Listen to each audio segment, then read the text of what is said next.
The most common path is the one through a list or sequence of lists as argument to the array function.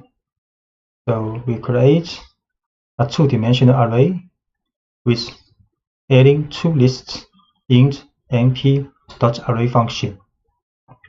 And the array function, in addition to lists, can accept the tuples and a sequence of tuples.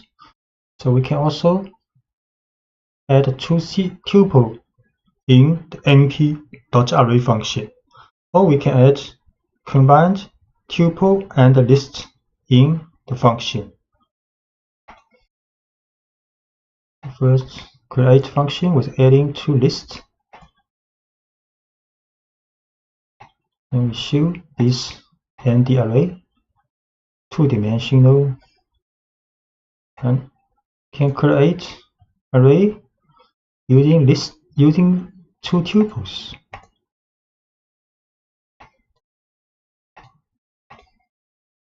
Get the same result as using lists. Can also create array using combined list and tuple.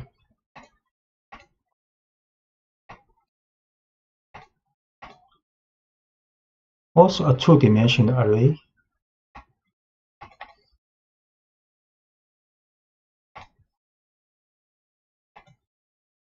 D-type. So numpy arrays are designed to contain a wide variety of data types. We have seen simple integer and float numerical values. In addition, you can use the D-type for strings. So we create an array, two-dimensional array with the value of strings in the list. So D-type will like U1, less than U1, and have also a name attribute for the D-type. Create this tuple using the string layer of list. Then the D-type U1, D-type U1, and the D-type has a name attribute, string 32. By default, the nd array function can associate the most suitable type according to the values contained in the sequence of lists or tuples. Actually, you can explicitly define the D-type using the D-type option as argument of the function. For example, if you want to define an array with complex values, you can use the D-type option as follows.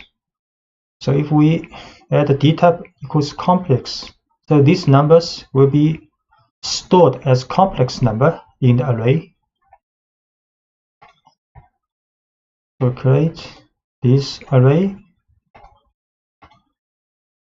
So complex number now stored in the array. The numpy library provides a set of functions that generate nd arrays with initial content created with different values depending on the function. The zeros function, for example, creates a full array of zeros with dimensions defined by the shape argument, while the ones function creates an array full of ones in a very similar way. So if we write np.033, a two-dimensional array of 33, and all the values are 0, and similarly write a three-dimensional array of the shape 2 by 3 by 4 with all the values are 1. And np.arrange 010 will create a sequence of values between 0 and 10. And arrange 4, 10. So we'll create a sequence of numbers starting from 4 to 10. So np zeros, 3 by 3, the shape, all values 0, and ones, all values are 1, 3-dimensional, and sequence number using arrange. So number 0 to 9 created in array, arrange 4 to 10. So the number 4 to 9 created in this array.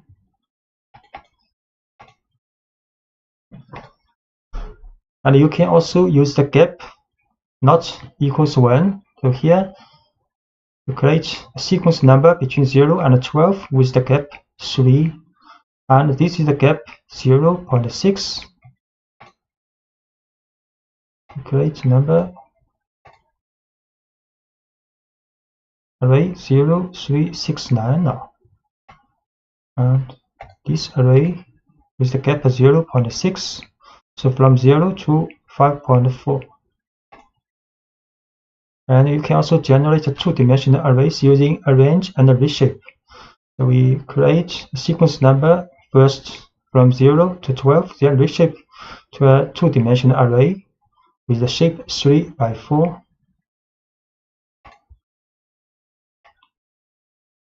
So the two-dimensional array is the number from 0 to 11. The shape is 3 by 4. And line space generates a sequence of numbers based on the number of elements in a third argument. So np.linespace 0, 10, 5 means to create an array with 5 values equally distanced between 0 and 10. np linespace 0, 10 with 5. So this is the resulting array with 5 numbers equally distanced between 0 and 10. Just note, in arrange function, the 10 is not included, but in line space, the 10 is included.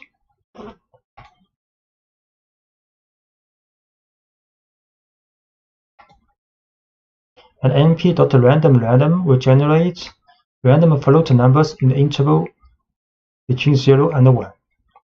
So we can write np.random3 will generate 3 random numbers between 0 and 1, and np.random 3 by 3 will generate two-dimensional array with random numbers between 0 and 1. np.random 3, so 3 random numbers in a one-dimensional array.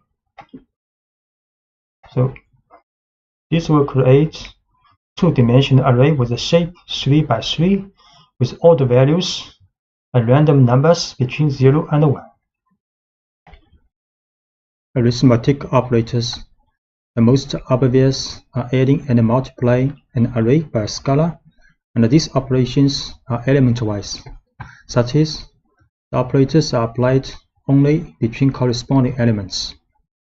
So this is a numpy array with the number from 0 to 3. Then we can add a with 4 or multiply a with 2. Numpy array. So a 0 to 3.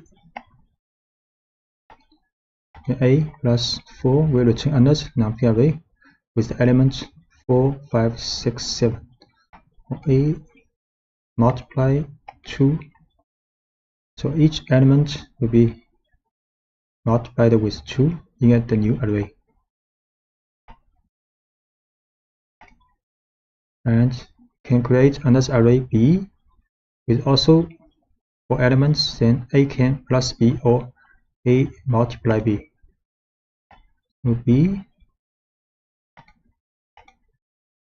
is an array with elements 4, 5, 6, 7. So A plus B.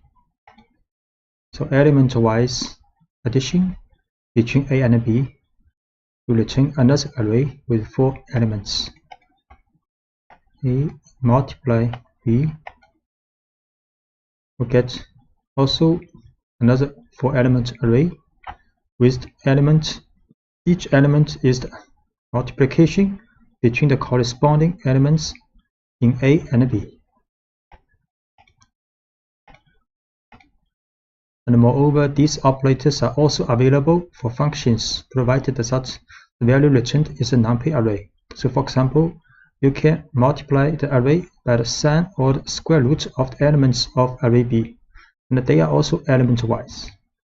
So assume A and B here have the same shape.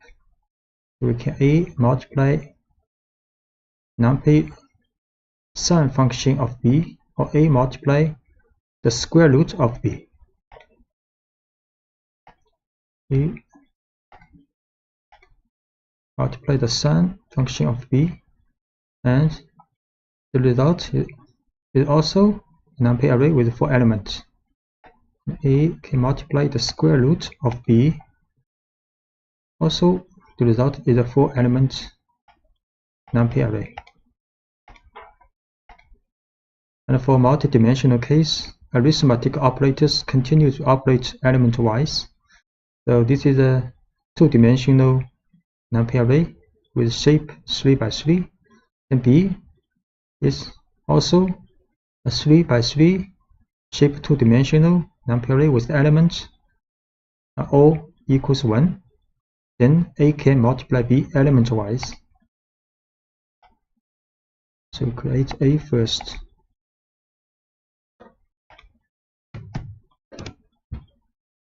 A is a 2-dimensional array, and b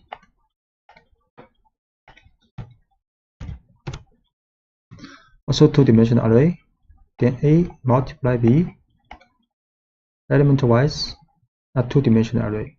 And actually the value of each element in the resulting numpy array is same as in A, because b, all elements in b is 1. The matrix product in numpy array, the matrix product is indicated by the dot function. This operation is not element-wise, such as the result at each position is the sum of the products of each element of the corresponding row of the first matrix with the corresponding element of the corresponding column of the second matrix. So numpy dot a and b is the matrix production a multiply b. You see, so this is the result of matrix multiplication a and b. An alternative way to write the matrix product is to take dot function as an object function of one of the two matrices. So we can also write numpy dot a and b. Also, a is the first matrix, b is the second one. Or a dot b. So these two is the same. Note that since the matrix product is not a commutative operation, the order of the operands is important. So indeed, a multiply b is not equal to b multiply a in the matrix multiplication. So also show a dot b the same results as this one, but we show the numpy dot b and a is not the same.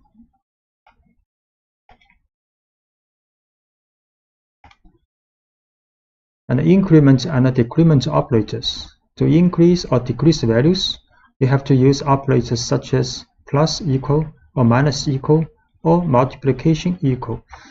Instead of creating a new array with the results, they will reassign the results to the same array. So we can write a plus equals 1. Then the array of a, each element will be added with 1. And similarly, a minus equal 4, each element of array a will be minused with 4. And this will multiply with 4 for each element in a. We create array called a 0, 1, 2, 3. Then a plus equal 1. We show again each element has been added with 1. A minus equal 1. We show again a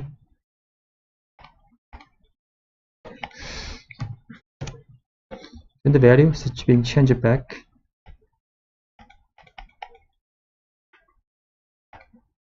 We can also create a 0, 1, 2, 3, a, for example, plus 4, change it to 4, 5, 6, 7, and multiplication to 8, 10, 12, 14 now. And universal functions. A universal function, generally called ufunc, is a function operation on an array in an element-by-element fashion. And this means that it acts individually on each single element of the input array to generate a corresponding result in a new output array. So in the end, we obtain an array of the same size as the input. There are many mathematical and trigonometric operations that meet this definition. For example, calculating the square root with the square root, the logarithm with the log, or the sum function with the sum. So A is an array, can calculate the square root of A, log A, and sum. Create A is an array, then square root of A for each element, then logarithm of A. Result is also a 4-element array, and sum function of A.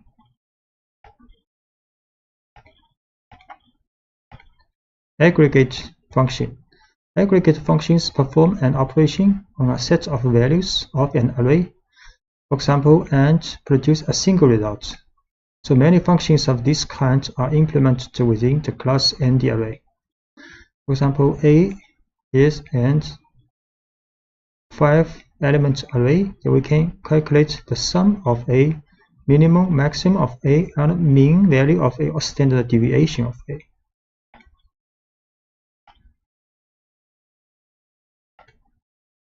A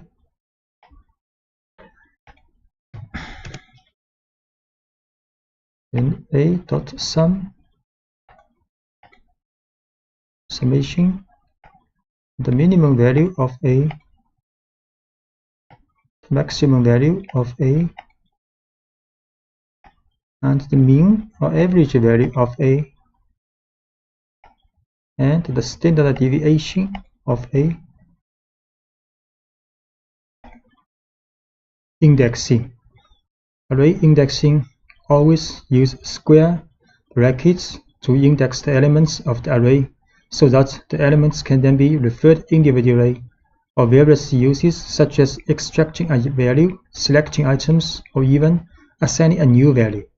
So when you create a new array, an appropriate scale index is also automatically created.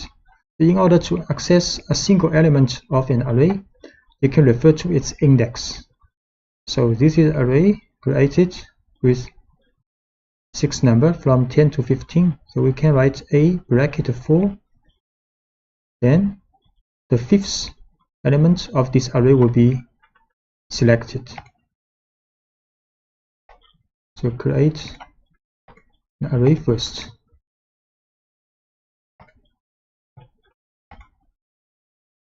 So this array with 6 elements,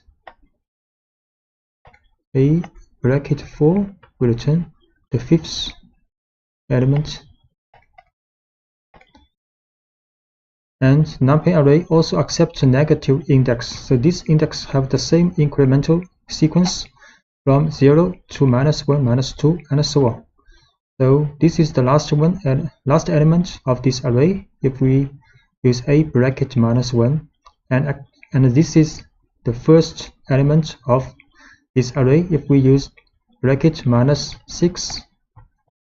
So A bracket -1, 15 returns A -6, so 10 is returned. To select multiple items at once, you can pass array of index in square brackets. So we can pass an array inside these brackets with 1, comma 3, comma 4, then 3 elements of the array will be returned.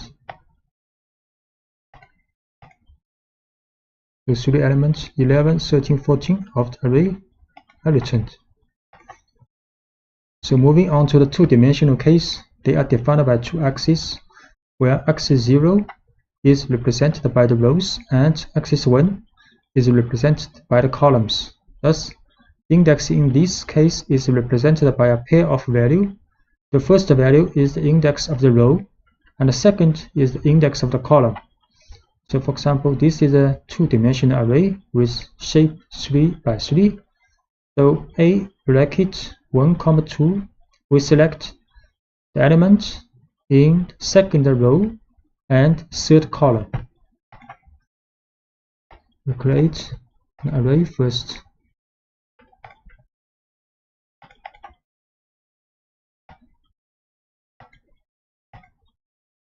A, the two-dimensional array, then A bracket 1, 2, so the value element of 15 is returned.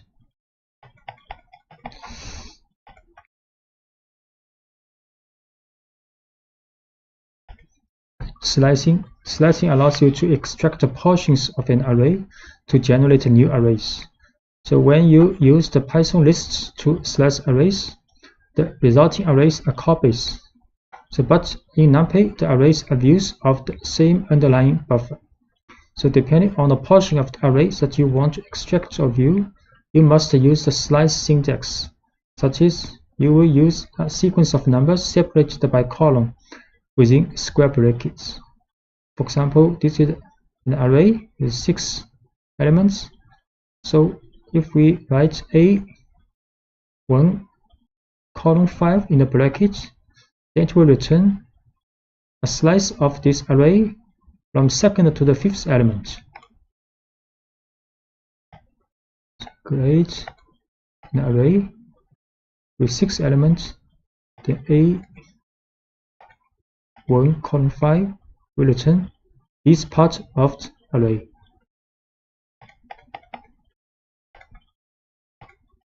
And you can use the third number in the bracket to find a gap in the sequence of the elements. So if we write A bracket 1 column 5 1 column 2, this last 2 means the gap of the elements returned. So array will return an array with 11 then 13. So the difference between these two are 2 for this element. So A1 column 5 2, this will return 11 and 13. In the slicing bracket, if you omit the first number, NumPy implicitly interprets this number as 0. That means from the initial element of the array. If you omit the second number, this will be interpreted as the maximum index of the array. And if you omit the last number, this will be interpreted as 1 for the gap. So if we do not write the first and second element in the bracket, then it means from the first to the last element of this array with the gap 2. Then it will return an array with 3 elements 10, 12, 14. Similarly, this will start from the beginning to the 6th element of the array and with a gap 2.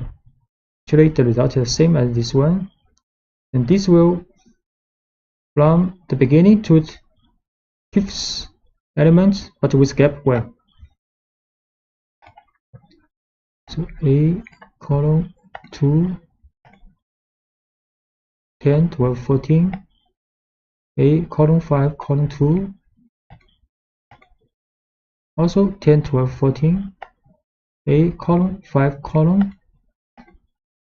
So from 10 to 14 returns. And in the case of a two-dimensional array, the slicing syntax still applies, but it is separately defined for the rows and columns with comma. For example, if you want to extract only the first row or the first column, so A is a two-dimensional array, then this will return the first row but all the column. of this row, and this will return the first column and all the rows of this column.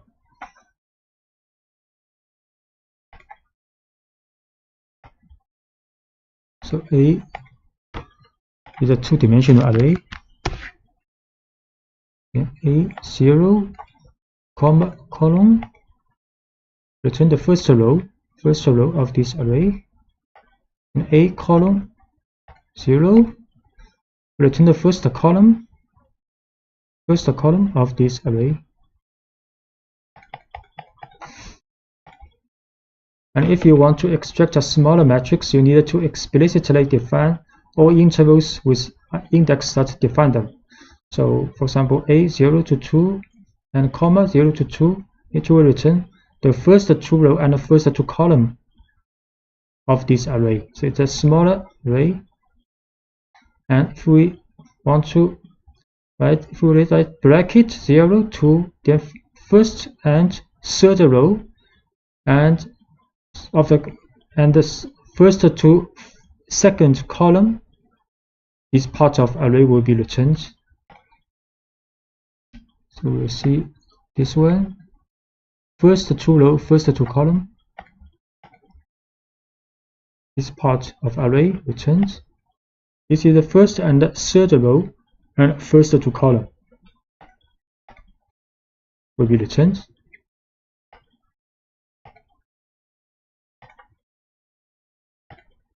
Iterating an array, you can use the for constructor to do the iteration of the items in an array. So you can write for I in A, print I. You can write for I in A, print I. But similar as numpy's for loop in the list, but similar as the for loop for the list. So if you apply the for loop to a matrix, it will always perform a scan according to the first axis is a row. So if we write a for row, A is a two-dimensional array, print a row, then each row of this matrix two-dimensional array will be print out. So we can write a for row in A, print row, and row by row, print out. And if you want to make an iteration element by element, you can use the following constructor using the for loop in A.flat. So A.flat will get all elements of this two-dimensional array and put in an one-dimensional array, then print this item out. Okay, write A.flat for elements. So element by element, each element is printed out from this two-dimensional array.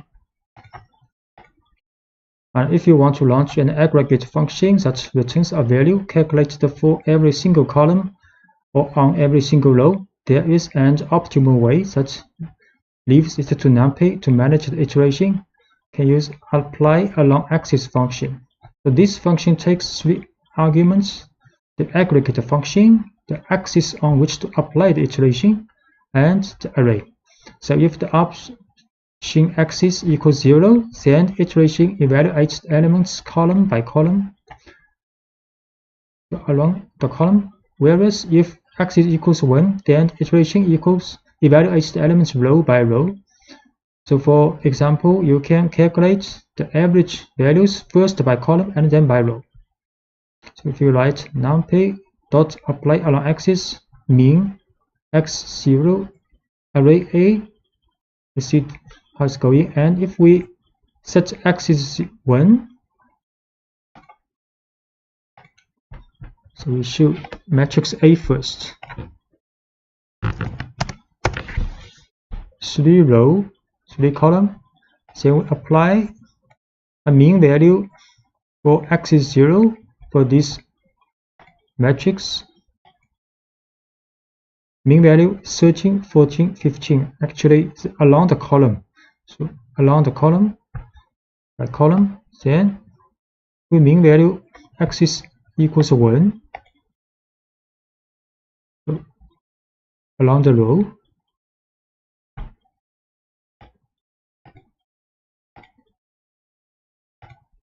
And you can also define your own function in using the along apply along axis function. So we can define a function called foo and return the value of the parameter. So next we apply this function to array A along axis 1 or along axis 0. Define this function first, then apply along axis for the 1,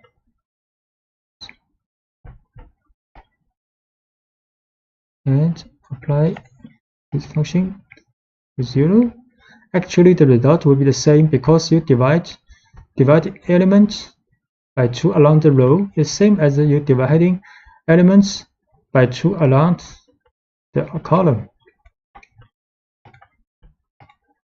And conditions and Boolean arrays. An alternative way to selectively extract the elements in an array is to use the conditions and Boolean operators. Suppose you wanted to select all the values that are less than 0, 5 in a 4 by 4 matrix containing random numbers between 0 and 1. So A is a matrix, 2-dimensional array with a random number between 0 and 1. So we can get a Boolean array with same dimension. Then write A less than 0.5. Next, we can use this condition to select elements of this array. So create this array first, random number between 0 and 1, 4 by 4 dimension, 4 by 4, the shape A less than 0.5. It's the same dimension Boolean matrix. We can select condition. Now it is a 1-dimensional with all the values meeting this condition in array A. Shape manipulation. During the creation of a 2-dimensional array, it is possible to convert a 1-dimensional array into a matrix using reshape function. Reshape function returns a new array and can therefore create new objects. So this is 1-dimensional array with 12 elements. Then we can write A.reshape to 3 by 4 2-dimensional array. A is a 1-dimensional array, the random number, 12 random number. And we create another array using reshape to 3 by 4. We choose this array. Now the dimension is 3 by 4 2-dimensional array. And you can also use a tuple to modify the shape of an existing array. We can also write A.shape, assign a 2-dimensional array in a tuple. So we assign the shape to A, then we show A again. Now A is 2-dimensional array. And the inverse operation is also possible, such as you can convert a 2-dimensional array into a 1-dimensional array by using the level function. We use the level function to A, and so A is now is 1-dimensional again. And even acting directly on the shape attribute of the array itself, you can also write A shape to 12. You can also first create again A as 2-dimensional array. Then we assign the shape to 12. So A is 1-dimensional array now. And if you want to transpose a matrix which is inverting the columns with the rows, you can use numpy's transpose function. We can transpose A. So A's value has been transposed, and now the A's dimension is 4 by 3. So 4 rows, 3 columns now. The join arrays, you can merge multiple arrays to form a new one that contains all of the arrays. NumPy uses the concept of stacking providing a number of functions in this regard. For example, you can perform vertical stacking with the vstack function, which combines the second array as new rows of the first array. By contrast, the edge stack function performs horizontal stacking, such as the second array is added to the columns of the first array. So A, B are two arrays, both have the shape 3 by 3, so we can vstack AB, then it will be a new array with shape 3 by 6 by 3, and edge stack AB will create a new array with the shape 3 by 6. So A, B, the two array, A, B, both 3 by 3, then NP vstack AB. So the shape in the new array is 6 by 3. So array B has been added to the rows of the resulting array. And edge stack AB, you see the array A and array B is being stacked, and the dimension is 3 by 6 now. Two other functions performing stacking between multiple arrays, a column stack and a row stack. These functions operate differently than the two previous functions. So generally, these functions are used with a one-dimensional array, which are stacked as columns or rows in order to form a new two-dimensional array. So can create a 3 array all by one dimension. Then we can use column stack ABC or row stack ABC, row C. So ABC, a 3 one-dimensional array. Then we can column stack ABC. So they now become a two-dimensional array. The row, each row represents, each column represents these 3 array, and we can also NP row stack ABC. So this also is a 3 by 3 two-dimensional array, and with each row represents ABC.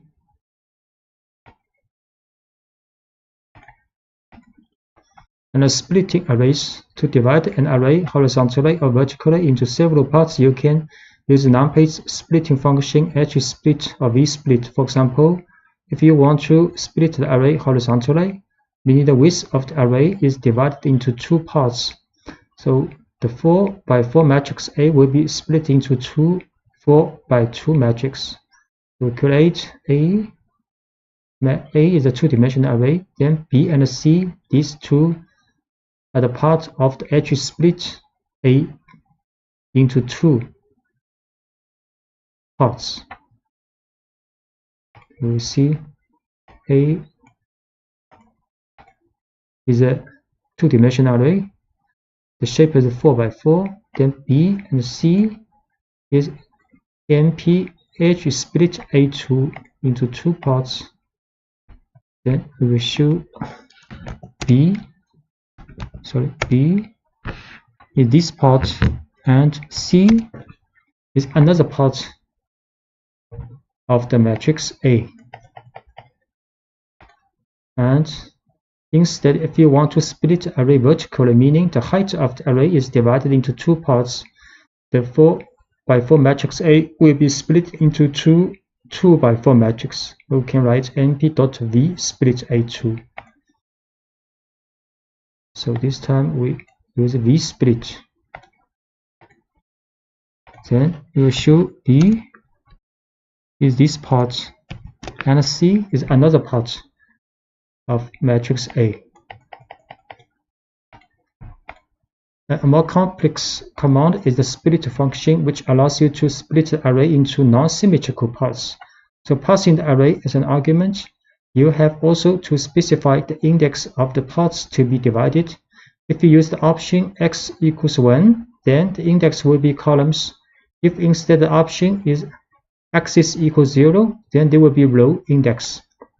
For example, if you want to divide the matrix into 3 parts, the first of which will include the first column, the second will include the second and the third column, and the third will include the last column.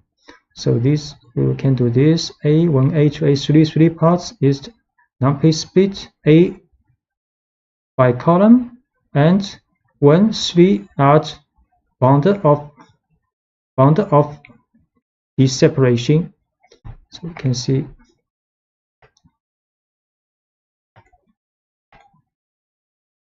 so A1 is this part, A2 is 2 and 3 column, and A3 is the last column of matrix A. And similarly, you can also do the same thing by row. So this time we can split by the row, with first row and second to third row, then the last row of matrix A. Copies or views of numpy arrays. If you assign one array A to another array B, you are not copying it. Array B is just another way to call array A. In fact, by changing the element of A, you change the value of B too, and vice versa. So A is an array, then we assign A to B, B equals A. Now if I change the element of A, then B is also changed. Create an array A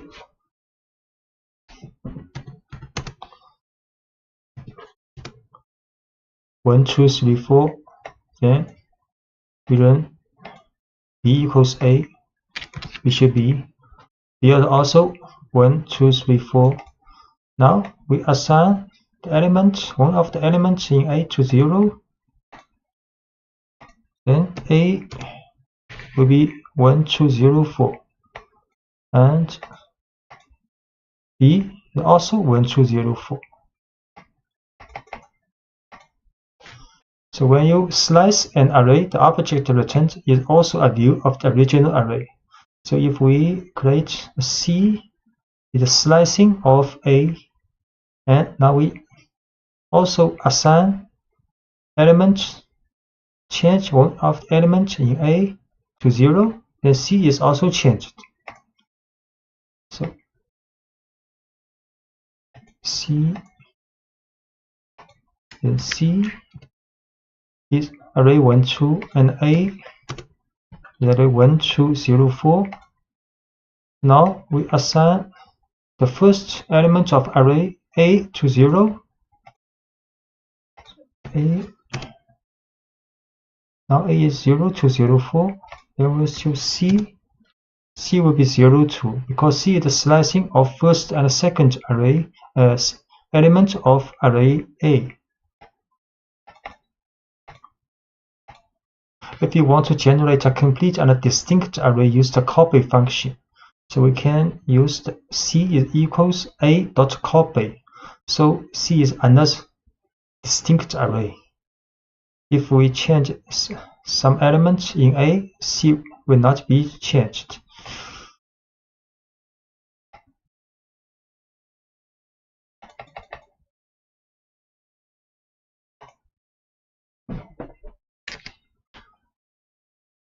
C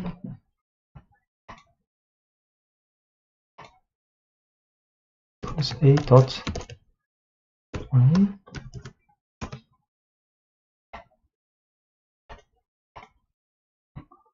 Then A 0 C. If we change A to 100, A changed to 100, the C not changed now.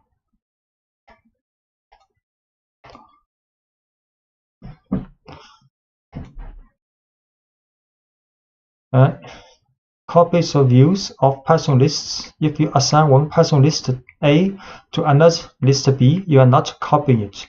List B is just another way to view list A. So by changing the elements of A, you change the value of B too, and vice versa. So A is a list, and we assign A to B. So B and A have the same element, and B is a view of A. So now if we append one element to B, and A change something in A, then both A and B will also be changed and appended. A is a list. A 1, 2, 3, 4. Then B equals A. B is also a list with the same element as A. Now B append with 5. Then B is 1, 2, 3, 4, 5. Then A also 1, 2, 3, 4, 5. We also change one element in A to 10. A is now 1, 10, 3, 4, 5.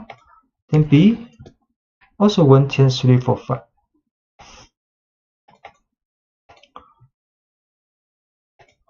And when you slice a passing list, the returned list is a distinct and a new object. So A is 1, 2, 3, 4 list. Then F is a slicing part of A. Then we change element of A to 10. F append 100, and A and F will be changed individually. So A is a list. F is slicing of A. A is 1, 2, 3, 4, and F 1, 2, 3. Then we change one of the element in A to 10, and we append one element to F. So A is 1, 10, 3, 4, and F 1, 2, 3, 100. So they are distinct objects. So when you use a copy to a passing list, the returned list is a distinct and a new object.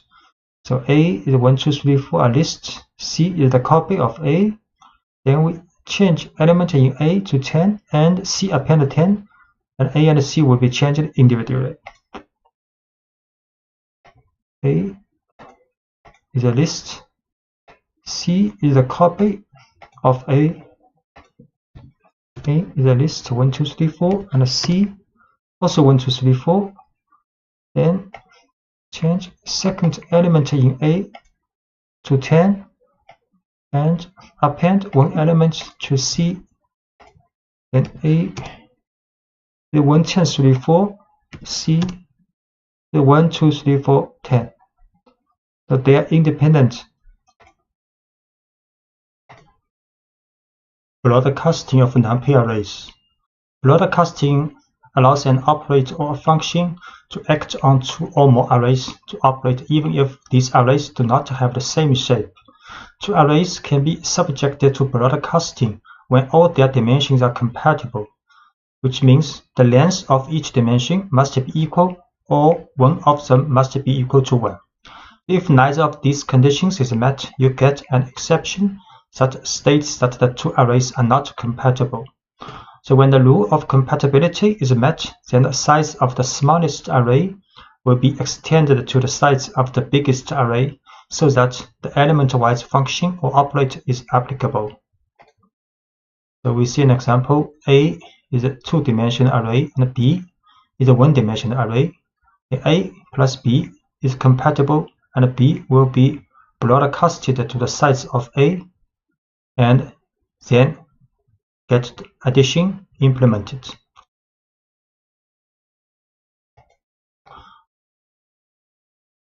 And the broadcasting with the U function, we can demean each column of an array by subtracting the column means. So for example, A is a two-dimensional array with a shape 4 by 3. Then we can write the mean value of this array for each column. So mean 0 means for each column. Then next we can minus this one, minus the mean value of each column from this array. And this matches the broadcasting rules. Next, we can also calculate the mean value of each column for this array.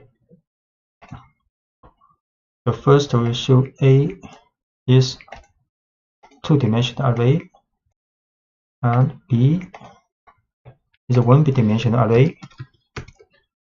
A is two-dimensional, B one dimension. So A plus B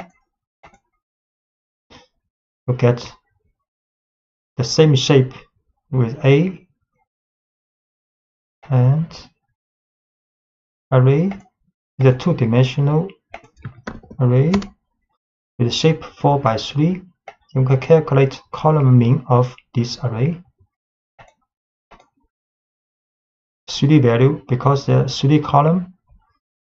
Next, we can calculate the minus array minus the mean of its column.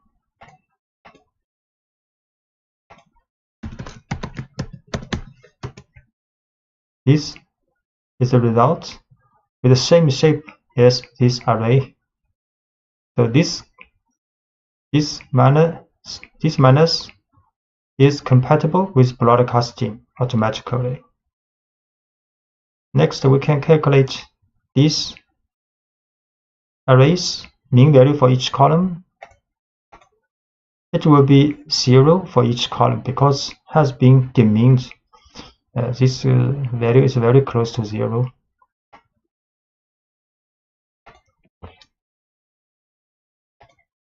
And if we want to demin each row, the mean vector by row should be reshaped first before doing calculation. So first, we can calculate the mean value for each row, and this is the shape. Then, if we minus this array minus this, the mean value for each row, we have to reshape this value first to 4 by 1.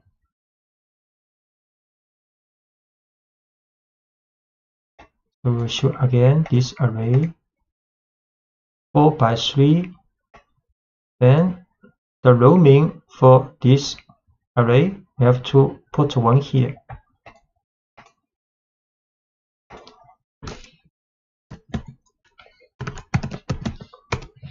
So 4 value because this array has 4 rows.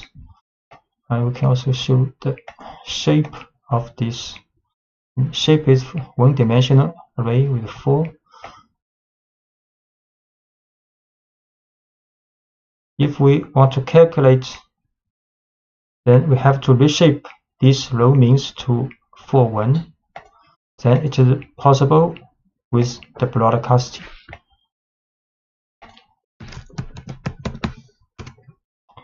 So this has the same shape as the original array.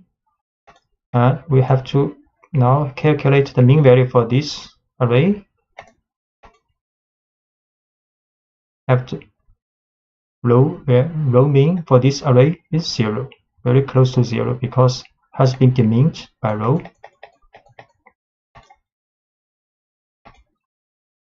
Okay, using NP new axis function to reshape numpy arrays also.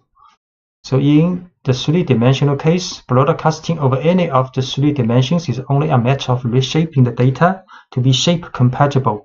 So using reshape is one option, but numpy arrays offer a special function called np.newAxis along with full slices to insert the new axis.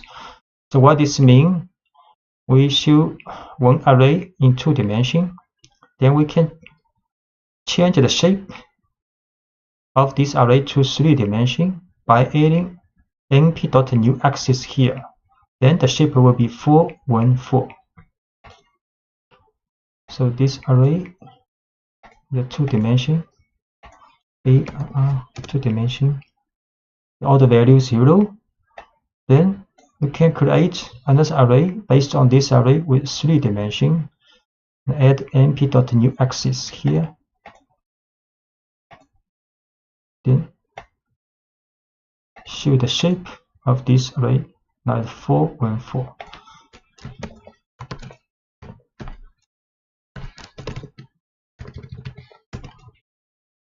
So it has 3 brackets, 3-dimensional array now. and we create another array with random normal distribution for one dimension. Then we can change these arrays, can create another array based on this array, but the dimension to 3, 1. We can also create another array based on this array, but dimension is 1, 2, 3. So this is an array with one dimension. But if we run this, it will be a two-dimensional array with the shape 3, 1. If we will run this, add 1 np.new axis here, so the shape will be two-dimension with 1, 3 now. So new axis will add the shape to this position to 1.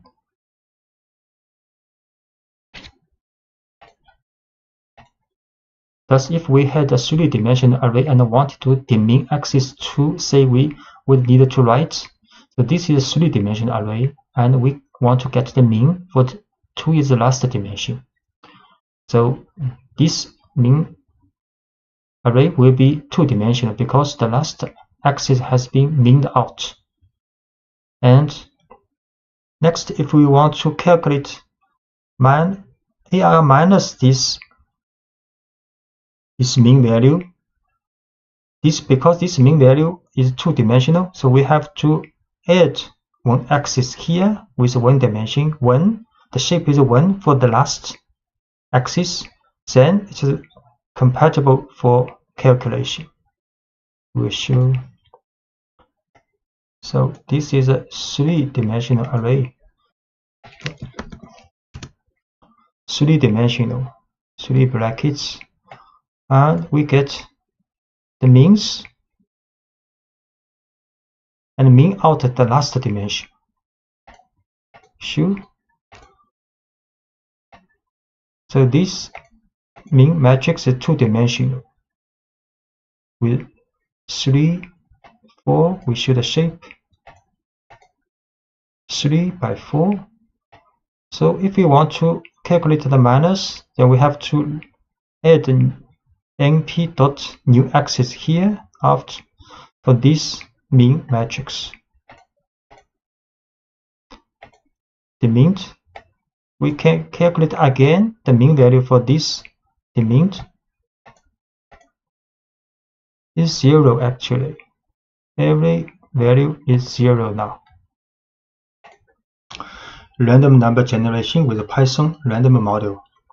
The Python defines a set of functions that are used to generate or manipulate random numbers through the random module. Functions in the random module rely on a pseudo-random number generator, function random, which generates a random float number between 0 and 1. So we first import random, then can generate a random number. Import random and generate a random number using random.random. And this number is randomly generated between 0 and 1. Generating a random item can using a choice. The choice is an inbuilt function in the Python random module that returns a random item from a list, tuple, or string. So you import random, and we can print a random value from the list. So this is a list, and can print a random number using random.choice for this list. To random, then create a list. So list 1 has 1, 2, 3, 4, 5, 6. We use random.choice list 1. This time print the number 4. We can also print a random item from the string.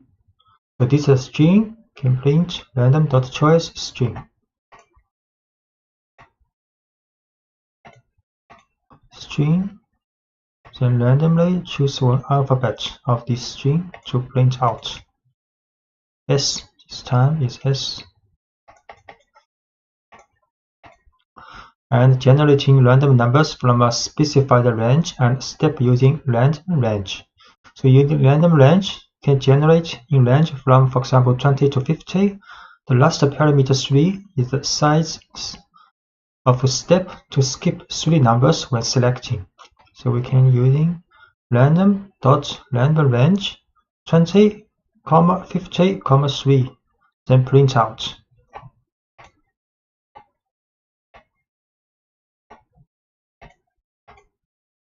So it's 47. So you can see the 47 minus 20 can divide it by 3. So this number is between 20 to 50 and with step 3 over 20. The seed function is used to save the state of a random function so that it can generate the same random numbers on multiple executions. So for example, we set random.seed to 7, then print a random number, and we set random seed to 5 and print a random number. Then we set again to seed to 7, then this time the number will be the same as this time. We show random seed 7. So we print a random number 0.323, then set a random number to 5, then print 0.622, then we set to 7 again, then get a random number, same 0.323, and generating random number list in Python using shuffle if you want to change the position of the elements of a choice. So this is the list A, B, C, D, E. So we can random.shuffle sample list for this list. So we will see.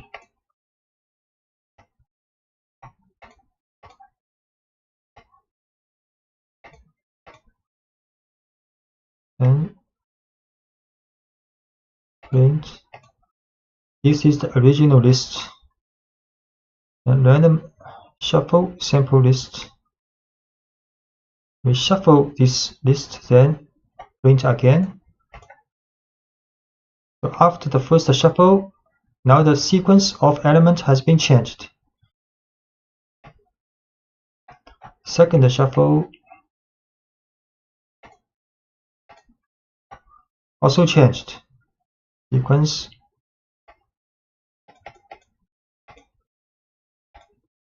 Generating random number list in Python using uniform. This function is used to generate a floating point random number between the numbers mentioned in its argument. So it takes 2 arguments, lower limit included in generation and upper limit not included in generation. For example, we can use random.uniform to a random number between 5 to 10.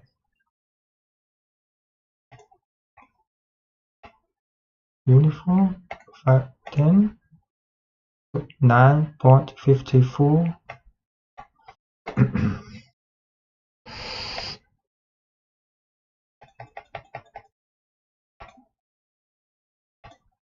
So random number generation with numpy's random module. So this time we think about numpy's random module. The numpy's random module supplements the built-in Python random with functions for efficiently generating whole arrays of sample values from many kinds of probability distribution. So this is a 4x4 array of samples from the standard normal distribution using normal. So we can run this using random.normal to draw a two-dimensional array with shape 4x4 and the value are standard normally distributed. So import numpy here.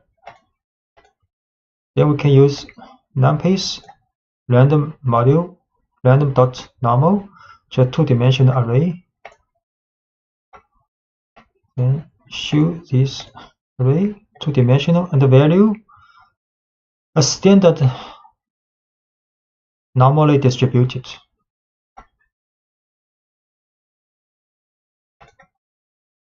And we can also draw a 4x4 array of samples from the normal distribution with mean equals 5, standard deviation equals 2. Use np.random.normal 5 to size it 4x4.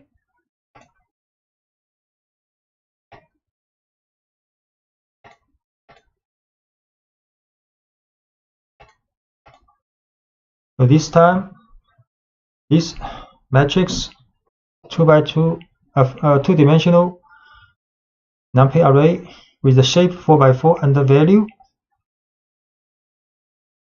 f normally distributed with mean equals 5, standard deviation equals 2.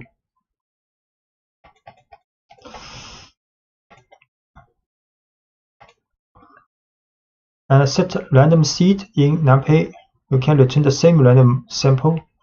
For example, we can set numpy.random.seed to 1, 2, 3, 4, and sample for standard normal distribution with 16 number and shape with 4x4.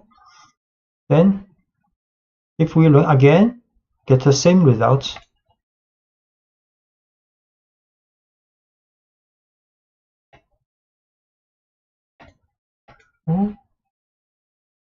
Simple.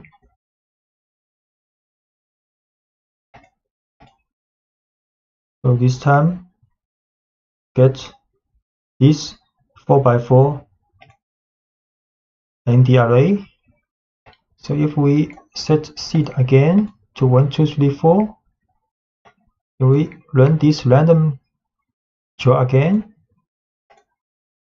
we'll get the same result for 7, 1.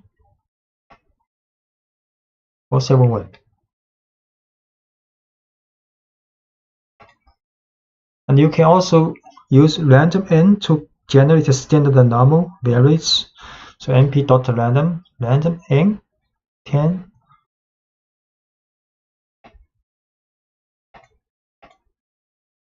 So these 10 numbers also standard normally distributed.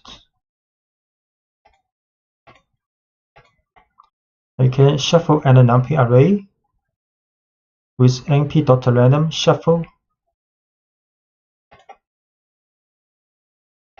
So create an array.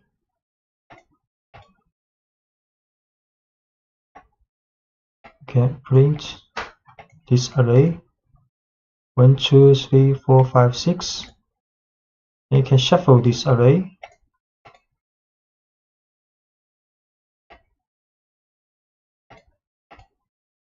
And shuffle this 2, 1, 6, 3, 5, 4.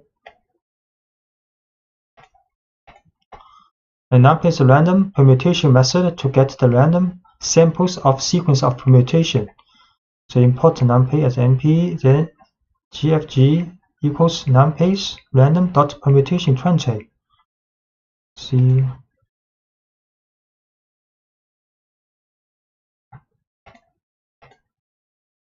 We show. Actually, it's the 20 number from 0 to 19, then randomly arranged after shuffle. I can get the random sequence permutation of a two-dimensional array. So create a two-dimensional array with a shape 4x3. Then we shuffle this.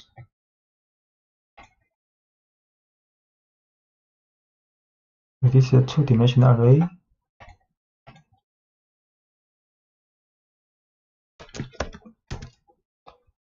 This is the original one. And next we shuffle this array.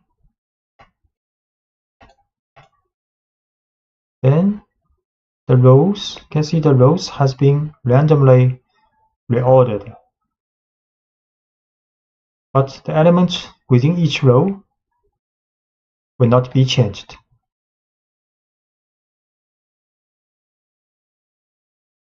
So reading and writing numpy array data on files. So loading and saving data in binary files. So numpy provides a pair of functions called save and load that enable you to save and then later retrieve data stored in binary format. So once you have an array to save, for example, one that contains the results of your data analysis processing, you simply call the save function and specify as an argument the name of the file and the array. The file will automatically be given the .npy extension. So this is a data frame. So this is a numpy array with shape 4 by 3, two-dimensional. Then we can save using np.save to save the data, this file with this data numpy array.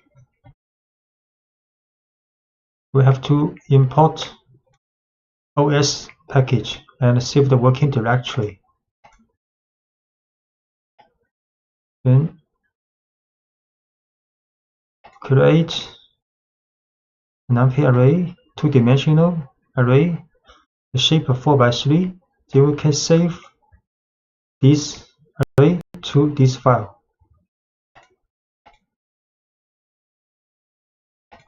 Save the data.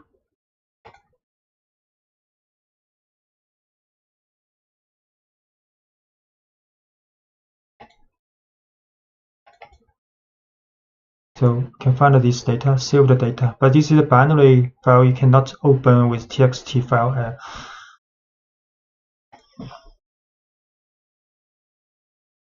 So when you need to recover the data stored in an npy file, you use the load function by specifying the file name as argument. So this time adding the extension npy. So we can also load this file, but have to add npy after the file name. We can load this file to numpy array. So we show exactly the same as the original array. And the reading files with tabular data using gen from txt function. So you can also read files in textual format txt or csv. For example, the following data is in the csv format, so in which data are collected in a tabular format where the values are separated by comma. This file is csv file. To be able to read your data in a txt file and insert values into an array, numpy provides a function called gen from txt. So normally this function takes 3 arguments: the name of the file containing the data, the character that separates the values from each other, in this case is a comma, and whether the data contain column headers. So because data has a column header, we set true. Delimit the comma and gen from text this file.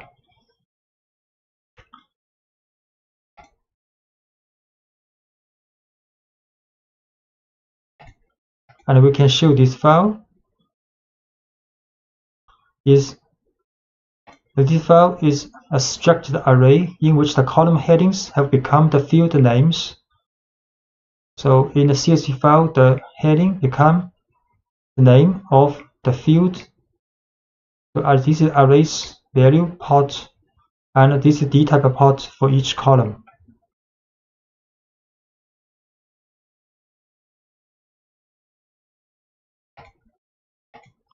You can also, the bottom of the array, you can find the column headings contained in the file. These headers can be considered a label that act as index to extract the value by column. So we can run data ID. We show this array, data 0. We show this array.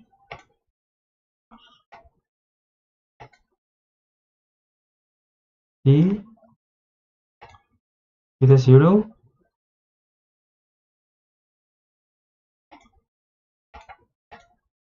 Again, from text function will replace the missing values in the file with an NaN value. So for example, this CSV, the missing value here. If we read this CSV, use the same format, then the second row of this data will have not a number value. We read this file. You can see array, the first row, the second row, the third row both have missing value. We view the column of ID, no missing value.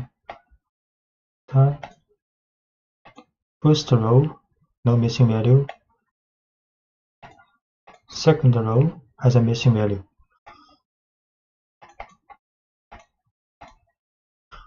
And the reading files with tabular data can also use numpy's load.txt file. For example, this is a txt file with 6 rows.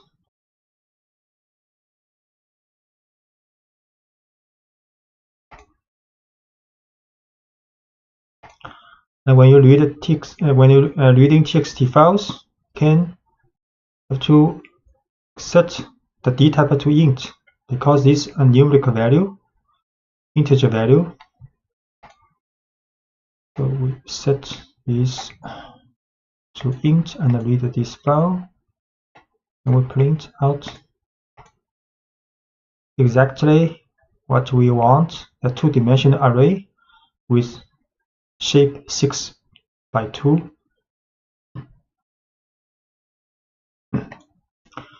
You can also set a skip rows here if you want to skip the first row in this txt file. So this txt file has index name, but we do not want to read this in the numpy array. So we skip this first row.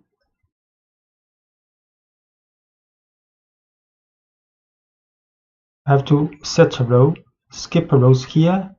So loader text will read from this row first. So this is the second row, which means the first row is skipped. And the d type is a string. I have to add str here.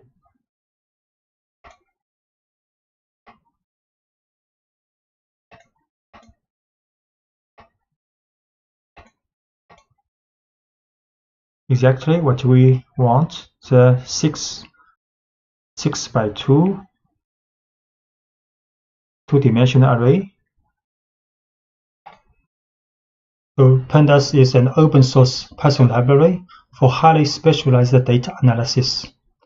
It is currently the reference point that all professionals using the Python language need to study for the statistical purpose of analysis and decision making. Pandas is designed on the basis of the NumPy library, so it is not only makes this library compatible with most other modules, but also takes advantage of the high quality of the NumPy module. Pandas provides two new data structures called series and data frames, which are designed to work with relational data or labeled data, thus allowing you to manage data with features similar to those designed for SQL relational database and Excel spreadsheets. And Pandas provides also an extended set of functions and methods that allow you to perform operations efficiently. Installation of Pandas. And for those who choose to use the Anaconda distribution, managing the installation is very simple. So first you have to see if the Pandas module is installed, and if so, which version. To do this, type the following command from the Anaconda prompt window. We can print conda list pandas, for example. This is the prompt window in Anaconda and in this environment.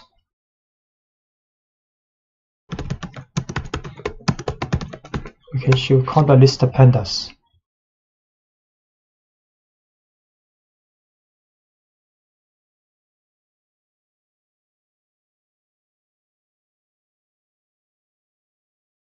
So it has been shown that pandas has been installed with the version in this environment. And if you do not have pandas installed, you will need to install and enter the following command: conda install pandas. So if you want to install, just print conda install pandas. Okay. And if you want to start a pandas, the general practice for importing a pandas model in Python session is as follows. So just import pandas as PD and import numpy as NP. So we import pandas as PD and import numpy as NP. This is the standard import. And declaring a series. So to create the series, you simply call the series construct and pass as an argument an array containing the values to be included in it. So we can create a series, use pd.series, then array inside the parentheses. Or we can create an array and manually add the index. So we create an array with this, or create a series with this array. We show this series. The series is a relational data with index, default index from 0 to 3, and the value is the array we input in the creation of a series. So we can also add manually the index string when we creating this series.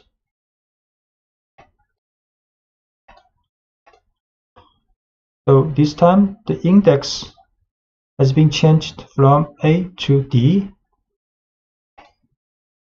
And we can also show the values of a series and index of a series. So we can write s.values. The values is an array with this value, and the index of this series A, B, C, D, the index. And for the data frame, the most common way to create a new data frame is precisely to pass a dict object to the data frame construct. And this dict object contains a key for each column that you want to define, with an array of values for each of them. So if we want to create a data frame, we can create a dictionary first. Dictionary with the key, color, key object, and key price. 3 key and 3 arrays are the values for corresponding keys. Next, we can create a data frame using pd.dataframe, then put this dictionary here, then it will be a data frame with 3 columns. So show in this dictionary with 3 key value pairs.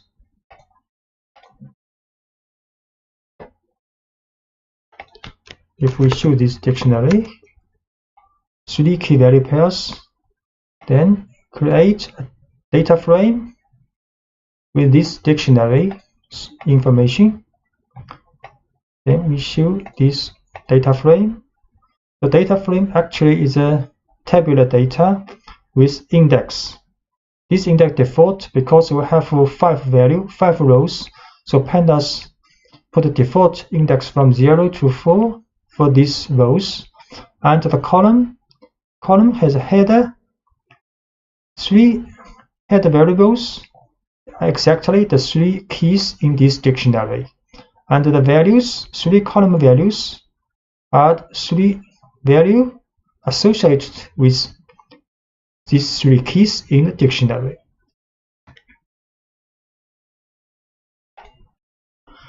The series is the object of the pandas library designed to represent one-dimensional data structures, similar to an array but with some additional features. It is composed of two arrays associated with each other. The main array, whose data is actually a numpy array, to which each element is associated with a label contained within the other array called the index. So this is a series. The main array is the value part, and each value associated with an index in an index array. So declaring a series, to create the series, you simply call the series constructor and pass as an argument an array containing the values to be included in it. So we can just create a series using pd.series with an array in the parentheses, and the result will be a series. We create this series and show. So this series has value part and index part. So as you can see from the output of the series, on the left there are values in the index, which is a series of labels, and on the right are the corresponding values. If you do not specify any index during the definition of the series, so by default, pandas will assign numerical values increasing from 0 as labels. Often, however, it is preferable to create a series using meaningful labels. In this case, it will be necessary during the constructor call to include the index option and assign an array of strings containing the labels. So we can create a series and manually input an index with 4 strings. Then the result of this string will be like this, and the index has string values the same as we have input here.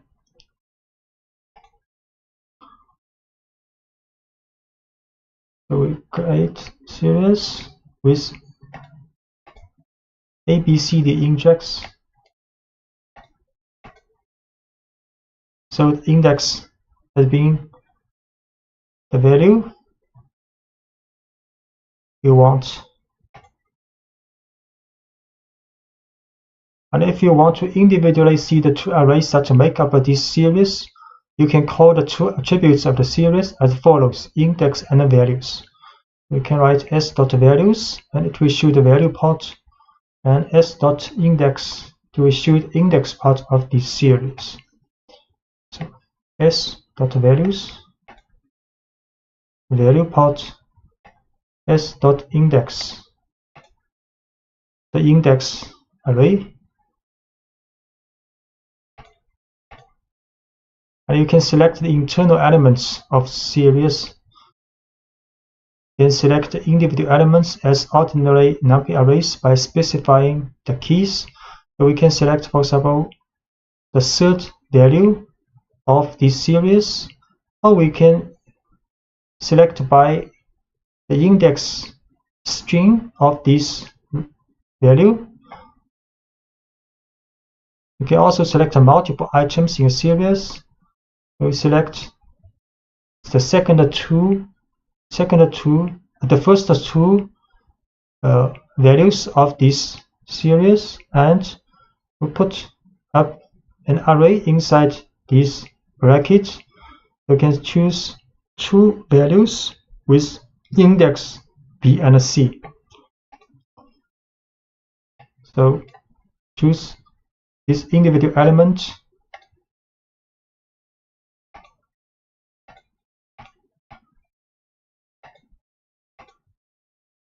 The value is 7, and choose the index B. The value is 4 minus 4, and choose the first two values of this index, and choose two values with index B and C.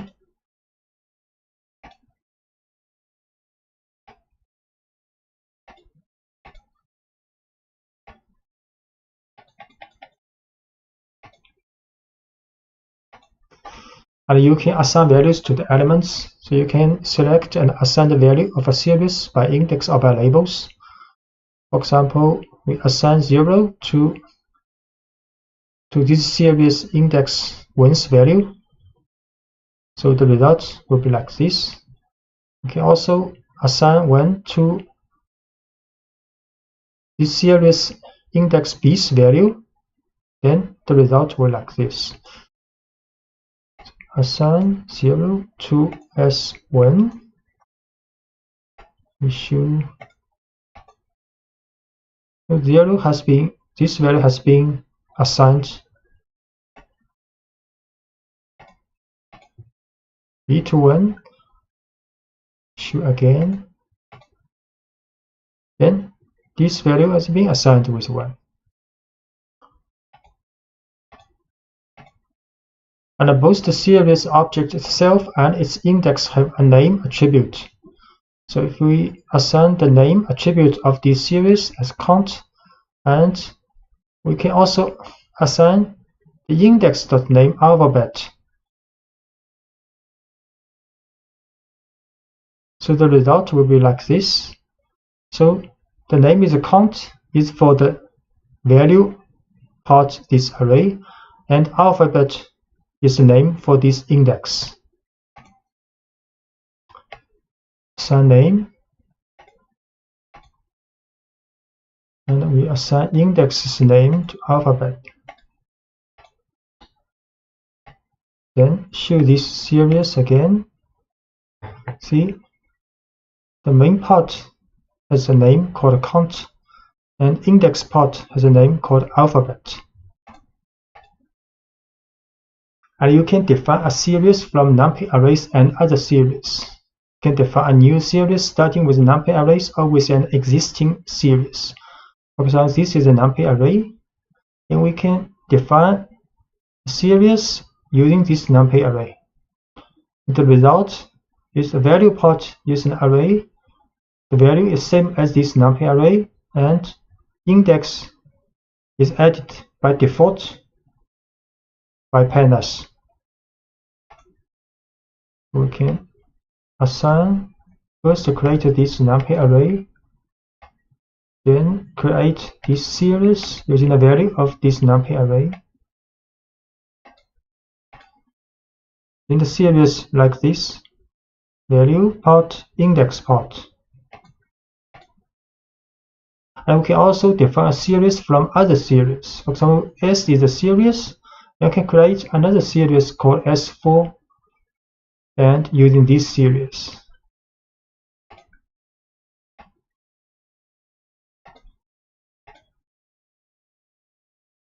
And we should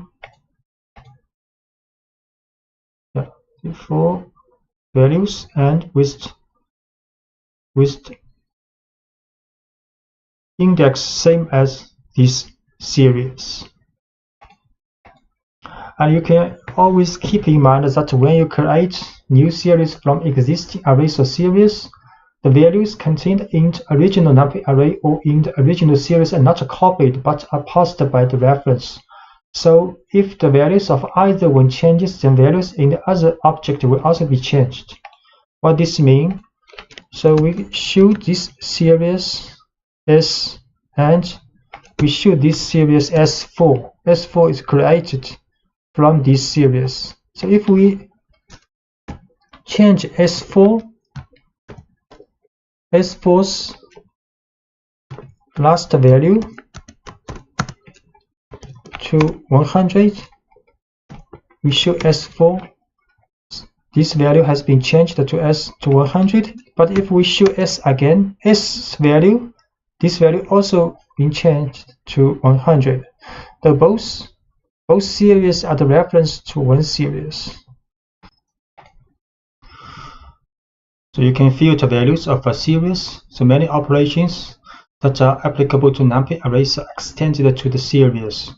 One of these is filtering values contained in the series through conditions. For example, if you need to know which elements in a series are greater than 8, you can write the following statement.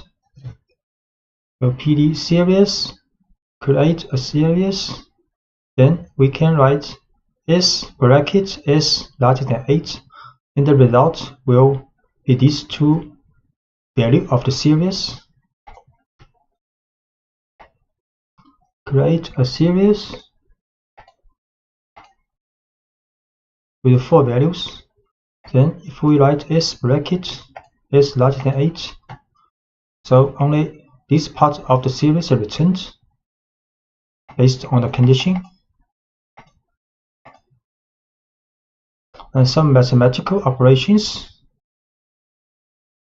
So other operations such as operators, plus, minus, multiplication, and division, and mathematical functions that are applicable to numpy arrays can also be used to series. So we divide the 2 for this series, divide 2, then each value is being divided, and we can use log function, numpy's log function for series. This one is not a number. Then we use exponential function, exponential, and evaluating values. You can check the values of series, including existence of any duplicates and whether a certain value is present in the series. So to know all the values contained in the series, excluding duplicates, you can use the unique function, and the return value is an array containing the unique values in the series. So create a series with duplicate index and values, then can create an array with duplicate values of this series. Use the unique function. So create a series, duplicate value 1, 2, 2, 2. So we use unique function and the value, unique value of this series. And we can also use the value counts to return the unique values and calculate the occurrence of them within a series. So value counts will return each unique value and occurrence of this value. So value counts, unique value, and occurrence.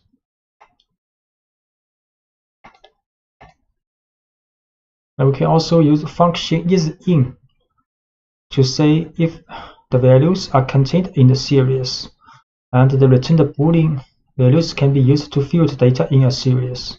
So if we write series.isIn03, then it will return a Boolean value series.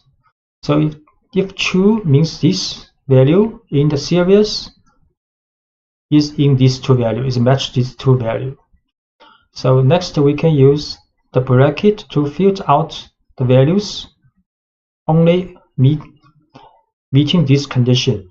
So it will return these two values, only two true here. So if isIn 03, these two are true, others are false, then we can get the values of these true, use a bracket condition. So these two value, this part of the series are returned, and not a number value.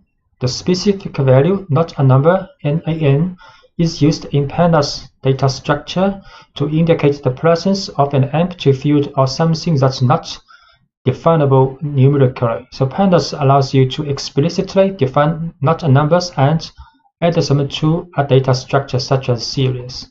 So we can define a series, and for this value use numpy's NaN. So this is a series with numpy value for this position. Then the isNull and notNull function are very useful to identify the index without a value, and the returned Boolean values can be used to field values of a series. So if we write isNull after this series, then it will return a Boolean value for this series. If it is true, then this value is not a number. Next, we can field out the not a number value from this series, use a bracket and s2.isNull inside. create a series with a not a number value. Then we can use is null.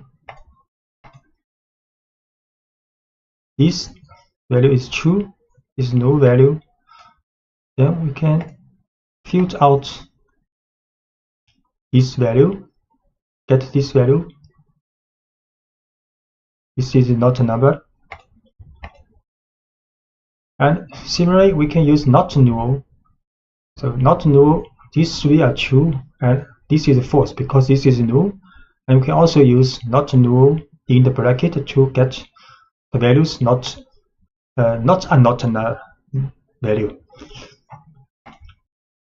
So S2 not null. So 3 true, 1 false, and filter out the not null value. This is not null value.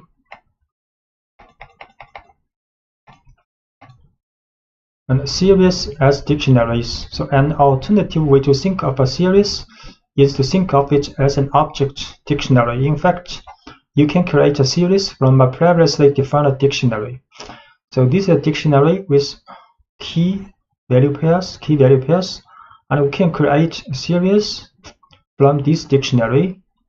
Then the key will be converted to the index in the series, and the value will be the value in the index in the series. So create this dictionary, then create this series.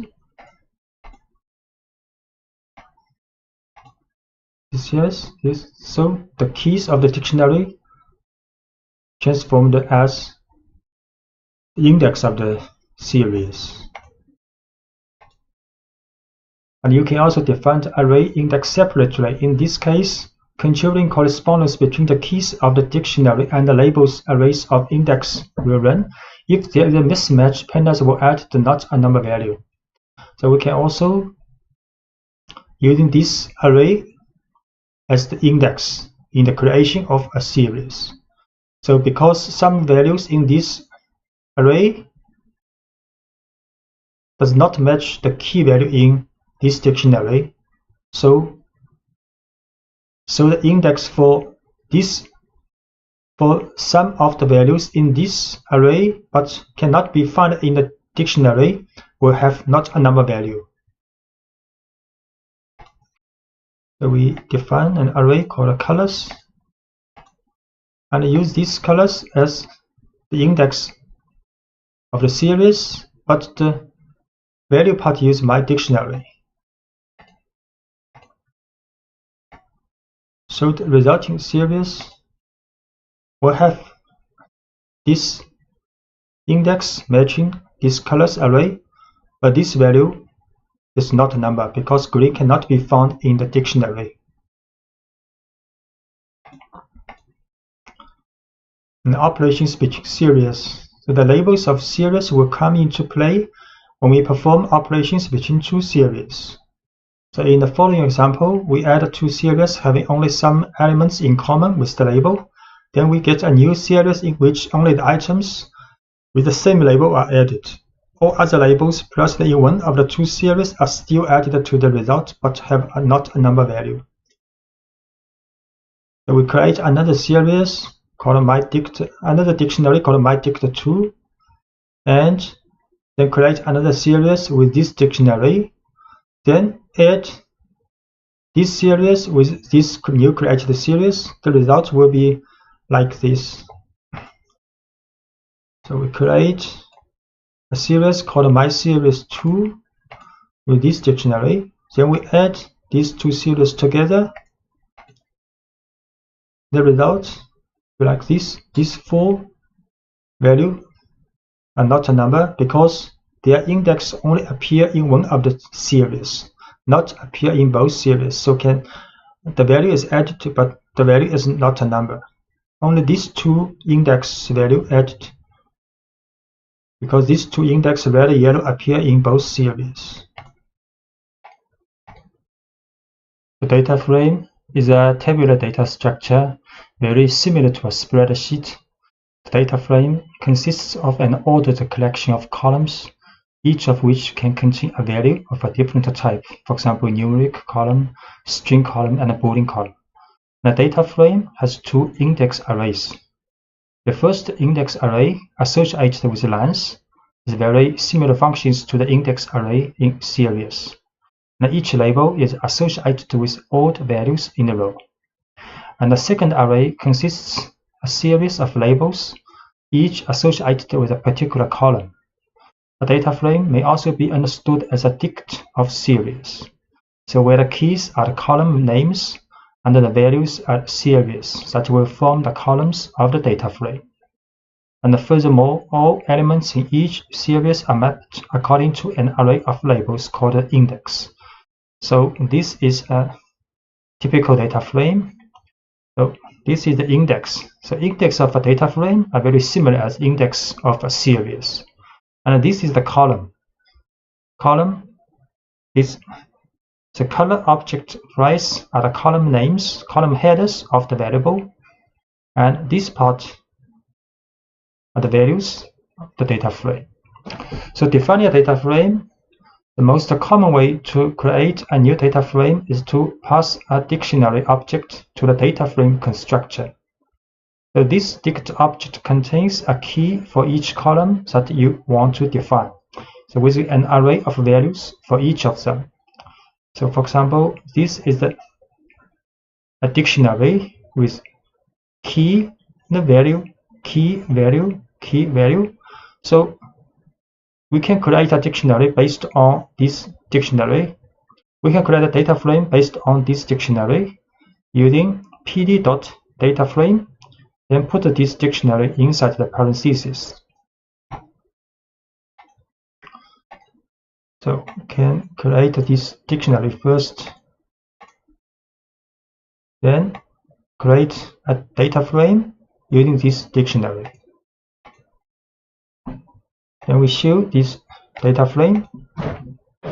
So it has 3 columns and 5 rows. This is the index of the data frame, and pandas added this by default from 0 to 4.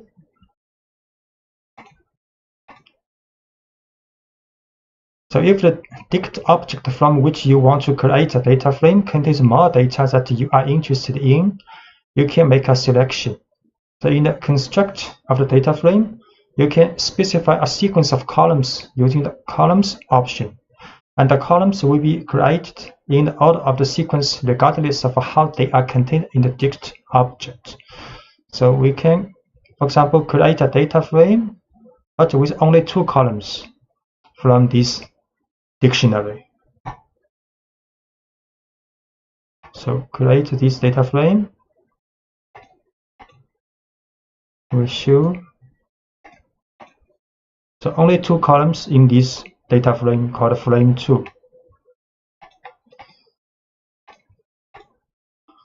So if the labels are not explicitly specified in the index array, pandas will automatically assign a numeric sequence starting from 0.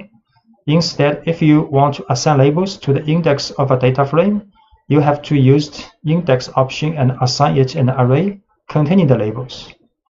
So we can manually add this index when we create this data frame.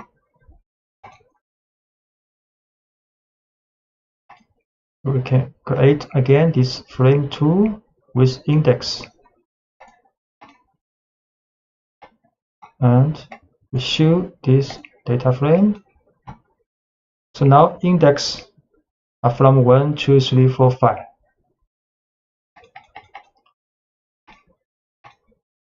And an alternative way to define a data frame. So instead of using a dict object, you can define 3 arguments in a construct in the following order: a data matrix, an array containing the labels assigned to the index option, and an array containing the names of the columns assigned to the columns option. So we can also create a data frame using pd.dataframe, but inside the parentheses can put a numpy matrix with the shape 4 by 4. Next, We also add an index array, also add a columns array. We'll create this data frame called data frame 3. Then show this one. So it's a perfect data frame with index and columns headers.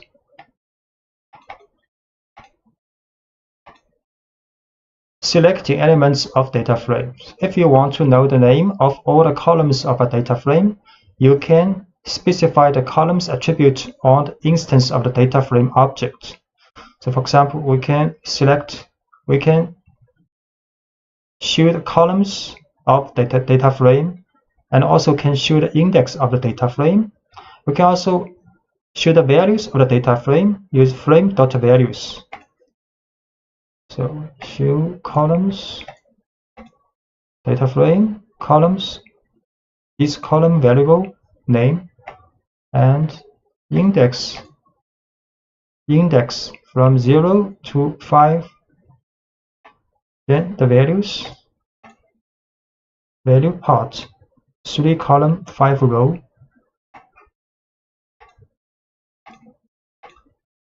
Selecting elements, or if you are interested in selecting only the contents of a column, you can write the name of the column. So we can write a frame, bracket, and quotes price that will return the value of a price column. Another way to do this is to use the column name as an attribute of the instance of the data frame. We can also write frame.price, frame bracket price. So it will return column value of price. Actually, the returned object is a series. And we can also use this format.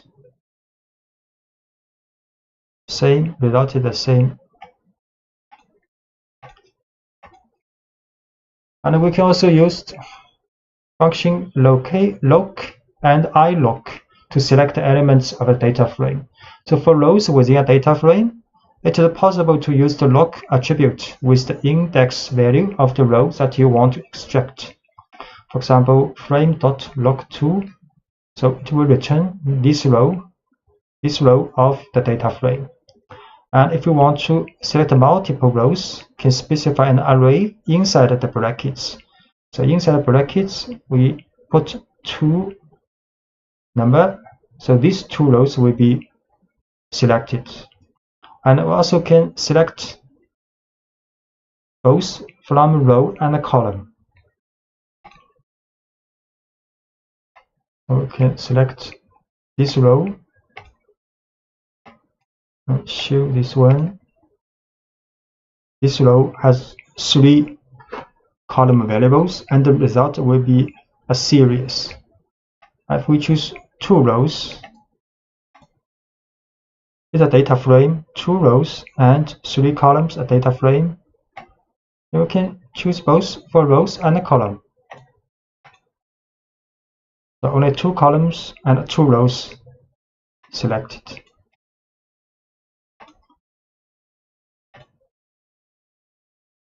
We can also use iloc. So if the selector rows only using integer value, so we can use iloc. So iloc does not support the string column names, only for the numeric value.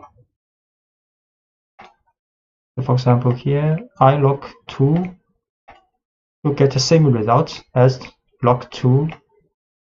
This also will get the same result as the loc24, and this will get the same result as before for the color price for the loc selection.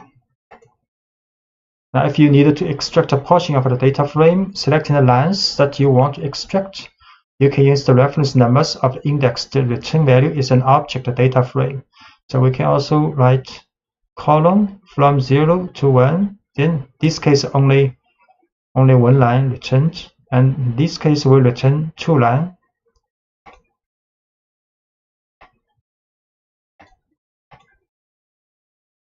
Even if it is one line, the result will be a data frame. It's 2-line data frame. And if what you want is to achieve is a single value within a data frame, you first use the name of the column, then the index or the label of the row. So you have to select the column first, then the row.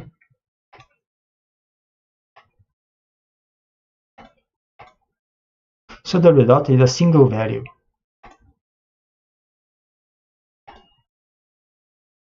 You can assign label names to index and columns. So you can assign label names to the array of index and the name of the columns. For example, this is a data frame with 3 columns and with 5 values, 5 rows. Then we can assign an index name called ID using frame.index.name, and can also assign a name called item to the columns using frame.columns.name. So we create data frame first.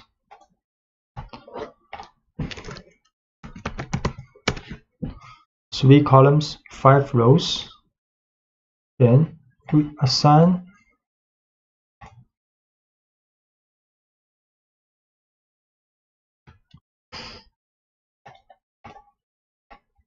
ID to the index name and assign item to the column's name. And show this data frame again. So now you can see ID appears here, an item stay here. Item is the name of this column. ID is the name of this index.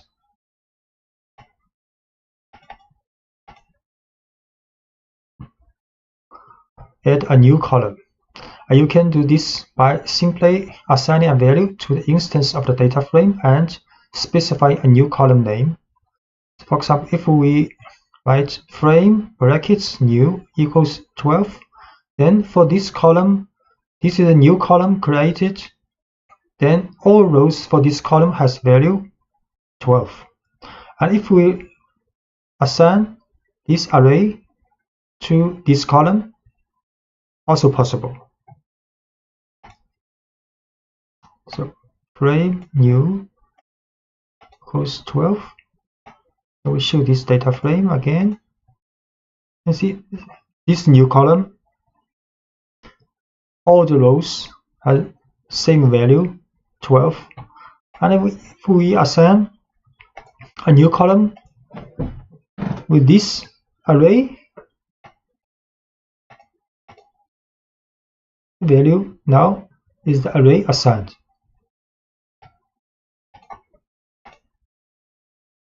And the columns of the data frame can also be created by assigning a series to one of them. So for example, this is a series with number from 0 to 4. Then we can create a new column to this data frame, and the value is the series value.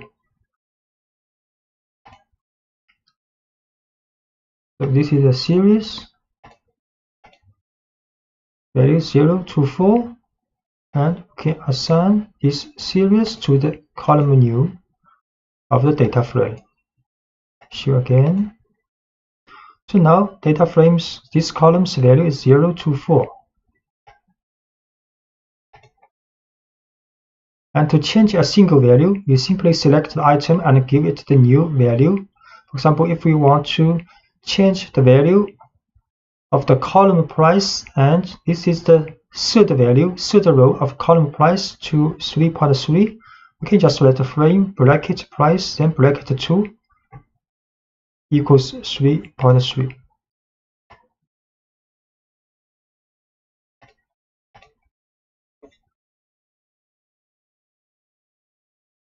This is a warning message. Show 3.3 this value.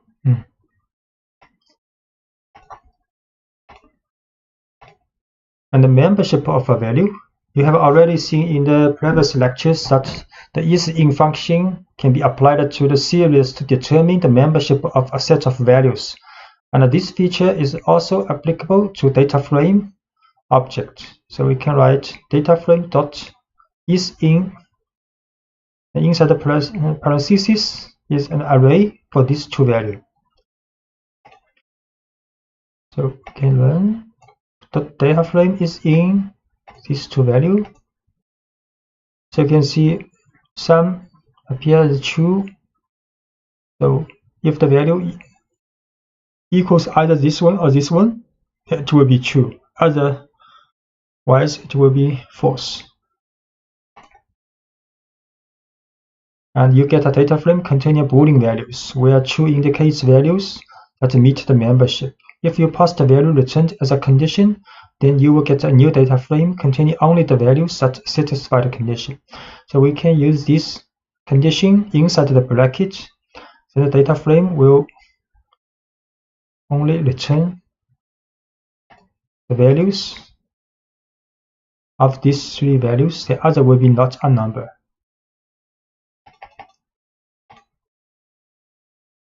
And deleting a column. So if you want to delete an entire column and all its contents, use the delete method, del command. So we can write del frame new. Then this column will be deleted.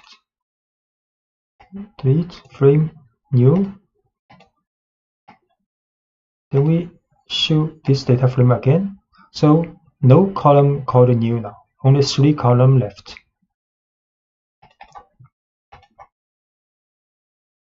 And the filtering, you can apply the filtering through the application of certain conditions. For example, say you want to get all values smaller than 1.2. The elements not matching the condition will be replaced with not a number. For example, this is a data frame. Then we can add a condition with bracket after this data frame. And the condition is if data frame less than 1.2. We can create a data frame first. So this data frame has 3 price columns, 5 rows. We can run. So only these values less than 1.2, other values will be not a number. The data frame from nested dictionary. So a very common data structure used in Python is a nested dictionary, as shown here, called nest dict. And this is the external key, a key, red, white, blue. Then the value for the key is also a dictionary with key value pairs inside. So we can create a data frame using the information of this nest dictionary. So this data structure, when it is passed directly as an argument to the data frame constructor, will be interpreted by pandas to treat external keys as column names and internal keys as labels for index. So red, white, blue are external key of this data object or library dictionary. Then this value will be converted as column names in the resulting data frame. And the internal keys like 2012, 2013 will be the index of the data frame. So we create this nested dictionary first.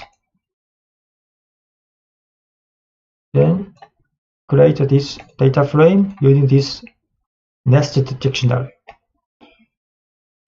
Show this data frame. You can see now the red, white, blue are the columns, and the 2012, 13, 11 are the index.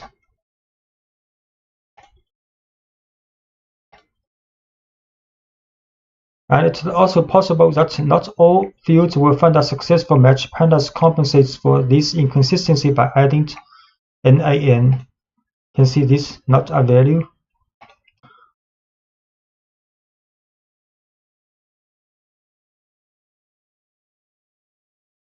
And the transposition of a data frame. You can get the transposition of the data frame by adding the T attribute to its application. So you create a data frame, then transpose. We create a data frame called frame3 with color. Color is index and columns are object, ball, pen, pencil, paper. Then if we transpose this data frame, then the color will be the column and objects are indexed now. The index objects in pandas series and data frame are responsible for the labels on the axis and other metadata as the name of the axis. So we create a series with this value and with this index array. So if we write series dot index, it will show the index. Create this series first, then can show the index of this series.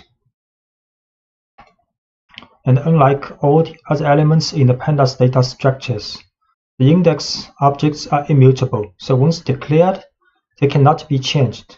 This ensures the secure sharing between the various data structures. Methods on index. So there are some specific methods for index available to get some information about index from a data structure. For example, ID minimum and ID maximum are two functions that return respectively the index with the lowest value and the index with the highest value. So this maximum is blue, a minimum is blue, then maximum is white. Arranged alphabetically.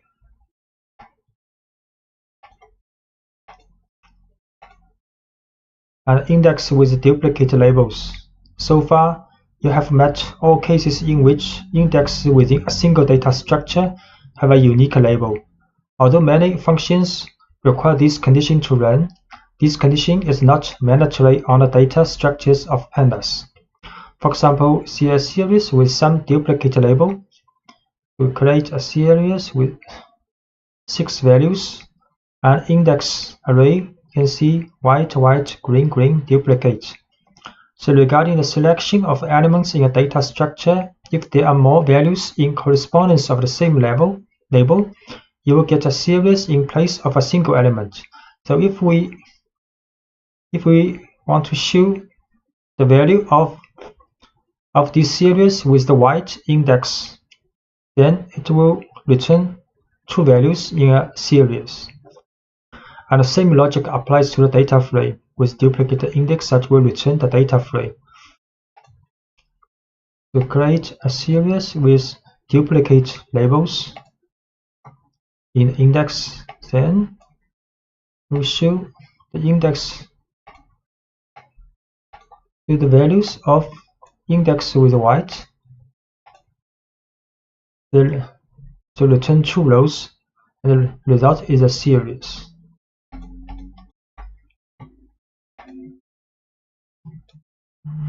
And the pandas provides is unique attribute belonging to the index objects to tell if they are indexed with duplicate labels inside the structured data, both for series and data frame. So if we write series.index is unique or frame.index is unique,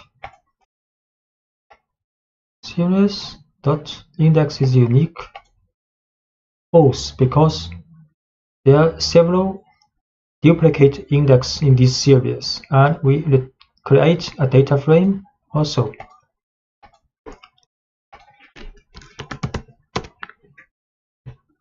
Data frame has 3 columns, 5 rows, index from 0 to 4, and we show this data frame's index is unique. Yes, true, because index no duplicate values. Reindex. It was previously stated that once it's declared in a data structure, the index object cannot be changed. But by executing a reindexing, you can also overcome this problem. It is possible to obtain a new data structure from an existing one, where indexing rules can be defined again. For example, we create a series with 4 values, and this is the index string for this 4 value. And during reindexing, it is possible to change the order of the sequence of index, delete some of them, or add new ones. So in the case of a new label, pandas adds not a number as the corresponding value. So for example, we can create a new series using reindexing.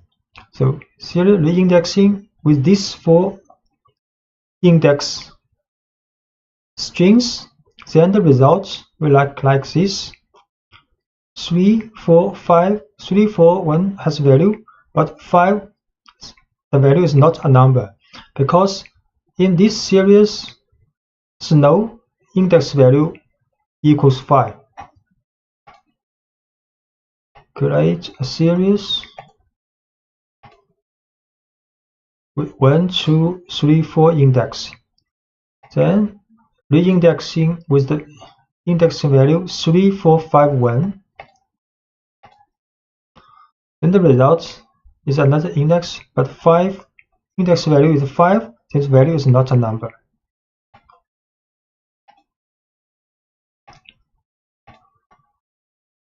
And you can also use reindexing with interpolation. So we create a series with 4 values, and this is the index. Then can write reindexing range 6. Range 6 is from 0 to 5. The method ffill forward filling. Then the result will look like this. From 0 to 5 indexing. Then the value comes from series 3, but if not available value, for example, index 2, 4, not appear in this series, then these 2 values will be filled forward filling from other values. And similarly, if we set method bfill backward fill, then if the index cannot be found in this series, the value will be filled backward. We create a series first with 4 values with these 4 index. Then we reindex this series and with expected index from 0 to 5 in the new series, and using forward fill method. Then this is the resulting series. And if we use backward filling, then if the value cannot be found in this series, will be backward filling from other values.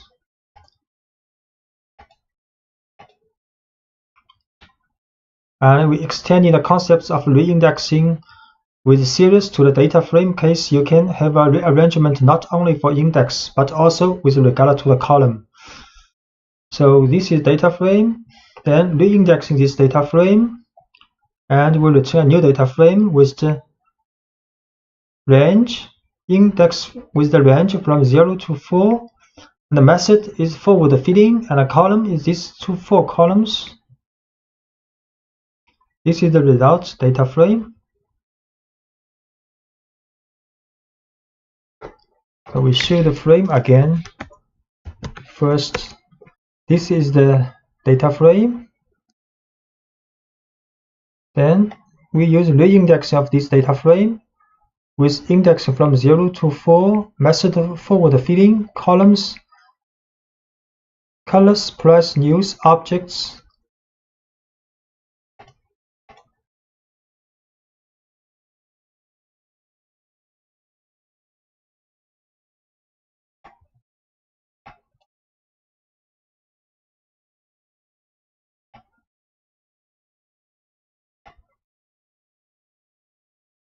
Then this is the resulting data frame, and if we use backward filling,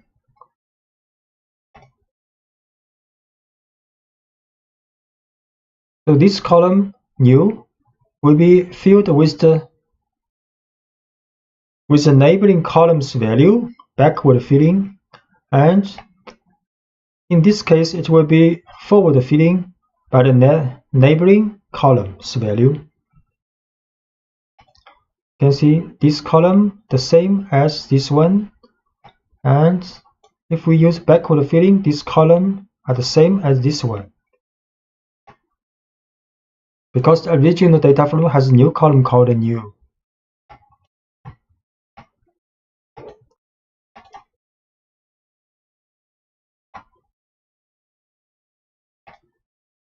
And a job for series, this method will return a new object and without the items that you want to delete. We create a series first with this index, and the value is 0, 2, 3. Then next we can job yellow index. Then the result will be a series with 3 rows, 3 items. We can also job this blue and white both. Create a series, 4 values with this index. Then we job yellow, then return another series without the yellow index. We can also draw 2 values, then only return this red and yellow.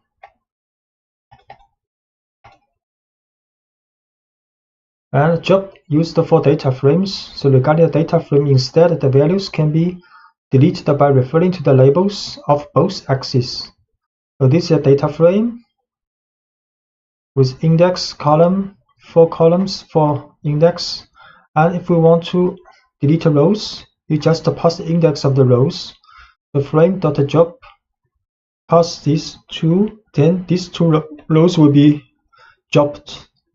And if we want to delete the columns, you have to specify axis equals 1 here. So we create a data frame, 4 columns, 4 rows with this different color index. Then we job blue and yellow,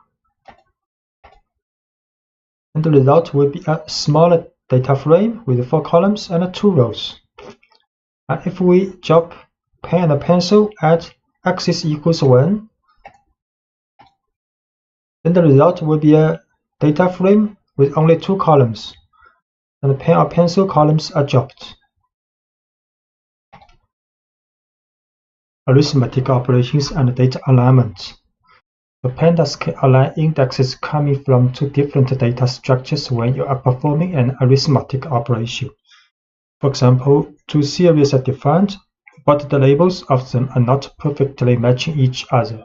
If summing these 2 series, so when the labels are present in both operators, their values will be added, while in the opposite case, they will also be shown in the result in the new series, but with the value not a number. So we create 2 series, but with not exactly the same labels in the index. So if we add these series together, some labels which do not appear in both series will have a value not a number. So create these 2 series. So S1, 2, 3, 4 values, 4 labels. S2, 5 values, 5 labels. Then we sum this series. Result will look like this: 1, 2, 3, 4, 5, 7, 5, 6 labels, 6 value, but 3 of these values are not a number, NaN value. In the case of the data frame, although it may appear more complex, but the alignment follows the same principle as in series. but is carried out both for the rows and for the columns. So we create two data frames, then sum these two together. The result will like this: many, not a number value. We create two data frames. Let's shoot data frame 1 and data frame 2. 4 columns, 4 rows in the data frame 1. 3 columns, 3 rows, the data frame 2. Columns not the same. Pen has pen, ball, but pencil, paper, mug only appear in one data frame. Then we sum these two. That will be a 5 column, 5 rows data frame with many. For these 3 column, it's not a number value, and these 2 rows, green, red, also not a number value. And this is called flexible arithmetic methods. So for example, we can use frame 1 dot add frame 2, the same as frame 1 plus frame 2. Can use this example. Result is the same as before.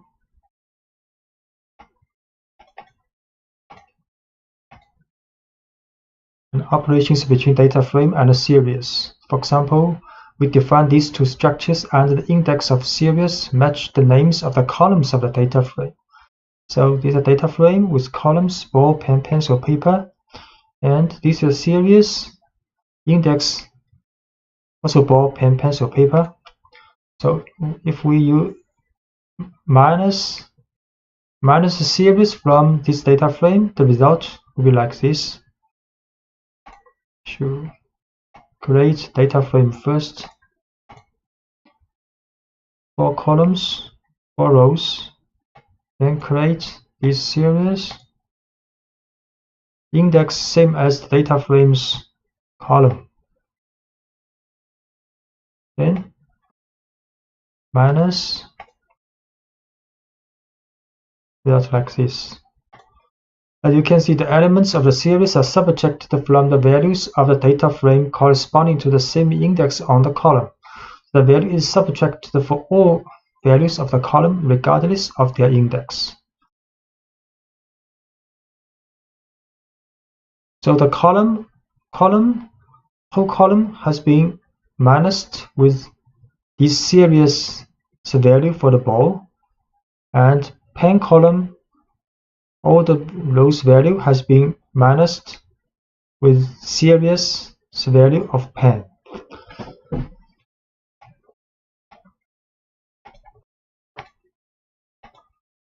And if an index is not present in one of the two data structures, the result will be a new column with that index only, such all its elements will be not a number. So for example, we set series mark equals none. Then if we minus frame with series, then the result will have 4 rows but 5 columns.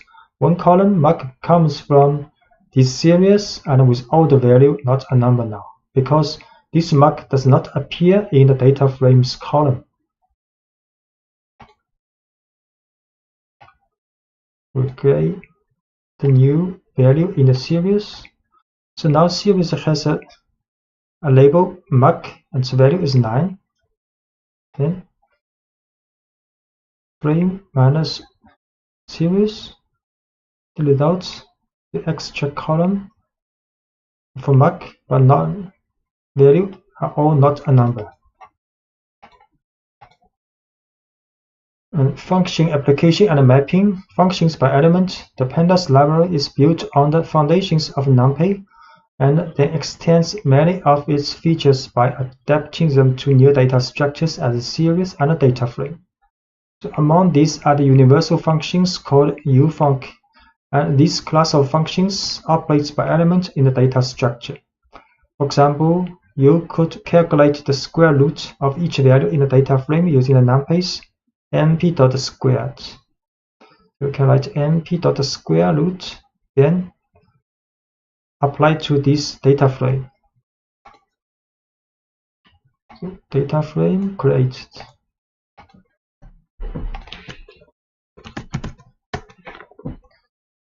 For columns or a numerical value, then square root this data frame.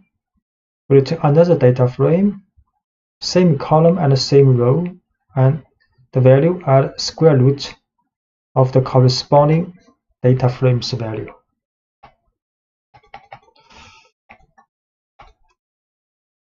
And functions by row or column using the apply function to apply, for example, and the user define a function on columns or rows of the data frame.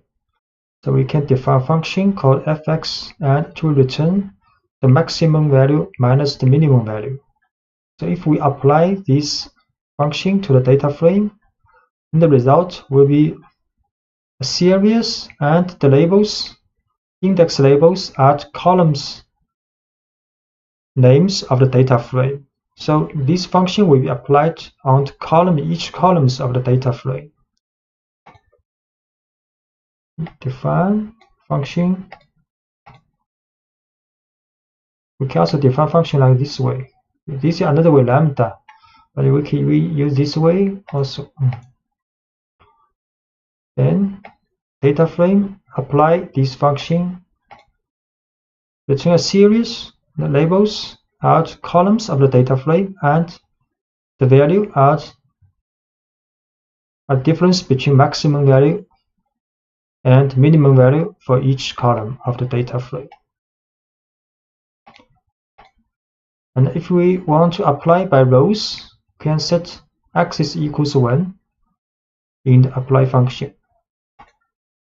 So this data frame also apply this function, but by row, set x is equals 1. The result will be a series, the labels at the rows of the data frame, and the values at the difference between the maximum value and the minimum value for this row in the data frame. Extending the application to many functions simultaneously, the result will return a data frame. So for example, we want to return the minimum and the maximum value, two value, and index called minimum maximum of this series in the definition of this function. Then we apply this function to data frame. Then the result will be a data frame with this index name, and each row represent the minimum or maximum value of this column of the data frame. We define this function which will return a series with two indexes. Then apply this function to the data frame. The result is a data frame, minimum value or maximum value of each column of this data frame. Most of the statistical functions for numpy arrays are still valid for pandas data frame, so using the apply function is no longer necessary. For example, functions such as sum and mean can calculate the sum and the average respectively of the elements contained within a data frame. So we create a data frame with 4 columns and with 4 index labels. And we can just write frame.sum, then the result will be a series, and the index labels are column names of the data frame, and the values are the sum value of each column of the data frame. Create data frame first.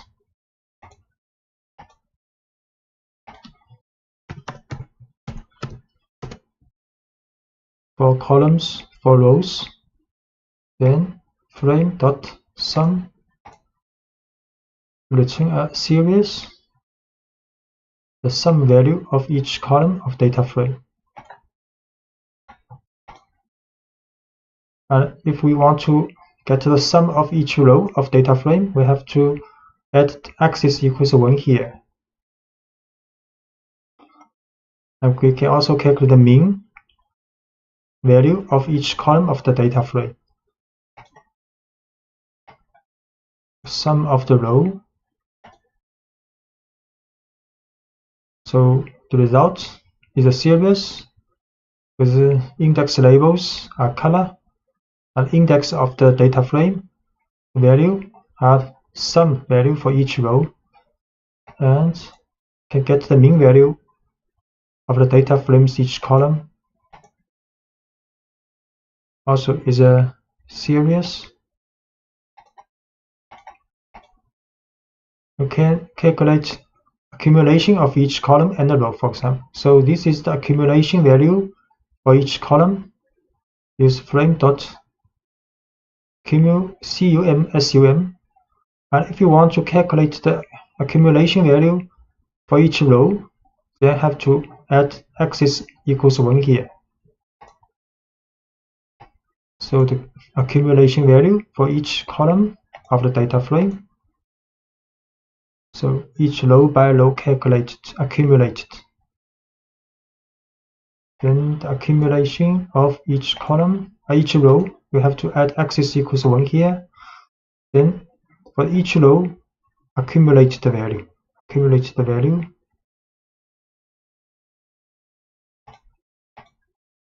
And describe a function allows you to obtain summary statistics for the column in this case.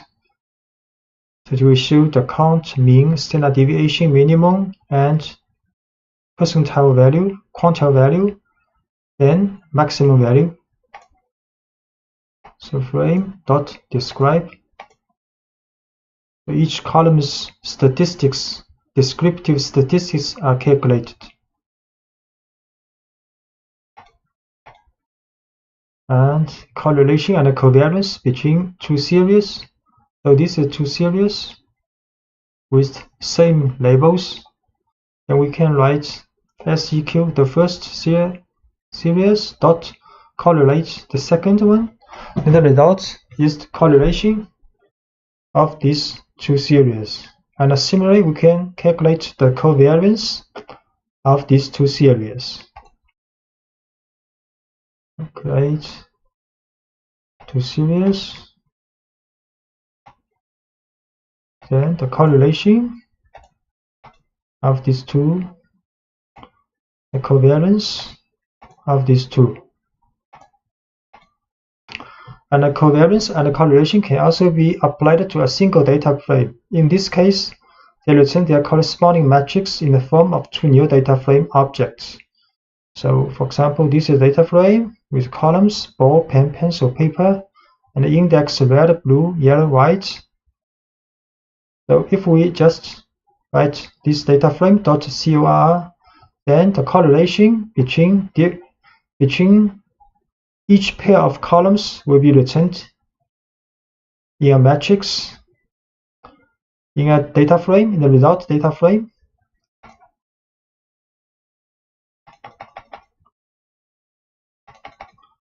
So we create this data frame called frame2. Choose this data frame. Then we just write data frame 2's correlation. So correlation between different columns are returned, and the covariance between different columns.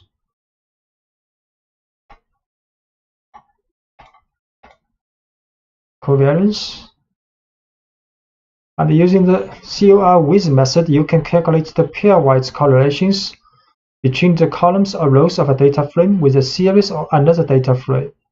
So we create a series with index with 5 labels. And if we write data frame.cor with a series, then the result will be like this. So for the ball column, the correlationship between this column with this series. And for the pen, the column of the pen of the data frame will be calculated with a correlation with this series, and so on. We create this series, then use frame.to.correlate with this series. Then each column of this data frame will be calculated with a correlation with this series.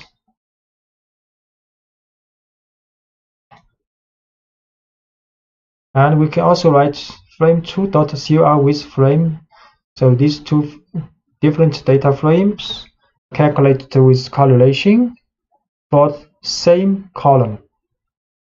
So the column ball in this data frame is calculated with a correlation with the column ball in this data frame.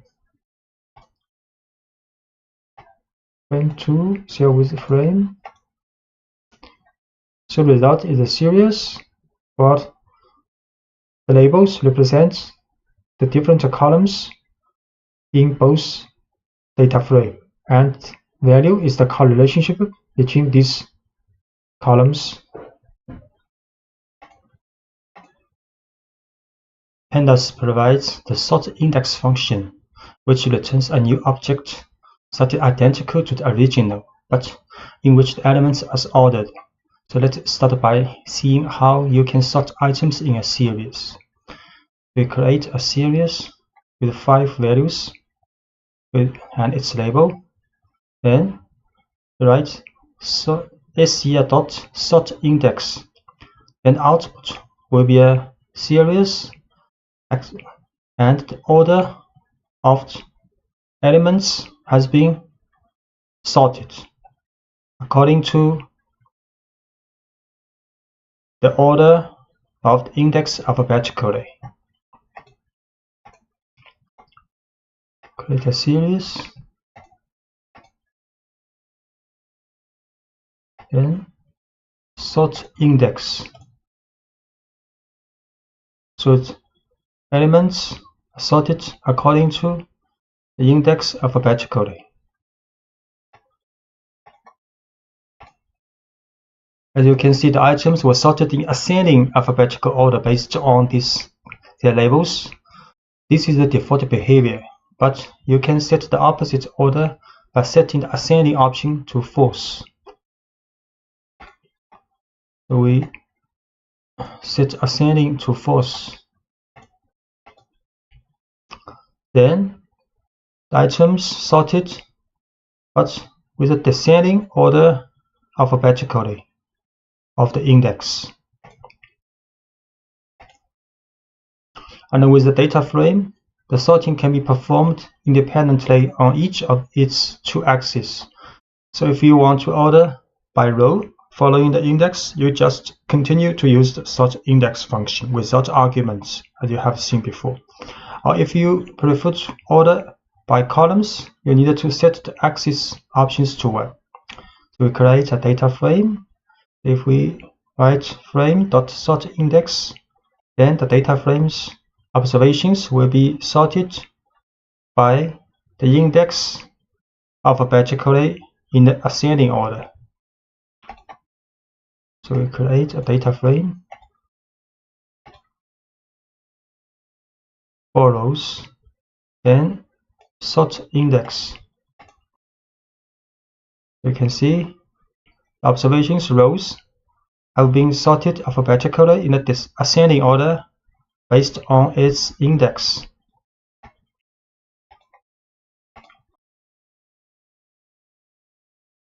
And if we write axis equals 1, then the data frame will be sorted by column according to the column names alphabetically. So frame.sortIndex axis equals 1.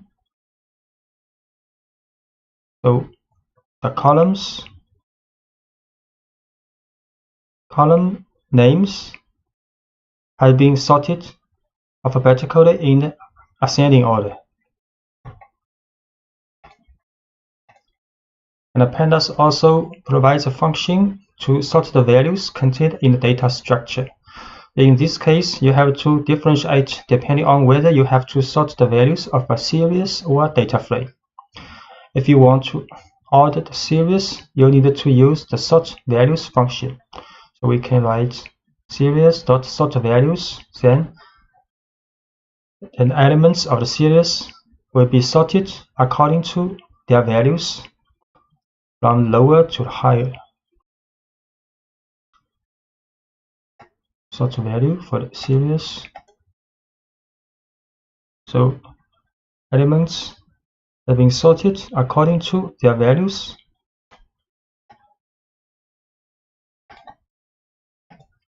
And if you needed to order the values in a data frame, you will use the sort values function seen previously, but with the by option. Then you have to specify the name of the column on which to sort. So for the data frame, we can sort values by this column pen.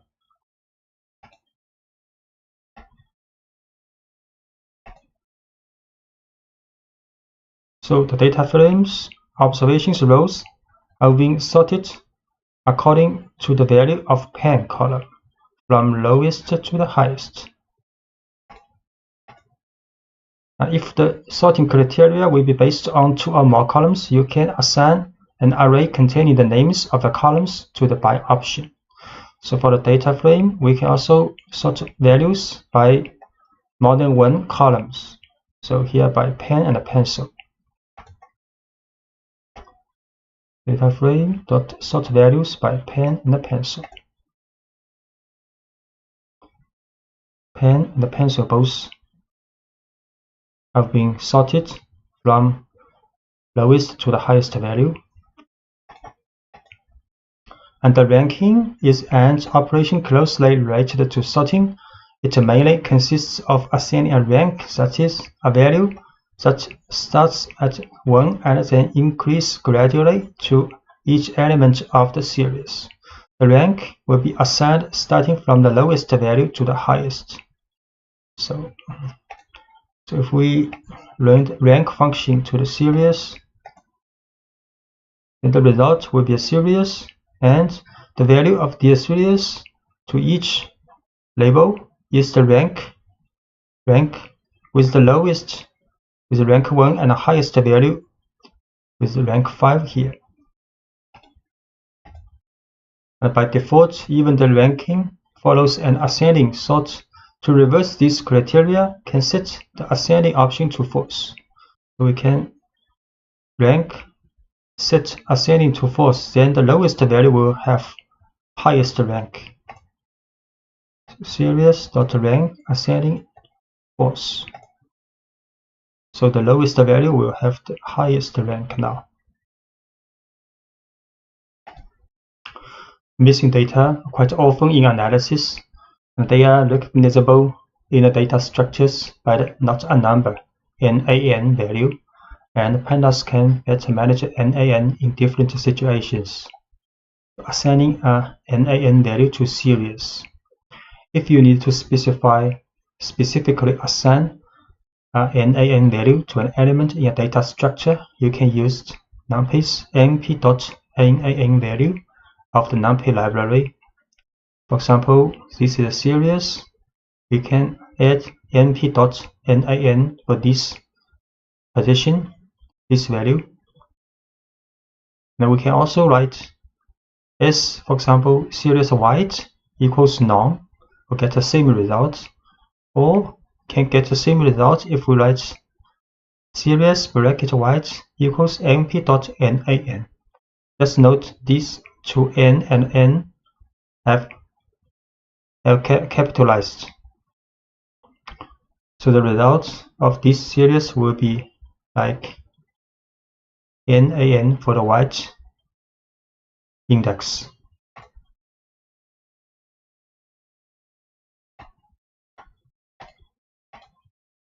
We create this series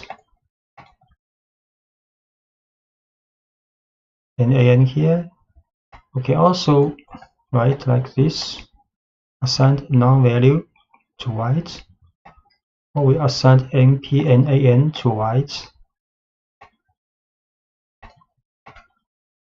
it will have the same results for these three statements. And assigning an NaN value to a data frame. So this is a data frame created, so we can assign one of the value for the column ball and the index red to np and an, or we can write frame ball red to none.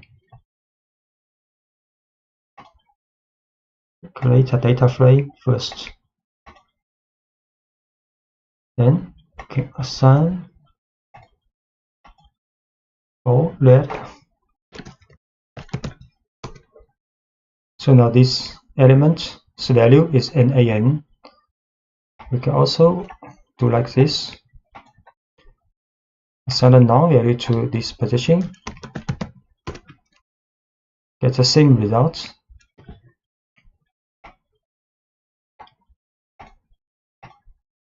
Filtering out NaN values. You can use the job NA function to eliminate the NaN values during data analysis. So we can write series.jobNA. So it will return a series without the not a number value. Series.jobNA. The result is a series with 4 elements, and the value of NaN has been excluded. And you can also directly perform the filtering function by placing not null in the selection condition. So for example, we can write series bracket for the selection condition. We write series.not null, and the result will be the same. The not a number value has been excluded in the resulting series. Series bracket series.not null. Get the same result.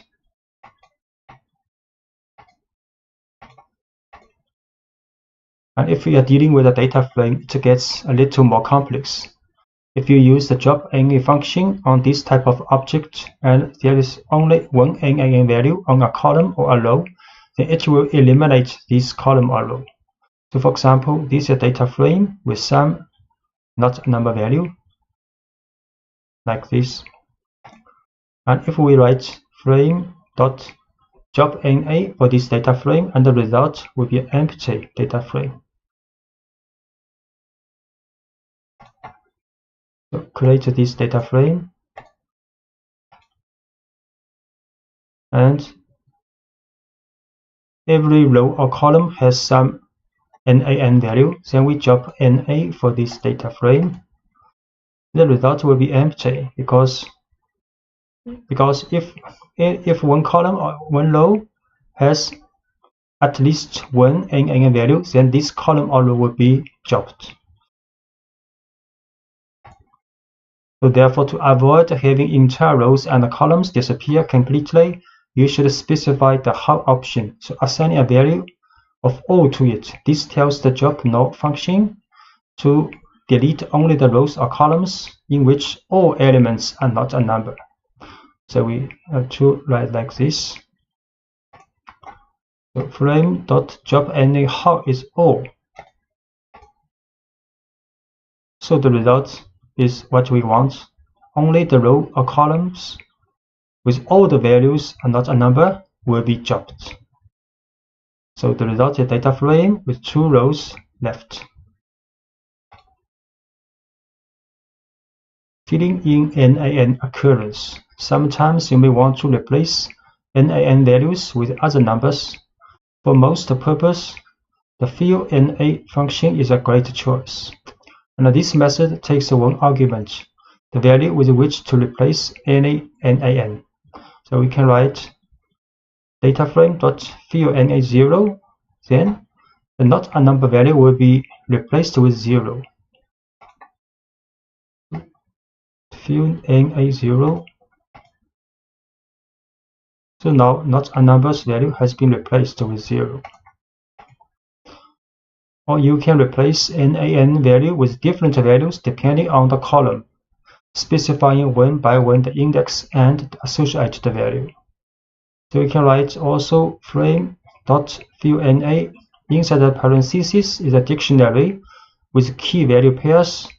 The keys are columns, names, and the value are the value we want to replace for the NaN value for this column. So frame.view_NA, ball is 1, mark 0, and the pen is 99. You can see the result of this data frame has no NaN value, and each column's NaN value has been replaced with the value in this dictionary.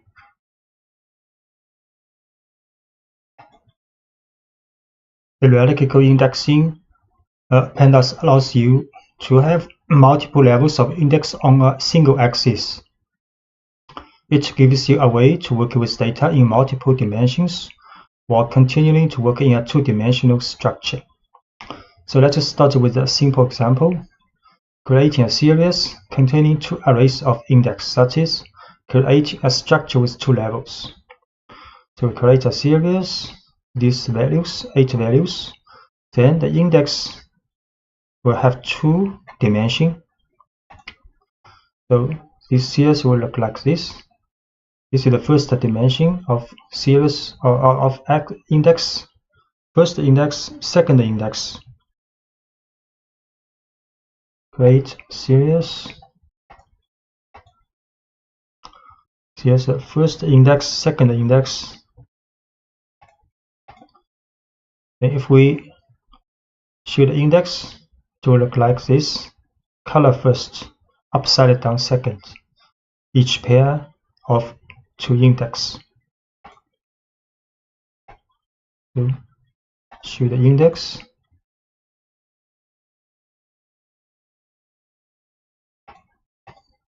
Then you can select the values for given value of the first index. So you can write brackets, select only the white index value. Then it will like the smaller series with the index for this position up, down, right, and the value. Or you can select the values for given value of the second index.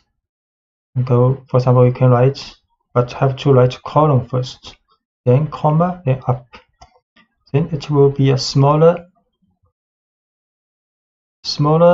series with these colors on index. And if you want to select a specific value, you can specify both index. So you can write in the bracket, select white and up, then its value will be shown. Series white, this series column, comma up, like this. And we should the individual value. We have to put 2 index category here.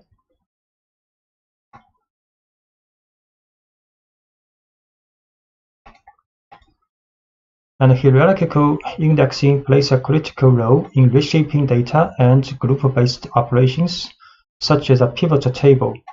For example, the data could be rearranged and used in a data frame with a special function called unstack. Now, this function converts the series with a hierarchical index to a simple data frame, and where the second set of index is converted into a new set of columns. So if we write series.unstack for this hierarchical indexing series, then the second index of the series will be converted to the columns headers of the data frame, and the first level index of the series will become the index of the resulting data frame. So if we write series.unstack,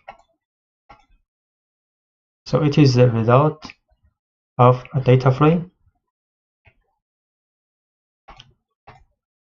And if what you want is to perform the reverse operation, so which is to convert a data frame to a series, you can use the stack function. So if we write data frame.stack, then the result would be a hierarchical index, indexing series, and the data frame's column headers will become the second level index of the series, and the index of the data frame will become the first level index of this series. So we can create a data frame first. So data frame has 4 columns, 4 rows. Then we can write data frame.stack.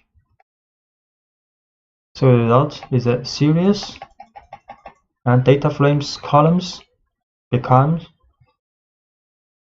the second level index of the series. And with data frame, it is possible to define a hierarchical index also, both for the rows and for the columns. At the time of the data frame is declared, you have to define an array of arrays for index and columns options. So for example, we can create a data frame, and there are 4 rows, 4 columns with total 16 values. And for the index, we can write 2 levels. For the columns headers, also 2 levels. Then the result will be like this.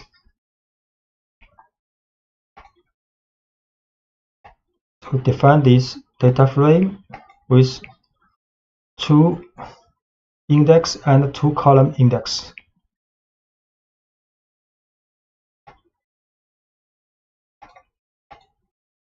Occasionally, you might need to rearrange the order of the levels on an axis or sort for values at a specific level. So the swap level function accepts as arguments the names assigned to the 2 levels that you want to interchange, and return a new object with the 2 levels interchanged between them, while leaving the data unmodified. So if we want to reordering assorting levels, so we can do. First, we have to define 2 names for the index, 2 index of this data frame, and 2 names for the 2 columns of this data frame. So we define 2 names and show this data frame. So now 2 index, white, red, up, down, will have name called color and status, and 2 column headers also has name called object and ID. So next we can use swap levels, for example, to the data frame with between the colors and the status, these 2 index. So we can swap levels for the color status. In the original data frame look like color status here. So we swap level, we see how it is going. So now the data frame's index has been changed the position. Status is the first level index, and the colors is second level. And the data arrangement also changed accordingly. Instead, the sort index function orders the data considering only those of a certain level by specifying it as a parameter. So we can also use sort index level is colors, so the data frame will be sorted according to the labels of colors.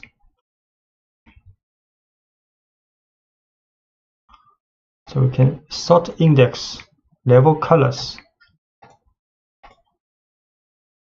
So the colors labels are sorted alphabetically, then the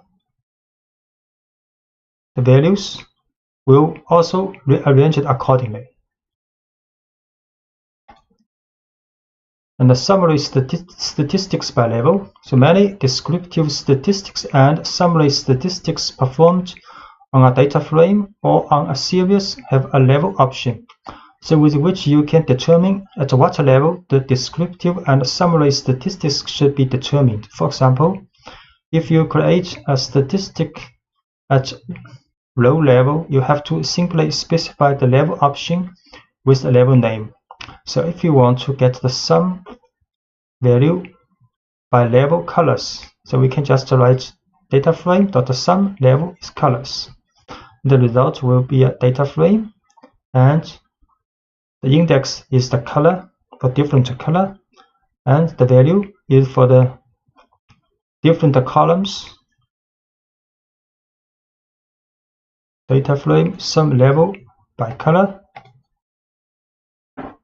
So you can see color, white, red, and the column pen 1, pen 2, paper 1, paper 2. And if you want to create a statistic or given level of the column, for example, the ID, you must specify the second axis as an argument through the axis option set to 1. So if you want to calculate sum by column ID, we have to add axis equals 1 here. So mFrame.sum level ID, because ID is at the column, I have to add axis equals 1. So the result is clear for the two index different level, different index, then the columns is by ID only. ID1, ID2, and sum value for these different index combinations.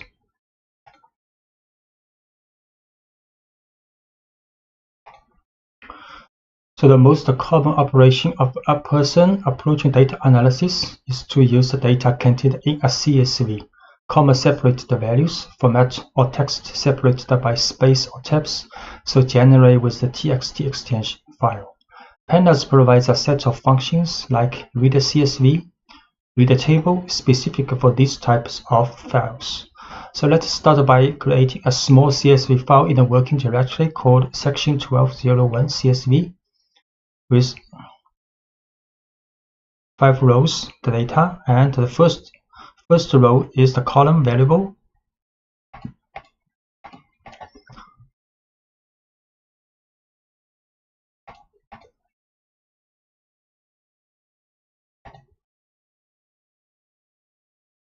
This file. Since this file is a comma delimited, you can use the read CSV function to read its content and convert it to a data frame object. So we can use pd.readCSV, this file, and we return a data frame like this with 5 rows, 5 columns. Can import pandas and numpy and set the working directory. Then can read this file, use read CSV, and we show the result. It's a data frame with 5 columns.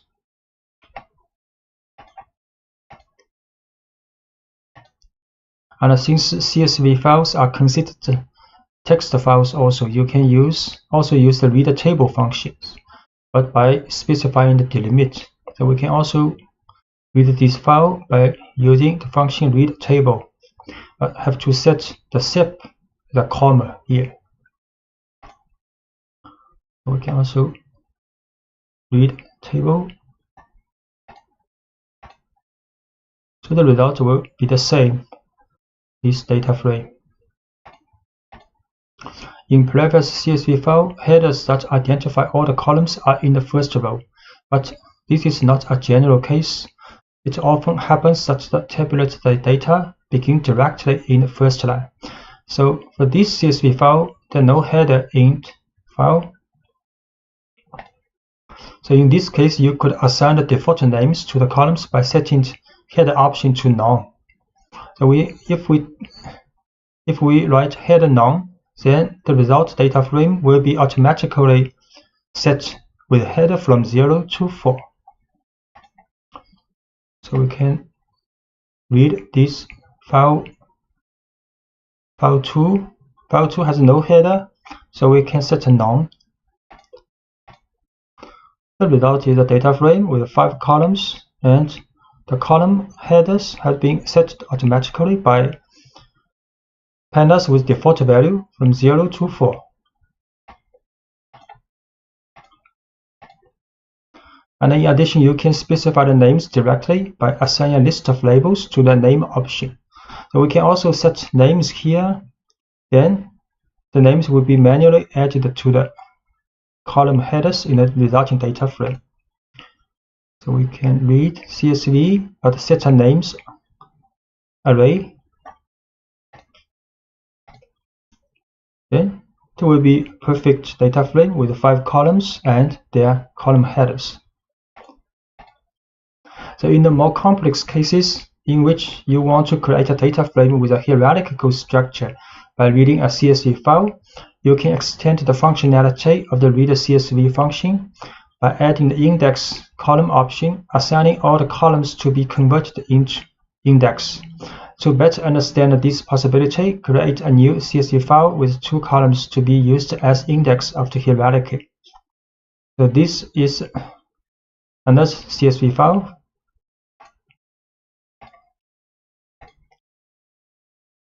Have 5 columns called color status item 1, item 2, and item 3, with 7 rows representing the observation. So when we read this file, we can set the index column for these 2 columns. Then pandas will create a data frame, but these 2 columns in the file will be set as index in the resulting data frame. So this column 3 column item 2, item 3 representing the data value. So can read CSV, then index column color status. So this data frame has hierarchical index. First is the color, second index is the status, and these 3 columns representing the data we want. And we can also read TST file into parts. So when larger files are processed, or when you are only interested in portions of these files, you often need to read the file into portions, so we call chunks. You can explicitly specify the number of lines on which to parse with the n rows and skip rows options. So where you can select a starting line n called skip rows. So we start this line called skip rows, and the lines to be read after it called n rows. So in this statement, read this file, but we start from the 3rd row. So index 2 is the 3rd row. We start from the 3rd row, then skip n rows to read 3 rows from this row.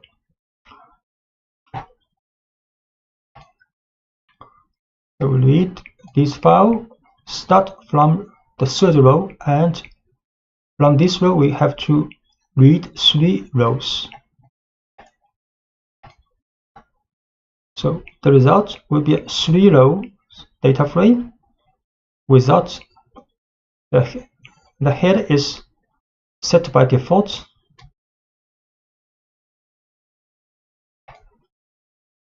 When reading text files in pandas, it is possible that the files on which to parse the data do not show separated well defined as a comma or a semicolon. In these cases, the regular expressions come to our aid, and you can specify a regexp within the read table function using the sep option. A regular expression called RE specifies a set of strings that matches the rules defined in it, and let you check if a particular string matches a given regular expression in data analysis. And they can return the strings that follow the rules and will discard it if it does not follow the rules. This is some commonly used regular expression symbols. Dot, so matches any single character. And \d, lowercase, means all the digits. \d with the uppercase means non-digit characters, and so on. So This is for the white space characters like space tab new line, and this is non-white space character. And for example, this one is 0 or more of the preceding character occurrence. 0 or more occurrence of the preceding character. And plus sign means match the preceding character 1 or more times. Let's say we want to create a string that meets the following rules. Write the letter A at least once. Append to this the letter B exactly 5 times, and append to this the letter C any even number of times, and write either the letter D or E at the end. So for these 4 rules, many strings will meet these 4 rules, like this one, and so on. There are many infinitive number of variations. But if we use regular expressions, we can just write a shorthand way of expressing this set of rules.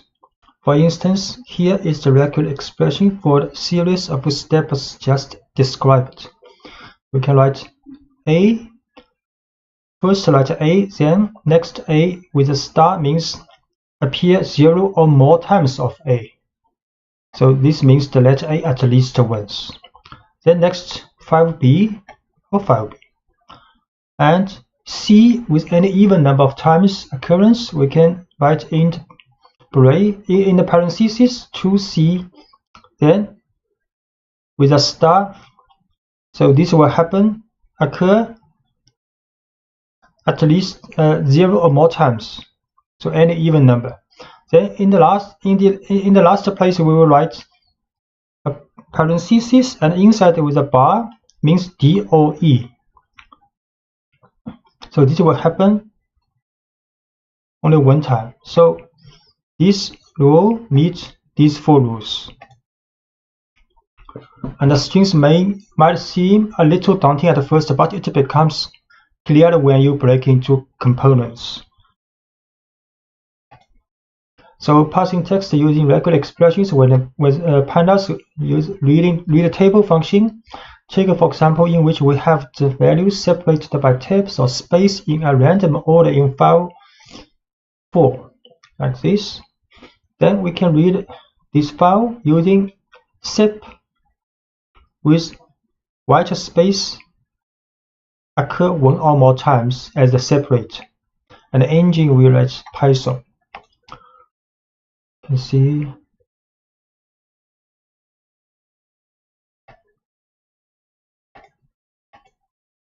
Then read the table, this file sep is the white space occur 1 or more time, engine Python. The result is perfect. If we look at these files, this file like this, the result is a perfect data frame. And in reality, you can consider separate characters like alphanumeric characters also. So for example, integers such as 0. And in this example, you need to extract the numerical part from a txt file in which there is a sequence of characters with numerical values, and the literal characters are completely fused. So this is a file, and we want to read the numerical values. Then we can write a sep as non-numeric data occur 1 or more times at the separate. You can try this. So this is the file. This is the file aligning with the numbers and alphabets. So we can read the table, use separator as non-digital symbol occur 1 or more times, and header non, and engine is Python.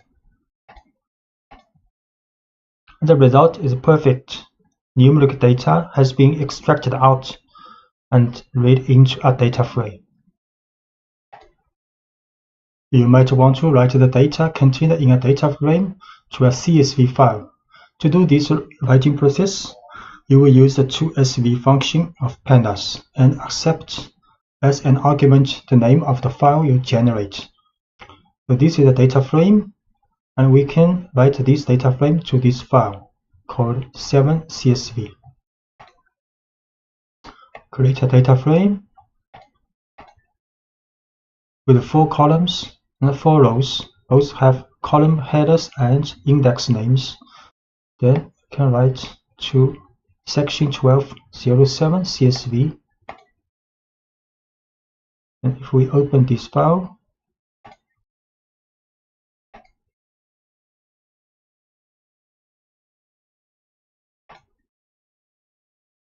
you can see the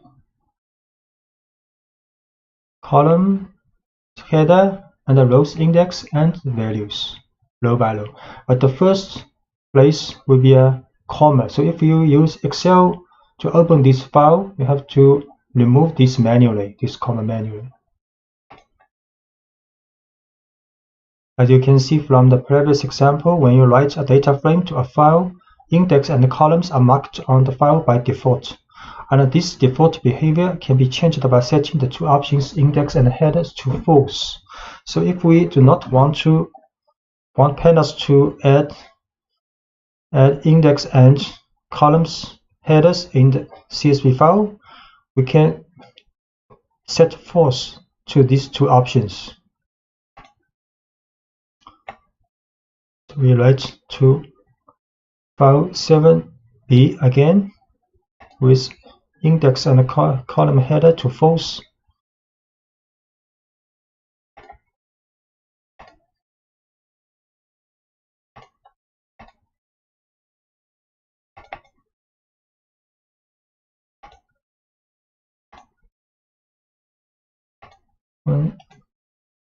So now only the value part are written into the CSV file. No headers, no index. And one point to remember while writing files is that not a number of values present in a data structure show as empty field in the CSV file. So if we create a data frame with many, not a number, and next we write to this file. So create data frame.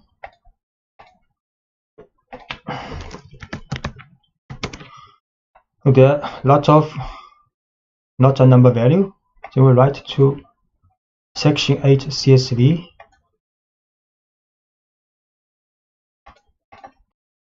Open this file. You can see the not a number value has been transformed to empty place. And you can replace this empty field with a value to your liking using numpy's IEP option in the 2SV function. So common values may be null, 0, or the same NaN. So we can write this file, but we set the NA rep option to NaN. So write again to this file with the option for NA rep to NaN.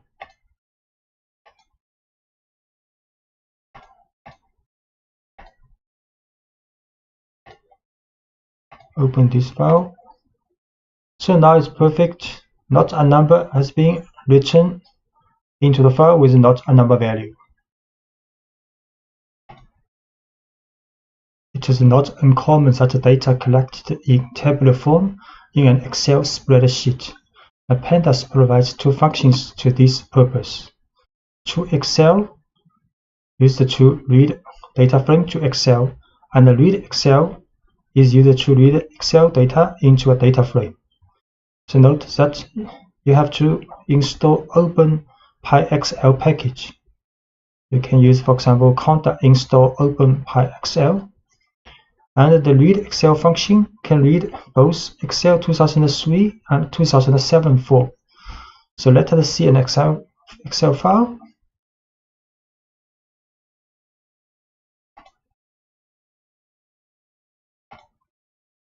Excel file with the first column ABC and then a tabular form with column header with the color, and this is data place.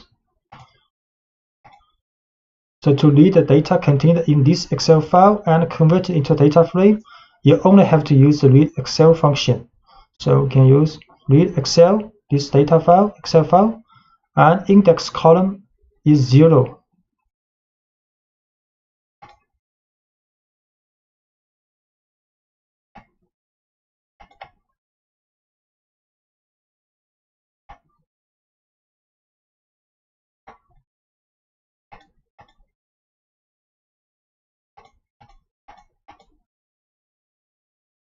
So read this Excel file.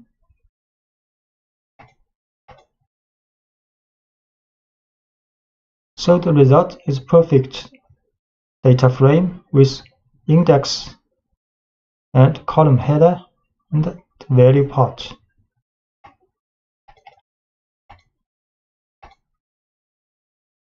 As you can see, by default, the returned data frame is composed of the data tabulated in the first spreadsheet. If, however, you need to load the data in the second spreadsheet, you must then specify the name of the sheet or the number of the sheet, just as the second argument. So if you want to read data in the second sheet, we can write sheet number 1 means second, and also put the sheet name here, sheet 2. For example, this file also has a sheet 2 data. So we can read Excel sheet 2 to be perfect data frame as we want. Okay. We can also set the sheet number 1 means second is the same result.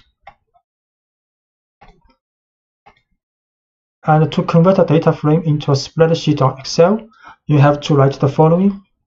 For example, we can convert this data frame into an Excel file's first sheet. So we create a data frame with 4 columns, 4 rows. Then we write to this Excel file called data02.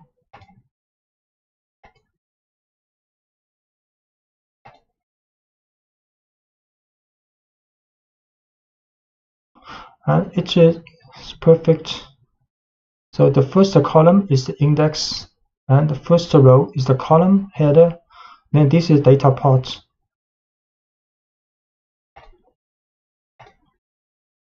The merge operation, which corresponds to the join operation for those who are familiar with SQL, consists of a combination of data through the connection of rows using one or more keys.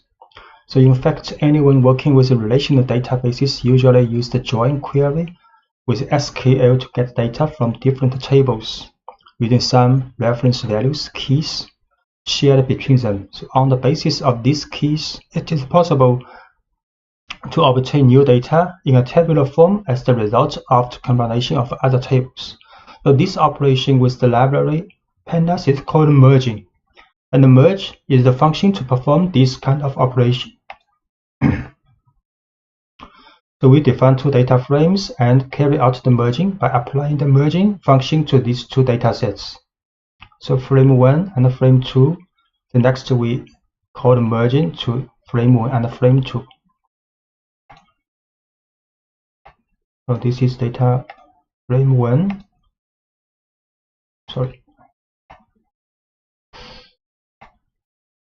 Set the working directory and import the library.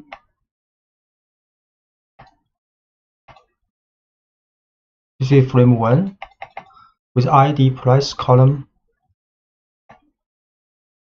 with 5 rows, and this is frame 2 ID color, 4 columns. ID price and ID color columns. Then if we merge these 2 data frames, the result will be 4 rows with this ID and 3 columns ID, price, and color. So as you can see from the result, the returned data frame consists of all rows that have an ID in common. In addition to the common column, the columns from the first and second data frame are added. So in most cases, you need to decide which is the column on which to base the merging. To do this, you have to add on option with the column name as the key for the merging. So we create two data frames again, but in this case, have two data frames having columns with the same name. So if you launch a merge, you do not get any results. So we create again another called data frame 1 with 3 column ID color branch with 5 rows, and frame 2 ID branch 4 rows. You can see in these two data frame have 2 columns called ID branch in both data frames. So next, if you use merge data frame 1 and frame 2, you will get nothing because pandas do not know which is the criteria you want to merge with. Empty. So it's necessary to explicitly define the criteria for merging that the pandas must follow. So specifying the name of the key column in on option. We have to set an on option, for example, ID here.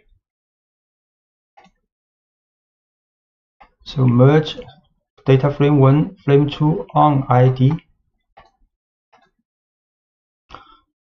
So the result will be a data frame with 4 rows, and the merging operation implemented based on common ID values in 2 data frames. Then these rows are combined with all the columns in 2 data frames. But the brand in 2 data frames has been changed with the name for the brand X and the brand Y.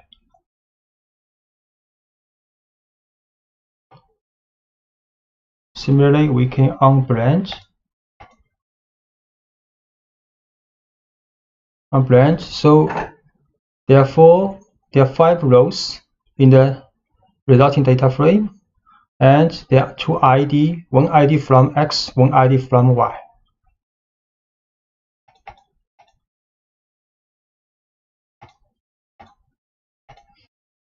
And often, however, the opposite problem arises, that is to have 2 data frames in which the key columns do not have the same name. To remedy this situation, you have to use left on and right on options, so which can specify the key column for the first and for the second data frame. So if we change data frame 2 column name to SID branch, then we can merge these 2 data frames, for example, left on ID and right on SID. Then pandas will find the same ID in the first data frame with the same ID on second data frame's SID column. So the result, you can see, will have 5 columns, and these 2 columns have the same value, then other columns combined with brand X, brand Y. So we change data frame 2's column name to SID and brand. Then merge left on ID, right on SID. Result 4 columns, ID and SID have same value, other columns combined. By default, the merge function performs an inner join. The keys in the result are the result of an intersection. So the keys will appear in both data frames, then join these rows. Other possible options are the left join, the right join, and outer join. The outer join produces the union of all keys, combining the effect of a left join with a right join. So to select the type of join, you have to use the how option. For example, we can select how is outer. So then this will be a union of the rows of ID column in two data frames. So it could happen NaN value in some columns.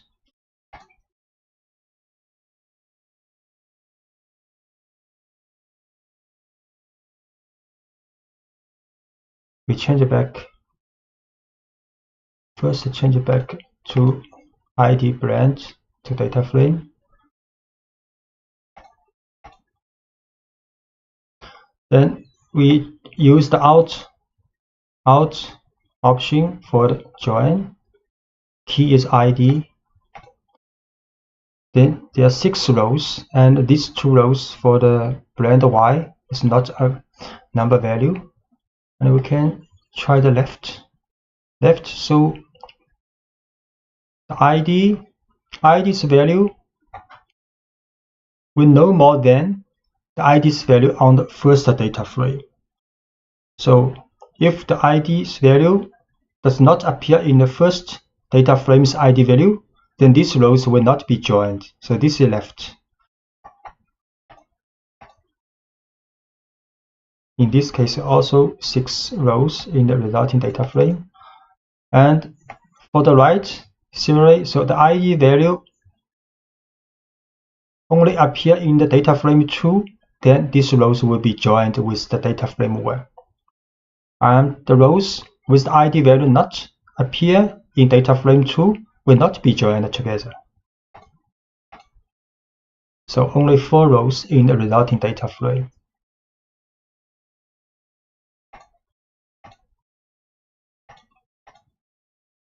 And to merge multiple keys, you simply add a list to the on option. So we can add 2 keys in join criteria in on. So pd merge frame 1, frame 2 on ID branch use outer. You can see how it's going. The lot, there are 9 rows in resulting data frame. So these 2 IDs, these 2 columns, the value appear in 2 data frames, either in frame 1 or frame 2, or appear in both, will be joined together for these rows. So the result will be 9 rows. And you can also merge on an index. So in some cases, instead of considering the columns of a data frame as keys, so index could be used as keys for merging. Then in order to decide which index to consider, you set the left index or right index options to true. So we can write, for example, merge these 2 data frames, right index true and the left index also true. Let's see. Merge with the index.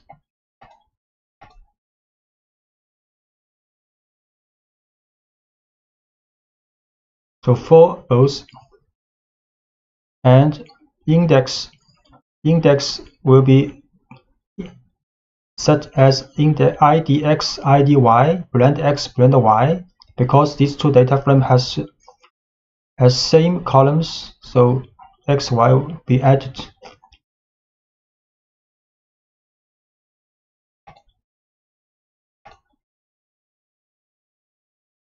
And we can also use out option in the index join.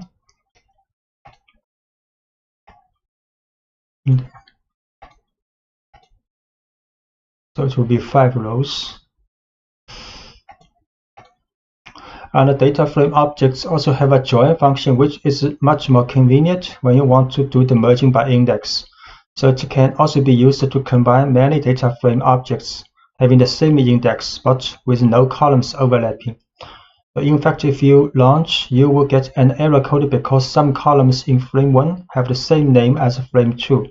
Then you have to rename the columns in frame 1 to frame 2 before launching the join function. So if we now just use join frame 1 with frame 2, we'll have a value error because some columns in frame 2 and in frame 1 have same column names, so we have to set the name different for the two columns. Change the frame choose column's name. Then we can use join. Then this is same as index join. The result is 5 rows. Then ID blend and ID to blend 2. This from data frame 2. Concatenation refers to the joining together two or more datasets into a large one. And numpy provides a concatenate function to do this kind of operation with arrays. So we create two arrays. Both have 9 values and with the shape 3 by 3. Then if we run numpy.concatenate array1 and array2 and with the axis equals 1, then the second array will be put into the result array as extra column with the array1. And if we write np.concatenate array1 array2 axis 0, then two array will be added by row. We create two array. This is array 1 and this is array 2. So concatenate these two first by column. The result will be an array with shape 3 by 6 and concatenate these two array row. The result will be an array with shape 6 by 3. And concatenate pandas series and data frames. Can use concat function in the pandas to this kind of operation. So we create two series with 4 random number and with different index. So if we concat serial 1 with serial 2, the result will be a series with 8 elements. Create series, then create another series, and we concatenate these two series together. The result will be a series with 8 values. And by default, the concat function works on axis 0, having as a returned object a series. If you set the axis equals 1, then the result will be a data frame. So if we run pd.concat serial 1 and serial 2, but with the axis equals 1, the result will be a data frame. So the serial 1 will be on the first column and serial 2 will be on the second column, but these two parts will all have the value not a number. So we run this axis equals 1, concat these two series. The result will be a data frame with many not a number value. And the problem with this kind of operation is that the concatenated parts are not identifiable in the result. For example, you want to create a hierarchical index on the axis of concatenation. You can do this. You have to use the keys option. So if we put the keys equals 1, 2 in this concat operation, then the result will have a hierarchical index for this series, and the first index will be identified with the key 1, 2 exactly same as we have put here in the function. So pd concat these two series with keys 1 and 2. The result is a series with a hierarchical index 1, 2 in first index. And in the case of combinations between series along the axis 1, the keys become the column headers of the data frame. So if we concatenate these two series and axis equals 1, keys equals 1 and 2, then the result will be a data frame, and the column headers will have this name 1 and 2 from this keys array. So PD concatenate these two series, axis equals 1, keys equals 1 and 2. The result is a data frame with the column headers we have manually assigned to the keys.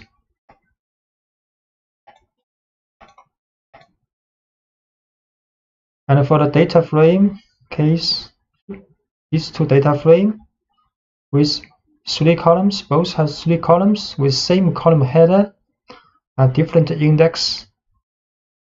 Then if we concatenate these two data frame together, the result will be a data frame with 6 rows and 3 column heads.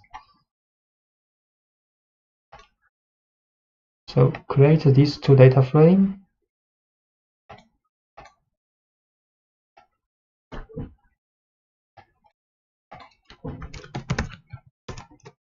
Frame 1,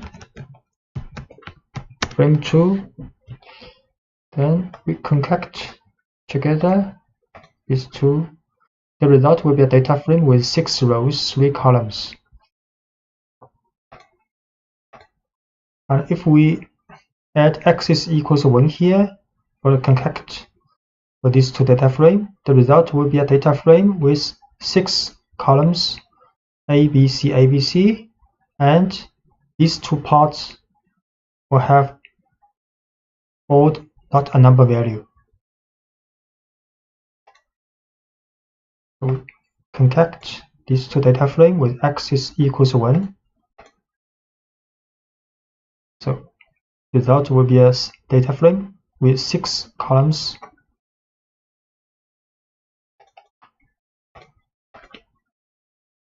And combining datasets, there is another situation in which there is a combination of data that cannot be obtained either with merging or with concatenation. So combine first can perform this kind of operation along with data alignment. For example, these two series we create first as random number, 5 random number with index 1, 2, 3, 4, 5. Second series as 4 random number with index 2, 4, 5, 6. We see this index overlapping. So if we write serial 1 dot combine first serial 2, the result will be a series with 6 index. But because of this duplicate index 2, 4, 5, but if we write combine first, so for duplication, these duplicate values will be assigned with first series here. So we create 2 series, first one and second one, both a random number. Then we combine first serial 1 here, then combine first with serial 2. The result will be a 6 value series, and we check for example, index 2, the value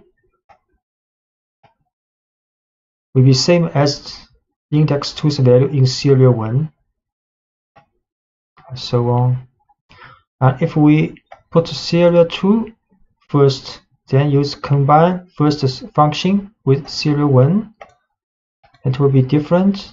Also 6 values with index 1 to 6. Now this time, for example, index 2's value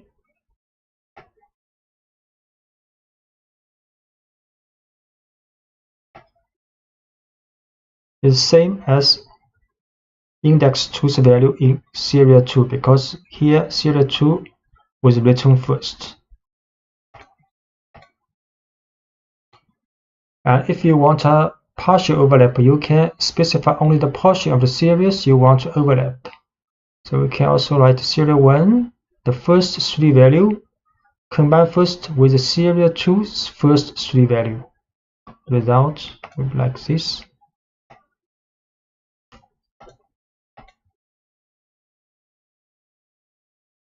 So there are only 5 values because one index is overlap. So for the first 3 value for the serial 1 has 3 index 1, 2, 3, and for the serial 2 first 3 values has index 2, 4, 5. So index 2 is overlapped. But index 2's value in the resulting series will be the same as the index value of 2 in the first series. You can see.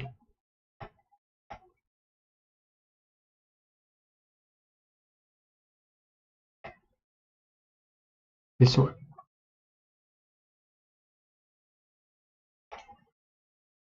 Sometimes you would like to rearrange the data by column values on rows or vice versa. This type of operation is called pivoting. You have already seen that a data frame can support hierarchical indexing, and this feature can be exploited to rearrange the data in a data frame. In the context of pivoting, you have 2 basic operations. Stacking means rotates or pivots the data structure, converting columns to rows, and unstacking converts rows into columns. So pivoting with hierarchical indexing. So this is a data frame with 3 columns and 3 rows. So we can create a series if we use stack function to this data frame. So we create this data frame. Then we run stack function. We show this series. So this series has a hierarchical index. This is first index, this second index. So after stacking, the result is a series with a hierarchical index. And you can see the columns of the data frame has been transformed to the second index of this series. And from this hierarchical index series, you can transform to data frame by use of the unstack function. If we run unstack function to this series, then the result will be the original data frame. And the second index of the series has been converted back to the columns of data frame. So we run again of unstack to this series. Yeah, it's true. The result will be a data frame exactly the same as the original data frame. And you can also do the unstack on a different level, specifying the number of levels or its name as the argument of the function. So if we run unstack to this series, but we put 0 here, so the first index axis of the series will be converted to the resulting data frames columns. So series unstack 0. You see now the ball, pen, pencil will be in the index, and the white, black, red will be at the column head.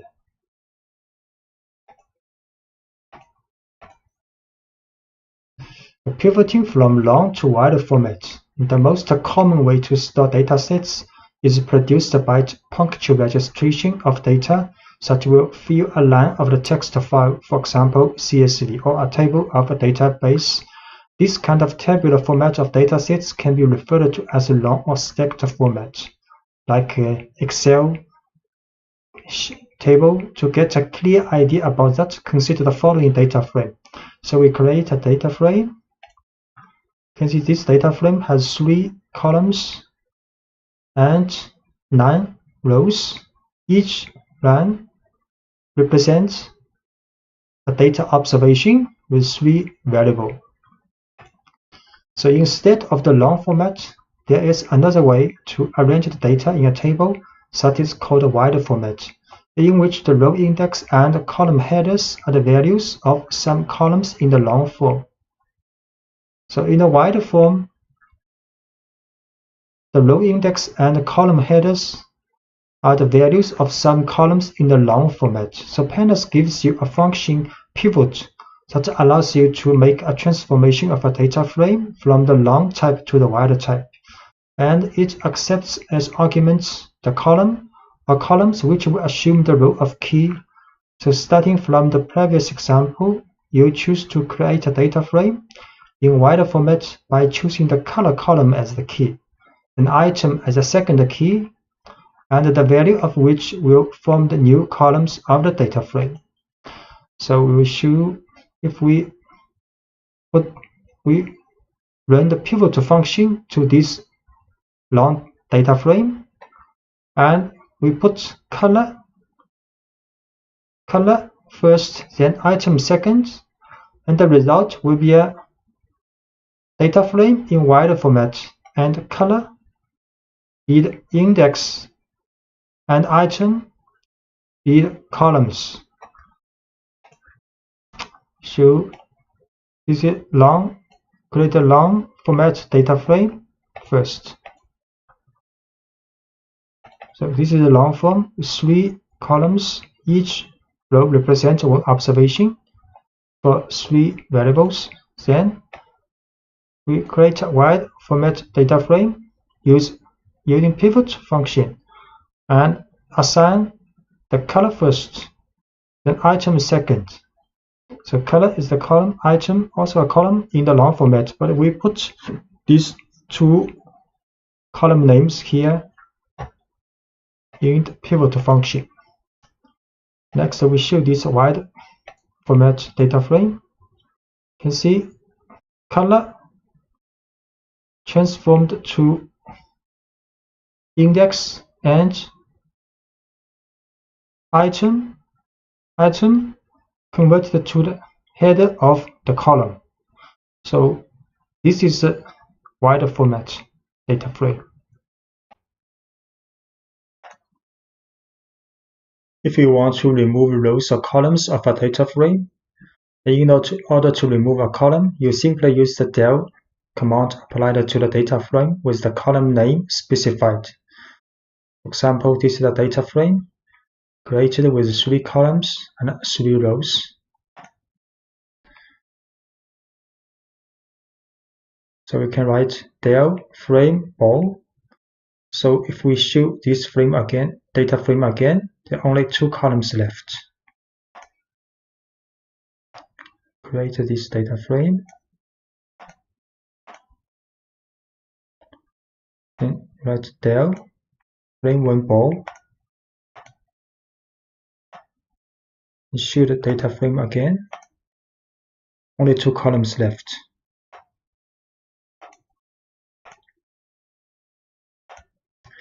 And if we want to remove an unwanted row, you have to use the job function with the label of the corresponding index as an argument. So if we write frame1 dot job white, so the row of the white will be removed. So we next run this. So only 2 rows left.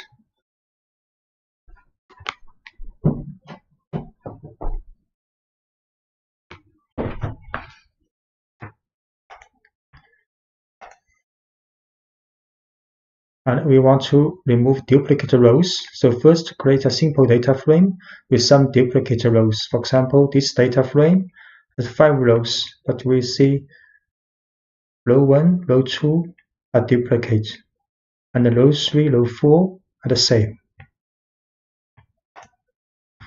So the duplicated function applied to a data frame can detect rows that appear to be duplicated, and it will return a series of booleans where each element corresponds to a row with true if the row is duplicated.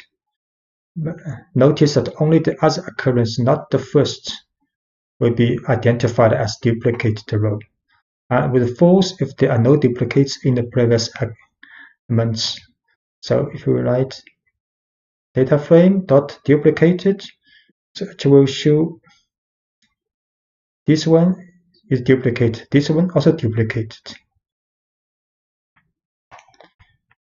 So we create a data frame first. 5 rows, 2 columns. If we run, so these 2 rows are duplicated.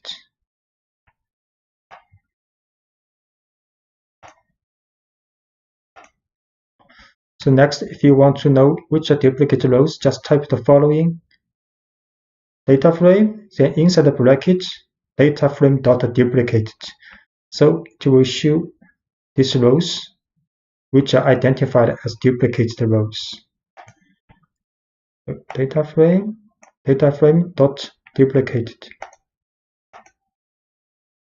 These 2 rows will be returned. And the pandas provides the job duplicates function, which returns the data frame without duplicated rows. So data frame dot job duplicates will return a data frame in which the duplicated rows have been excluded. Data frame job duplicates, so only 3 rows are left. And the mapping, the pandas library provides a set of functions which exploit mapping to perform some operations. The mapping is the creation of a list of matches between 2 different values with the ability to bind a value to a particular label or string. So for example, these dictionary objects are appropriate to define a mapping. So inside the dictionary, the keys, the label 1, and the value 1 is a map to this key, value 2 is a map to this key, and so on. So the map functions usually perform these operations. Can replace values. The map can create a new column and replace the index values. So here we will show replacing values via mapping. So often in the data structure that you have assembled, there are values that do not meet your needs. In such cases, a replacement operation of various values is often a necessary process. So define, as an example, a data frame containing various objects and colors, so including 2 colors that are not in English. So this data frame is a 1 column, has 3 columns, and the column for color has 2 values and not English. And to be able to replace the incorrect values with new values, it is necessary to define a mapping of correspondence. So containing as a key the new values, then you can use the replace function with the mapping as an argument. So we define a map dictionary called new colors, with the keys are those colors not English, then the values are English name. Next, we can use the replace function, and with this dictionary new colors as argument in this function, and this function assigned to the data frame. So it will return the data frame with the colors all English. We define data frame, then define a map dictionary, then we run replace function to this dictionary with the new color mapping. Then the color has been changed. And a common case, for example, is the replacement of not a number value with another value, for example 0. So this is a series with not a number, And we can replace this not a number to 0. Use replace, and inside the replace, we write numpy.nan, then comma to 0. And the result will be 0 here. So create a series with a not a number here, to not a number. Then we will replace to this series and replace the not number to 0 now.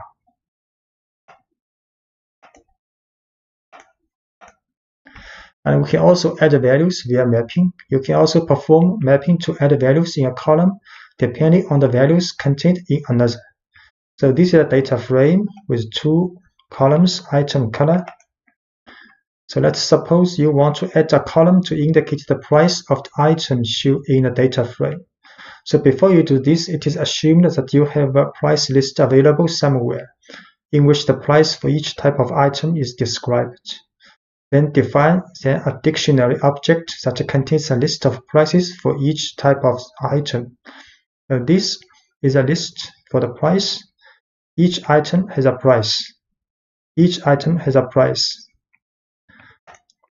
Then you can apply the mapping of the price on the column item to add a column to the data frame. So we can create a new column of the data frame, and this value of the price new column based on the mapping from data frame's item column and with the price dictionary. So the resulting data frame will be like this. A new column called price is created. The value is added with respect to the dictionary we created earlier.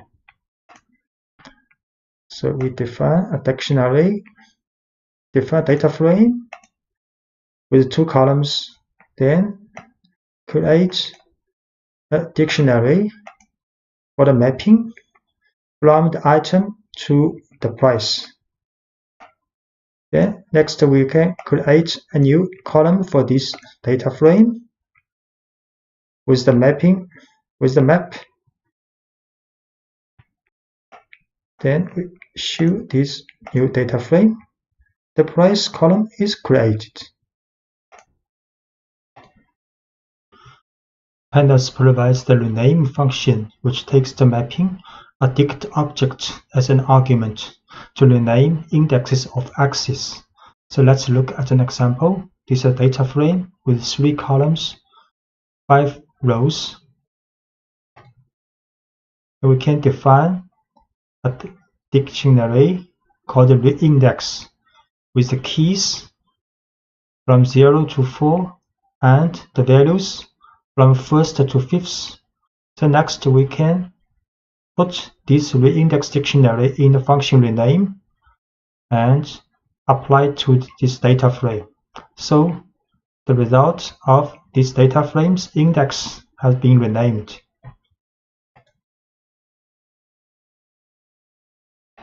And then create this data frame, and the index is a dictionary. Then apply this rename function to this data frame with the reindex as argument. So the data frame's index has been renamed. As you can see, by default, the index are renamed. If you want to rename columns, you must use the columns option. This time you assign various mapping explicitly to the toIndex and the columns option. So we can define another dictionary called the recolumn with 2 key value pairs. Then next we can rename this data frame index with the reindex dictionary and the columns with the recolumn dictionary. So this time both the index and columns of the data frame has been renamed. So define this dictionary for the column, then rename both index and columns. You see, for the columns 2 columns have been renamed. And for the simplest case in which you have a single value to be replaced, you can avoid having to write and assign many variables.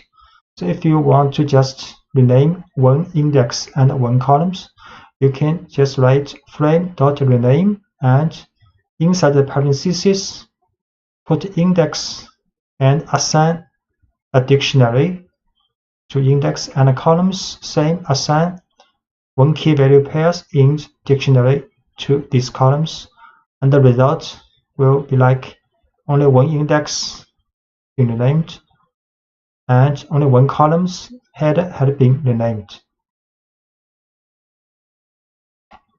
And when this frame.rename, index is a dictionary and columns is a dictionary. Without this has been renamed, this has been renamed. And so far you have seen that the rename function returns a data frame with the changes and leaving unchanged the original data frame. So in the previous examples, if we print out the frame, the original data frame, index and column headers are not renamed. But if you want the changes to take effect on the object on which you call the function, you will set the in-place option to true. So this time we put in place to true in the function for rename. So if we print out the frame again, this will be renamed for this column. So for example, we print out frame now. It is not renamed both for index or for the columns. So if we want to rename and permanently for this frame, we have to put in place to true here. So we run. So this time we print out frame again.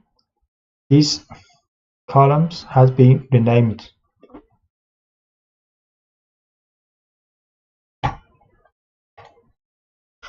During data analysis, it often needs to detect the presence of abnormal values in a data structure. So for example, we create a data frame with 3 columns and 1000 rows. All the numbers are standard deviation with 1 and mean with 0, normally distributed. So if we describe this data frame, then it will show each column statistics, mean value, standard deviation, minimum, quantile, and maximum. So for example, you might consider outliers, those that have a value greater than 3 times the standard deviation. To get the standard deviation of each column of the data frame, we can use the std function. So if we write data frame.std, it will show a series with 3 values for 3 columns standard deviation. So we create this data frame and describe 3 columns, each column's descriptive statistics, and if you run the std function for this data frame, to get 3 standard deviation for these 3 columns. And now you apply the filtering of all the values of the data frame, applying the corresponding standard deviation for each column, can using any function on column.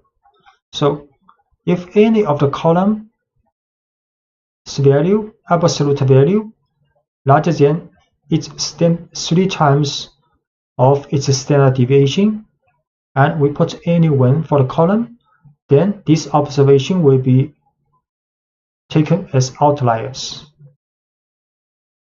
So if we run this, for this data frame, we'll get these observations. You can see for this one, for the column 1, larger than 3. And for this observation, column 2 larger than 3. We run.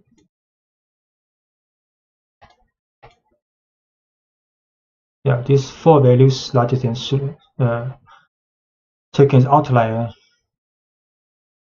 is different because it's random data, so every time we run different. If you want to get a new data frame excluding all outlier observations, we have to first attract the index number of outlier and assign to an numpy array. So we can get this outlier index from from here to here is the same as the statement in the previous page. Then we put dot index, get an index of this outlier data frame's index, then transformed to an numpy array. Next, we can put the original data frame here, then use drop, then put outlier index here, and in place true. Then we exclude outliers from this data frame. The next, for example, we use the length. So length data frame, it will not be 1000, it will be 996. So here, get the outlier data frame, index array.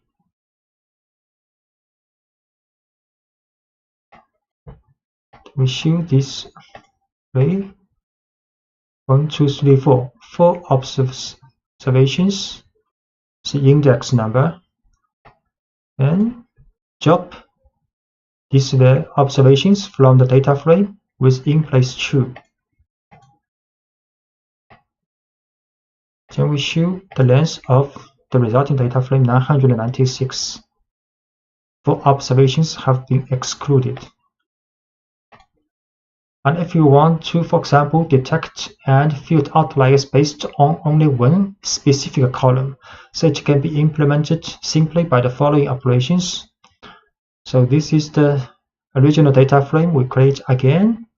Next, for example, we only define the criteria that for column 2, if the value of the column 2 larger than 3 times of column 2's standard deviation, then this observation will be identified as outlier. So this statement will get outlier observations, and this statement will excluding outliers only for the less than 3 times of the standard deviation. So we create data frame again. Then we put 2.8 here because for only one column the criteria may be loose, so sometimes you cannot get the outlier. So we just want to, for the purpose of show this example here, we put the little smaller than 3 times. We put a 2.8 here. So run this. We'll get empty. So we have to run again. And we try again if it has outlier. Okay, now it has 2 outliers. 2 outliers. For this observation, you can see column 2, both observations, column 2 has larger than 3 times, larger than 3. And if we use a criterion less than 2.8 for the column 2s, then we will exclude observations for the outlier. You can see only 998 rows now because 2 observations has been identified as outlier and excluded.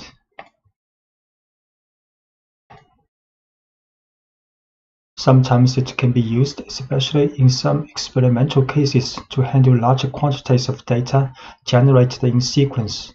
To carry out the analysis of the data, however, it is necessary to transform this data into discrete categories. for example, by dividing the range of values of such readings into smaller intervals and counting the occurrence or statistics in them. So in your case, for example, you may have a reading of an experimental value between 0 and 100, and these data are collected in a list with 17 numbers. You know that the experimental values have a range from 0 to 100. Therefore, you can uniformly divide this interval, for example, into 4 equal parts called bins. And the first contains the values between 0 to 25, the second between 26 to 50, and the third between 51 to 75, and so on. To do this beginning with pandas, first you have to define an array containing the values of separation of bins. So we create an array called bins, which are the limit value for the bins. Then you can use a special function called cut and apply it to the array of results, also passing the bins. So next we can create a variable called cat. This is a categorical grouping variable created with pandas. pd.cut results is an array we defined earlier, and bins is this array for the limits. Then the cat will be an object which puts each observation, each element of the original array in this in each category. And the length is 17 because we have 17 value in the original array. And this is the definition of the categories for each group.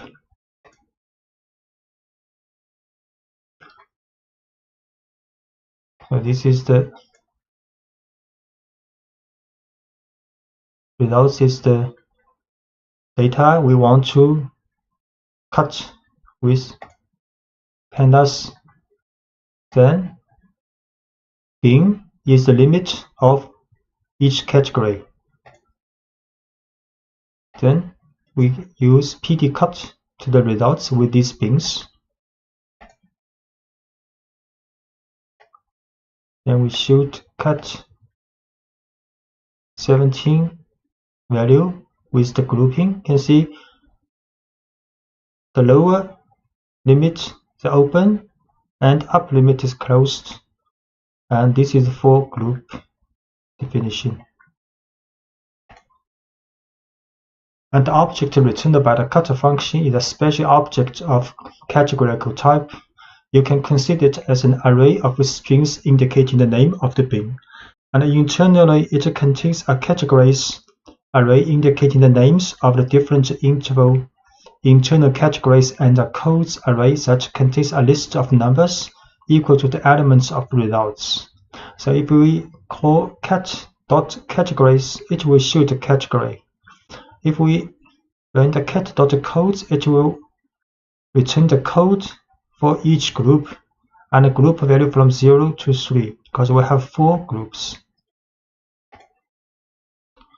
So cat.categories for each group's information. For cat.codes, each value is group information. So for first element of the array, it's in group 1. So 0 from 0, group 1. And finally, to know the occurrence of for each bin, that is how many results fall into each category, you can use the value counts function. So we can write pd.valueCounts of the cat, this object. Then we'll show each group and how many occurrences in each group. pd_valueCounts cat group and occurrence.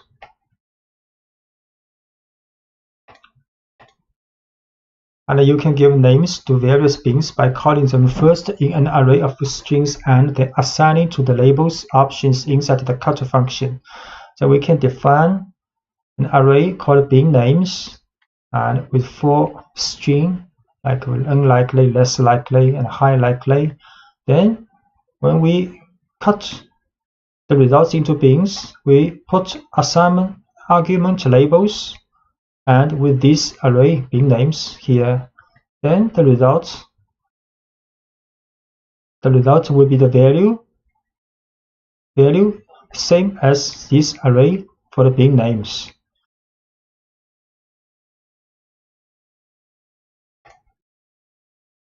So bin names with 4 strings. Then we put these bin names to the labels when we run cut function.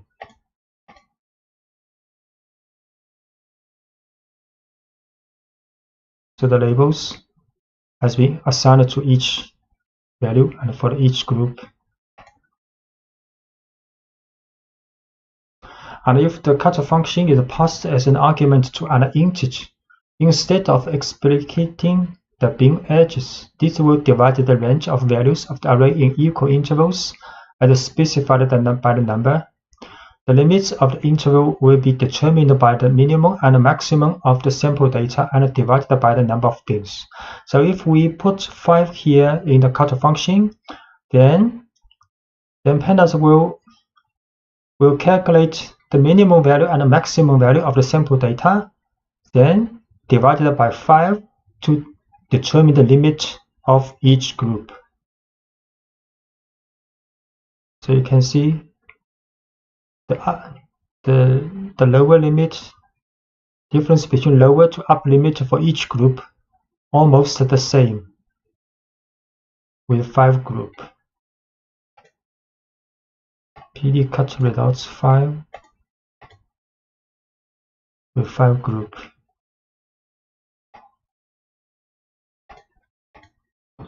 And the pandas provides another function for binning called qcut. This function divides the sample directly into quantiles. So qcut will ensure that the number of occurrences for each bin is equal, but the edges of each bin may vary.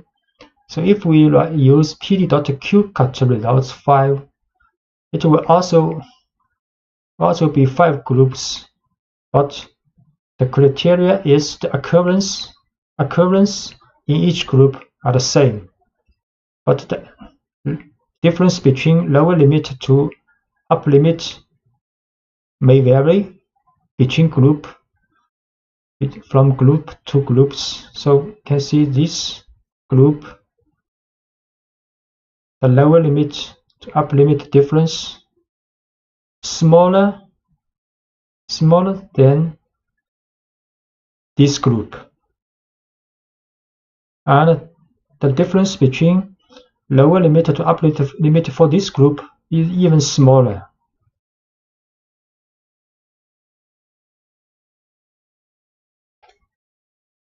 Quantile qcut 5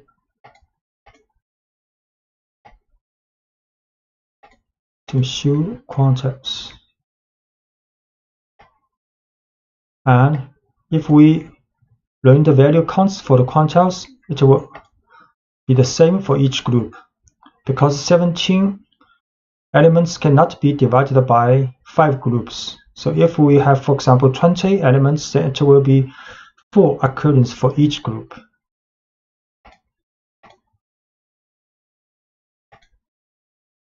And we can also create a bin column for a data frame.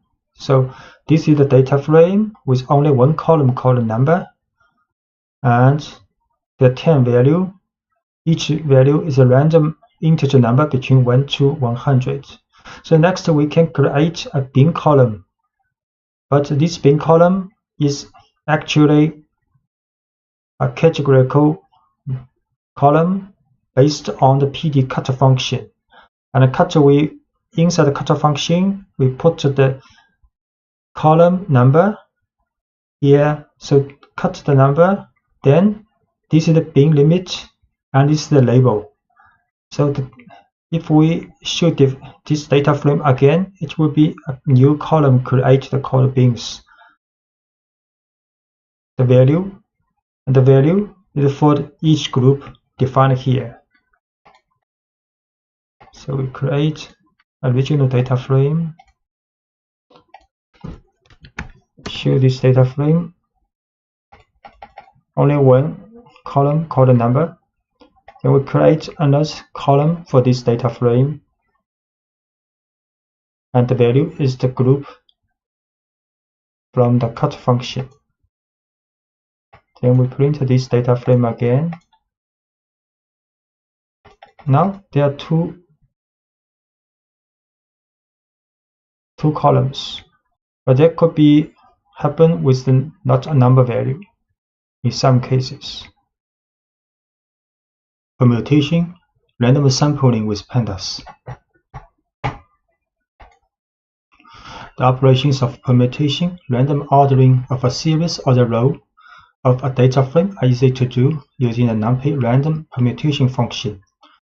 For this example, create a data frame containing integers in ascending order. So this is a data frame with 25 numbers from 0 to 24 and arranged in 5 columns, 5 rows. So now create an array of 5 integers from 0 to 4 arranged in random order with the permutation function. So this will be the new order in which to set the values of a row of the data frame. So next we create new order equals numpy's random dot permutation function with 5 elements. So create a data frame first. Then we create an array with numpy's random permutation, 5 random number. Then so now apply it to the data frame on all lines using the take function. We return a new data frame which has the same elements as the original one, but the order of the rows has changed, following the same order as indicated in the new order array. So you write this data frame dot take. Inside the take function, put this random order generated with the permutation function here. So the result will be like this. The rows of the data frame has been changed according to this order.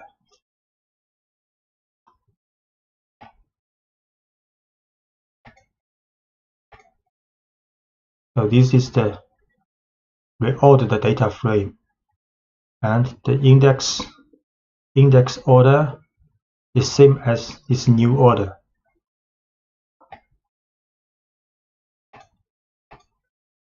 Using the take function, you can also submit a portion of the entire data frame to a permutation. So it generates an array that has a sequence limited to a certain range, for example from 2 to 4. So for example, we can define an array, for example with 3 number for the row. Then next, for the data frame, use take function and put this array inside the parentheses. Then the result will be data frame, and this is actually the part of the original data frame. In order is 3 number, then data frame dot take will return a data frame with 3 rows to the part of the original data frame. The random sampling. Sometimes when you have a huge data frame, you may need to sample it randomly, and the quickest way to do this is by using the numpy's random init and function and take function. So we can write sample.np random int, then 0 to the length of the data frame. So size is 3. So this will return 3 integer number between 0 and the length of the data frame. Then put this sample in the take function. We return data frame with the rows randomly ordered, selected from the original data frame. Then sample random index. We show this sample 202.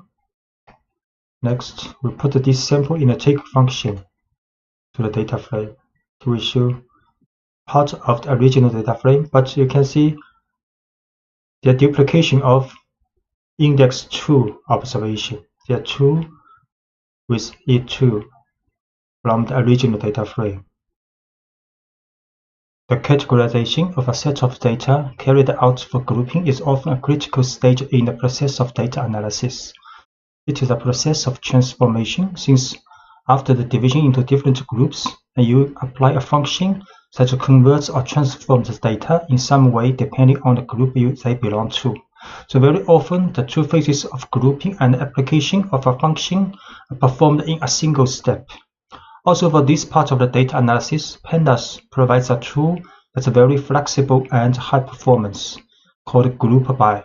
So generally, it refers to its internal mechanism as a process called split, apply, combine. Splitting means dividing the groups of data sets, and applying means the application of a function on each group. And combining means the combination of all the results obtained by different groups together. So this fig shows the mechanism of split, apply, combine. So for example, this is a data frame with two columns, key called key and a value. The key represents color, the white, red, black, for example. So if we want to calculate the mean value for each color group, so first have to split the data according to the color, like this. Then apply the mean function to each group. And the combine stage will combine the mean value for each group together to a new object. In this case, it is a series. So to better understand this mechanism, so let's switch to a practical example. First, define a data frame containing numeric and string values. So this is a data frame defined with 4 columns: color, object, price 1, and price 2, with 5 observations. Then suppose you want to calculate the average of price 1 column using group labels listed in the color column. So there are several ways to do this. You can, for example, access the price 1 column and call the group by function with the color column. So for example, we can create an object called group, and the right side, first we'll select the frame, data frame, brackets for the column price 1. Then we use dot group by. Inside the parentheses, we will choose the frame color column. So this means the price 1 column will be grouped by the frame color value. So if we print out this group, it will show a series group by object. So we will show this statement in Anaconda. Spider. First, we'll load the library, then create this data frame, 4 columns, then create a group object of price 1 and grouped by color. If we run this, so this group object is a series group by object.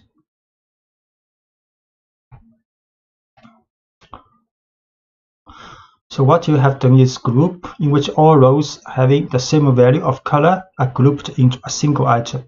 So to analyze in detail how the data frame was divided into groups of rows, you call the attribute groups group by object. So next we can shoot groups information for this group object. We just run this group.groups. Then we show each group and the index of the observation inside each group.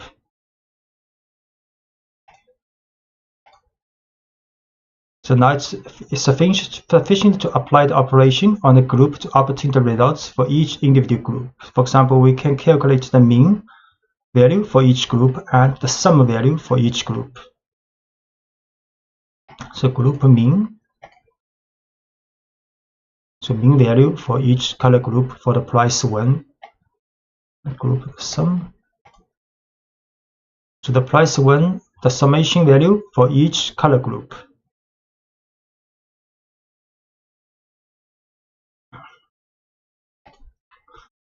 So next we see hierarchical grouping. The grouping can be extended to multiple columns.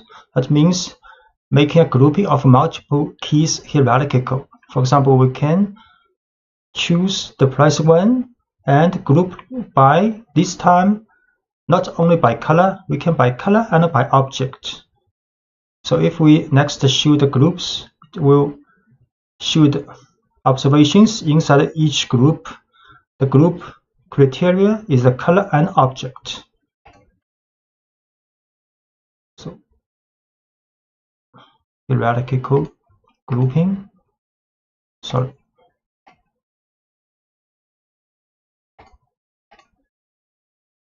By two values grouping. Next, show the group's information. So each group has one value. Then can run the summation. So for the green pen, for example, the summation of price 1 is 2.75, for the pencil 1.30, so on.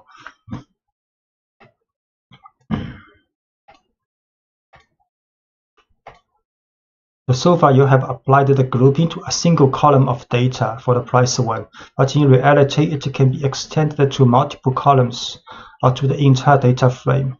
Also, if you do not need to reuse the object group by several times, it is convenient to combine in a single parsing all of the grouping and the calculation to be done, so without defining any intermediate values. So for example, if you want to get the group by for the mean value of price 1 and price 2 by the color group, so we can just write frame 1, frame inside the bracket, we choose a list for the price 1 and price 2, then group by inside the parentheses, choose the frame color, then the mean. So the result will be the mean value of price 1 and price 2 in each color group. So price 1 and price 2 group by color, the mean. You can write only one statement. Mean value. We can also write like this, because this data frame has two numeric columns, price 1 and price 2. If we do not specify which columns to be calculated for the mean value, then all the numeric values columns will be calculated. So we get the same result.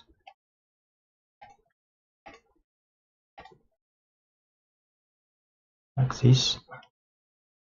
And the group iteration, the group by object supports the operation of an iteration to generate a sequence of two tuples containing the name of the group together with the data portion. This means the group by color will get the name and the group if we write a for loop. So name group is a tuple returned by the frame.group by color. So inside the for loop we can print name and print group. So like this, run. You can see for each color group, we print name. Name is the color group and group is this part with observations. So each color group name and the data information for this group.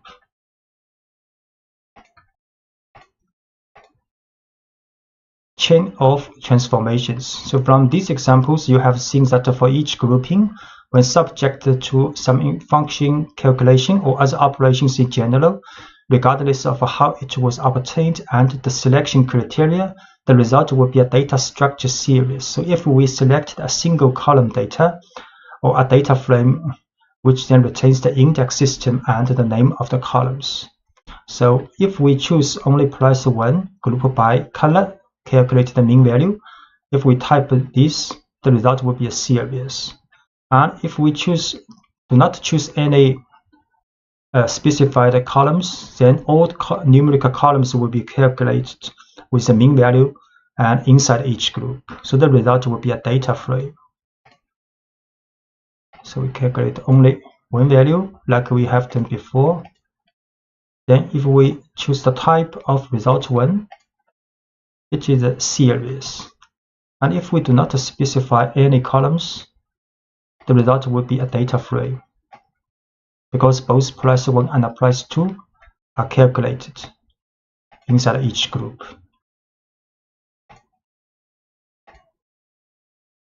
And it is therefore possible to select a single column at any point in the various phases of this process. So here are 3 cases in which the selection of a single column in 3 different stages of the process applies. And this example illustrates the great flexibility of this system of grouping provided by pandas. If we write price 1, select first, then group by, then the mean, we get the same result and these 2 if we group by first, by color first, then select price 1, then the mean. Or we just group by color, then the mean, then select price 1. You will get all these 3 statements, you will get the same result. So, for example, run this. We'll get mean value for price 1, each group. If we group by first, same result. Group by price 1 last, same result. And we can also add prefix for the column headers in the result. So here we can write add prefix mean underscore in the end of this statement.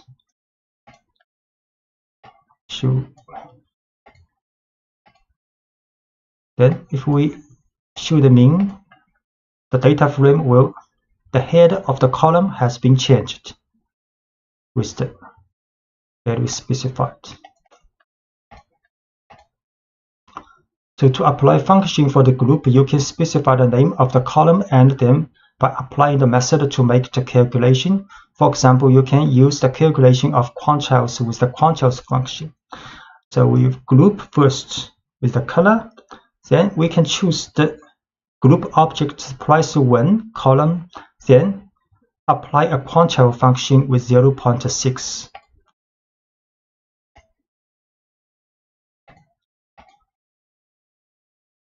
Then run this for the quantile. So this means the quantile value of price 1 inside each group. And of course, we can define own aggregation functions to apply to the groups with the AGG function. So for example, we define a range function with the series maximum value minus the minimum value. Then we can apply this function to the groups object for the price 1. And we can also apply this function for the group information for all columns, price 1 and price 2. And we can apply 3 different informations, mean, standard deviation, and range, to the group object's price 1 column. We define this range function first. Then apply this range function with the AGG to price 1 of the grouping object. So this is the range value of price 1 in each group of color. Then we can apply range to the group. So all the price 1 and price 2 will be done for the range function. Then apply 3 different functions to the price 1 in the group, color group.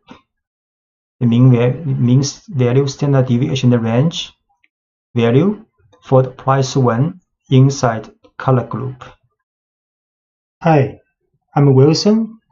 Welcome to Python Full Course for Beginners.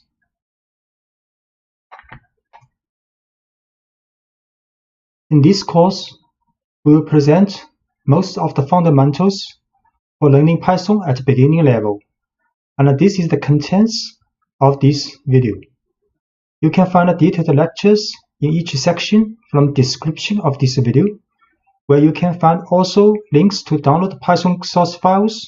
We assume that you have installed Python on your computer. For example, an Anaconda distribution, and using an IDE such as PyCharm, Spider, VS Code. string variables. Every variable holds a value, which is the information assigned and associated with that variable. You can change the value of a variable in your program at any time. So strings. A string is simply a series of characters. Anything inside quotes is considered a string in Python, and you can use single or double quotes around your strings like this. So this is a string inside double quotes, and this is also a string inside single quotes, but there are also double quotes inside the single quotes. So this is a string message, and we can print this string. Hello Python world, and this is also a string. We can also print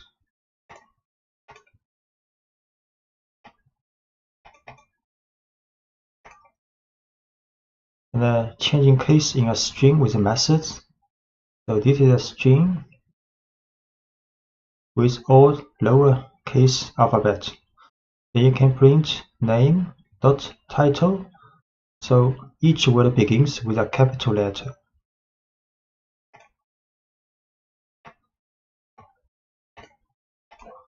Name is a string.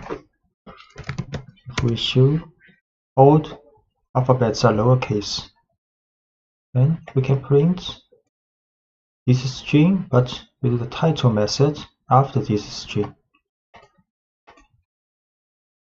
So A, Ada, and Lovelace. So these two alphabets will be uppercase.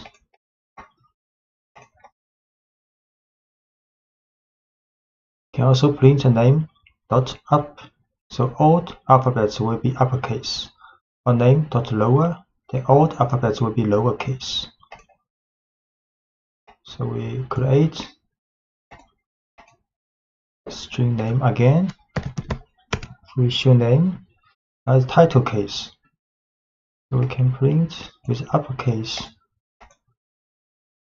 All alphabets are uppercase now. And now all alphabets are lowercase.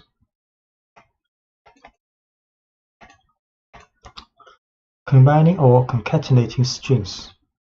So this is a string first name, and this is a string for last name. So you can create a string called full name using first name plus a space symbol and with last name. Then you can print out. So first name Ada, last name is Lovelace. Then full name is addition. So is the string concatenation of first name and last name and with a space. Then can print out his full name Ada space Lovelace.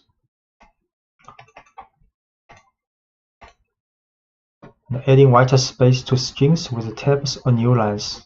So space tabs and end of line symbols are called white spaces. So you can print \t means tab, add a tab space before text. Then you can print also with \n new line, \n with new line. And you can combine \n and \t.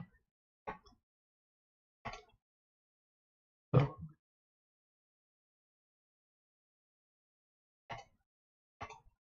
this is for the concatenation. Now we can print Python, then print \t Python. So there are tab space. Also print with a new line. The language Python, C, JavaScript. Can also print with a new line and a tab space. New line and a tab space.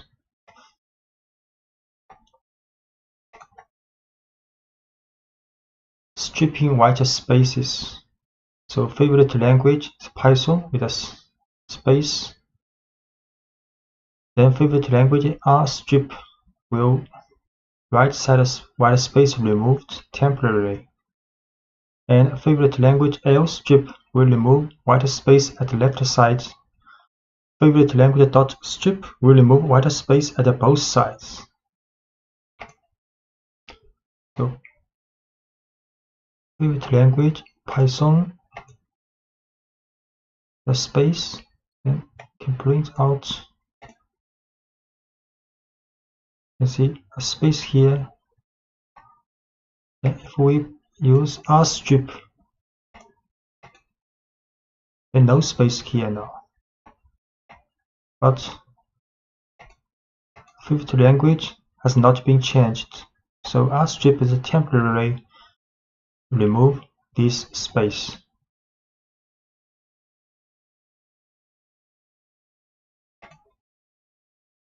So to remove the white space from the string permanently, you have to store the stripped value back into the variable. So this is favorite language with a string after this, with a space after this string. You can use rstrip but assign back to this string variable. So create again favorite language with a string to the right side. Then we rstrip this space and assign back to this variable. Then we show this favorite language again. Now string has been removed permanently. You can add, subtract, multiply, and divide numbers in Python. And 3 double star double asterisk 2 means exponents. So 3 square. And 10% symbol 3 means modulo. So returns the remainder of division. 3 exponent 2 9 age 23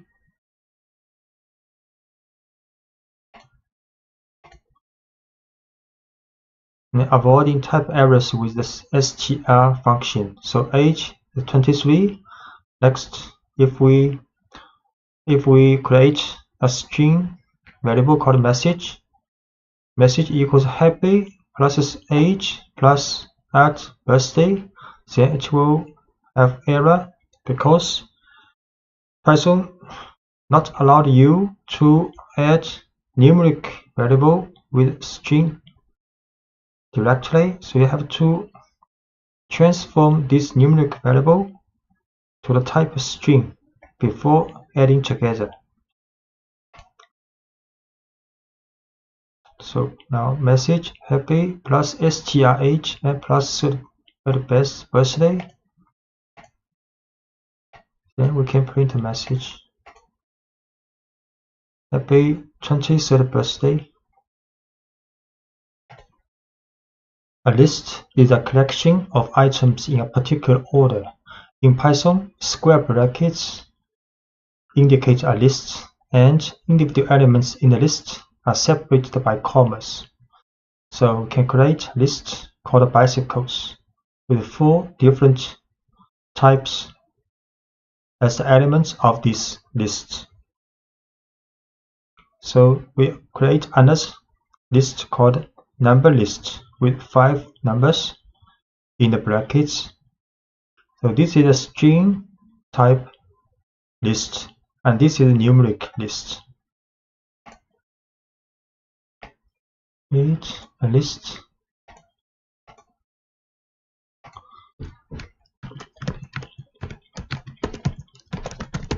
We show this list and create a bicycle list. Can print out this bicycle list for bicycles. And accessing elements in a list, you can access any element in a list by telling Python the position or index of the item desired.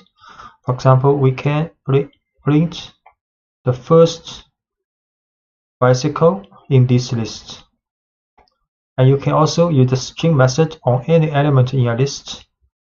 So we can get the title form of the first bicycle. You can print first bicycle in the list. Select. Can also print first bicycle's title form in the list. The T is capitalized.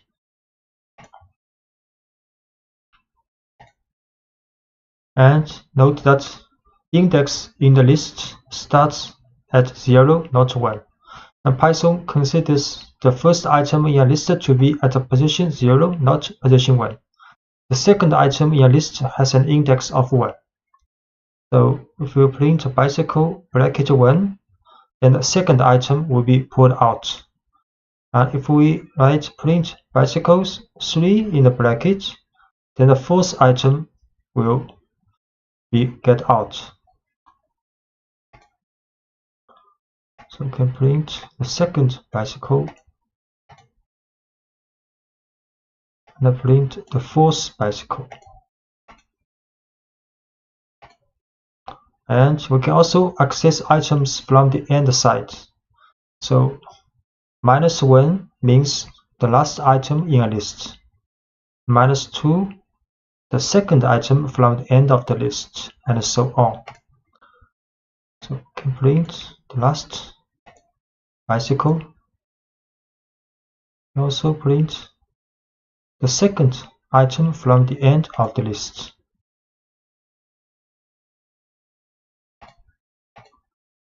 Using individual values from a list, you can use individual values from a list just as you would any other variable. For example, you can use concatenation to create a message based on a value from a list. So for example, we can get out the first bicycle and using its title form, then this item concatenated with this string and this string. We create a message with concatenation of string and the bicycle's first element with the title form and plus symbol.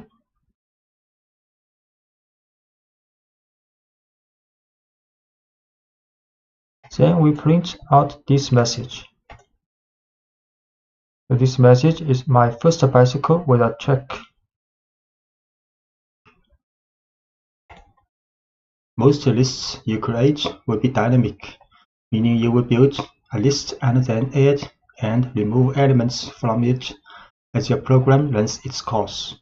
To change an element, use the name of the list followed by the index of the element you want to change, and then provide the new value you want that item to have.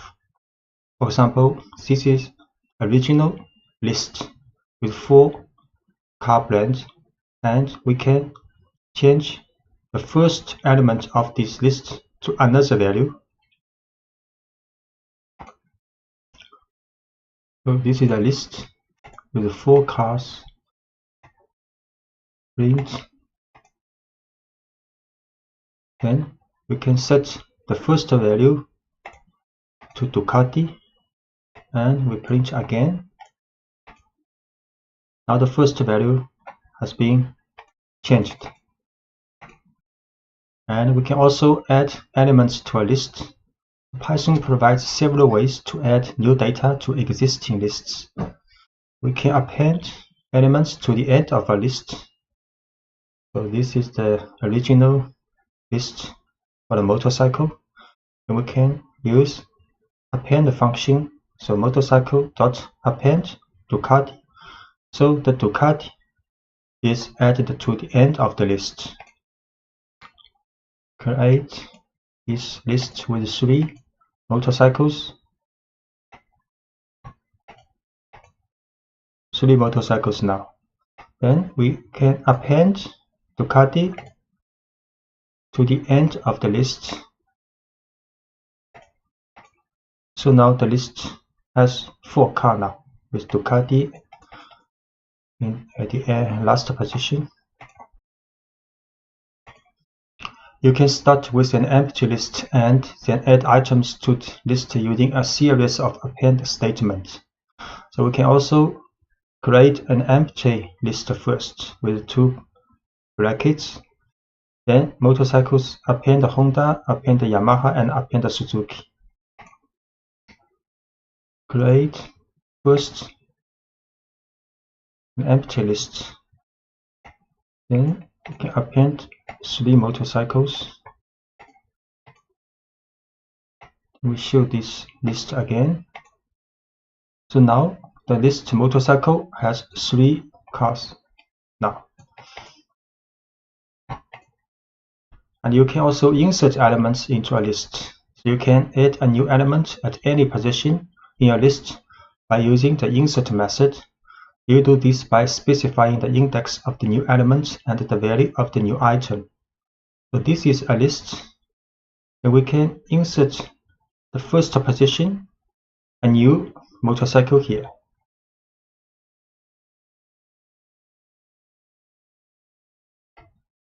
So this is a list with 3 motorcycles. Can insert Ducati to the position 0, first position, and we show this motorcycle. Now Ducati is the first motorcycle and the other 3 motorcycles from the original list. And we can also remove elements from a list. You can remove an item according to its position in the list or according to its value. So removing an item according to its position, you can use the del statement if you know the position of the item you want to remove from a list. So this is a list with 3 motorcycles. We can remove the first motorcycle, the second item, the list with 3 motorcycles. 3 motorcycles now. Then we'll del first motorcycle. Show again. Now only the 2 motorcycles left in the list. Can also create 3 motorcycles now. The motorcycle has 3 motorcycles in the list now. We can delete the second motorcycle this time. We show again this list. Only 2 left. A second Yamaha has been removed.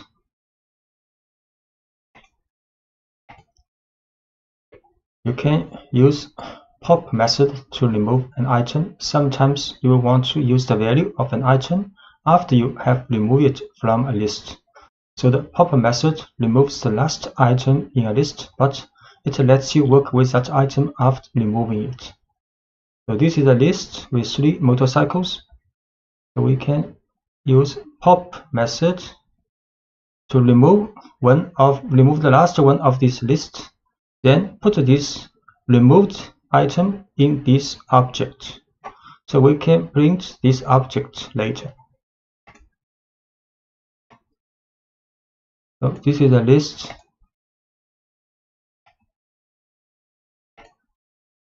with 3 motorcycles. Then we can use the pop method to remove the last one of this motorcycle list. Then print again this motorcycles list. Now 2 left. The last one, Suzuki, has been removed. And we can also print this popped motorcycle. Suzuki, that's correct. And popping items from any position in a list.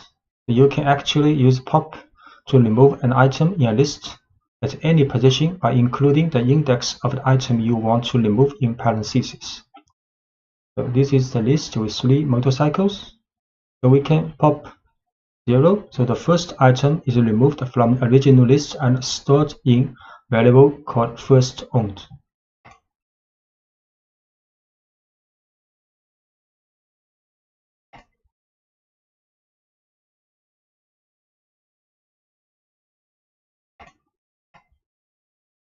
Create this motorcycle list again.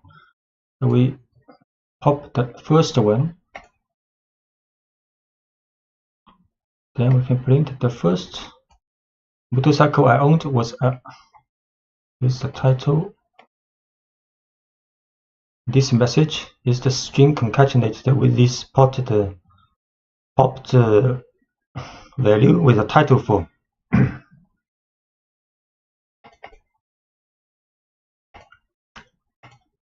So when you want to remove from a list, if you know the value of the item you want to remove, you can use the remove method. So this is a list with 4 motorcycles. So if we want to remove the item with this value, so we can use motorcycle.remove Ducati. So Ducati is removed. But note the remove method deletes only the first occurrence of the value you specify. So if there is a possibility the value appears more than once in the list, you will need to use a loop to determine if all occurrences of the value have been removed. So this is a motorcycle list with 4 motorcycles. Then we can remove Ducati using remove function. Then print again. Now Ducati has been removed. Sometimes you will want to preserve the original order of your list, and other times you will want to change the order. Python provides a number of different ways to organize your lists depending on the situation. Sorting a list permanently with the sort method. So this is a list with 4 cars. Then you can use cars.sort. Then the order of the elements are sorted in the list. So we create a list.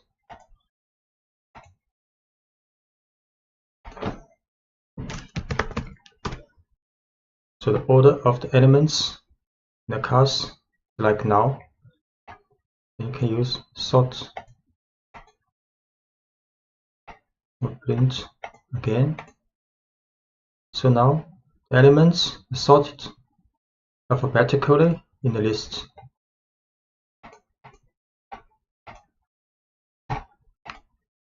And you can also sort this list in reverse alphabetical order by passing the argument reverse equals true to the sort method. So you can use sort reverse true.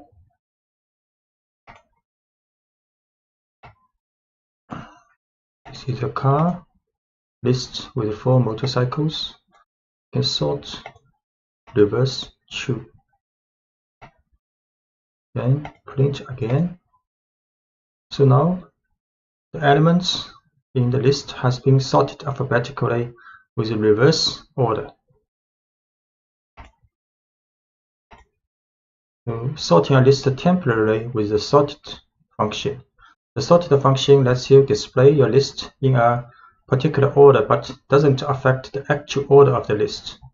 So this is a list of 4 motorcycles. You can use sorted cars.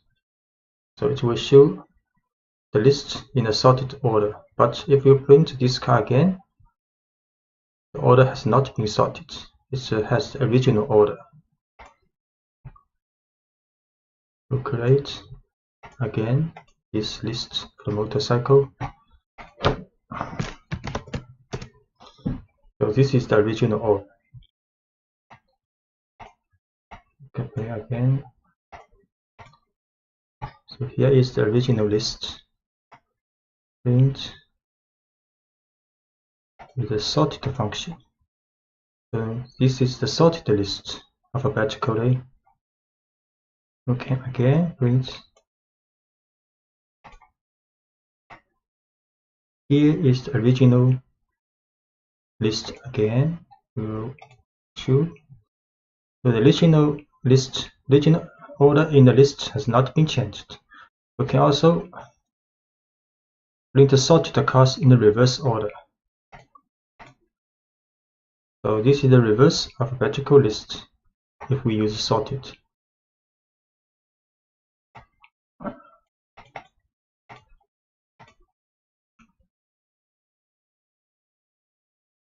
So print a list in reverse order. So just to reverse the original order of a list, this may not be the alphabetical order. So just to reverse the original order of the list, you can use a reverse method.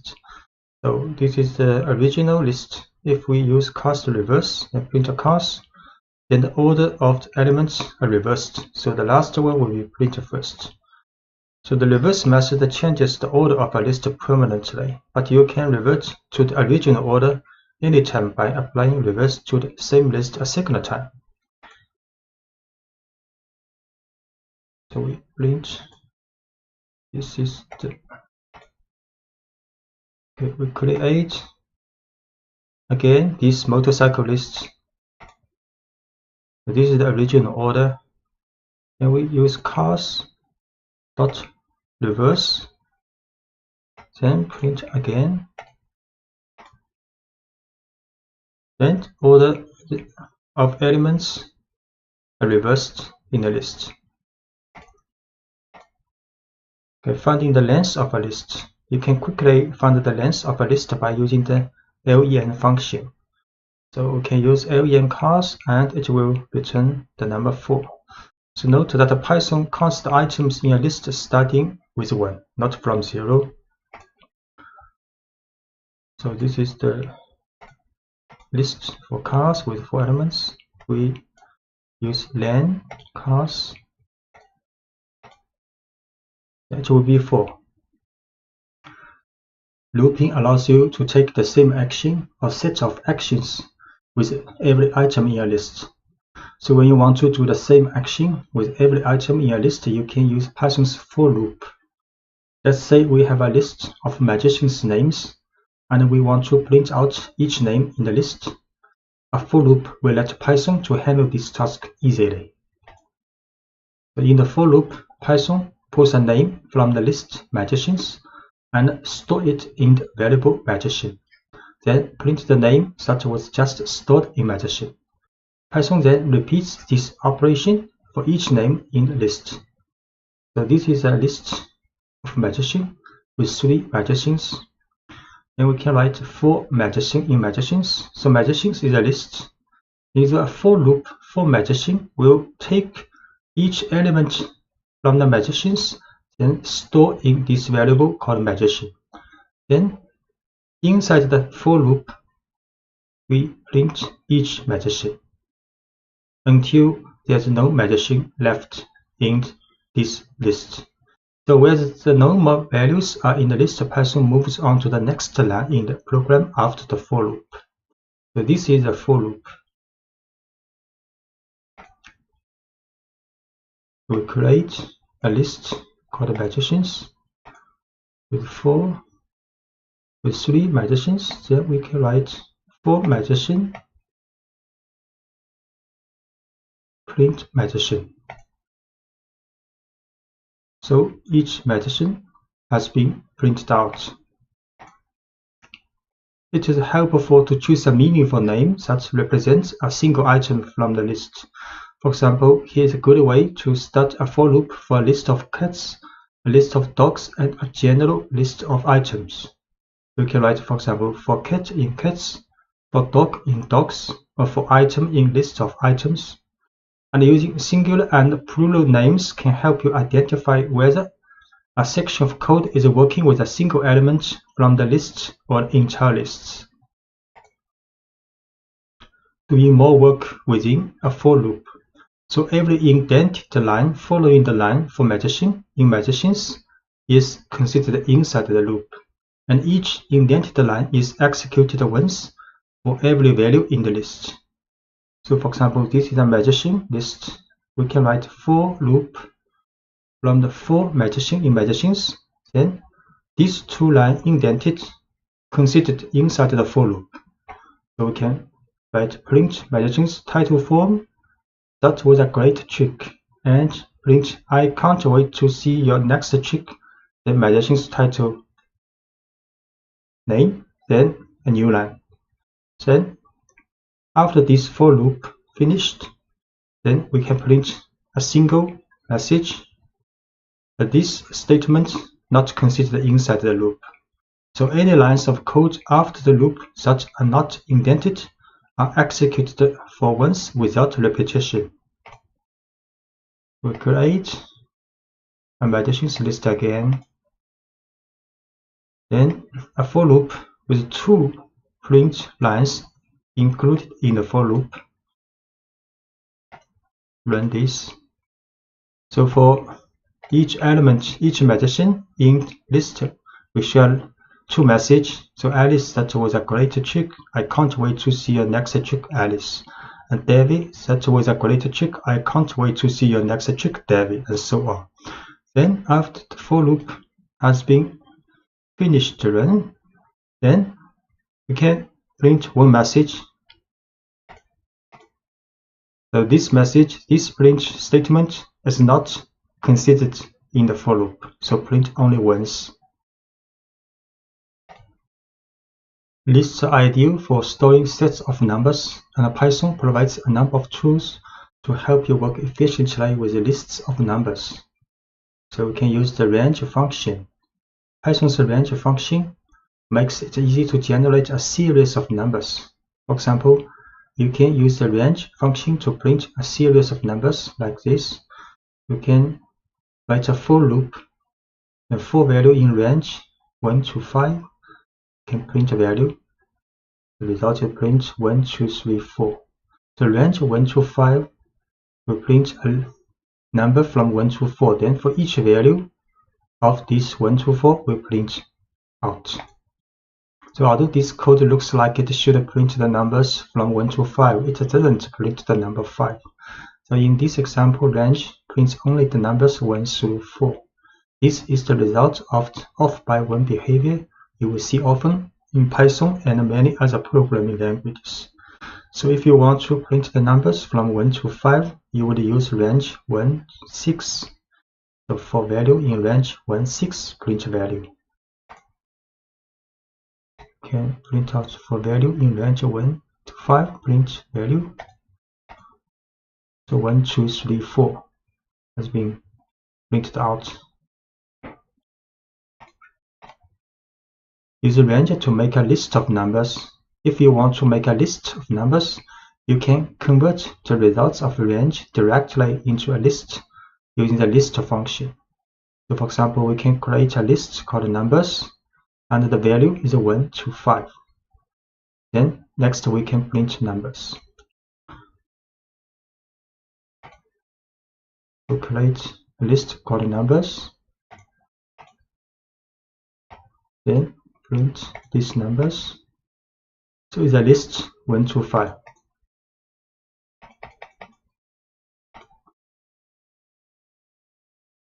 And we can also use the range function to tell Python to skip numbers in a given range. For example, here is how we would list the even numbers between 1 and 10. We can write even numbers is a list, create is a list, and the value is from 2 to 11, not including 11, and with a gap of 2. So the result will be 2, 4, 6, 8, 10. So even numbers is a list in the range 2 to 11 with a gap of 2. Then we print out this list. This list has 5 elements. And you can create almost any set of numbers you want to using the range function. For example, consider how you might make a list of the first 10 square numbers. So we start with empty list, then write a for loop. So for each value in the range 1 to 11, not including 11, then we write calculate the square of this value, then assign to square variable. Then in the list of squares, we append this square, and so on. Then when the for loop is finished, we print out this squares list. So we start with an empty list called squares, then we tell Python to loop through each value from 1 to 10 using the range function, and inside the loop, the current value is raised to the second power and stored in the variable square. Then each new value of square is appended to the list squares. So start with an empty list called squares. The for loop for each value in the range 1 to 11, calculate the square of this value and append to the squares list. Then the loop finished, we can print out this list. So the value is 10 numbers, and each value is the square of the value in the range 1 to 11. And to write this code more concisely, you can omit the temporary variable square and append each new variable value directly to the list. So we can also start with a square list, empty list, then write a for loop with only one statement. So for value in range 1 to 11, we can calculate this square of this value, then directly append to this squares list. Then the for loop finished, then print out this squares list. Start with empty list squares, then for loop for each value in the range 1 to 11, calculate the square of this value, then append to the squares list. Then print out this list. The result is the same with 10 numbers, and each of numbers is the square of each value in range 1 to 11. A list comprehension allows you to generate this same list in just one line of code.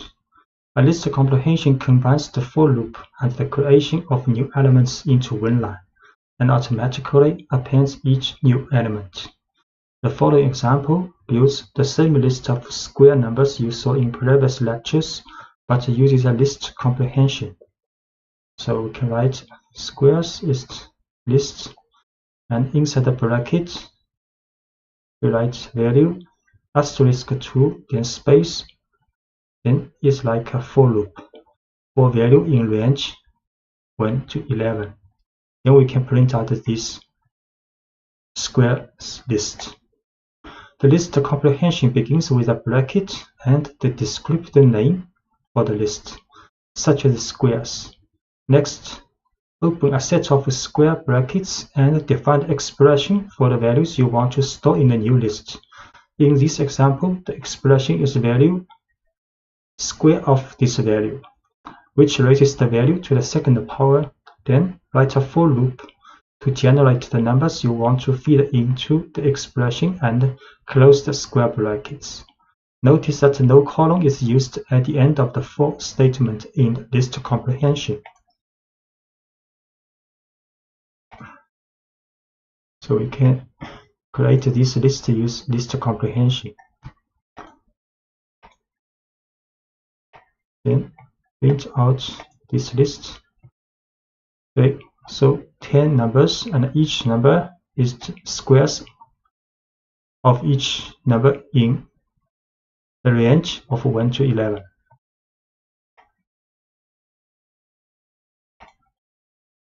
You can also work with a specific group of items in a list, which Python calls a slice. To make a slice, you specify the index of the first and the last elements you want to work with. As with the range function, Python stops one item before the second index you specify. So the following example involves a list of players on a team. So this is a list with 5 players, and we can print players bracket 0 to 3, then it will return the first 3 elements.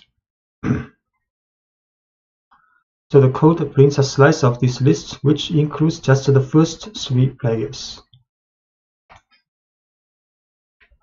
So players is a list with 5 players, then can print the first 3 players, and you can generate any subset of a list. For example, if you want the second, third, and fourth items in a list, you would start the slice at index 1 and end at index 4. So 4 not included. Then it will return the second, third, and fourth element. So from the index from 1 to 3. So the second, third, and fourth elements will be returned. So we print the second, third, and fourth elements. And if you omit the first index in a slice, Python automatically starts your slice at the beginning of this list. So if you just write column 4, then it will return the first 4 elements. So we return the first 4 elements with column 4.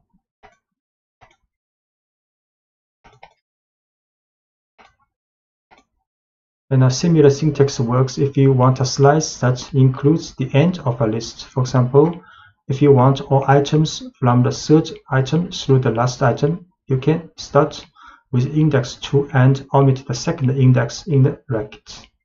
So we can just write players 2 column. Then it will return all items from the third item and through the end of the list. We print players 2 column to return from the second to the last items in the list. The negative index returns an element a certain distance from the end of a list.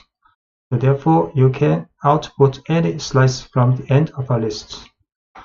So, for example, we can write players bracket -3 then column.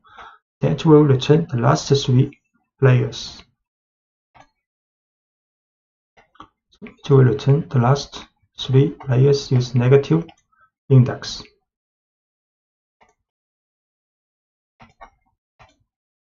And the looping through a slice. You can also use a slice in a for loop if you want a loop through a subset of the elements in a list. In the next example, we loop through the first 3 players and print their names. For example, can write for player in players, the slice with column to 3, then from the first to the third element of this list. Then for each element of these 3 elements, we can print each element's title for. So players 5 elements, print. So here are the first 3 players on my team. Then we can with a for loop for the slice of a list. So the first 3 elements played. And copy a list. To copy a list, you can make a slice that includes the entire original list by omitting the first index and the second index. So we just use a bracket and a column inside the bracket to copy all the elements of the list. Now this tells Python to make a slice that starts at the first item and ends with the last item, and producing a copy of the entire list. For example, imagine we have a list of our favorite foods and want to make a separate list of foods that a friend likes. This friend likes everything in our list so far, so we can create the list by copying ours. So this is my foods list, and we can also create a friend's foods list with using the bracket or column. So the list of my friend's foods have the same items of my foods list. So my foods list, pizza, Faro, carrot cake. Then we can create my friends foods list. Then we print out So my favorite foods are this one, these three, then my friends' favorite food lists. Also these three items lists. To prove that we actually have two separate lists, we will add a new food to each list and show that each list keeps track of the appropriate person's favorite foods. So in the My Foods list, we append cannoli, and in the My Friends Foods list, we append ice cream. Then we print out the C. The My Foods append a new food, and My Friends Foods also append a different food. Then we print to see my favorite foods. So this one is appended to in the My Favorite Foods.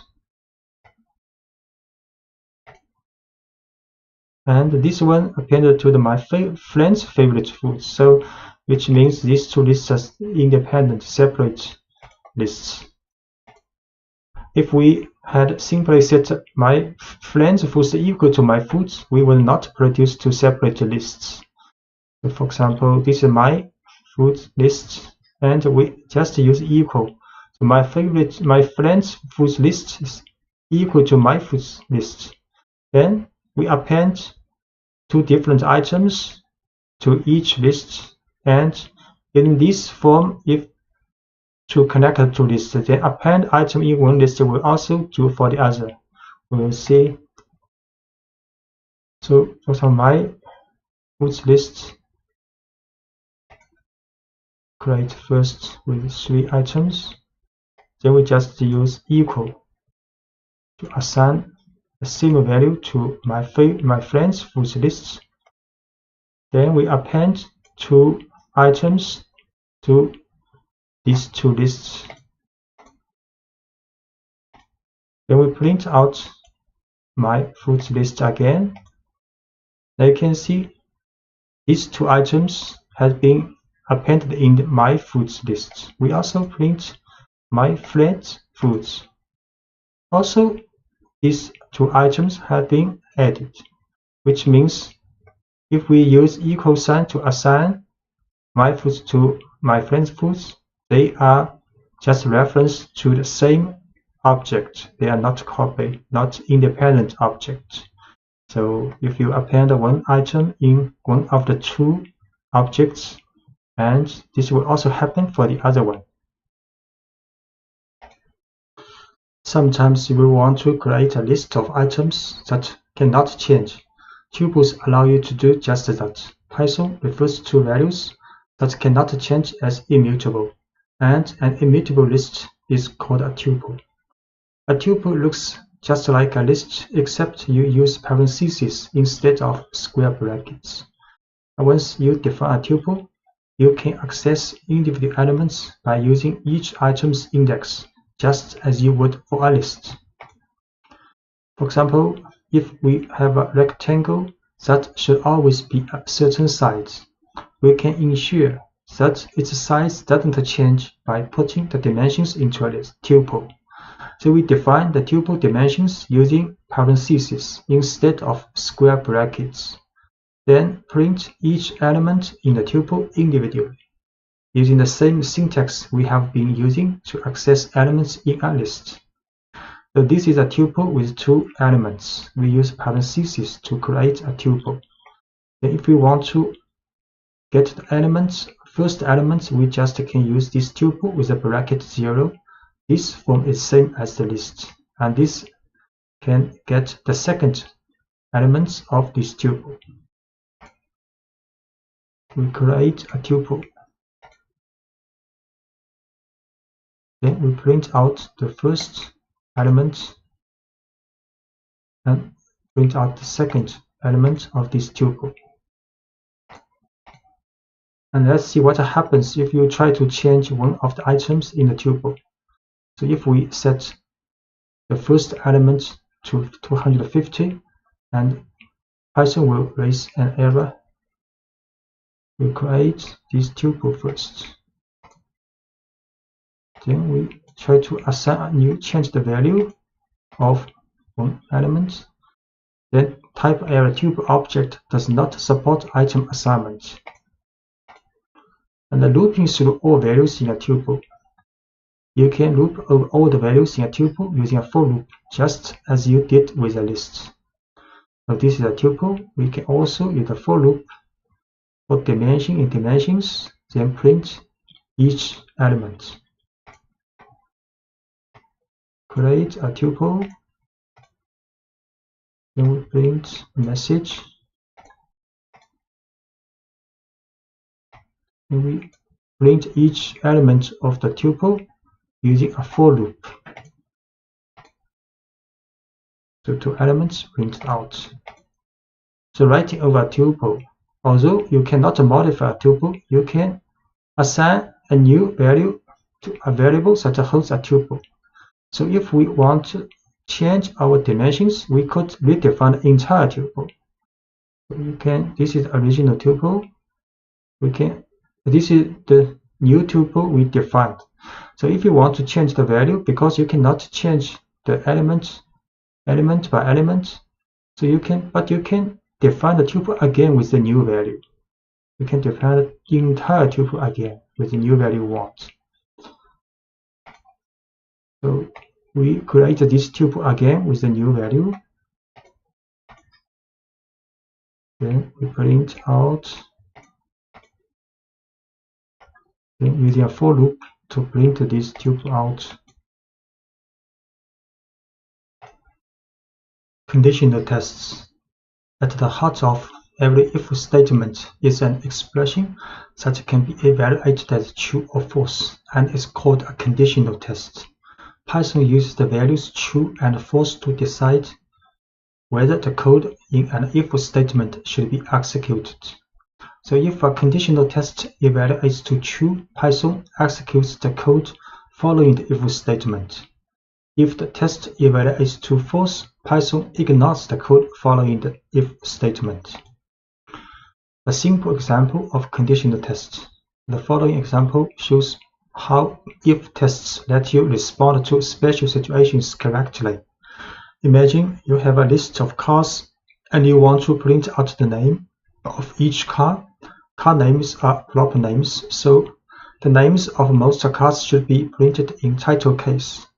However, the value BMW should be printed in all uppercase. Following code loops through a list of car names and looks for the value BMW. Whenever the value is BMW, it is printed in uppercase instead of title case. So this is a car list with 4 cars inside, and we write a for loop. So for car in cars, if this car equals BMW, then we print out this car's uppercase. Else, so if the car is not BMW, we run statement inside the else, then print this car with a title for. So we create car list, then write a for loop to print each car's name either in title form or in uppercase. So if the car is BMW, then print out in uppercase. So you can see Audi, Subaru, Toyota all in title case, but BMW is in uppercase 4. So checking for equality. Most conditional tests compare the current value of a variable to a specific value of interest. The simplest conditional test checks whether the value of a variable is equal to the value of interest. So if the value is BMW, then we check car equals BMW, then get true. And if the value is Audi, if we check car if equals BMW, then we'll get false. So we assign the value BMW to car, then we use double equal to check if its value is BMW, we'll get the value result true. And if we assign the Audi value to car, then we check again if the car's value is BMW, then you will get false. And ignoring case when checking for equality. The testing for equality is case sensitive in Python. For example, two values with different capitalization are not considered equal. If the car is Audi with title form, but we check car's value is Audi, we'll get a false. So if case matters, this behavior is advantageous. But if case doesn't matter and instead you just want to test the value of a variable, you can convert the variable's value to lowercase before doing the comparison. So we again assign the value Audi with a title form to car. Then we check the condition if the value is equal to Audi with lowercase. But before we run this equal sign, double equal, we add car.lower to transform the car's case to lower before we do the condition test. Notice that the lower function doesn't change the value that was originally stored in car. So the car's case is still Audi. And this lower is just a temporary transform this value to lowercase to do conditional tests. So we see car's value is Audi with title form. Then we check its value equals to lowercase Audi to get false. And we set again, for example, car's value is Audi, but we use lower function before doing the conditional test to get a true now. The checking for inequality. So when you want to determine whether two values are not equal, you can combine an exclamation point and an equal sign. So this means not equal. So we will store a requested pizza topping in a variable and then print a message if the person did not order anchovies. So this is request topping called mushroom, this value. So if request topping not equal to anchovy, then we'll print holded anchovies.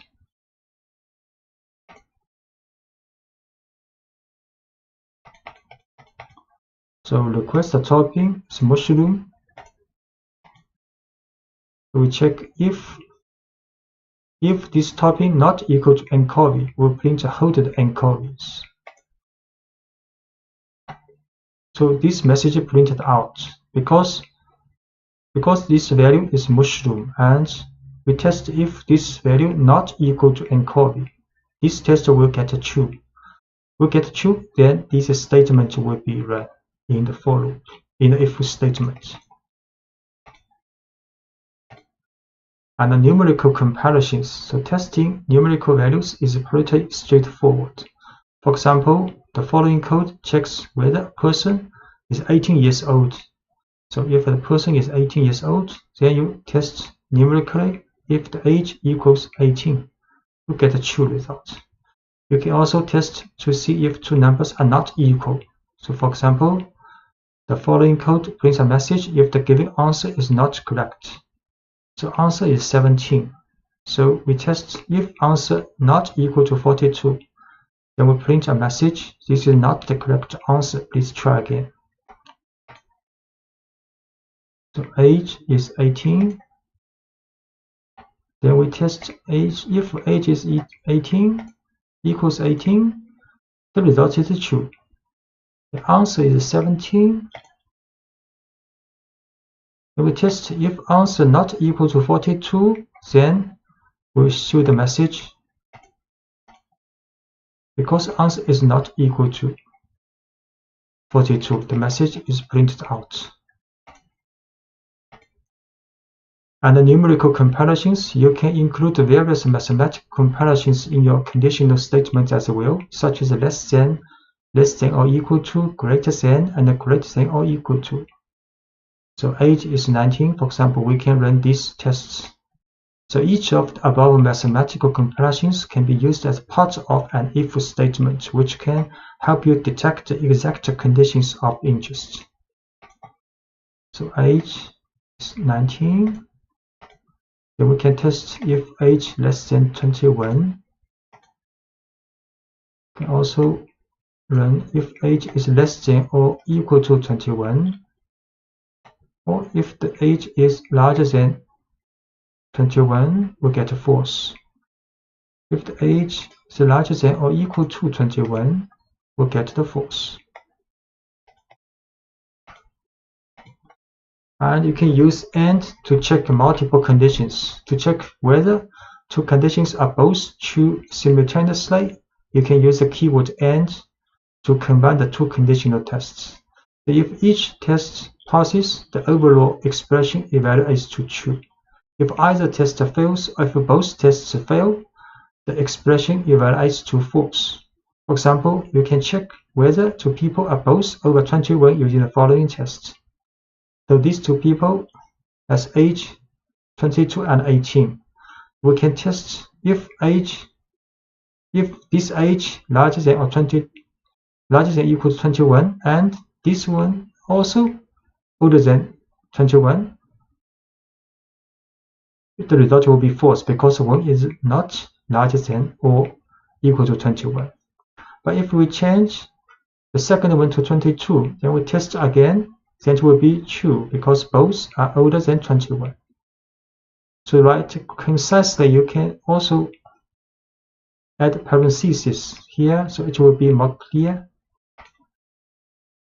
So we assign to age to person, then test if both are older than 21, then it will be false. And we assign new value to 22 for the second person. Then we test again, then it will be true. And you can also use the keyword OR, allows you to check multiple conditions as well, but it passes when either or both of the individual tests passes. So an OR expression fails only when both individual tests fail. So let's consider two ages again, but this time we will look for only one person to be over 21.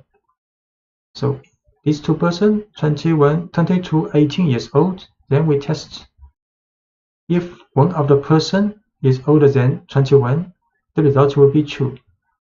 And if we assign the first person to 18 also, then we test again, then the result will be false because none of the two people are older than 21 now. So we will set these two persons' age to 22, 18, then test if using auto test if one of the at least one is older than 21, get the result true.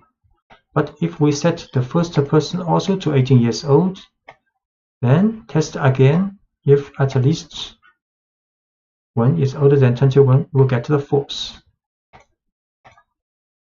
And checking whether a value is in a list. So sometimes it's important to check whether a list contains a certain value before taking an action. So to find out whether a particular value is already in a list, you can use the keyword in. So let's consider some code you might write for a pizzeria. We will make a list of toppings a customer has requested for pizza, and then check whether certain toppings are in a list. So this is a requested topping with 3 elements, a list. Then we will run the conditional tests. Mushrooms in requested toppings. This is true because mushroom in.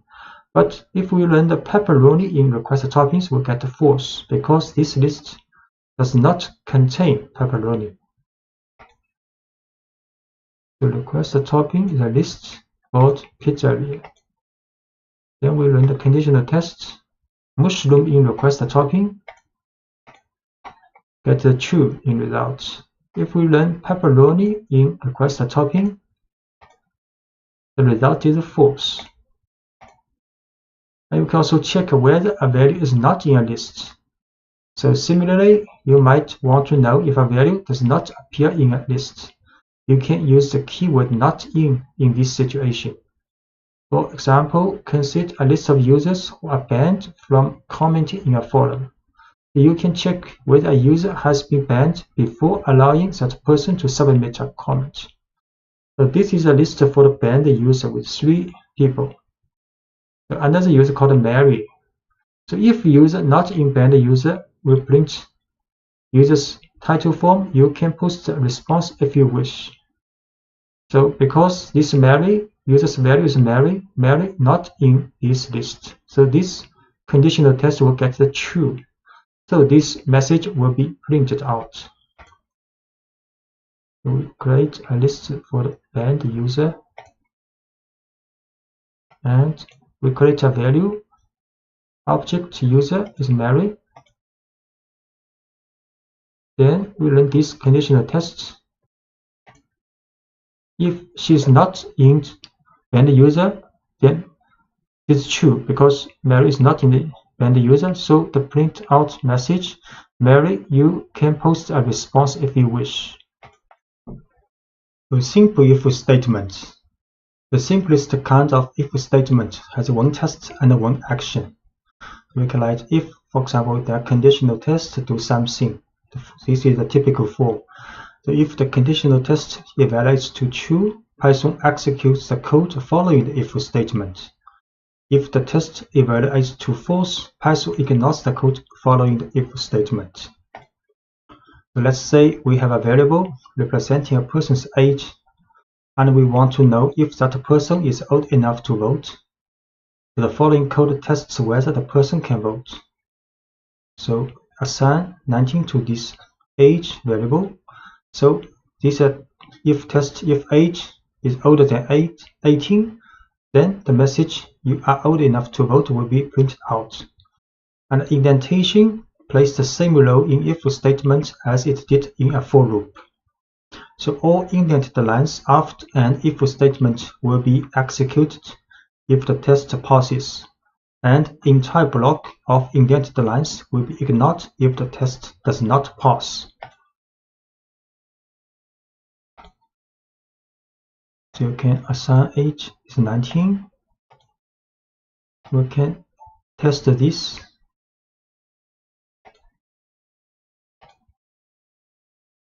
Because it's older than 18, so these 2 statements are run.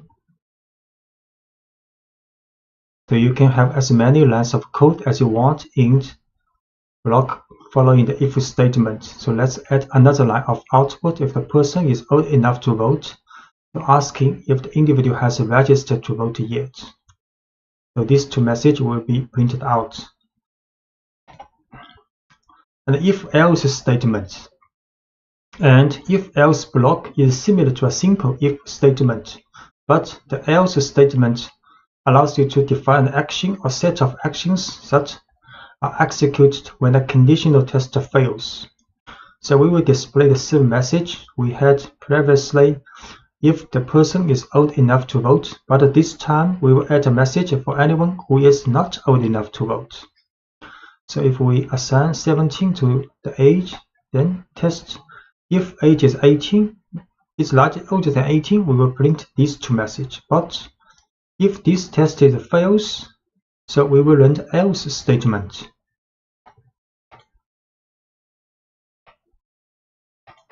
So age is 17. Then we test if age is older than 18, then print this message. Else, if this test is fail, then we will print these 2 messages. So because age is 17, not older than 18, then these 2 messages are printed out. Sorry, you are too young to vote, and please register to vote as soon as you turn 18. And the if and else chain, often you will need to test more than 2 possible situations. And to evaluate this, you can use Python's if else syntax. Python executes only one block in an if else chain. It runs each conditional test in order until one passes. So when a test passes, the code following that test is executed and Python skips the rest of the tests. The following code tests for the age group of a person and then prints an admission price message. So for example, age is 12.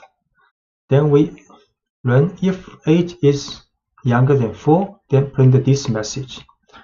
But this message, if this is fail, then Python will test this conditional test. If it is younger than 18 but older than 4. If this passes, gets a true result, then this message will be run. Then the if test, then the statement after the if test will be run. So if both of these conditional tests fails, then Python will run this message. We see age is 12. We'll test using if, elif, and else. The admission is 5 now because 12 is not younger than 4. Then this gets false. Then Python will test the next. Next will be true because younger than 18. So the statement inside the elif will be run. Then Python will finish this if statement, if, elif, else statement.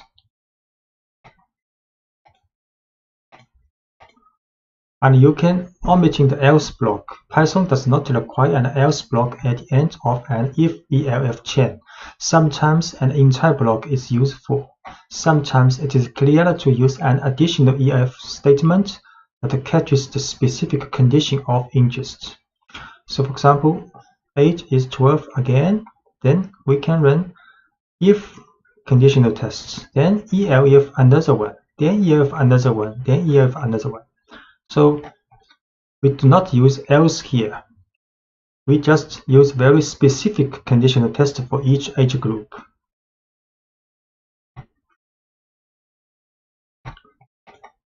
So we see age is 12. Then we use a multiple if, elif tests.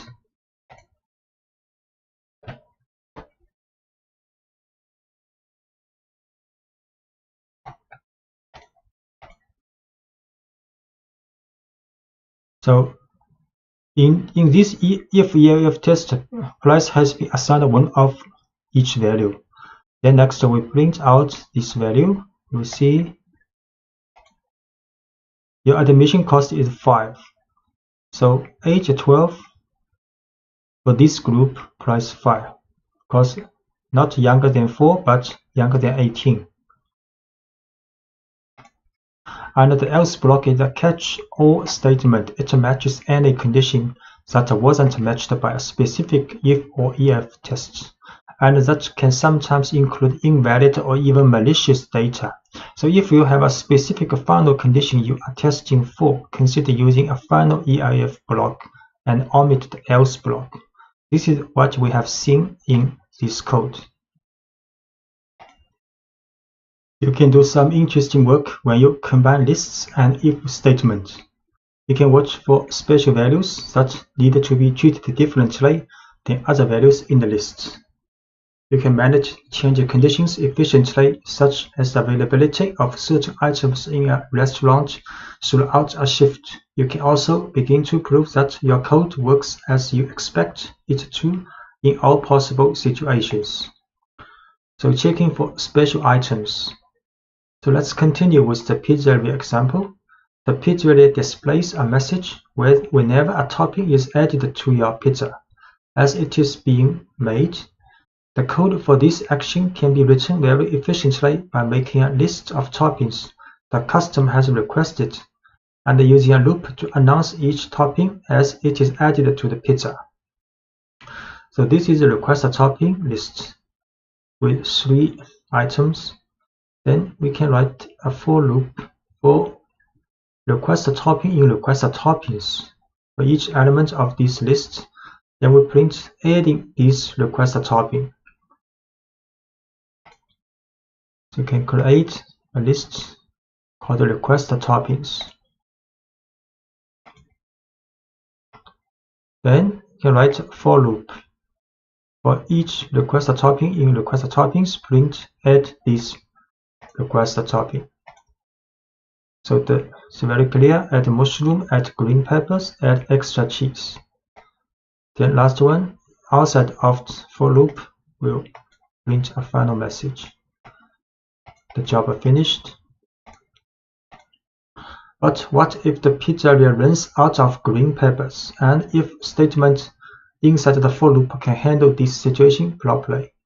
So this is request topping, and in the for loop we can test using if statement. So if request topping equals green peppers, then a message, sorry, we are out of green peppers right now, will be printed out. Otherwise, if this test is a fail, which means if the request topping is not equal to green peppers, then the message adding this request topping will be printed out. So create a request topping again. Then this for loop. In the for loop, we use an if statement to test if it is a green pepper. So the message is like this. So adding mushroom, and for the green peppers, the message will be like, sorry, we are out of green peppers right now. And for the extra cheese will be printed like adding extra cheese.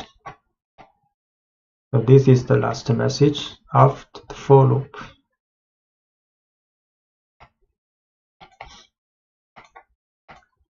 And checking that a list is not empty.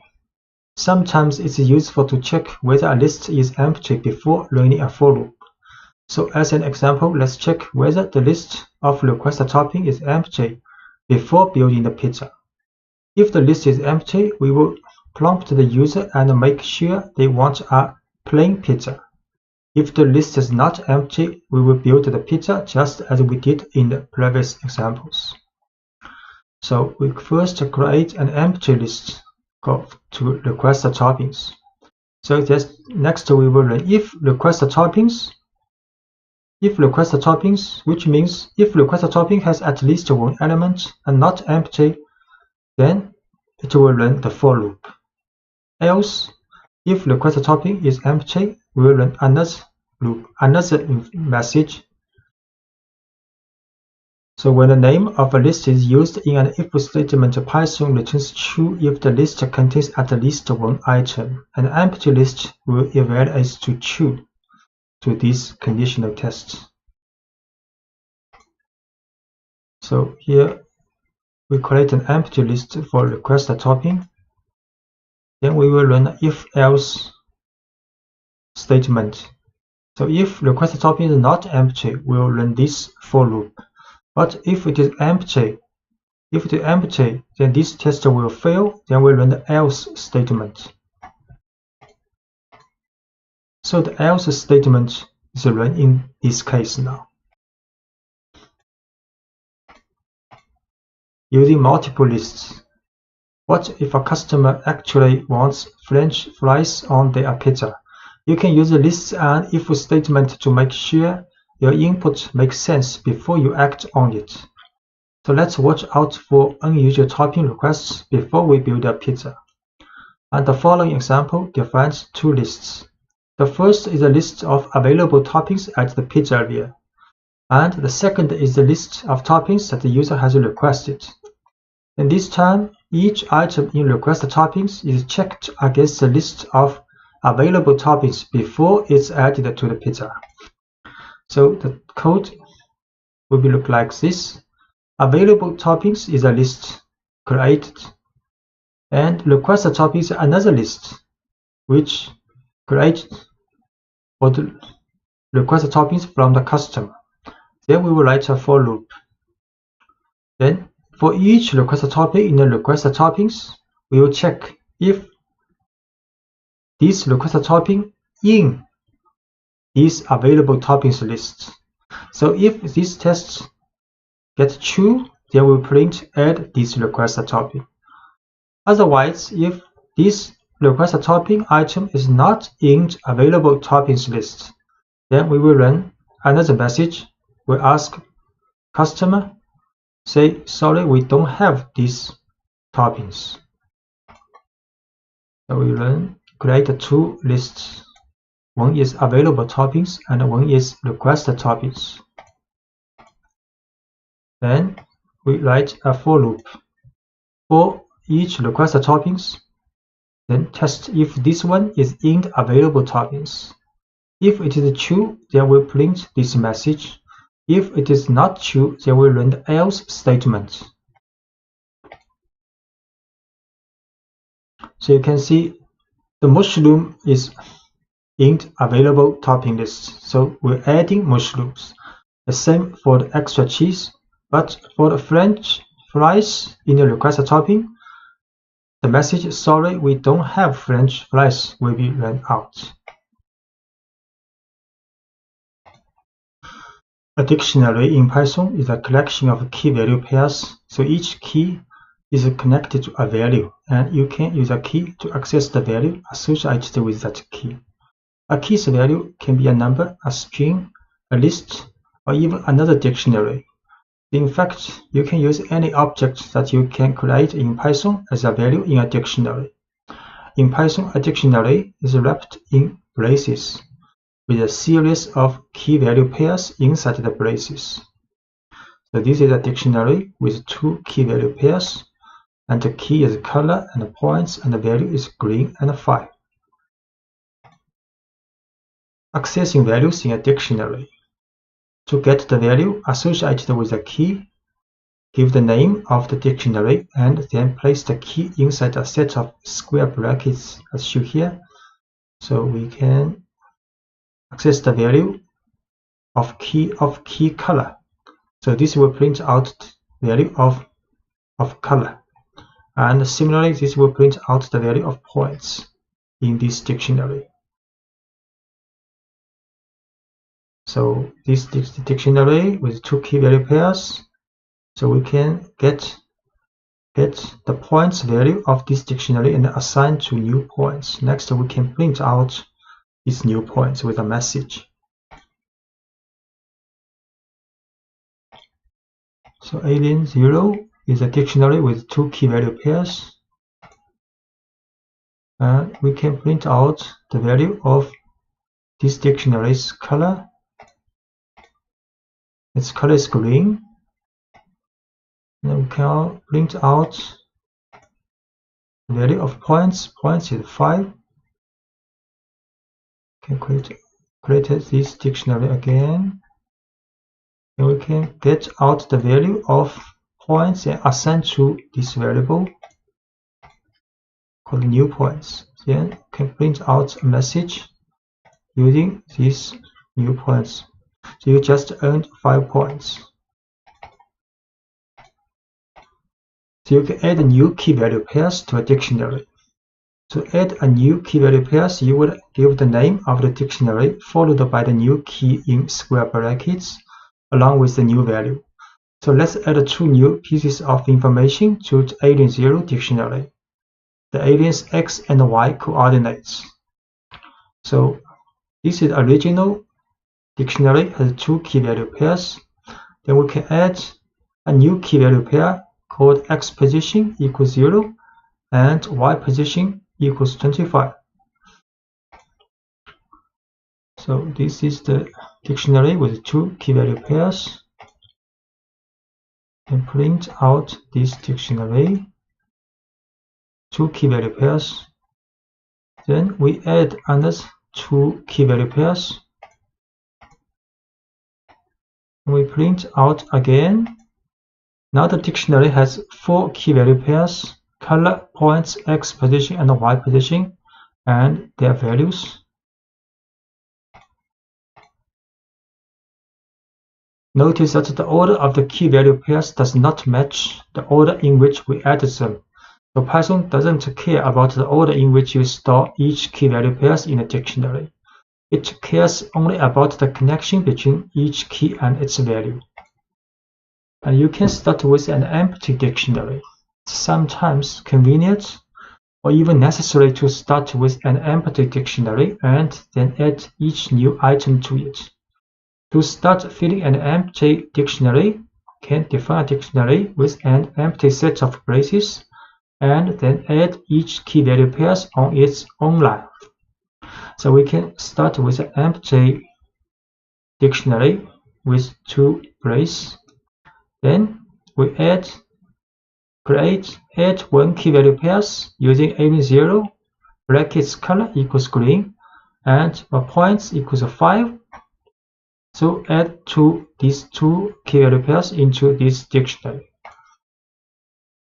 We start with an empty dictionary.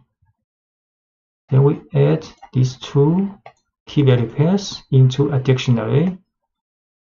Then print out again. Now the dictionary has 2 key value pairs. Can modify values in a dictionary. To modify a value in a dictionary, give the name of the dictionary with the key in square brackets and then the new value you want associated with that key. So for example, consider an alien that changes from green to yellow as a game process progress. So we create a dictionary with only 1 key value pair, color is green. Then we can modify the value of this key color to yellow. So we create first key value pair green in this dictionary, and we print out the alien's color. The alien is green now. Then we modify the color to yellow in this dictionary. And we can print out again. The alien is now yellow now. And you can set dictionary with, for example, for X position, Y position, and a speed medium. Can print original position for this alien X position. So position is 0 now, original. Then we can move the alien to the right. So if alien 0 speed is slow, X increment is 1. And else if speed is medium, then increment to 2, and else increment to 3. So because X speed is medium now, so the increment is 2. And we can also we can run this test first. So X increment will be assigned with a true value now. Then we can modify the position X position with current position plus X increment.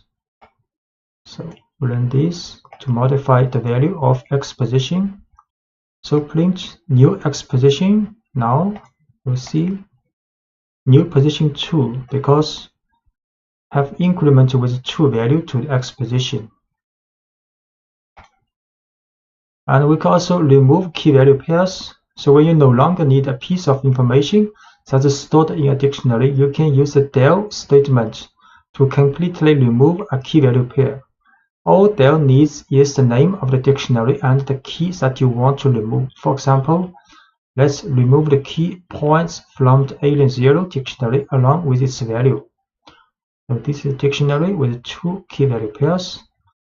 Then we can remove the points, the key value pairs with the points. Use del alien 0 points in brackets. So we can create these key value pairs dictionary first. 2 key. So print. So there are 2 key value pairs in this dictionary. Then we remove 1 key value pairs. Points has been removed. We show again this dictionary now has only color key value pair. Because a dictionary can contain large amounts of data, Python lets you loop through a dictionary. You can loop through all of a dictionary's key value pairs, through its keys, or through its values.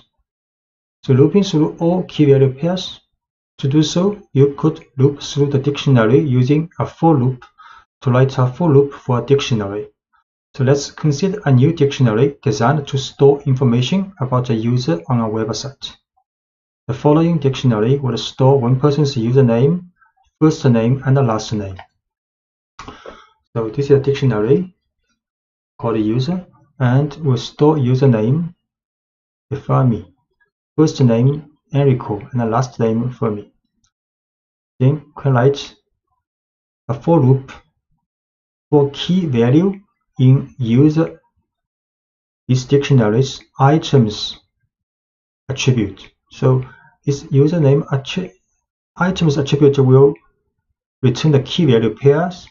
Then for each key value pair, we will print key its value and value its value. So you create names for the two variables that will hold the key and the value in each key value pair. You can choose any names you want for these two variables. So you can choose any name for these two variables. The second half of the for statement includes the name of the dictionary followed by the method items, which returns a list of key value pairs. The for loop then stores each of these pairs in the two variables provided. So we can create dictionary for the user. Then we can write a for loop, and in the user zeros items, then we print out this information. So all the key value pairs in this dictionary are printed out. The username value, first name value, last name value.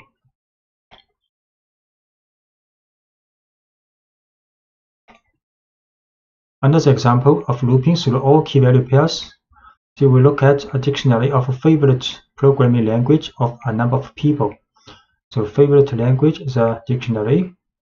Then the key is people's name, and the value are favorite languages of those people. Then we can write for loop. We'll create two variables called name language for name language in these dictionaries items. Then we can print names title form, concatenate with a message, and then concatenate with languages title form. So favorite language is a dictionary. Then a for loop will print out information for each person's favorite language. So Yan's favorite language is Python, Sarah's favorite language is C, and so on. So looping through all the keys in a dictionary. So you can use the keys method. It's useful when you don't need to work with all of the values in a dictionary. So let's loop through the favorite language dictionary and print the names of everyone who took the poll. So this is the same dictionary as before. Then we can write also for name, create one variable called name in this dictionary's keys attribute. So then can print out each name's title form. So this is a dictionary. Then a for loop in dictionary's keys attribute. Then only the keys and the people's name are printed out.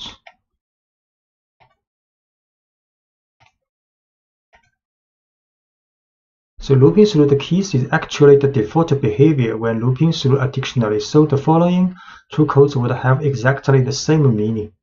We can write for name in favorite languages. Do not add any methods after this dictionary. Or we can write for name in favorite languages dot keys. These two statements will get the same result. You can choose to use the keys method explicitly if it makes your code easier to read, or you can omit it if you wish. and you can access the value associated with each key you care about inside the loop by using the current keys. So let's print a message to a couple of friends about the languages they choose. So we will loop through the names in the dictionary as we did previously, but when the name matches one of our friends, we will display a message about their favorite language.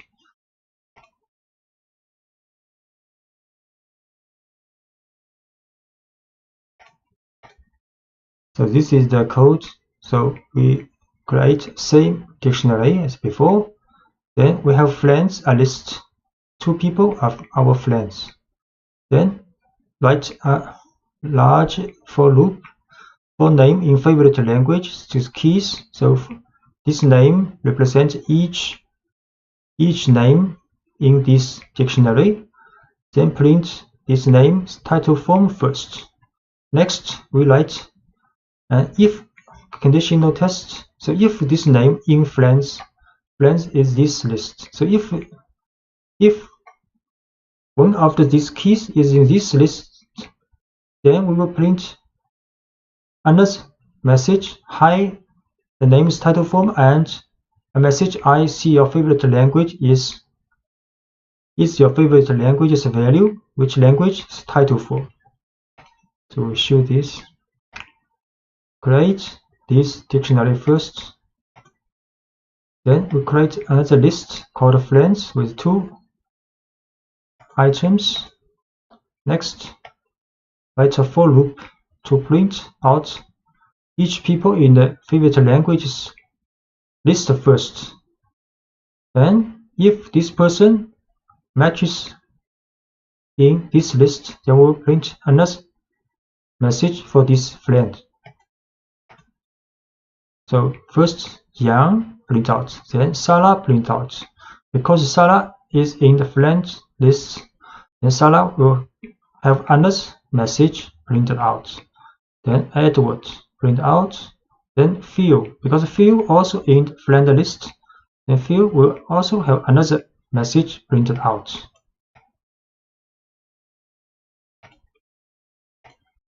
And you can also use the keys method to find out if a particular person was pulled. So this time, let's find out if Erin took the pull. Same dictionary we produce. Then if Erin not in favorite language keys, we use not in. So favorite language.keys will return a list of these keys in the dictionary. Then Erin if not in, so print Erin, please take your pull. And the keys method isn't just for looping, it actually returns a list of all keys, and the line simply checks if Erin is in this list. Because she is not, a message is printed inviting her to take the pull. We can create this dictionary first. Then check if Erin not in this dictionary's keys list, will print a message. Because Erin is not in, so the message is printed out.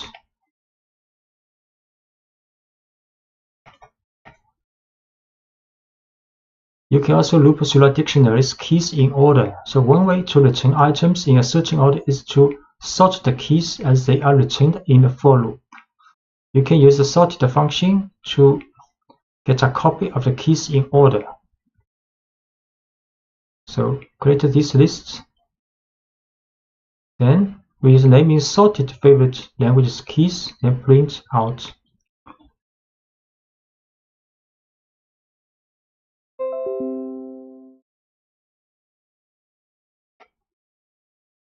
Then choose this one, then create this first dictionary.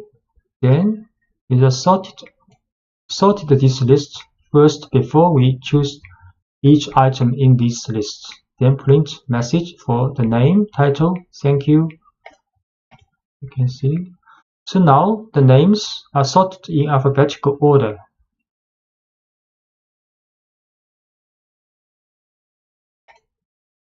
And looping through all values in dictionary. If you are primarily interested in the values that the dictionary contains, you can use values method to return a list of values without any keys. For example, say we can loop through loop and print out programming language pool without the name of the person who chose each language. So this is the same dictionary. Then we can print a message following language has been mentioned. Then write a for loop. In this time, we use the values method for this dictionary, and then for language, the values method will get all values parts in the dictionary. Then we print out these old languages title for. So create this list, the dictionary first, then print a message.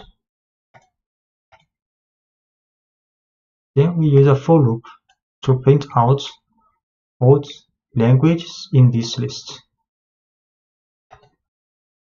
Sometimes you want to store a set of dictionaries in a list, or a list of items as a value in a dictionary. This is called nesting.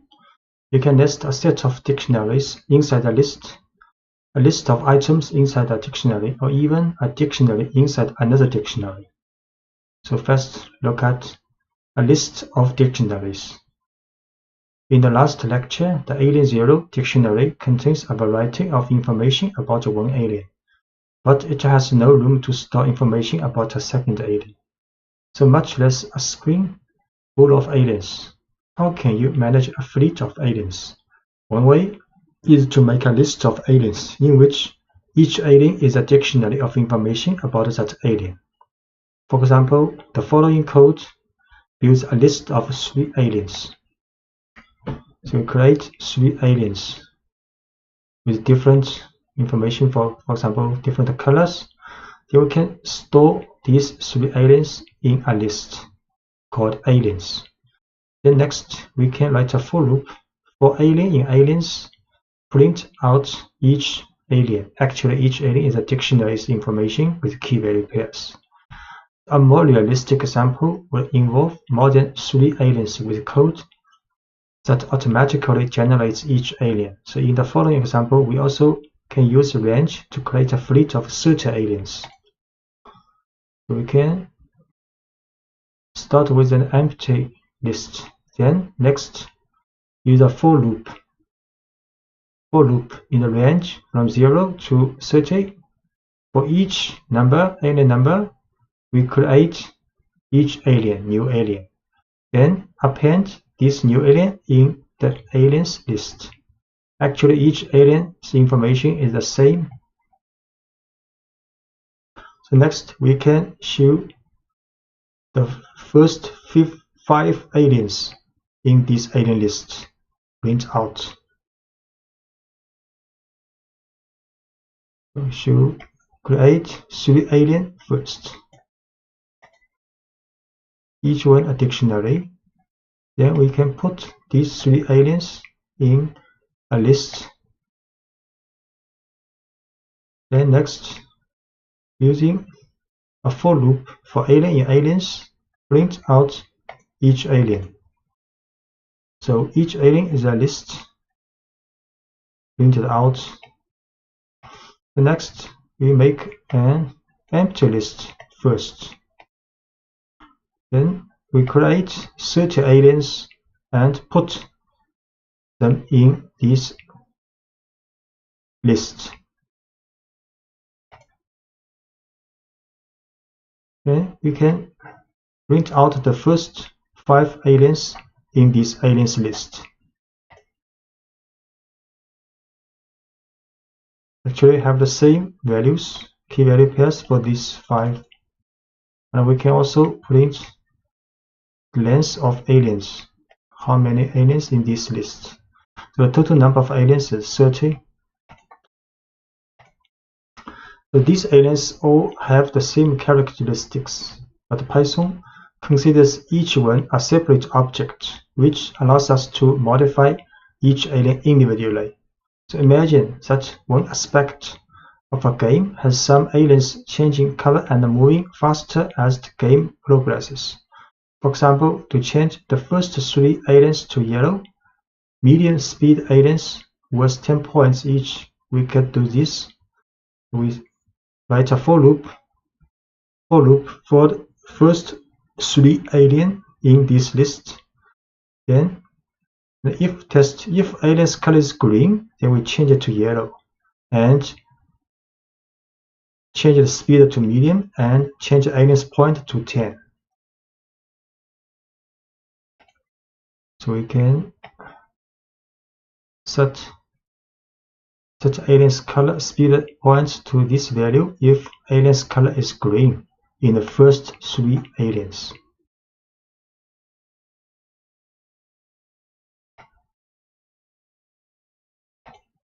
So next, let's look at a list in a dictionary situation. So it's sometimes useful to put a list inside a dictionary. For example, consider how you might describe a pizza that someone is ordering. If you were to use only a list, all you could really store is a list of the pizza's toppings.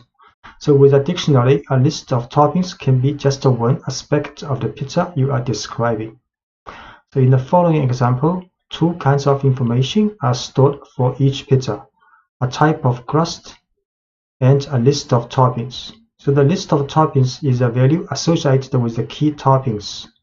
To use the items in the list, we give the name of the dictionary and the key toppings as we would any value in the dictionary. Instead of returning a single value, we get a list of toppings. So we make a pizza dictionary. Then inside this dictionary has 2 keys called crust and toppings.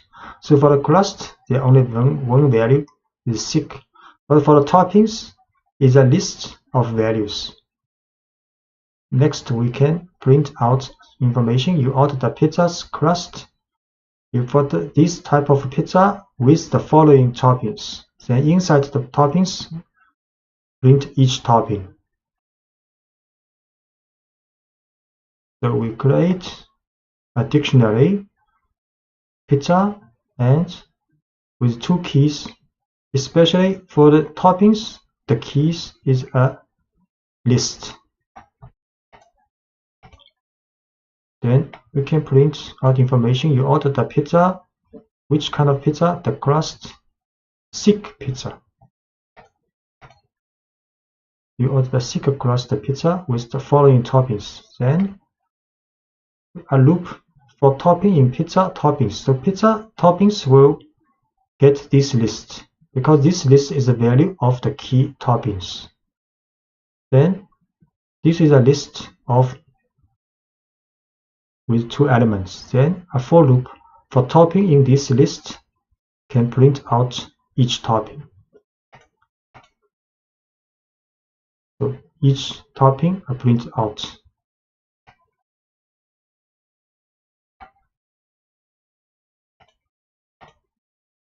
You can nest a list inside a dictionary anytime you want more than one value to be associated with a single key in a dictionary.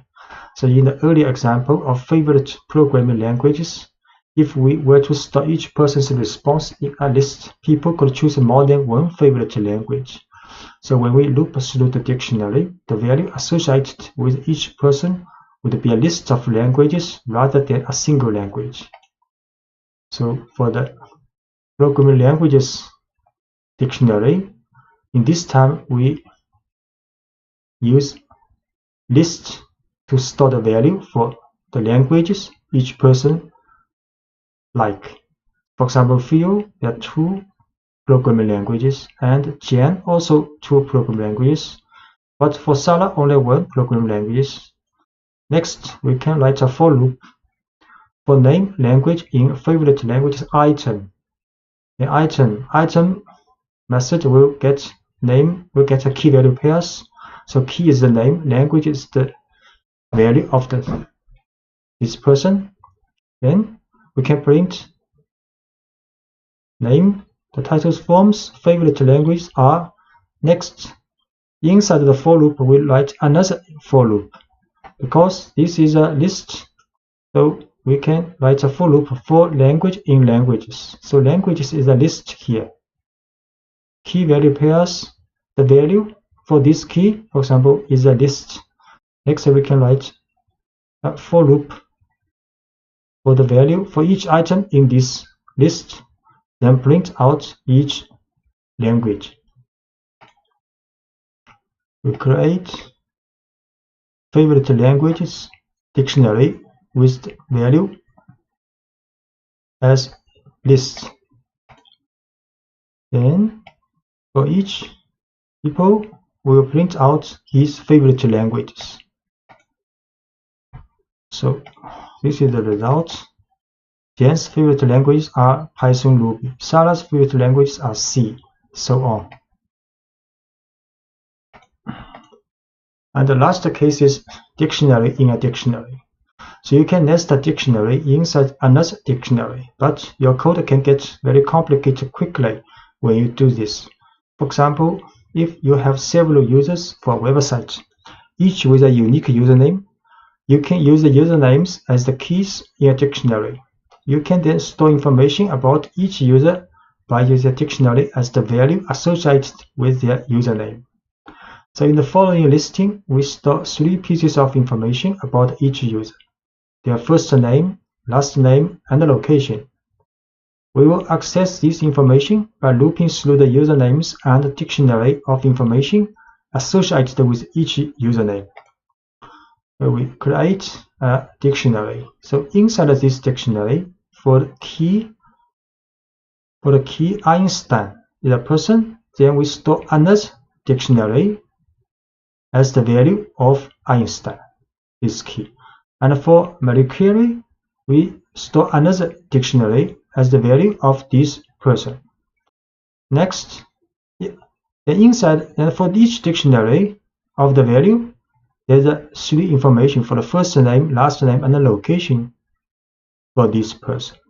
Next, we can write a for loop. For loop, first use the items method for the users. User is a dictionary, main dictionary. Then items will get the list of username and the user info pair. Then print a message. Then we create variable called full name is user info. User info is a dictionary. User info's first name plus username info's last name concatenated with a space. Then location is user info's location's value.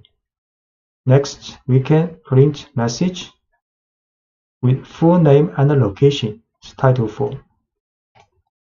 So create a dictionary with 2 scientists as the key and dictionary including first name, last name, and location as this person's value. Next, run a for loop which extracts the information of the key is the username and the user info is the dictionary from user's items method. Then print out information of username, then create a full name with the concatenation of the user info's first name and the last name, as well as the location information, then print out. So the result is username Einstein, then full name Albert Einstein, location Princeton, and similarly for username Marie Curie. In this lecture, you will learn how to accept the user input in Python, so your program can then work with it. When your program needs a name, you will be able to prompt the user for a name. When your program needs a list of names, you will be able to prompt the user for a series of names. To do this, you will use the input function. How the input function works? The input function pauses your program and waits for the user to enter some text. Once Python receives the user's input, it will store it in a variable to make it convenient for you to work with. For example, we can use input function, and this is a prompt to the user. User will see this prompt. So tell me something and I will repeat it back to you. Then after user has input the text of something, then this will store in the message variable. Next, we can print out this message. For example, we can try this. The user will see this, tell me something, and I will repeat it back to you. I try, for example, hello everyone. Then this information has been stored in the message. Next, we can print out this message. Hello everyone. So the input function takes one argument, the prompt or instructions that we want to display to the user so they know what to do. In this example, when Python runs the first line, the user sees the prompt, tell me something, and I will repeat it back to you. The program waits while the user enters their response and continues after the user presses enter. And the response is stored in the variable message. Then print message displays the input back to the user. And when you run input in Spider, sometimes comes with internal problem with this function. One way to solve this problem is to upgrade the Spider to version 5.3.0 using command and Anaconda prompt. So you can start Anaconda prompt in Windows Start menu, activate your environment. You have create an environment called NumPython, for example. Then you activate this NumPython environment, use conda activate NumPython. Then you can install Spider with the version 5.3.0 using this command pip install spider equals 0 double equal. After it is successfully finished, then check if the version of Spider is 5.3.0. You can use conda list Spider will show this information. Then you start Spider from Windows. You start menu Anaconda. So writing clear prompts. Each time you use the input information, you should include a clear, easy-to-follow prompt that tells the user exactly what kind of information you are looking for. Any statement that tells the user where to end should work. For example, add a space at the end of your prompt after the colon in the preceding example to separate the prompt from the user's response and to make it clear to your user where to end their text.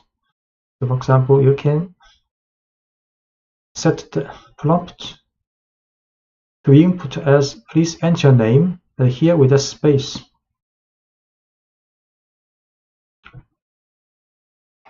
Try.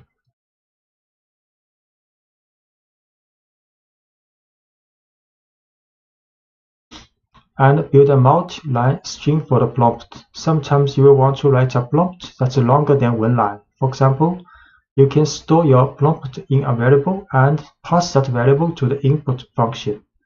This allows you to build your prompt over several lines, then write a clean input statement. For example, we can store prompt first with this message. If you tell us who you are, we can personalize the messages you see. Then we can use plus equal to add a new line with another information to this prompt variable. So next we can use input function and passing this prompt. So user will see if you tell us what you are, what's your first name, 2 lines information prompt. So we create prompt this line first. Then we add another line to this prompt.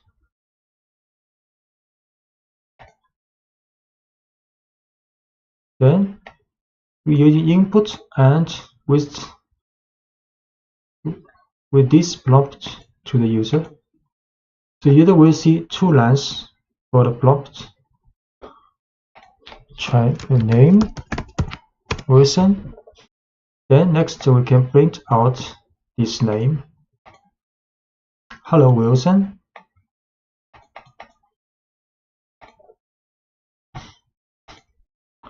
Using int to accept a numerical input.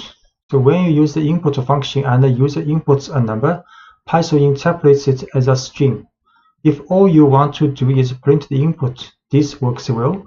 But if you try to use input as a number, you have to use the int function, which tells Python to treat the input as a numerical value. The the int function converts a string representation of a number to a numerical representation as shown here. So user will see this prompt, how old are you?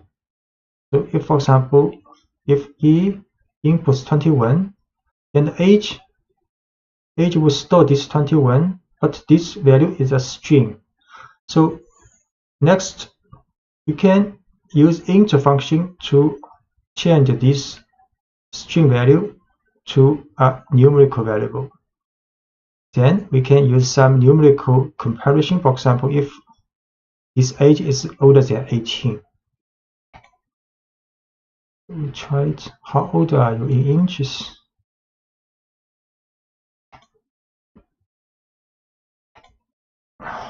"25", for example. Then we store this height variable and change to int form. Use int function. So now height can be used to do some numerical comparison. For example, if height is larger than 36, print this message. If not, then print else message. So you will be able to write when you are a little older.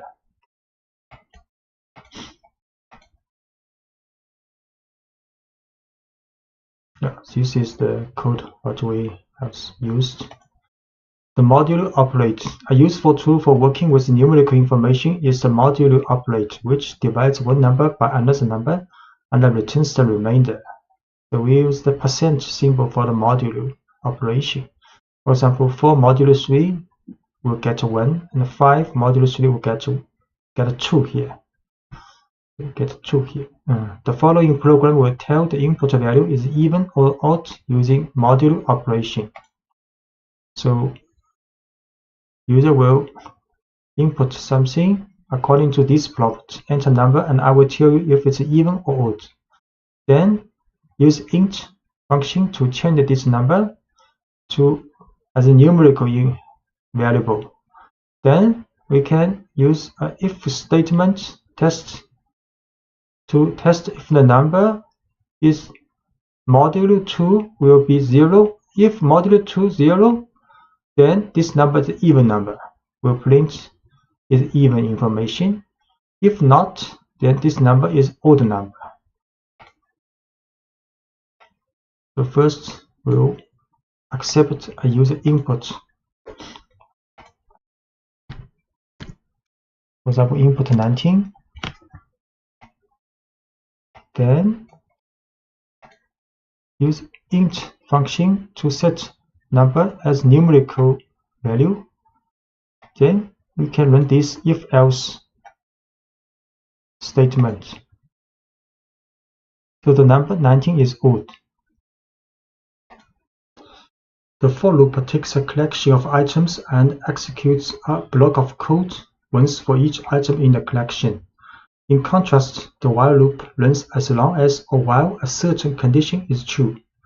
You can use a while loop to count up through a series of numbers. For example, the following while loop counts from 1 to 5. We set current number to the first initially. Then we do a while loop, check if current number less than or equal to 5, then print this current number. Then inside this while loop, we also increase this current number with 1. Then it will go back, check again if this condition still true. So and so on until run the current number if not less than or equal to 5, then the while loop stops. So in the first line, we start counting from 1 by setting the value of current number to 1, and the while loop is then set to keep running as long as the value of current number is less than or equal to 5. The code inside the loop brings the value of current number and then adds 1 to that value with current number equals 1. And this operator is shorthand for current number equals current number plus 1. For Python repeats the loop as long as the condition current number less than equal to 5 is true. we show current number with 1, assigned with 1 first. So while loop, while this condition is true, we'll print out this number and then increase this number with 1. So this 5 number is being printed out. So letting the user choose when to quit. So in the following program, we define a while loop. We then define a quit value and then keep the program running as long as the user has not entered the quit value. So prompt, we create prompt value message, the 2-line, tell me something and I will repeat it back to you. Then enter quit to end the program. So we start with an empty string called message. Then our message is not quit, is not equal to quit. If this is true, then we will let user to input some message with this prompt. Next, then print message. So this while loop will run until user input quit. So if user do not input quit, this while loop will always run forever to end to print the message you have input. But if you input quit, then while loop will stop immediately.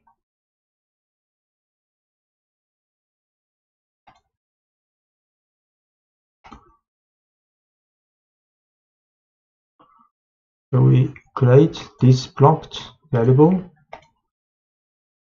then create empty message, then run this while loop and let the user to input this message and print out this message.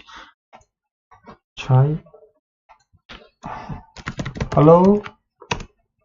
So print out hello has been printed out. Okay. Everyone print out. So now we input a quit. So quit print out and while loop stopped.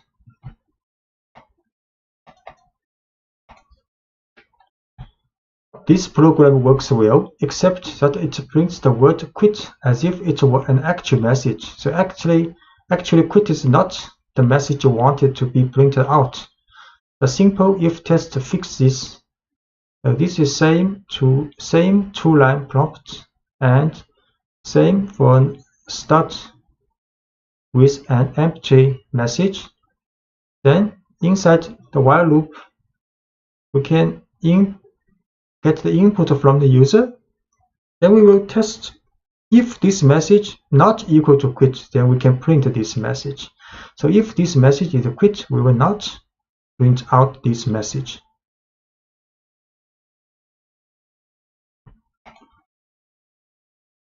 So we can try this. This is the same as before. Then the while loop has been changed with adding an if statement. If the message is not quit, then we print out this message. Then hello. Then hello is printed out. Everyone printed out. But we input a quit, message not printed out, and while loop also stopped.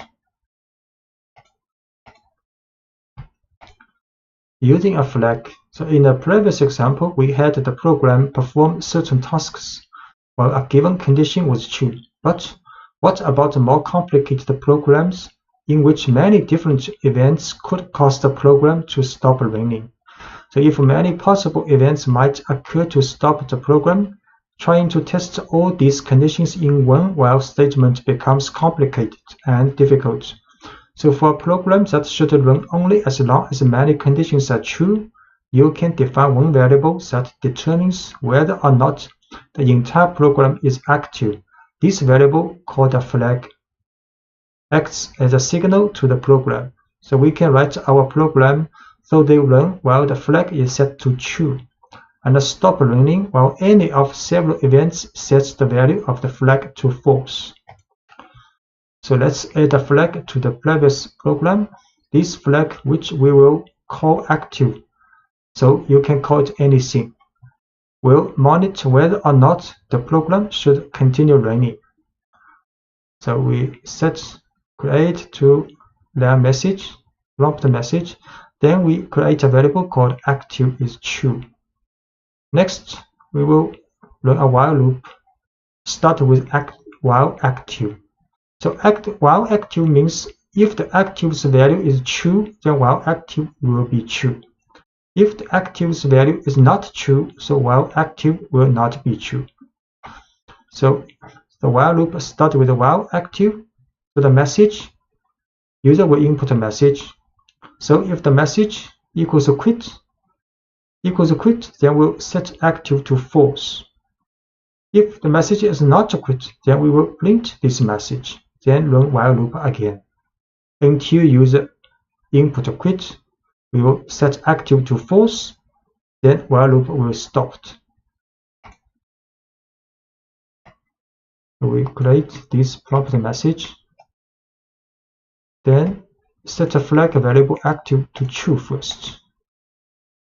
Then run a while loop, while active, then user can input a message and Python will check if the message is quit. If quit, then while loop stopped, and active, because active set to false, then the loop will stop. If it is not quit, then we'll print out this message and back to the while loop check again. So we run. Hello, everyone, then quit is stopped, while loop stopped. Using break to exit a loop. To exit a while loop immediately without running any remaining code in the loop. So regardless of the results of any conditional test, you can use the break statement. The break statement directs the flow of your program. You can use it to control which lines of code are executed and which aren't. So the program only executes codes that you want it to when you want it to. For example, consider a program that asks the user about places they have visited. So we can stop the while loop in this program by calling break as soon as the user enters the quit value. So this is 2 lines message. Prompt the user to tell a city they have visited and can enter quit if they are finished. So a while loop with while true start. So while true is always true if nothing else happened. So while true is always true. Then prompt the user to input a city. So next is if test. If the city is quit, then break. Then while loop stopped. If the city is not quit, then a message I'd love to go to this city are printed out. The loop that starts with while true will run forever unless it reaches a break statement. You can use the break statement in any of Python's loop. For example, you could use break to quit a for loop also. That's working through a list or a dictionary. So we'll show this code. First, create this prompt message variable. Then we will run this while loop. So user will see this prompt, enter city to New York. Then the message I'd love to go to New York printed out. Next I will input London. Then I'd love to go to London. Then here now I have put input quit.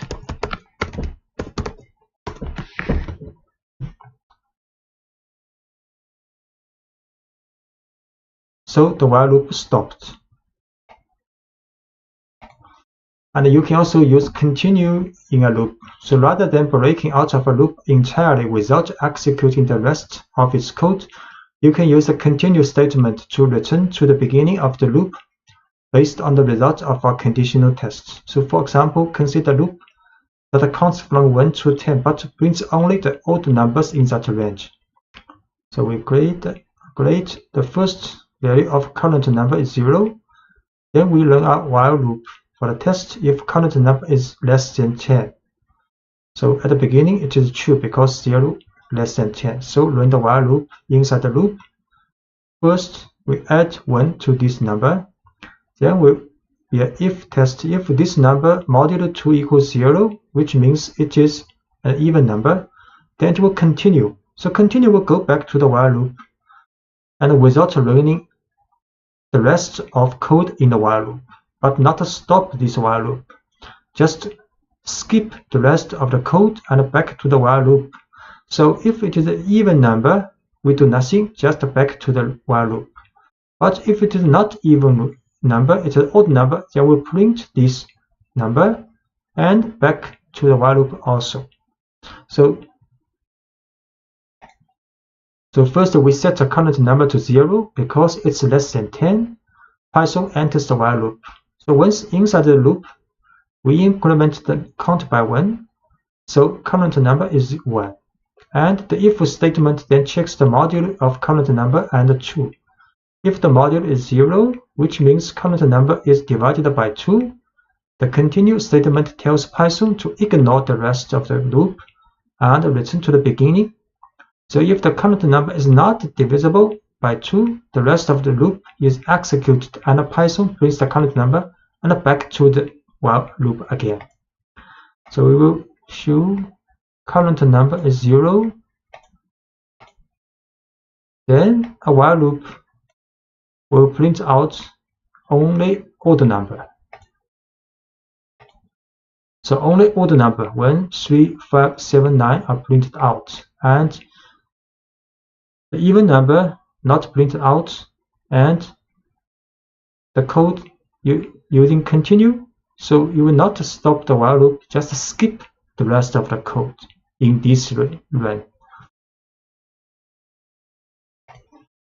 To keep a track of many users and pieces of information, we will need to use lists and dictionaries with our while loops.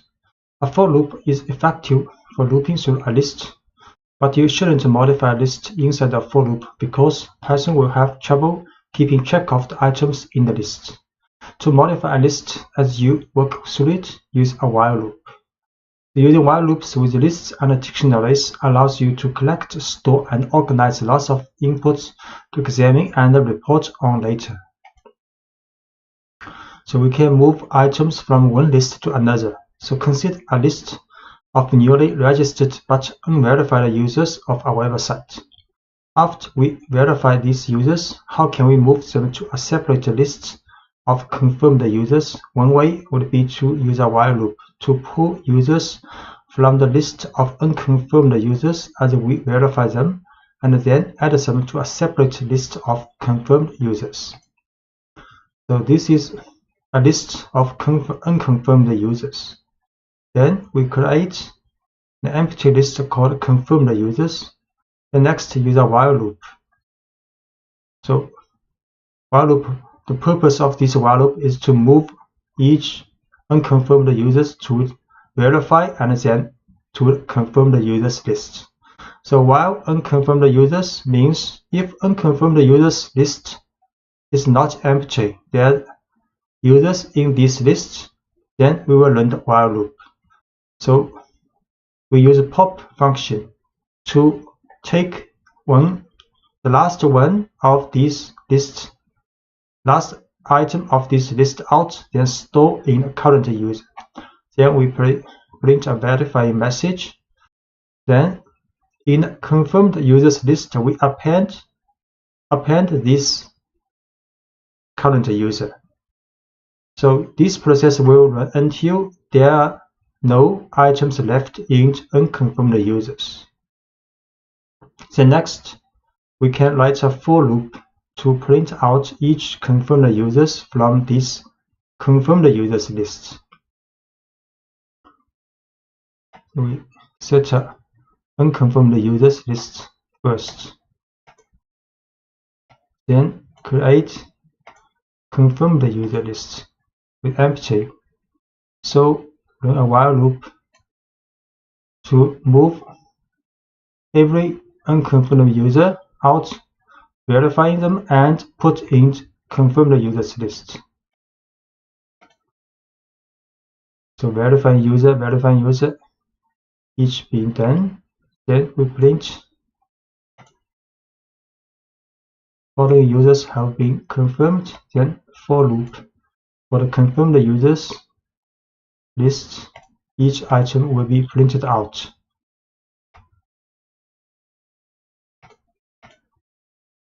And you can remove all instances of specific values from a list. The remove function will remove the instance that appeared only once in the list. But what if you want to remove all instances of a value from a list? Say you have a list of pets with the value cat repeated several times. To remove all instances of that value, you can run a while loop until cat is no longer in the list. So this is a list with pets. The cat occurs 3 times here. Then we can write a while loop. So while cat in pets, then we will remove cat. So while cat in cat means while cat exists in this list, it still have cats list exists in this list, then we'll remove this cat. So until there are no cat in these pets, then the while loop will be finished. So we create these pet lists and print cat. Then a while loop will remove each one cat in the list, and we print pets again. There are no cats now in the list. So filling a dictionary with user input. So you can prompt for as much input as you need in each pass through a while loop. So let's make a pooling program in which each pass through the loop prompts for the participant's name and the response. We can store the data we gather in a dictionary. So first we create an empty dictionary, then set a pooling active flag to true. So while pooling active, then user will see prompt what is your name. Then the response is input and user input name to name variable. Similarly, user will input the mountains information for the response variable. Then for the dictionary, this dictionary created here, we add key value pairs for name, the person, and its response, the value of this mountain. Then repeat is another input for user to enter. The prompt is would you like to let another person respond? So if the user does not enter no, then process will be continue, and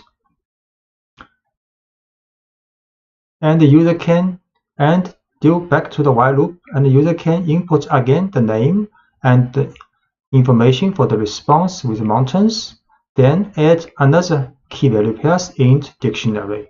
So this process will until user enter no in the repeat input.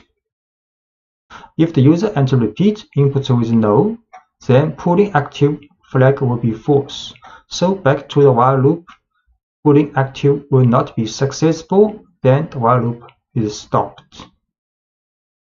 So next, then we can print out information from this dictionary with the function items and get name response pairs, each name response pairs, and print it out in this message.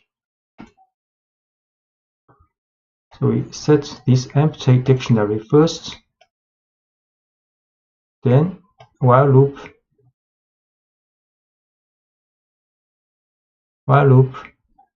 In the while loop, user will enter name and response of the mountain, and while loop will set key value pairs in this dictionary. Then user will see another prompt. Would you like to let another person respond? If the user does not enter no or enter yes or other input, then the while loop will continue on, and user then enter another name and mountain, and so on until user has entered no here. Then the key pulling active flag will be false. Then the while loop will be stopped. So we run this process. Okay, we have to define pulling active first. Then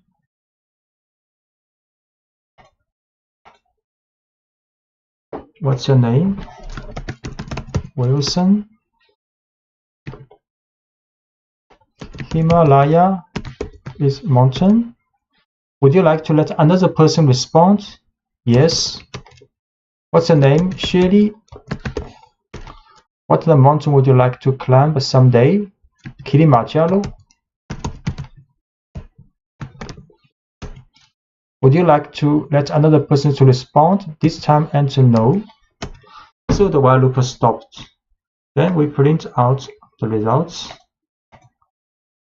Pulling results, and for name items, a for loop to get out all the key value pairs in this dictionary, and print out all information. Wilson would like to climb Himalaya, and Shirley would like to climb Kilimanjaro. In this lecture, you will learn to write functions, which are named blocks of code that are designed to do one specific job. So when you want to perform a particular task that you have defined in a function, you call the name of the function responsible for it. If you need to perform that task multiple times throughout your program, you don't need to type all the code for the same task again and again. You just call a function dedicated to handling that task, and the call tells Python to run the code inside the function. So we define a simple function. Here's a simple function named greet user that prints a greet message. So we use diff greet user. Then this is the description of this function. Use triple quotes. Then inside the function, print a message hello. Then we can call this function just write greet user. The keyword diff to inform Python that you are defining a function. Then next name of the function is greet user. Then parentheses are empty here means no more information needed to run this function. And a comment called a docstring enclosed in triple quotes, which describes what the function does. The docstrings are enclosed in triple quotes. Greet users call the function. So we define a function called greet user, and inside the function print hello message. Then we call this function just print greet user and parentheses. The function greet user can not only tell the user hello, but also greet them by name. So for the function to do this, you enter username in the parentheses of the function's definition at the diff greet user. So by adding username here, you allow the function to accept any value of username you specify. So if we want to print message with different username, so we can put a parameter here in the definition of function in the parentheses. So inside the function, print message will take this information of username and print a message. So when we call this function, we have to add a name, for example, Jesse here. So the variable username in the definition of greet user is an example of a parameter, a piece of information the function needs to do its job. And the value Jesse in greet user Jesse is an example of an argument. An argument is a piece of information that is passed from a function call to a function. So when we call a function, we place the value we want the function to work with in parentheses. In this case, the argument Jesse was passed to the function greet user, and the value was stored in a parameter username. Note that people sometimes speak of arguments and parameters interchangeably. So we create again this function greet user with the username as a parameter. Then we can print a message using this username. The function defined, then we call this function and adding a Jesse here in the parentheses. So the message hello Jesse is printed out. Because a function definition can have multiple parameters, a function call may need multiple arguments. You can pass arguments to your functions in a number of ways. You can use positional arguments, which need to be in the same order the parameters were written. Keyword arguments, where each argument consists of a variable name and a value, and the lists and dictionaries of values. So positional arguments. When you call a function, Python must match each argument in the function call with a parameter in the function definition. The simplest way to do this is based on the order of the arguments provided. So values matched up this way are called positional arguments. To see how this works, consider a function that displays information about pets. The function tells us what kind of animal each pet is and the pet's name. We define a function called describePet with two parameters needed to run this function. First is animal type, second is pet name. Then in the function definition, we print a new line, then a message I have this type, animal's type. Then print another line, this animal type's name is pet name's title form. So when you call this function, you have to write describePet, then the type first, then name second. Or you can run again, call the dog is the type, then Willy is the name. So we define this function first. Then we call this function. And I have a hamster, my hamster's name is Harry. We call again with this information input. I have a dog, my dog's name is Willy. So order matters in positional arguments. You can get unexpected results if you mix up the order of the arguments your function call when using positional arguments. So for example, if you call this function but write this order, Harry hamster, so this will print the message not you want. And a keyword arguments. A keyword argument is a name-value pair that you pass to a function. You directly associate the name and the value within the argument. So when you pass argument to the function, there is no confusion. Keyword arguments free you from having to worry about correctly ordering your arguments in function call. So let's rewrite the pets examples using keyword arguments to call describePets. So we can also call this function. Then in the parentheses we write key value. So you can write any order if you input the key value pairs. And we can also call a pet name right first, Harry, and animal type second.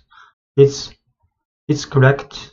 So the order of keyword arguments doesn't matter because we explicitly tell Python which parameter each argument should be matched with. So we call using keyword arguments.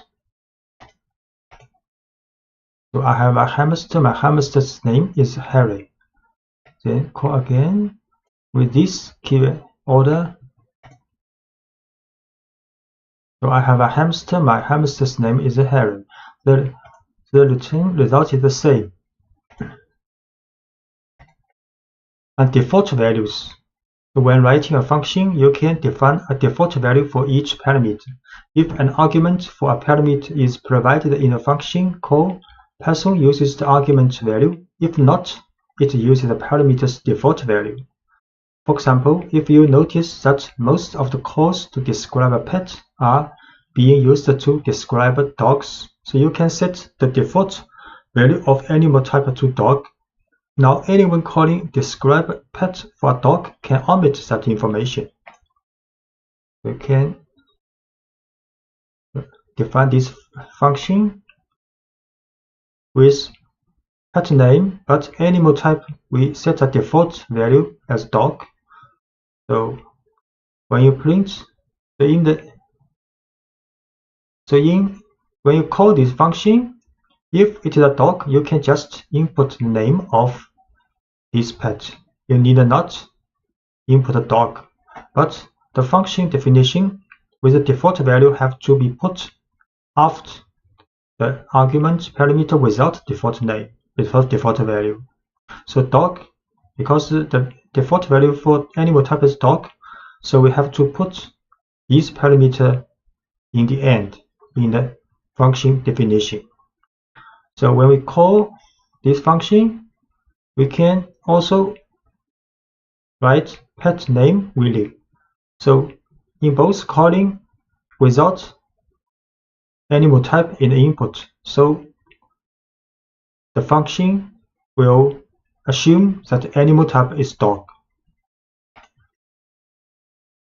So we create this function with the default value with dog for the animal type.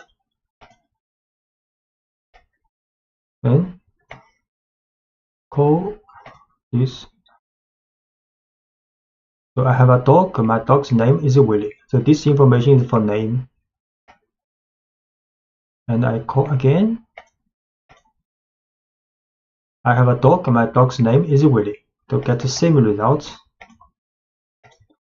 Notice that the order of the parameters in the function definition had to be changed because the default value makes it unnecessary to specify a type of animal as an argument. So the only argument left in the function call is the pet's name. So Python still interprets this as a positional argument. So if the function is called with just a pet's name, such argument will match up with the first parameter listed in the function's definition. So this is the reason the first parameter needs to be pet name.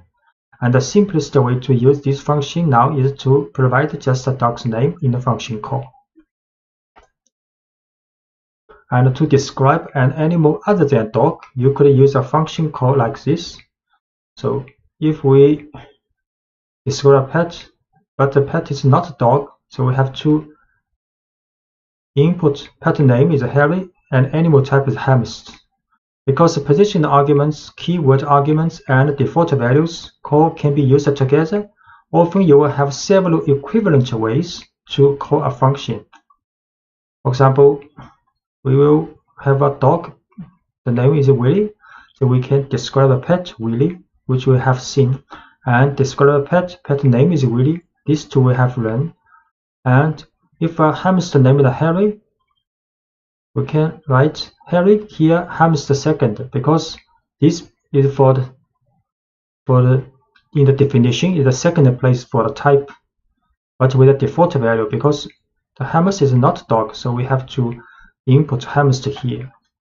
But you can also write pet name is Harry, animal type is hamster. This is very clear. And because we use keyword and value type, so we can also write animal type first, hamster, then pet name Harry second. No problem. This it works correctly. So we will try this equivalent calls. So these two we have run. I have a dog, my name is Willy. Then if I have a hamster named Harry, I can run this first. Then can run this calling. We get the same result. My hamster's name is Harry, and this one also correct. My hamster's name is Harry. Return values. A function doesn't always have to display its output directly. Instead, it can process some data and then return a value or set of values. The value the function returns is called a return value. The return statement takes a value from inside the function and sends it back to the line that called the function. So returning a simple value. Let's look at a function that takes a first and a last name and returns a neatly formatted full name. So this is a function definition. Get formatted names with two parameters, first name and the last name. Then inside the function, a full name variable is created with a concatenation of first name, space, and the last name. Then a return statement return full name's title form. So when we call this function get formatted name with input information for first name and the last name, then the return value of this full name's title form will be saved back to musician. Then next we can print this musician. We create this function and call this function and store return value full name to musician. Then we print out this musician, Jimi Hendrix, exactly same as what we have inputted. So making an argument optional. Sometimes it makes sense to make an argument optional so that people using the function can choose to provide extra information only if they want to. You can use default values to make an argument optional. For example, say we want to expand get formatted name to handle middle names as well. The first attempt to include middle names might look like this.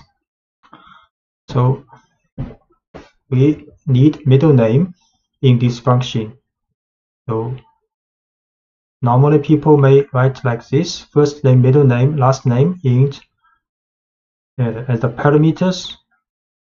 Then inside the function definition, a full name is concatenated from first name, space, middle name, space, and the last name. Then return this full name's title form. When people call this function, just write get formatted name with first, middle name, and last name.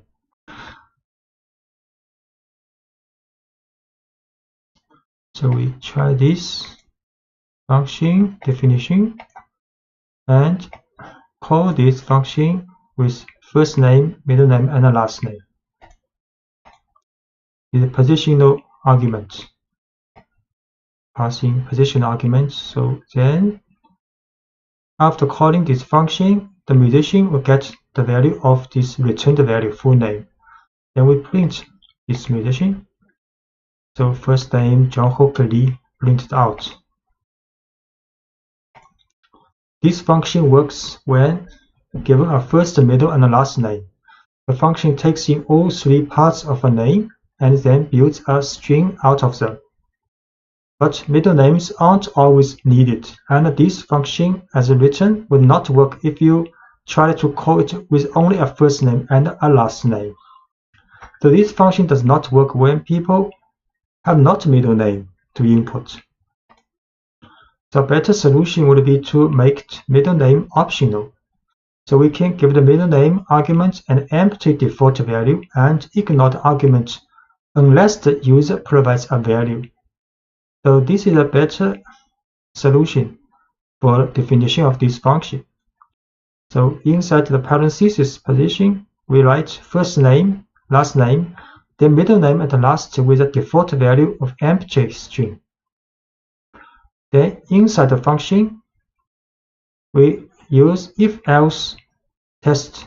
So if middle name means if the middle name is not empty, which means if user inputs some middle name, then the full name is the concatenation of these three names together.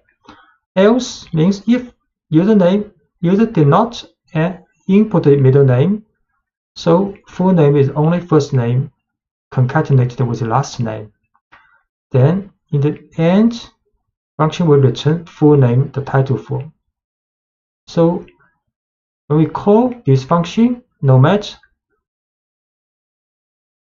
whether the people has middle name or not middle name, this function works. So in this case, we call this function with only first name and last name. Then in this case, we can call function with first name, last name, and middle name. Just note middle name have to be put in the last place, because in the definition, first name, last name is a middle name. We create this function first with middle name as default, has a default empty string. Then we call this function with only first name and last name. Then we print, so only first name, last name. And we call this function with first, last, and middle name input. Then print this musician. Now three name, first name, middle name, and last name. A function can return any kind of value you need it to, including more complicated data structures like lists and dictionaries.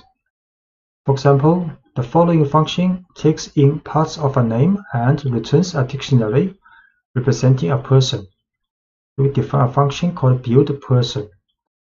Information in parameters are first name, last name. So the person is a dictionary created in the function. And for this dictionary, there are two key value pairs.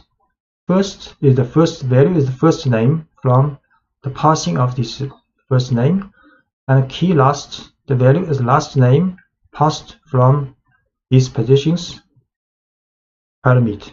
So then function return person, this dictionary, when you call this function. So next we call this function buildPerson, then with information for first name, last name passing. We create this function with a return a dictionary of a person. Then we call this function and with passing first name and the last name, and stored back to the musician. So the musician is a dictionary because this function returns a dictionary.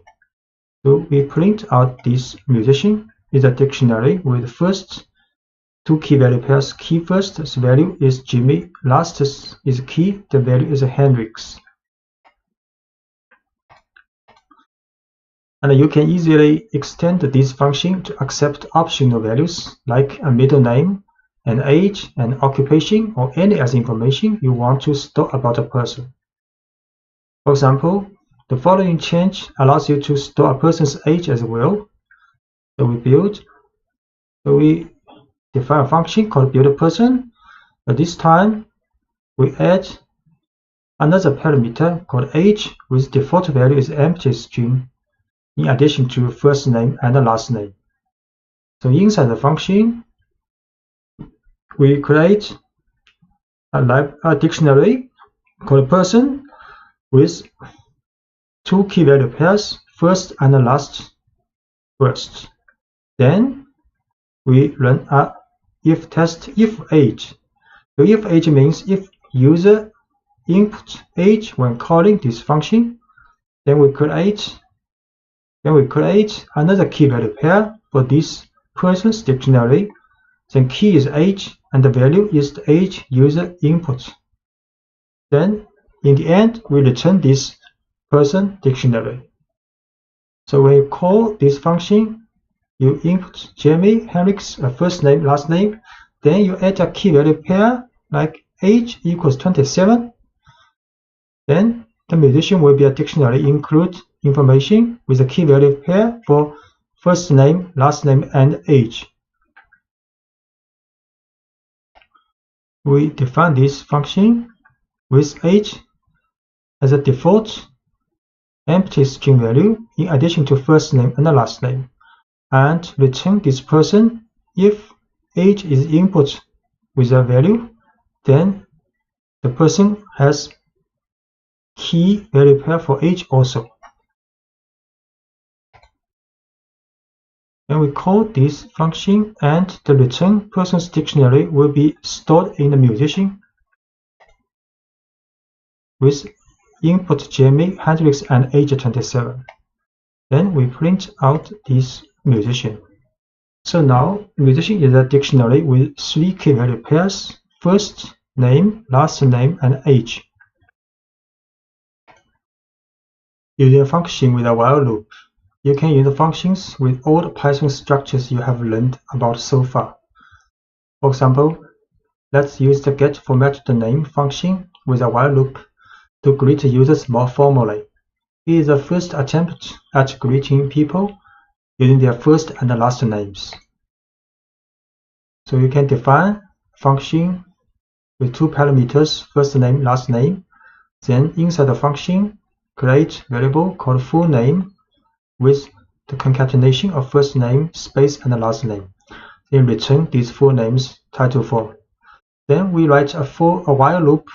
So while true, it will be always true if nothing happens. So in the while loop, print message for the user to input a name, and if user input a Q, then it will be quit. Then the while loop will stop. Then next, create 2 variable called fName, get the information of the first name, the LName get information of last name user input. Then format the name, calling this getFormatTheName function, and store the return value of full name to format the name. Then print message including this formatted name. In the previous example, we use a simple version of getFormatTheName that doesn't involve middle name. And the while loop asks the user to enter their name, and we prompt for their first and last name separately. But there is one problem with this while loop. We haven't defined a quit condition, and the while loop will be run infinitely. We want the user to be able to quit as easily as possible, so each prompt should offer a way to quit. The break statement offers a straightforward way to exit the loop at either prompt. In the following example, we add a message that informs the user how to quit, and then we break out of the loop if the user enters the quit value at either prompt. So the program will continue greeting people until someone enters Q for either name. So we change the while loop here. After user see the input for the first name, after user input, there will be a if conditional test. So if user input Q for the first name, then it will be break. Then the while loop will stop. Now if the next for L last name input from the user also will be a if test. If this time user input Q, then also will be break. We try to use this. Create this function first, then we run a while loop which include Q if user input.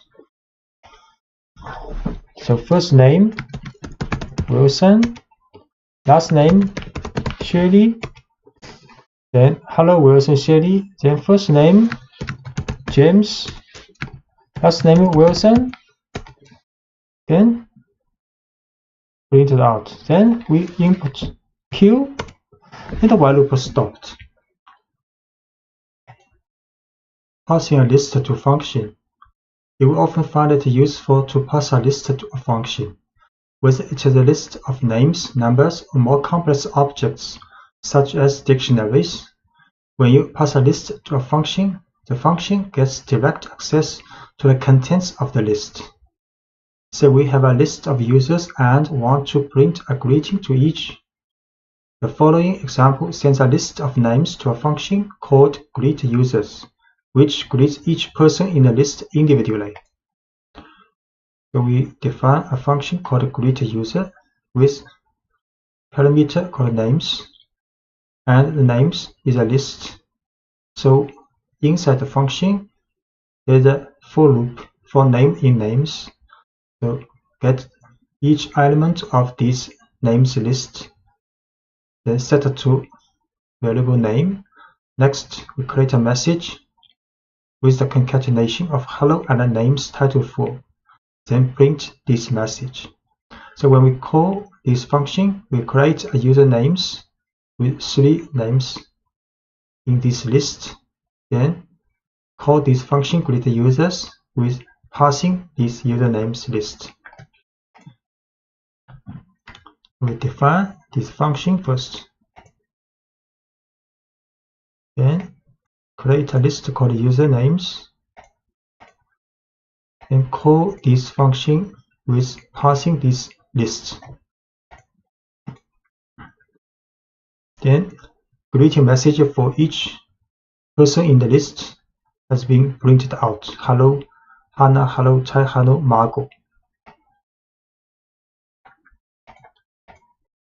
Modifying a list in a function.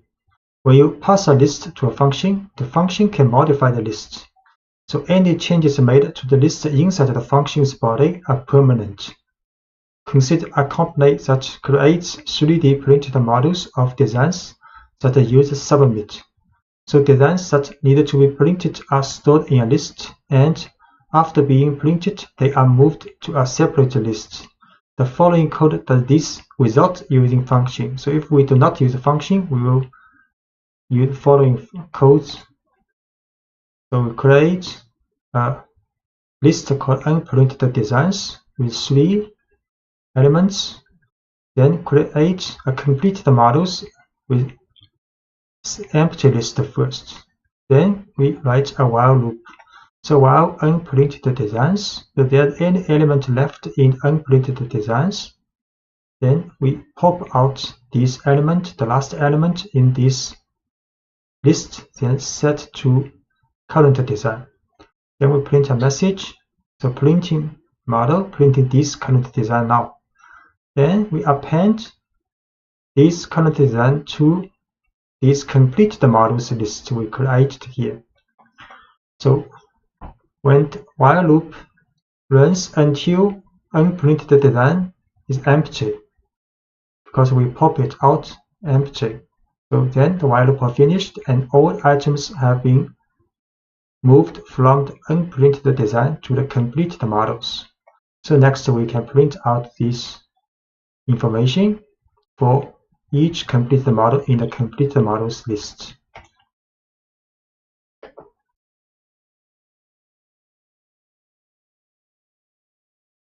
So we create these 2 lists, then use a while loop to move all items from unprinted design to completed models. So printing model, so each element has been printed. Then we print a message following having completed. Then a for loop in this completed models list, print each model. Each model has been completed. So we can recognize this code by writing 2 functions, each of which does one specific job. The first function will handle printing the designs, and the second will summarize the prints that have been made. So we define the function print models with 2 parameters, a list of designs that need to be printed and a list of completed models. So given these 2 lists, the function simulates printing each design by printing the list of unprinted designs and filling up the list of completed models. Then define a function called showCompleteModels with one parameter, the list of completed models. So given this list, showCompleteModels function will display the name of each model that was printed. So this is the code. So we first define a function called printModels. So there are two parameters, unprinted designs and completed models. Both are lists. So then inside the function is a while loop, very similar to the while loop we see in the previous pages. Then the current design is the pop value from the unprinted designs if unprinted design is not empty. Then we print a message, we print this current design now. Then we append this current design to the completed models list. The next, another function called showCompleteModels with one list as parameter, completed models. So we print a message, then for completed models, each completed model in completed models list will print this model. So we call this function, we first define two lists. One is unprinted designs with 3 elements. One is completed models with empty value, initial empty value. Then we call printModels function with unprinted design and completed models as input to the parameter. Then we call showCompleteModels with completed models as input. So we run first define these two functions called printModels and showCompleteModels.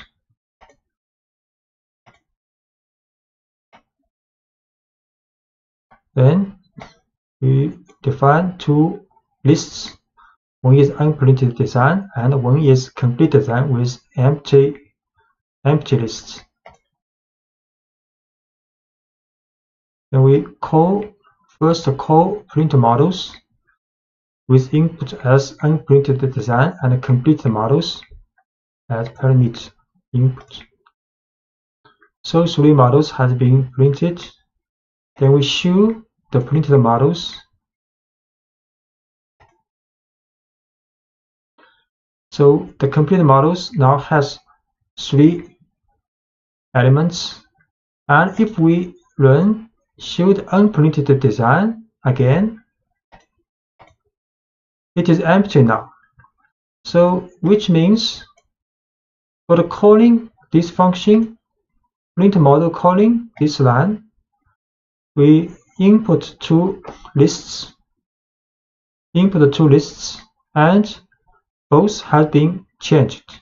So for the unprinted designs, it's empty now, and for the completed models, it's now full of 3 completed models. So passing lists to the function will be changed. And preventing a function from modifying a list. So sometimes you want to prevent a function from modifying a list. For example, say that you start with a list of unprinted design and write. In this case, you can address this issue by passing the function a copy of the list, not the original. So any changes the function makes to the list will affect only the copy, leaving the original list intact. So you can send a copy of a list to a function like this. So if we call this function again, we can use the bracket colon. This is a copy of this list. So this list will not be changed after running the function. The slash notation makes a copy of the list to send to the function. If we did not want to empty the list of unprinted designs in previous example, we could call printModels like this. So printModel unprinted design with a colon. So this list will not be empty after we have called model. We try this. So these two lines are the same as before. We create two lists. One is unprinted design and one is empty design. Empty for the completed models at first. Then we call this function called print model with unprinted designs, but we use a column here. So unprinted designs, this list, original list will not be affected. But completed models, this list will be affected, will be filled with each element from unprinted designs. We call again for show completed models. So the completed models has 3 elements now, and we run unprinted design, still has 3 elements.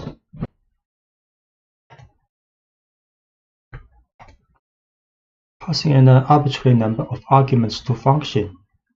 Sometimes you want to know ahead of time how many arguments a function needs to accept. Fortunately, Python allows a function to collect an arbitrary number of arguments from the calling statement. For example, consider a function that builds a pizza. It needs to accept a number of toppings, but you can't know ahead of time how many toppings a person will want.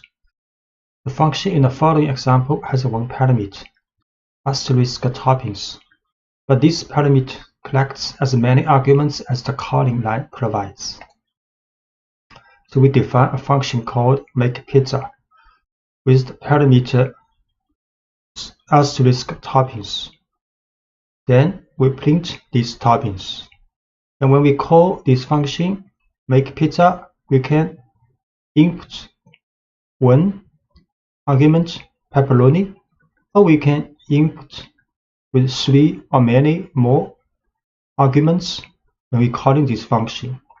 So the asterisk in the parameter name toppings tells Python to make an empty tuple called toppings and pack whatever values it receives into this tuple. So in these 2 cases,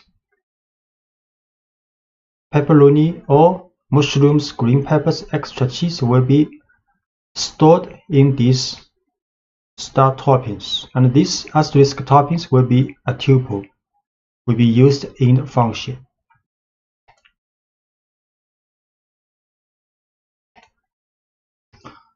We make function called makePizza with asterisk toppings as the parameter.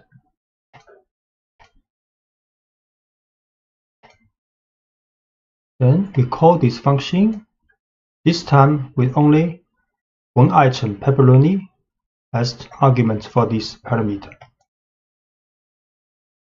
Then it will in output print this one with tuple with only 1 element.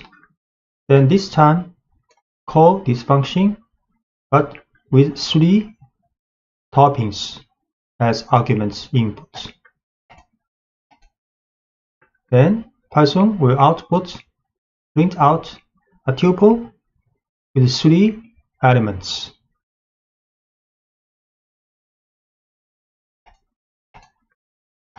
Now you can replace the print statement with a loop that runs through the list of toppings and describes the pizza being ordered. We can make some change for this function.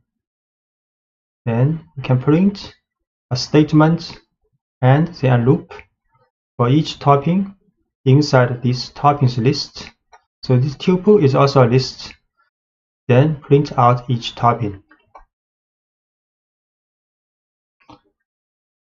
We create this function again. Then we call with the same argument as before. Now the message, make a pizza with the following toppings, pepperoni. And call this function with 3 arguments passing.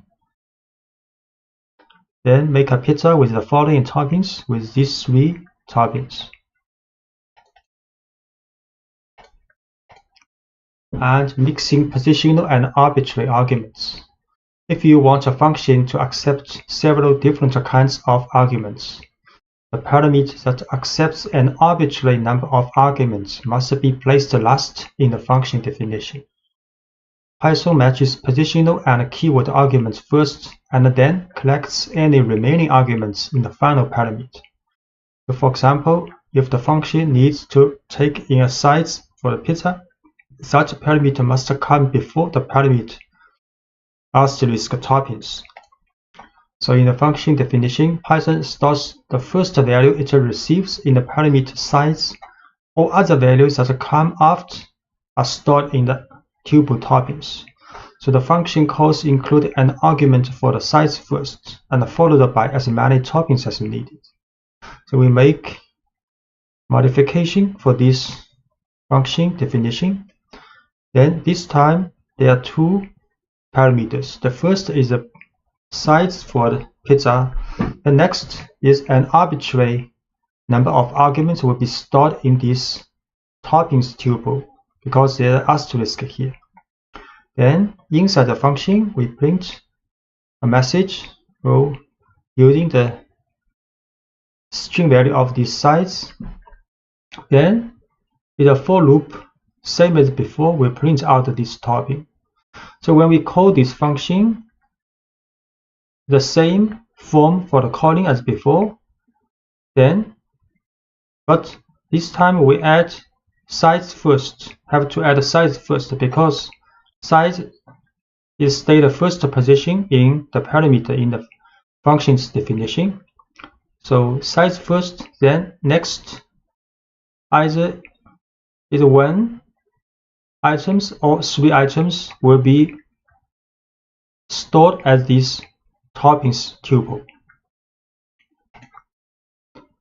So we make a new function with size and this toppings tuple as parameter. Then we call this function again with the size first, then pepperoni second. Then a message, we make a 16-inch pizza with the following toppings, pepperoni. We call again this function with size 12 first, then 3 items second. Then we make a 12-inch pizza with the following toppings, mushroom, green peppers, extra cheese. And using arbitrary keyword arguments. Sometimes you will want to accept an arbitrary number of arguments, but you want to know ahead of time what kind of information will be passed to the function. In this case, you can write functions that accept as many key value pairs as the calling statement provides. One example involves building user profiles. You know you will get information about a user, but you're not sure what kind of information you will receive. The function build profile in the following example always takes in a first and a last name, but it accepts an arbitrary number of keyword arguments as well. So in this function's definition, this function called build profile, we have two parameter called first and last. This is like a normal parameter. Then is a double asterisk user info. So this will be stored as a dictionary in the function's definition. So in the function, we define an empty dictionary first. Then we'll create the keys of this dictionary, and with the value coming from the passing of this parameter, same as for the last name. Then next we write a for loop for this dictionary's items. Methods will get a key value pair. For each key value pair in this dictionary's items, then we will create new key and value pairs and use this information from this user's info. So this user's info is a tuple or is a dictionary when we call this function, and the extra information after first and the last, these two values will be stored in this dictionary. So this for loop will use this dictionary and put these key value pairs in dictionary profile. Then in the end, function returns this profile, the dictionary, which include all the key value pairs from last name, first name, last name, and user infos. So when we call this function, we will add first, last name's value first.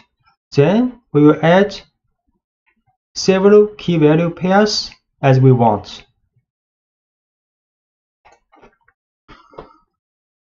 So we create this function with first, last, then a dictionary as parameter.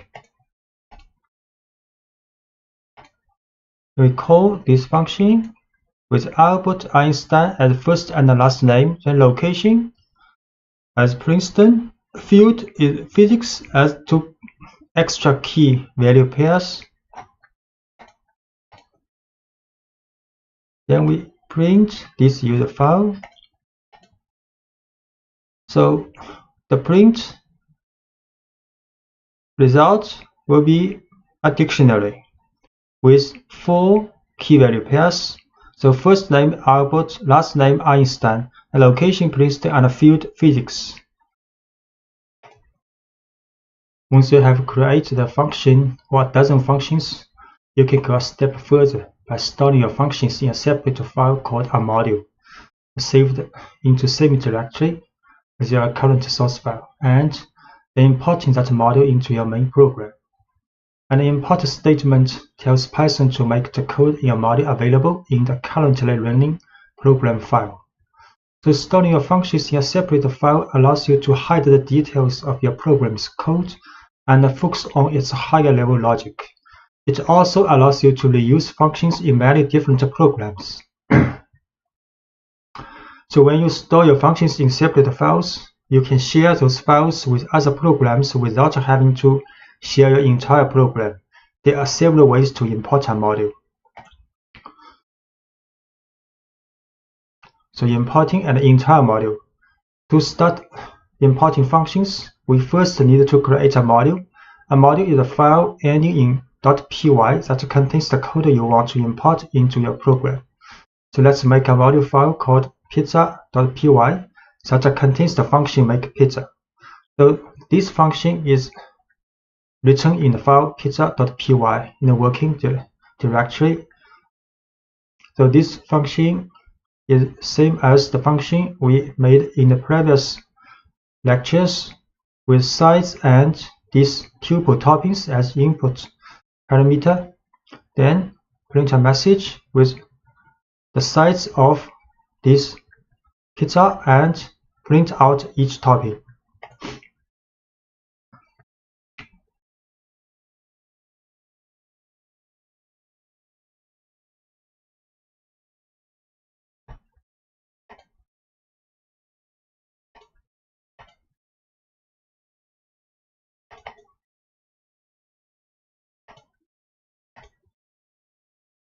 So this file called pizza.py is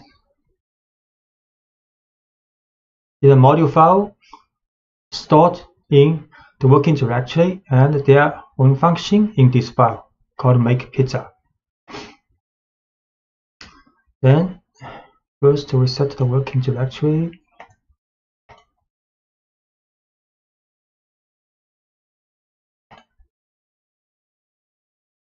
Then we can import the module pizza. We just create it and then make 2 calls to make pizza using the form. So we can first import this module called import pizza. Pizza is a file pizza.py, but we need not add extension here, just import pizza. Then we can call this function make pizza using pizza.makePizza. Then is the argument for the input. Similarly, we can use pizza.makePizza and input with size, then more than 1 toppings for the pizza. So when Python reads this file, the line import pizza tells Python to open the file pizza.py and copy all the functions from it into this program. To call a function from an imported module, enter the name of the module you imported, pizza, followed by the name of the function make pizza, and separated by a dot. This code produces the same output as in the previous lecture, that without storing function into a module. So we import pizza first. Then we can use make pizza.pizza with argument parsing. So output making a 16-inch pizza with the following toppings: pepperoni. Similarly, we can call this pizza with 3 toppings and 1 side. So that's correct.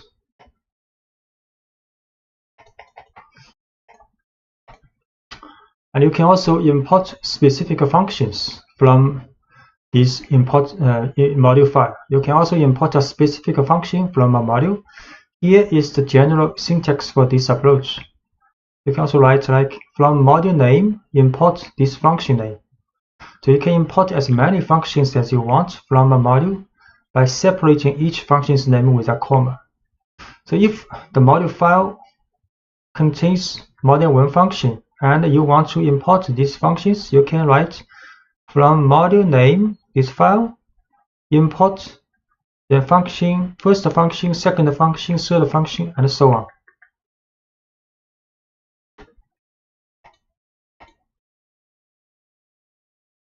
So the make pizza example would look like this if we want to import just the function we are going to use. So we can write from pizza import make pizza. Then when we call this function, we just use make pizza with the argument make pizza with this argument. So with this syntax, we don't need to use the dot notation when you call a function, because we have explicitly imported the function make pizza in the import statement. So we can call it by name when we use the function. So this time we just import this make pizza function from this file. Then we can call this function, just use make pizza. Call this function with 3 toppings.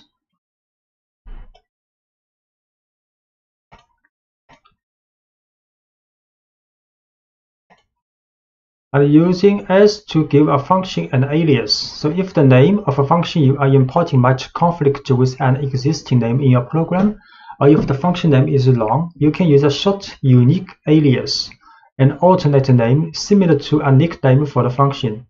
You will give the function this special nickname when you import the function. The general syntax for providing an alias is like, so from module name, import function name is an alias. So here we give the function make pizza an alias mp. So by importing make pizza as mp, so the s keyword renames a function using the alias you provide. So you can write from pizza import make pizza as mp. Then we can call this function using mp now with the parameter parsing. mp now with the parameter parsing.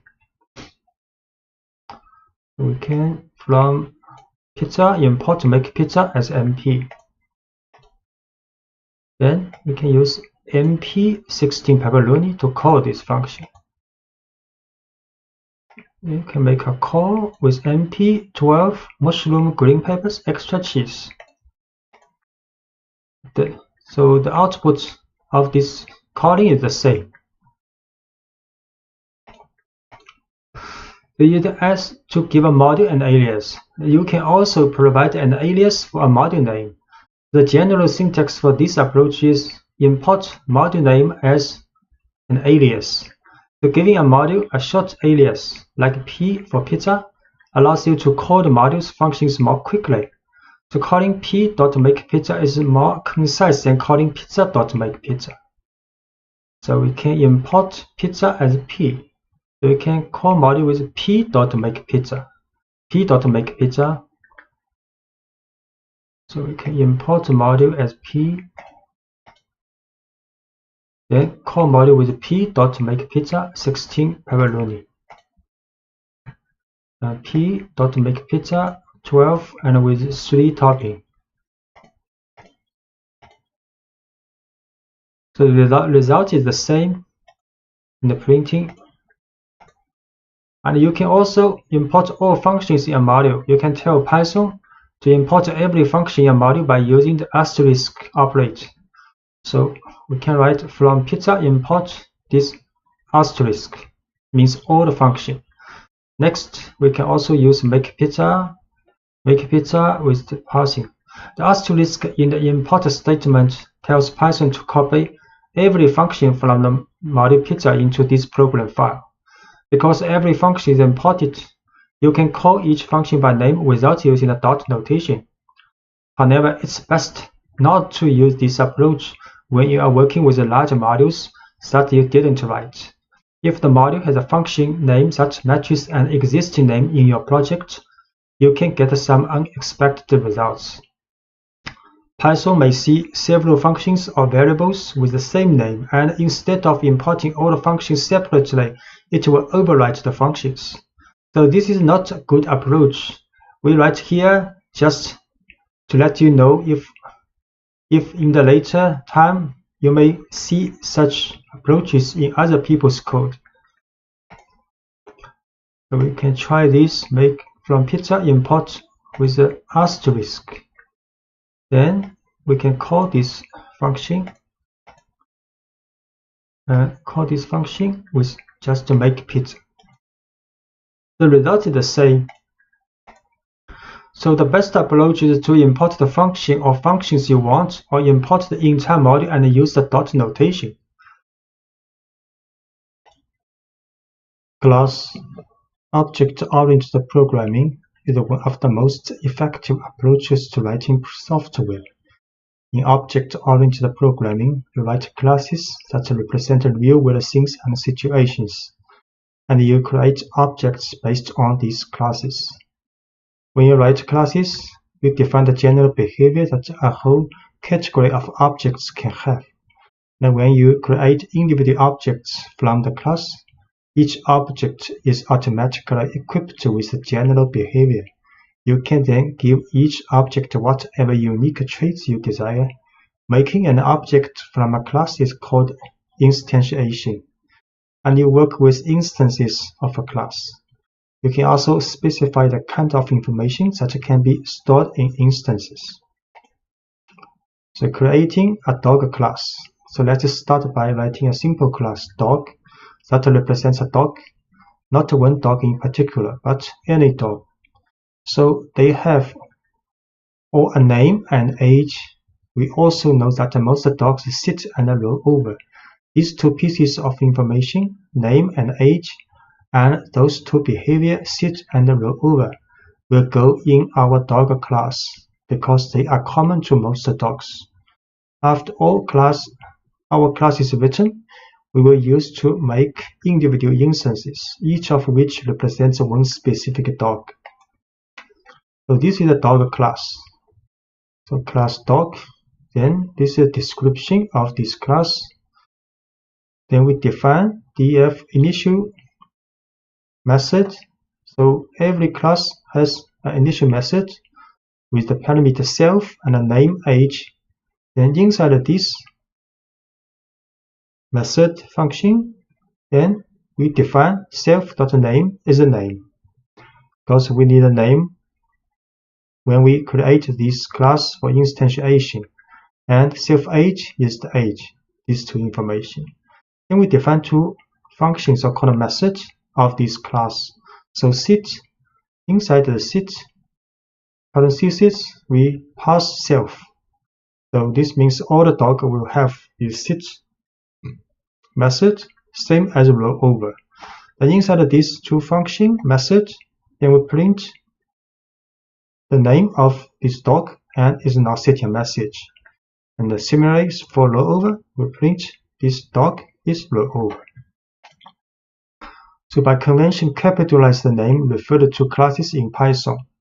The parentheses in the class definition are empty because we are creating this class from scratch.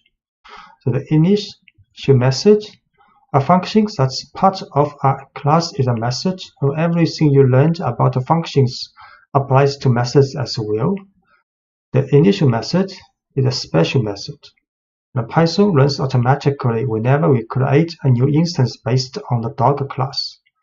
Now, this method has two leading underscores and two trailing underscores. So there are two underscores here and two underscores. We define the initial method to have three parameters: self, name, and age. The self parameter is required in the method definition, and it must come first before the other parameters. And it must be included in the definition because when Python calls the initial method later to create an instance of dog, the method call will automatically pass the self argument. And every method call associated with a class automatically passes itself, which is a reference to the instance itself. It gives the individual instance access to the attributes and the methods in the class. So when we make an instance of dog, Python will call the initial method from the dog class, and we will pass dog a name and an age as arguments. The self is passed automatically, so we don't need to pass it. Whenever we want to make an instance from the dog class, we will provide the values for only the last two parameters, name and age. And the two variables defined each have the prefix self. So any variable prefixed with self is available to every method in the class. And we will be able to access these variables to any instance created from the class. So self name equals name takes the value stored in the parameter name and stores it in the variable name, which is then attached to the instance being created. The variables that are accessible through an instance like this are called attributes. And the dog class has two other methods, defined sit and roll over, because these methods don't need additional information like a name or age. We just define them to have one parameter self. They all be able to sit and roll over. For now, sit and roll over don't do much. They simply print a message saying the dog is sitting or rolling over. So we create a class now.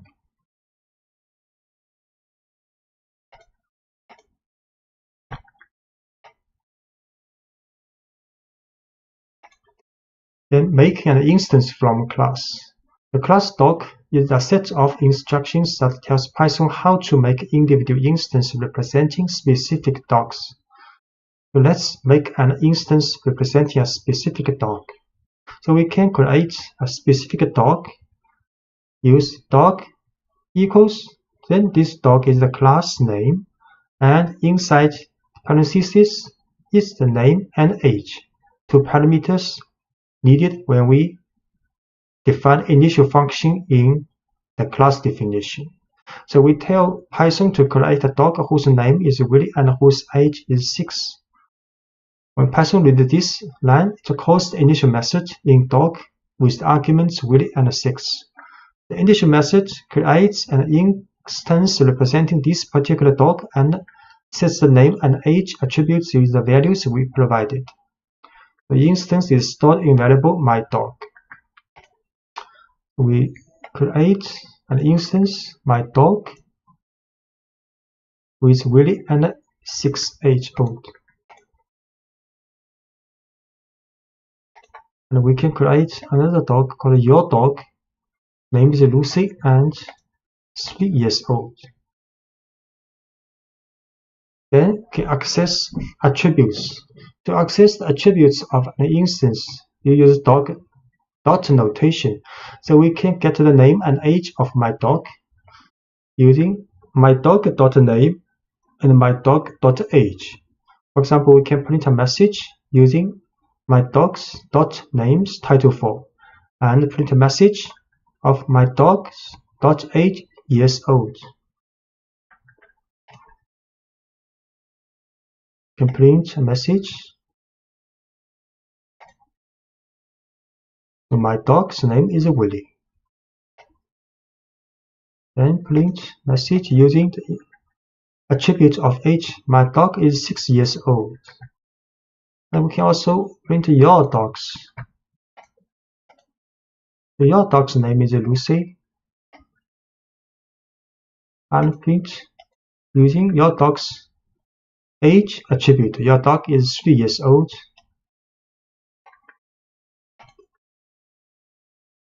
And we can also call methods. Methods actually is the function. So we can also use dot notation to call my methods defined in dog.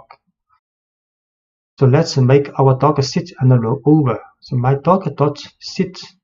My dog is an instance because this instance belongs to a class dog, and the dog class has sit method, sit function. So we can use dot notation. So my dog dot sit. So we call this function. Similarly, we can use my dog dot roll over. So roll over this function will be called. My dog sit. So Willie is now sitting. My dog dot roll over. So Willie is now rolling over. And your dog can also sit. Lucy is now sitting. Of course, your dog can also roll over.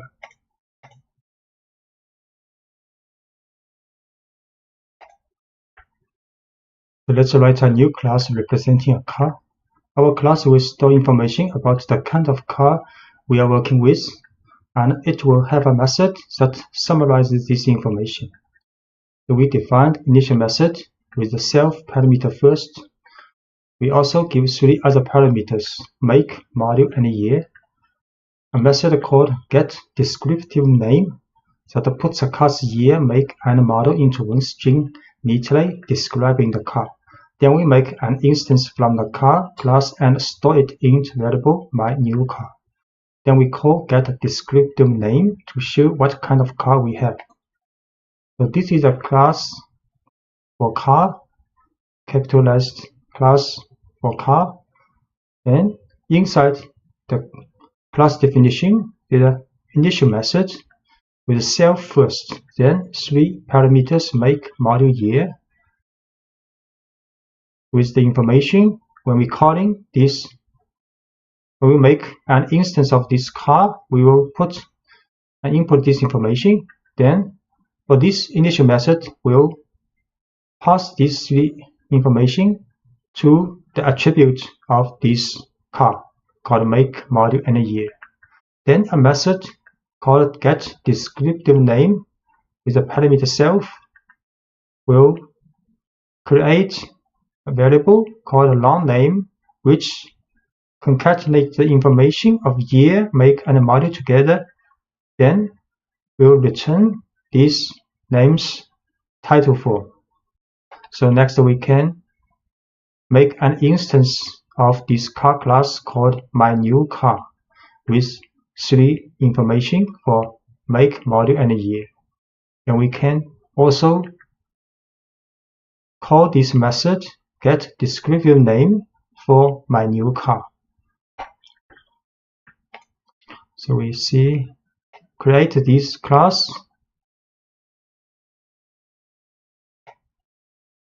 Okay, we can wait.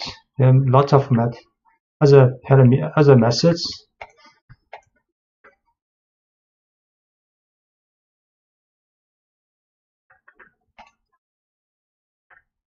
We can also set a default value for an attribute. So every attribute in a class needs an initial value, even if that value is 0 or an empty string. So in some cases, such as when setting a default value, if you do this for an attribute, you don't have to include a parameter for that attribute. So let's add an attribute called odometer reading that always starts with a value of 0. So inside the initial method, we can create another attribute called odometer reading. Odometer reading, but with the initial value 0. So in this function, initial function, we do not need other information for this attribute, which means when we call this class to make an instance, we do not need to add odometer reading when we calling. when we make an instance of this class. You can see class definition, initial method with make module year coming from the instance information, but odometer reading was an initial value 0. Then this is the function for get descriptive name.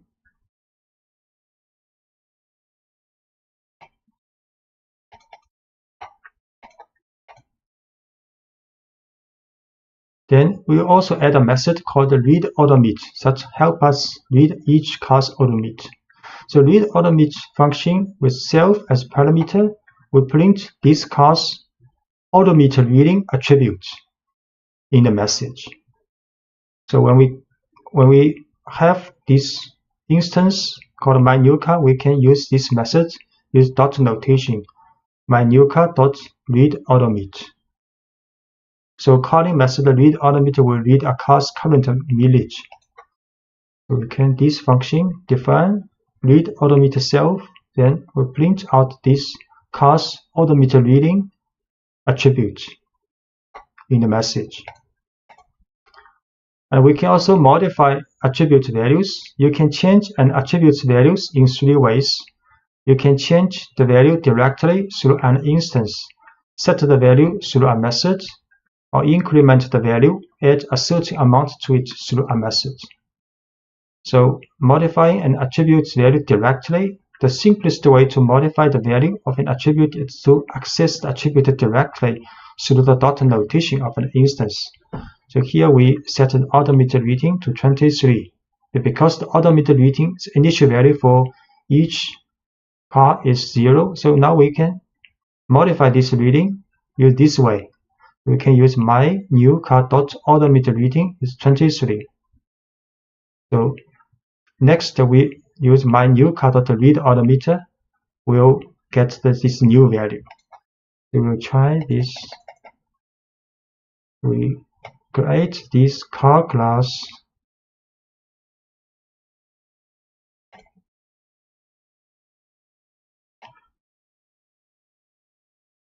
Then create an instance of this car with Audi A4 and 2016 year. Then we can print descriptive names information. This method is dot notation. The dot notation for this car's information. Then we can read odometer. So initial value is 0, so this car has 0 miles on it. And we can also make odometer reading, modify the odometer reading directly using dot notation. So we can read odometer reading again now. So this car has 23,500 miles now.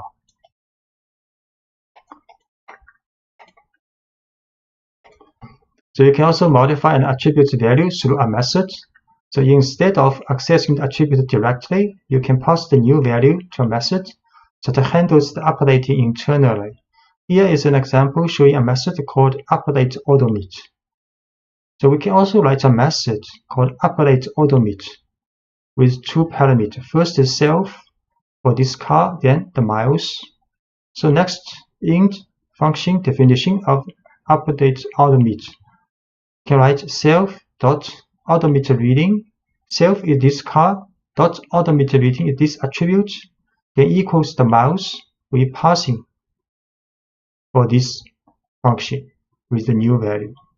So next, when we make an instance called my used car, post car, put in 3 information, make module year, then we can update this odometer reading to a new value, use the dot notation of my used car dot update odometer with new value. Then we can read odometer again. So we create an instance of this car, Subaru Outback 2013. So then print the get information name of this car dot notation So the information is being printed out 2013 Subaru Outback. Next, we can update the odometer reading of this car to 23,500. Use this method. Then we can read odometer reading. So this car has 23,500 miles on it.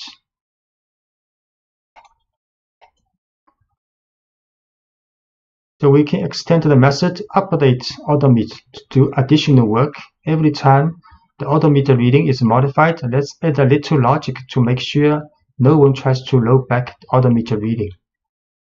So we can define update odometer self miles with inside the function with if statement. So if miles larger than the current odometer reading, then we assign these new miles to the odometer reading. So if this conditional test is not true, which means the miles is less than the current odometer reading, we will not assign these new miles to the odometer reading. We will print a message: you cannot roll back an odometer.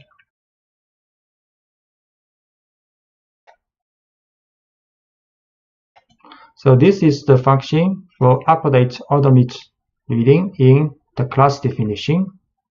So only the miles larger than the current odometer reading we can update with this value.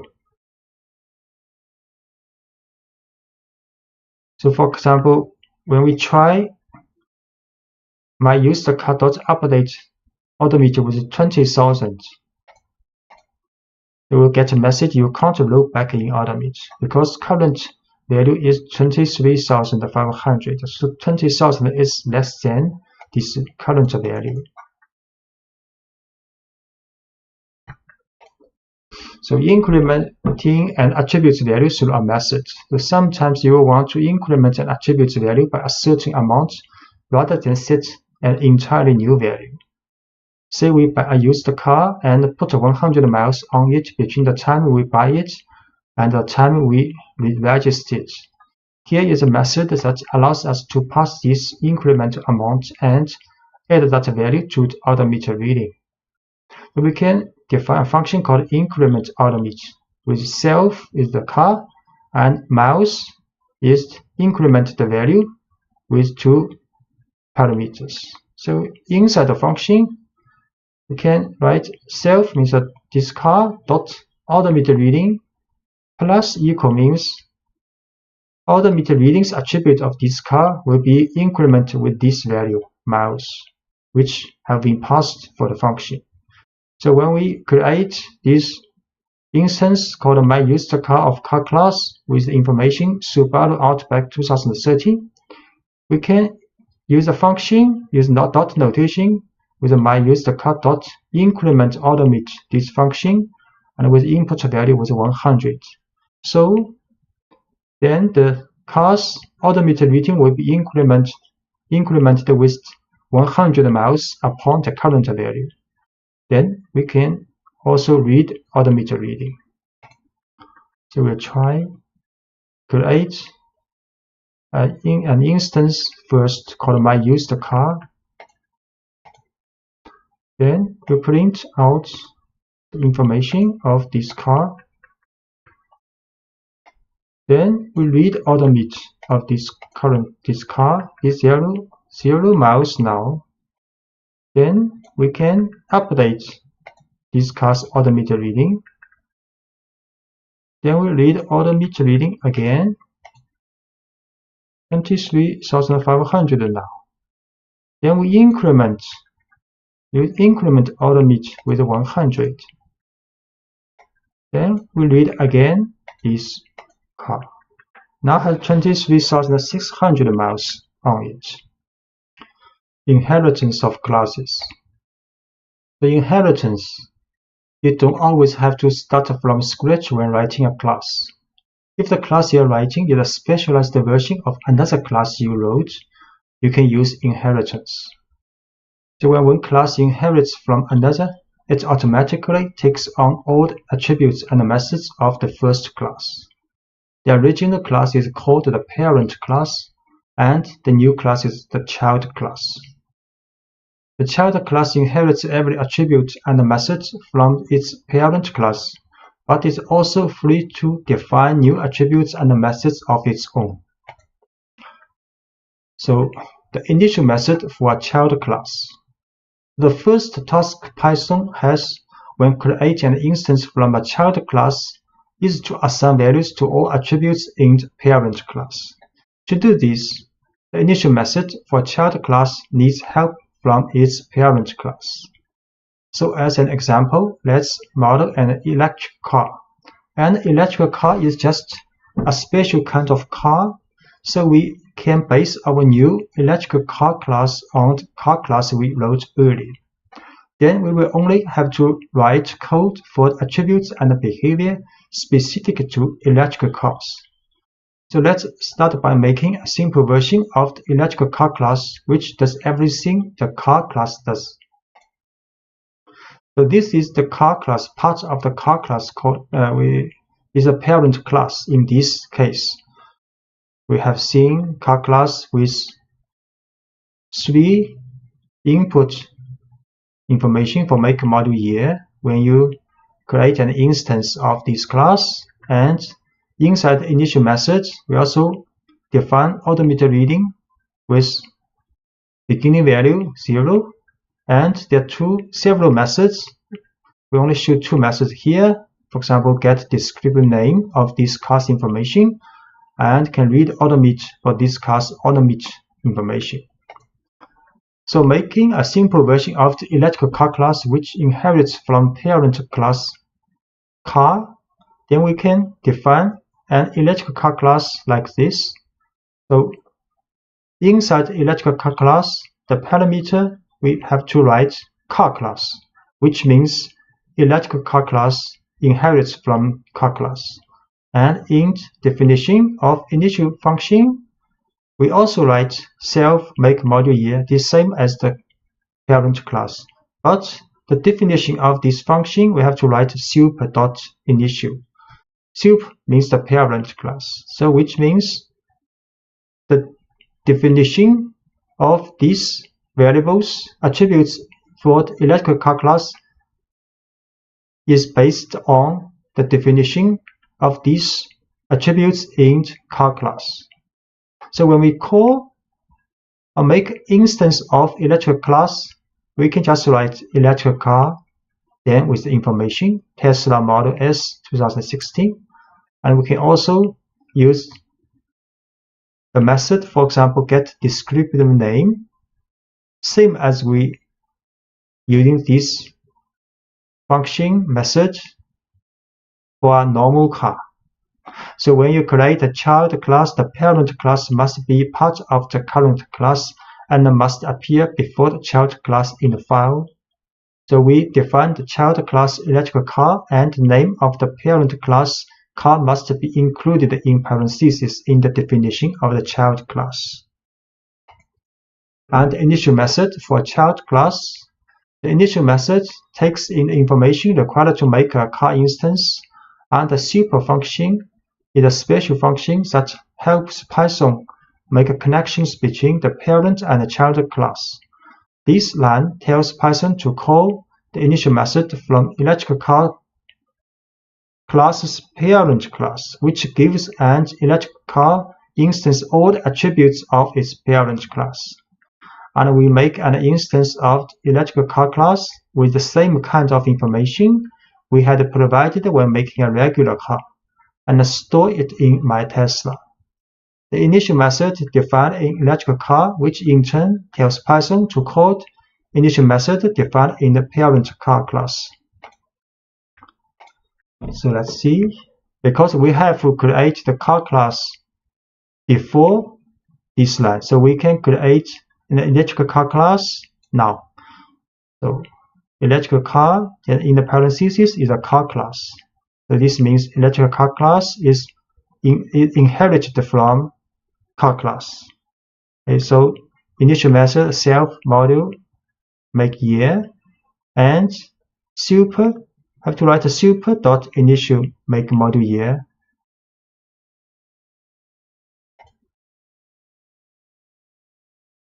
Then we can call and make an instance of electric car now. With Tesla Model S 2016, then we can use this method which defined in the parent class. So get descriptive name. Although we do not need to create this function in electric car class definition because we inherit from car class, and the car class has this method defined in car class definition. So we can use this. The information is 2016 Tesla Model S. Working with attributes and methods for the child class.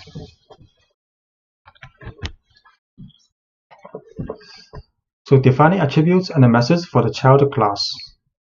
So once you have a child class that inherits from a parent class, you can add any new attributes and methods necessary to differentiate the child class from the parent class. So let's add an attribute that's specific to electric car, a battery, for example, and a method to report on this attribute. And we will store the battery size and write a method that prints a description of the battery. This attribute will be associated with all instances created from the electric car class, but won't be associated with any instance of car. We create the electric car inherits from car class. Then inside its definition of initial function, in addition to make module year, which inherits from the soup of which means from a car class, then we define using self here the battery size attribute. So this attribute is only applied to electric car class with a 70 initial value. Next, we define a function called describe battery with self, which means this function only applies to electric car also. Then we print out this electric car's batteries information in message.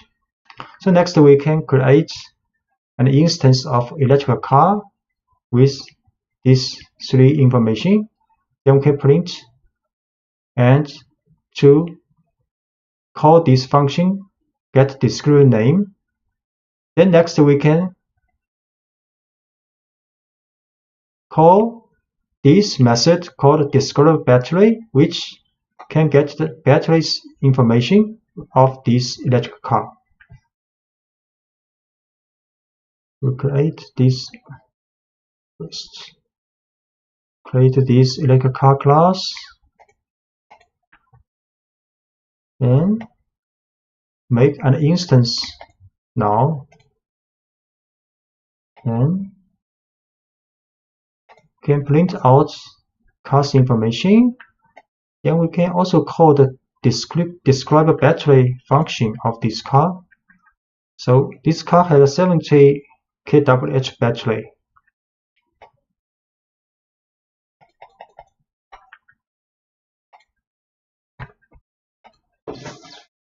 So overriding methods from the parent class. So you can override any method from the parent class that doesn't fit what you are trying to model with the child class.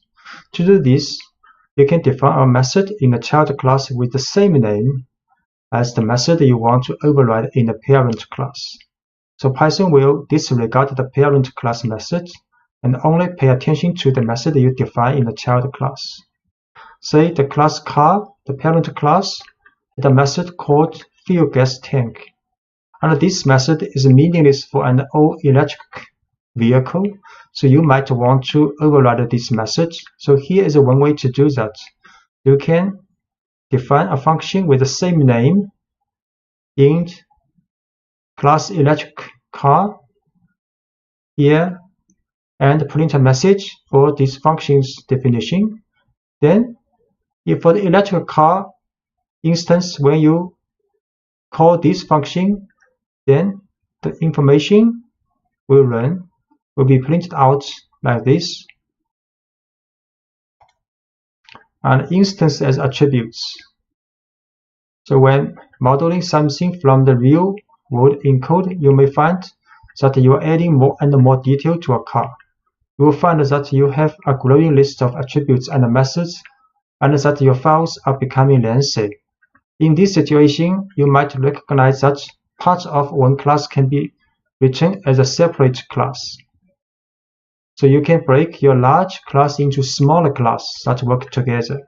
For example, if we continue adding details to the electrical car class, we might notice that we are adding many attributes and methods specific to the car's battery. So when we see this happening, we can stop and move those attributes and methods to a separate class called battery. Then we can use a battery instance as an attribute in the electrical car class. So what this means, you can see, you can create a battery class. There are lots of information associated with this battery class. So first, define initial method function for this battery class. So there are attribute called battery size created, and battery size initial value is 60. Then we can describe this battery function created, then show the battery size. You can also define a function called getRange. So if battery size is 60, the range is 140. So if the size is 55, the range is 155. Then we can print out the message of the range of this battery. So this is a battery class with battery size as attribute and two functions. Then next we can create an electrical car class inside the initial function definition.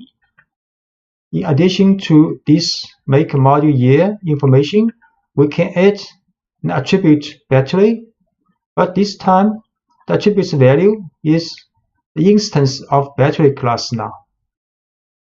So this electrical car class has attribute make, module year, and battery. And make, module year are the information we input when we make an instance of electrical car. But the battery is an instance of the battery class. So next, when we make instance of electrical car, we can print information of this car. Then we can use this car's attribute battery to describe a battery function. We can also call this car's battery's attributes getRange function. These two functions defined in class battery in the previous page. So in the electrical car class, we now add an attribute called battery. This line tells Python to create a new instance of battery with a default size of 60, because we are not specifying a value, and store that instance in the attribute battery. This will happen every time the initial method is called, and the electrical car instance will now have a battery instance created automatically. Then we create an electrical car and store it in the variable myTesla. But when we want to describe the battery, we need to work with the car's battery attribute and methods. So these two lines use dot notation. MyTesla's battery dot describe battery is a function defined in class battery. Similarly, myTesla.battery dot getRange, this function defined in class battery. So we show this, create a class called battery.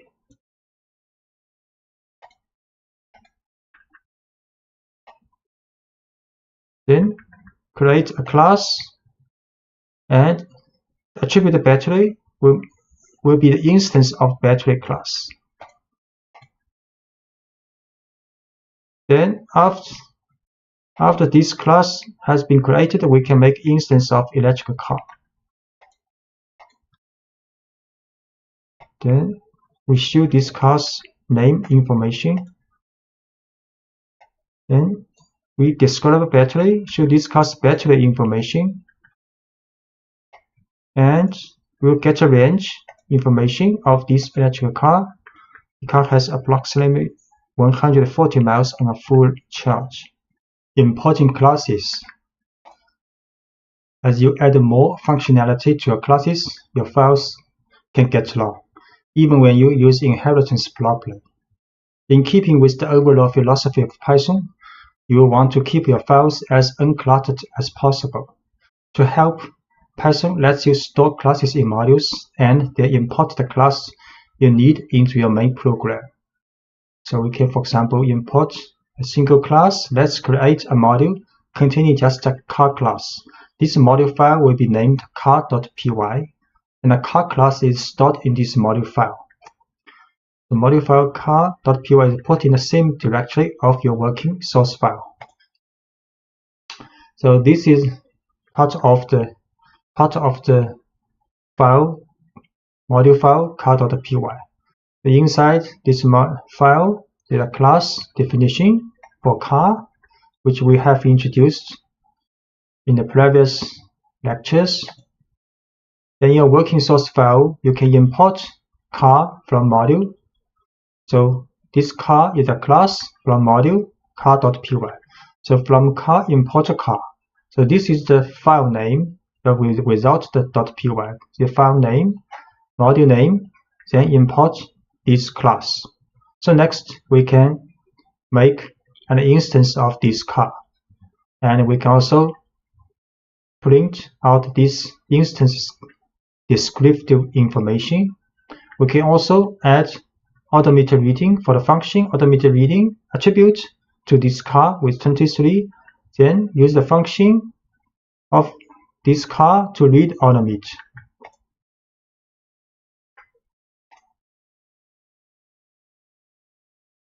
So we first set a working directory because this file called car.py stored in this working directory.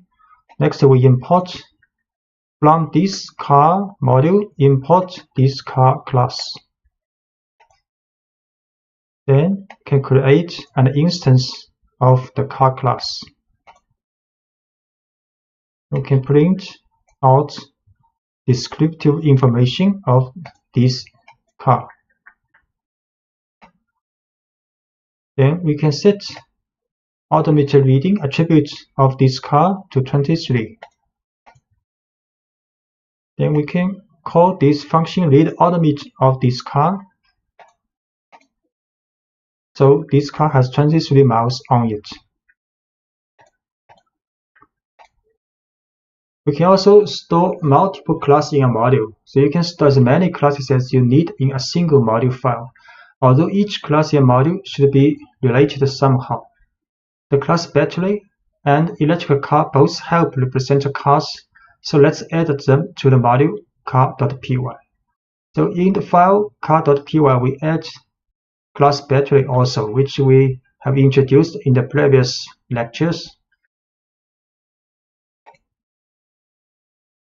And for the battery class, we also has getRange, for example, getRange function. And we also store electrical car class in this file, car.py.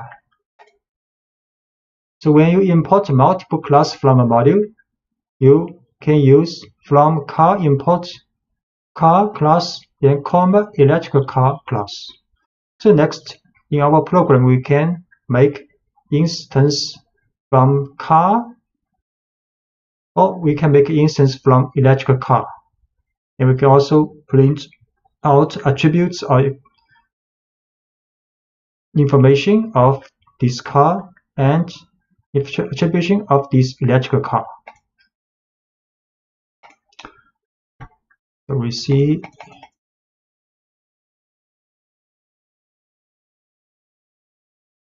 can import electrical car from this car module. Can create an instance and print out descriptive information of this electric car, and we can print out descriptive battery of this electric car. We can also run this, call this function getRange of the battery attribute of this car. So import multiple class from this module. Then we can create a normal car with information Volkswagen Beetle 2016. Then print out descriptive information of this car. Then we can create an electric car instance called My Tesla. We can print out name information, model information of this car. So we can also import an entire module. So we can import a car. This is a car's file name, module name. So import a car. Next, when we create instance of car class, we have to write car dot this car class. So this is a module name. This dot notation dot class name with information. Similarly, we can create an electrical car. Use car is the module name dot electrical car is the class name, and we can also show the information. So we import. This time we import the whole entire module. Import car. Then we can create a normal car instance. Use the car dot car class, and we can print out the descriptive name information of this car.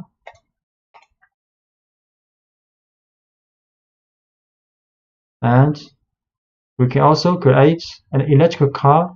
Use the car dot notation electrical car. And print out information of this electrical car. Reading from a file. So when you want to work with the information in a text file, the first step is to read the file into memory. You can read the entire contents of a file, or you can work through the file one line at a time. So reading an entire file. So let's start with a file saved in the same working directory, such as contains pi to 30 decimal places with 10 decimal places per line. So this file is the pi digits like this, stored in this txt file. And the following code opens this file, reads it, and brings the contents of the file to the screen. So start with a with open this file as a file object.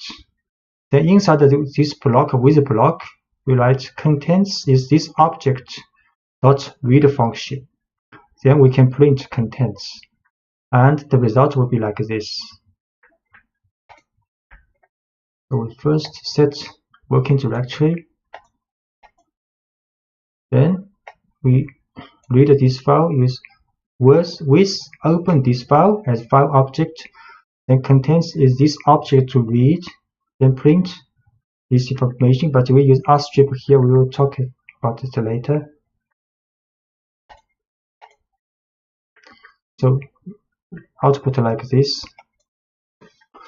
And the open function returns an object representing the file. The read method then reads the entire contents of the file and stores it as one long string in variable contents. Notice close is not needed because Python will close it automatically when the time is right. And the only difference between this output and original file is the extra blank line at the end of the output.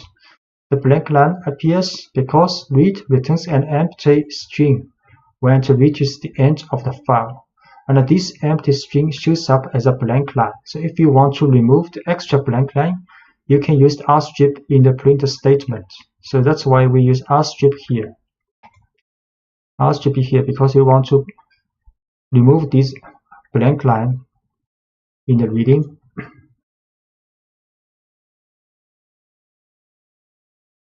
The file path. Sometimes, depending on how you organize your work, the file you want to work won't be in the same directory as your program file. To get Python to open files from a directory other than the one where your program file is stored, you need to provide a file path which tells Python to look in a specific location on your system. So we use a relative file path can tell Python to look for a given location relative to the directory where the currently running program file is stored. So on Linux and OS X system, you have to write, for example, with open test. Test is a directory relative to your current working file. Then the file stored in this directory as file object. On Windows system, you use a double backslash instead of a forward slash in the file path. You can use with open test to double backslash, then this file name as file object. So now the file is stored in the test location relative to this working file. So we can run this because we use a Windows system. So we open this file as file object and can then read this file and print out. It also works. And you can also use an absolute file path to tell Python exactly where the file is on your computer regardless of where the program that's being executed is stored. So on Linux and OS system, you can use like this for the absolute path. And on Windows, you can use, for example, the Python beginning course and a test with this file. So I try to use absolute path. So file path create first as absolute path a string.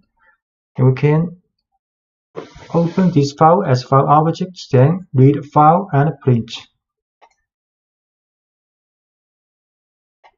Also works. And read line by line. You can use a for loop on the file object to examine each line from a file one at a time. For example, this is file name. You can open this file, then inside the with block, write a for loop. For line in file object, then print this line. Read the line by line. File path first. Then with open this file, then read the line by line. For line in object, print this line. So every line is printed out. And these blank lines appear because an invisible new line character is at the end of each line in the text file. The print statement adds its own new line each time we call it. So we end up with two new line characters at the end of each line. One from the file and one from the print statement. So we can use rstrip on each line in the print statement to eliminate these extra blank lines. So we can use rstrip here also to remove the extra blank line. Rstrip here this time. So now it's much better.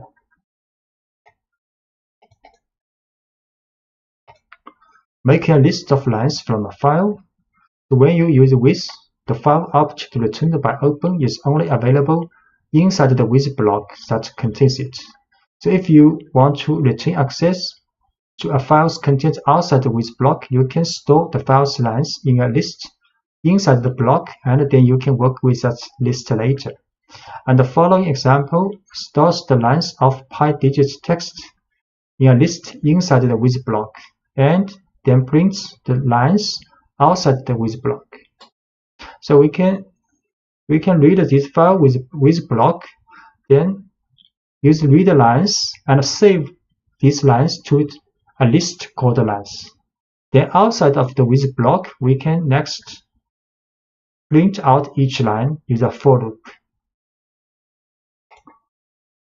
So first, this is the file name.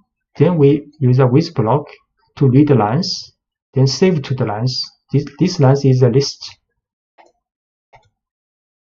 Then next, outside of the with block, we can use a for loop to read each lines and print out.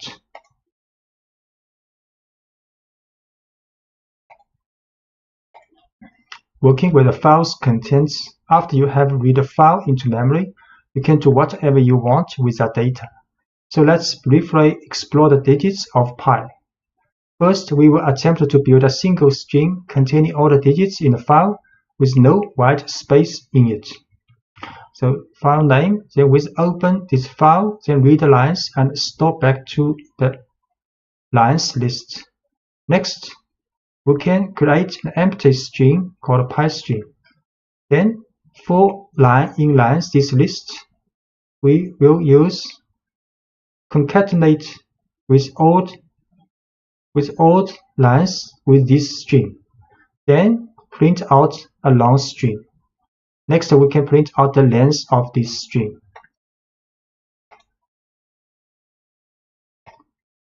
So, file name.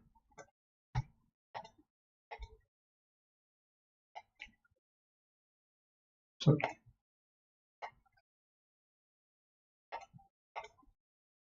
name.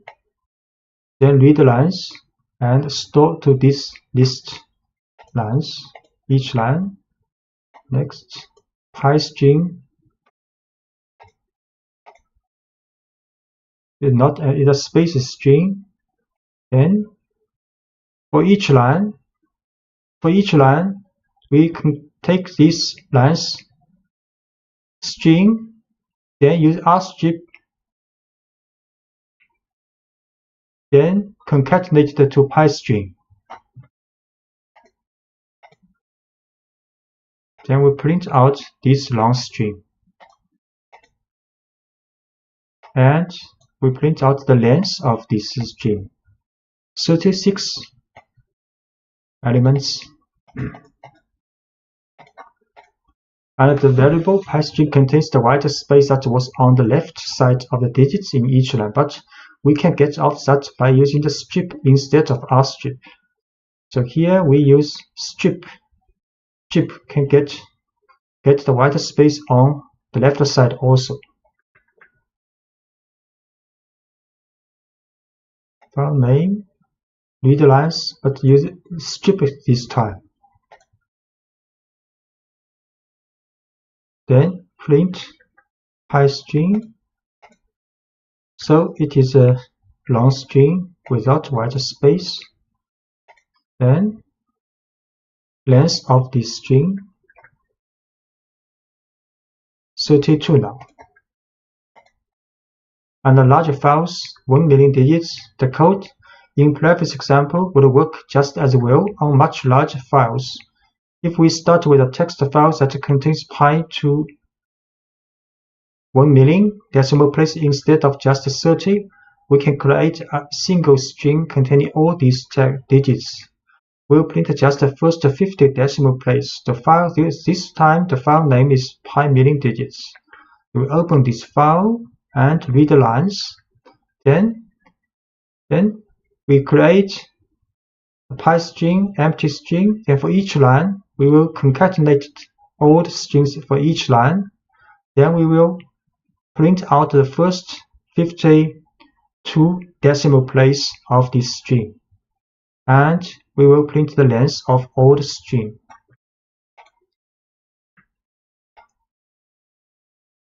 So this file name. Then with open, we read this file for each line to a list. Then create an empty string. Then for each line, we get the string out and concatenate it together.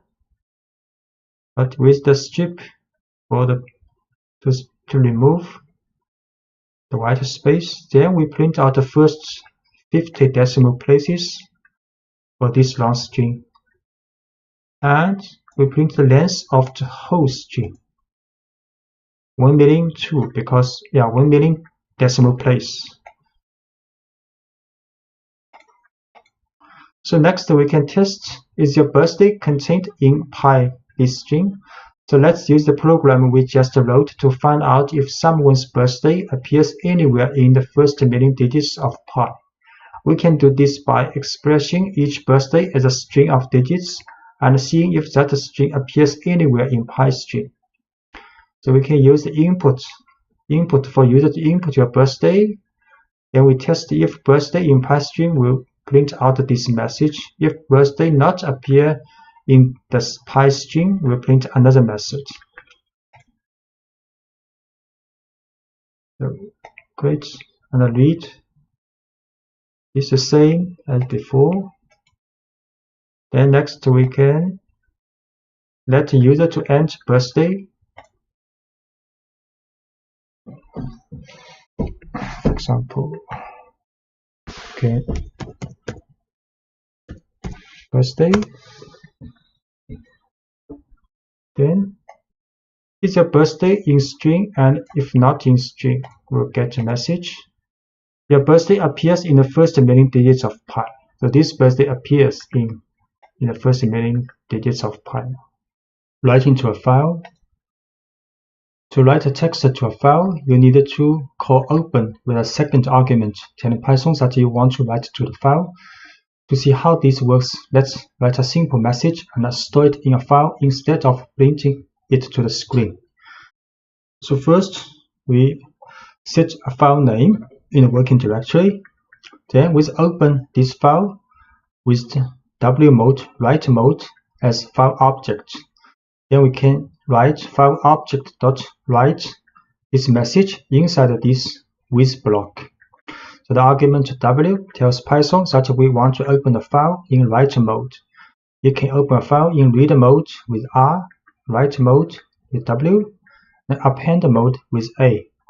One mode that allows you to read and write to the file with R+. If you omit the mode argument, Python opens the file in read-only mode by default. So we set the file name. Then we open this file with the write mode, then write a message.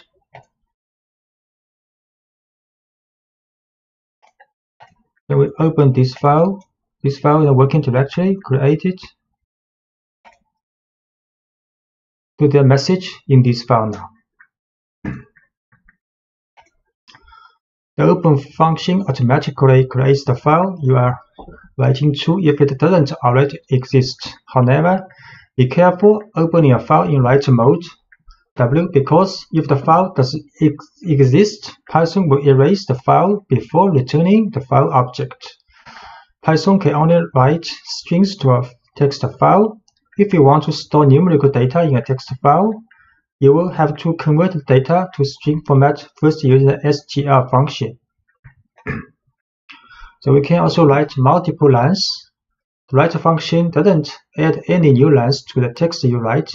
So if you write more than one line without including new line character, so including new lines in your write statement. For example, we write this file again. We open this file with the write mode. Then first we write this message. Then we add a new line. Then we write next message, new line. We try this.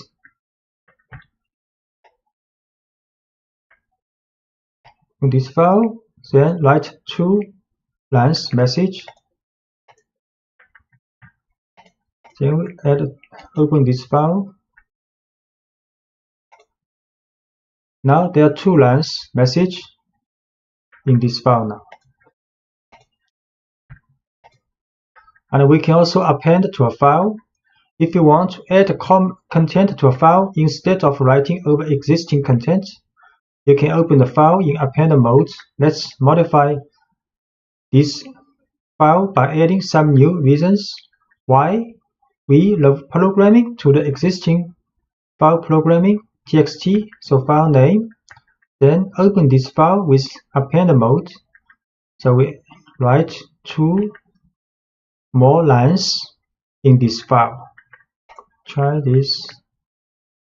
We open this file to the same file with append mode.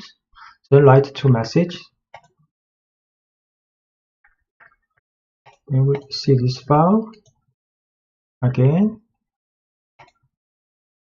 So now there are four lines in this file. So two lines appended to the first two lines. Introducing try except blocks exception. Try except blocks. Python uses special objects called exceptions to manage errors that arise during a program's execution. Whenever an error occurs that makes Python unsure what to do next, it creates an exception object. If you write code that handles the exception, the program will continue running. If you do not handle the exception, the program will halt and show a traceback, which includes a report of the exception that was raised. Exceptions are handled with try except blocks. A try except block tells Python what to do if an exception is raised. So when you use try except blocks, your programs will continue running even if things start to go wrong. Instead of traceback, which can be confusing for users to read, users will see friendly error messages that you write. So, for example, we're handling the zero division error exception.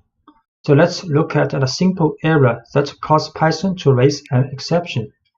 You probably know that it is impossible to divide a number by 0, but let's ask Python to try it first. So if we print 5 divided by 0, there will show an error.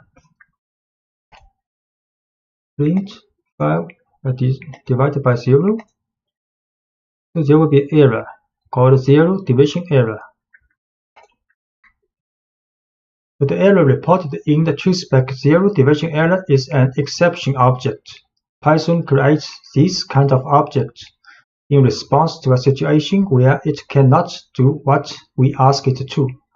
So when this happens, Python stops the program and tells us the kind of exception that was raised. So we can use this information to modify our program. We will tell Python what to do when this kind of exception occurs. Here is what a try except block for handling the zero division error exception looks like. So we can use a try except block for handle this error. First, we will try this statement. Then we will see except if zero division error occurs, then we check except if the error happens, then except block will check if it is zero division error. If this matches, then the statement inside except block will run. So we put print 50, the line that causes the error, inside the try block. If the code in a try block works, Python skips over the except block. And if the code in the try block causes an error, Python will look for an except block whose error matches the one that was raised and runs the code in that block. So in this example, the code in the try block produces a zero division error. So Python looks for an except block and telling it how to respond. So Python then runs the code in that block and the user sees a friendly error message instead of a traceback. So we try print this one, then check except zero division error. We run. So the message has been printed out, so except the block is run.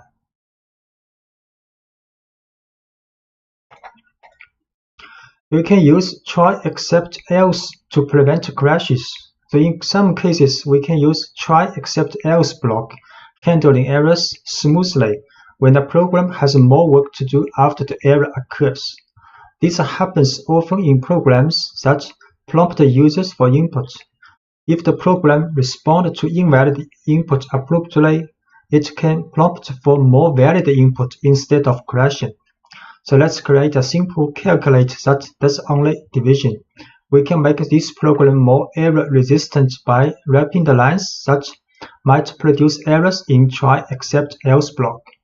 So the error occurs on the lines that performs the division, so that's where we will put the try except block.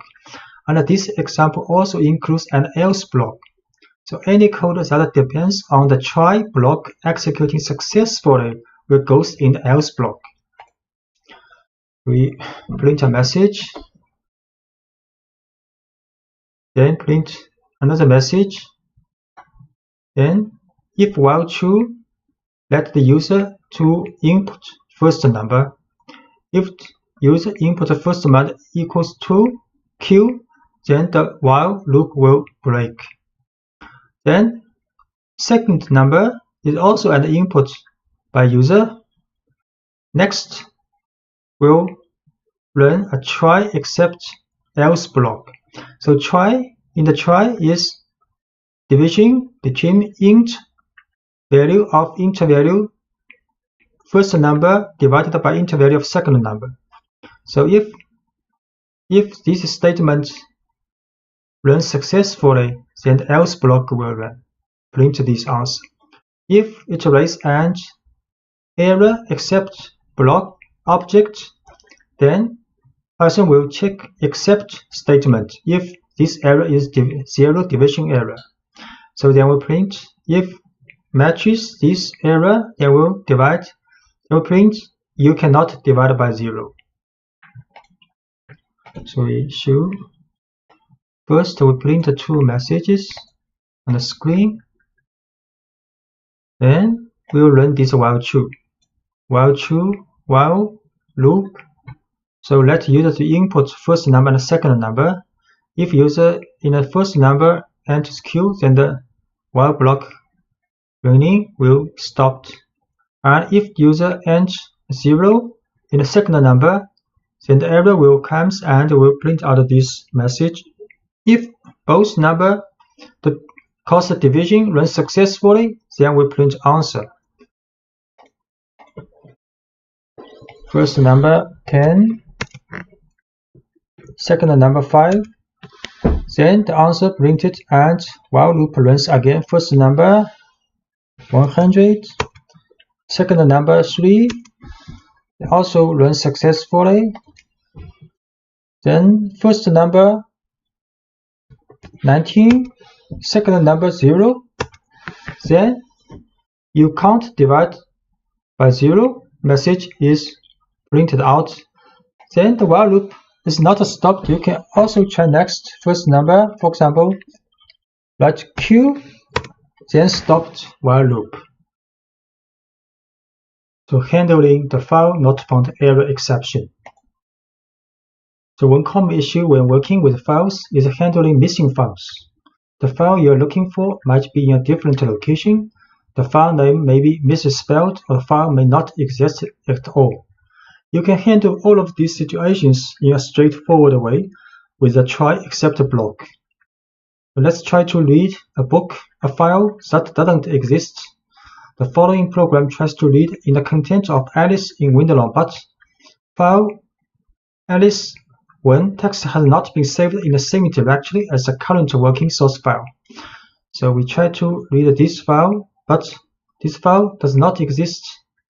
We'll see how it happens. So file is alice1.txt. We open this file, then try to read this file. The file not found error happens. So Python cannot read a file from a missing file, so it raises an exception. No such file or directory. So to handle it, you can use a try block that will begin just before the line that contains open to look for and accept blocks that matches that error, and the result is a friendly error message instead of a traceback. We can change with the try except block, then open this file, then read. So if this block successful, the accept block will be skipped. And if try block raise an exception object with error, so the accept block will be checked if the error matches file not found error. If it matches, then the message and this block will be run. So the code in the try block produces a file not found error. So Python looks for an accept block that matches that error.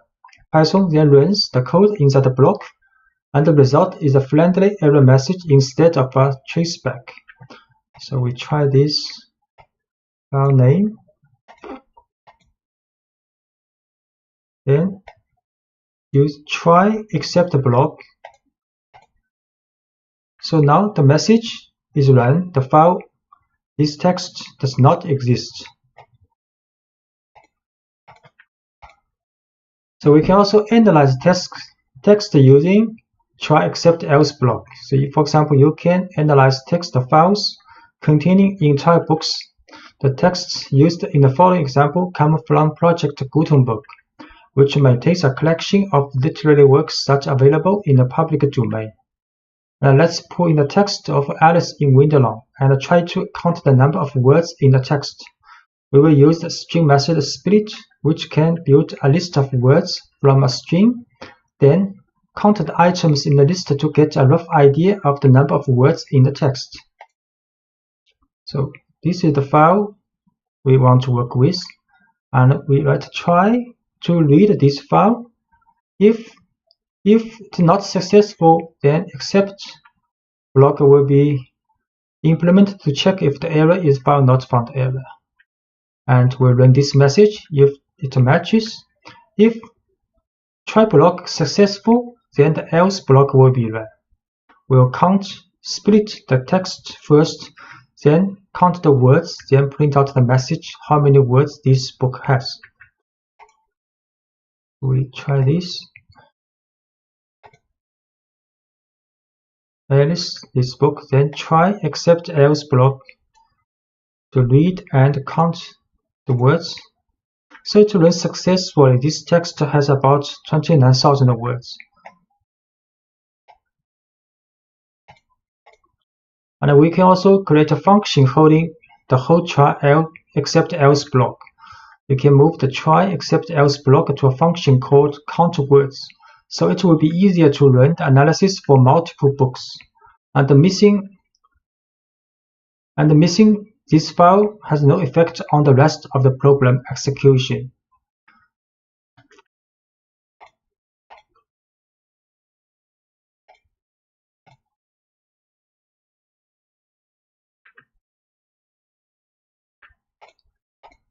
So we can create a function. The function actually we put the previous page's try except else block in this function called count words. Then next we can try to read several books using a for loop and count words. In the working directory, we have these 4 books. So we run this function first. Count words, create this function. Then we create a list with 4 books inside. And we intentionally write a wrong name for this book, Cinderella. Actually, the book is called cinderella.txt, but we add 1 here to see how it is going with this file. So next is a for loop to call this function for each of these 4 books. So you can see the file Alice text has about 29,000. It's okay. But for the second book, Cinderella, the file Cinderella.txt not exist. And the next 2 books also works and count the words. So there's quite a friendly message and smoothing working running for the program with try except else block. Using try except else pass and finally in Python. So let's first review how the try and except works. First, the try clause is executed. If there is no exception, then only try clause will run, except clause will not get executed. If any exception occurs, the try clause will be skipped and except clause will be checked. If any exception occurs and matches the except statement, the except block will run. If the exception does not match the except, then the execution stops. A try statement can have more than 1 except clause. And using try, except, else, and finally in Python. So try, this block will raise an exception if there is an error. Except here you can handle the error if it matches, and else block runs only if the try clause does not raise an exception. Finally, block always gets executed either exception is generated or not. So we see an example called division x by y. It's a function called division x by y. Say inside the function, first try this division, then if this has error, then we'll check accept the block if it is 0 division error. If it's a matches, then you will show the message you are dividing by 0. And if try block has no error, then else block will be run. And finally, block will always be run either there is an exception object raised or try block successfully run. So we try to do this, divide 3 by 2 and 3 by 0.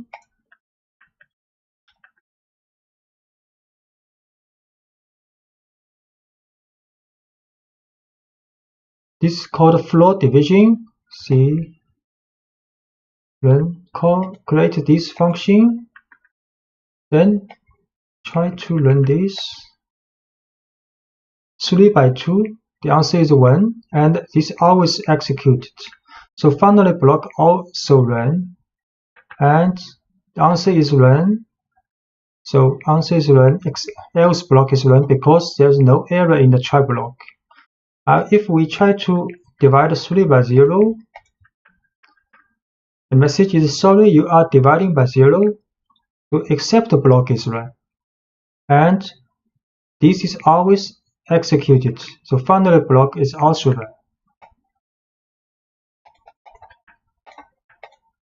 And we can also let it fail silently. So sometimes you will want the program to fail silently when an exception occurs and continue on as if nothing happened.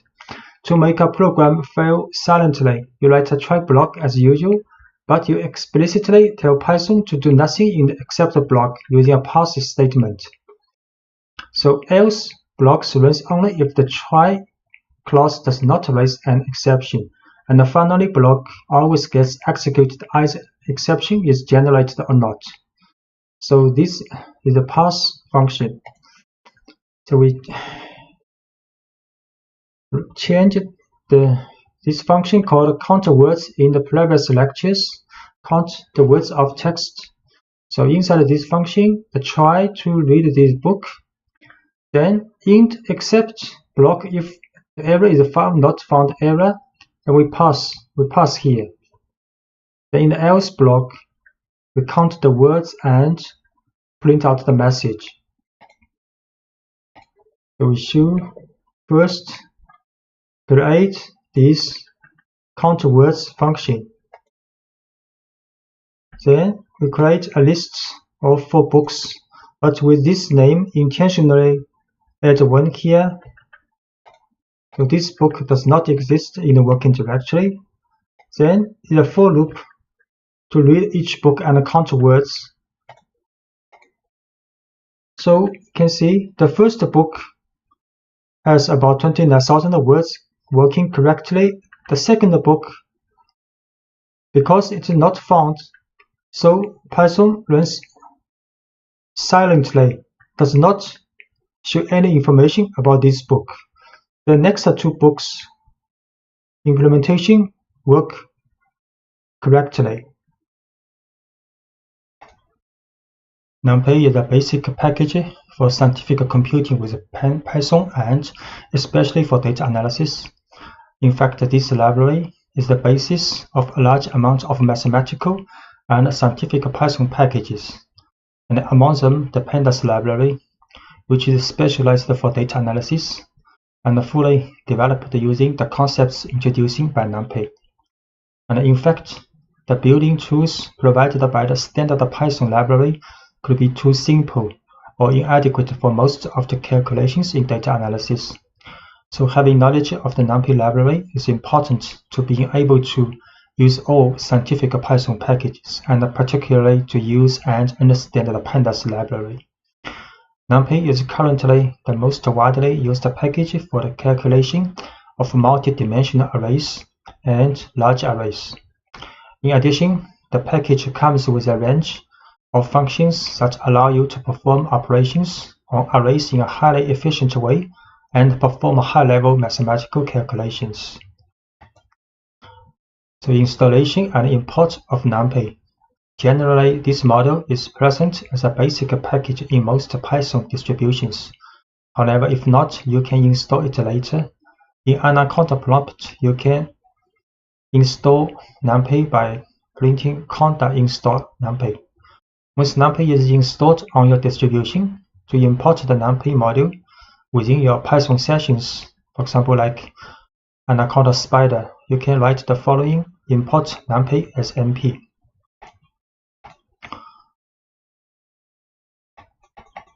So we can import numpy.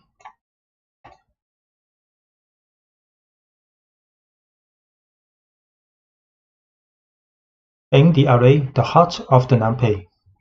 The numpy library is based on one main object called n_the_array, which stands for n-dimensional array. This object is a multi-dimensional homogeneous array with a predetermined number of items. Homogeneous because virtually all the items in it are of the same type and the same size. In fact, the data type is specified by another numpy object called dtype. So each n_the_array is associated with only one type of dtype, and the number of the dimensions and items in an array is defined by its shape, a tuple of n positive integers that specifies the size for each dimension. The dimensions are defined as axes and the number of axes as a rank. Moreover, another peculiarity of numpy arrays is that their size is fixed, that is, once you define their size at the time of creation, it remains unchanged. And this behavior is different from Python lists, which can grow or shrink in size. So the easiest way to define a new n_the_array is to use the array function, passing a Python list containing the elements to be included in it as an argument. So we can create an array using np.array 1, 2, 3 and a list. So A will be an array with 3 elements. So we can create this array, one-dimensional array with 3 elements. And we show this array 1, 2, 3. And you can easily check that a newly created object is an n_the_array by passing the new variable to the type function, type A. So we can show type A is a numpy's n_the_array. And you can, in order to associate the type dtype to the newly created n_the_array, you have to use the dtype attribute. So we can use the dtype attribute to this array. Dtype, the dtype int 32. It is integer type with 32 bits.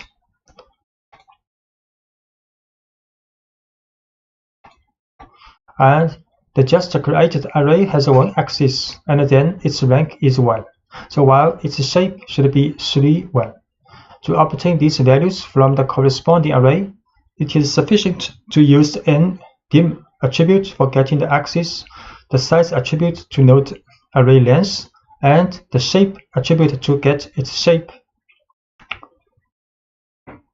So if we use n_dim to this array, only 1, so one-dimensional, a.size 3 elements, and a.shape 3, so one dimension, the first dimension has 3 elements. And define a 2-dimensional array. We can also define a 2-dimensional array using toList int np array function. So we can also show dtype, n_dim, size, and shape. two-dimensional array.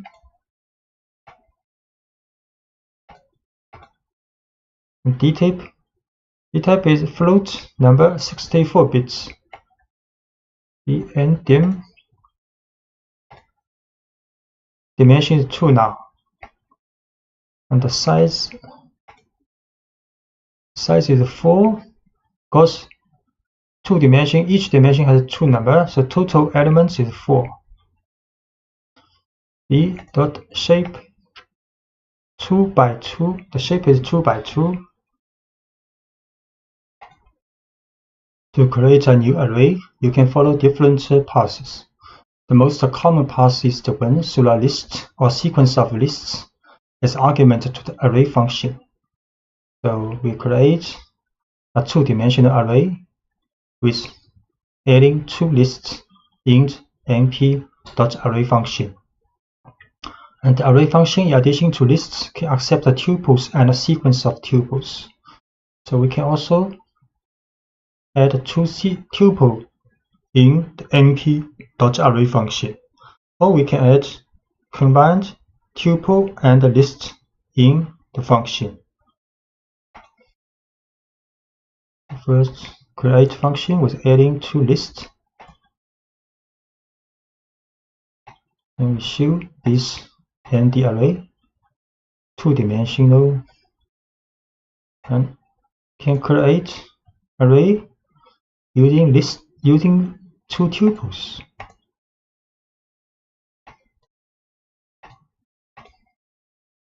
Get the same result as using lists. Can also create array using combined list and tuple.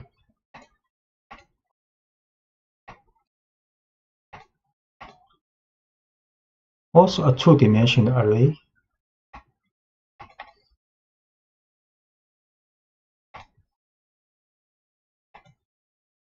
D-type. So numpy arrays are designed to contain a wide variety of data types. We have seen simple integer and float numerical values.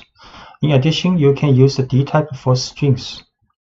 So we create an array, two-dimensional array with the value of strings in the list. So D-type will like U1, less than U1, and have also a name attribute for the D-type.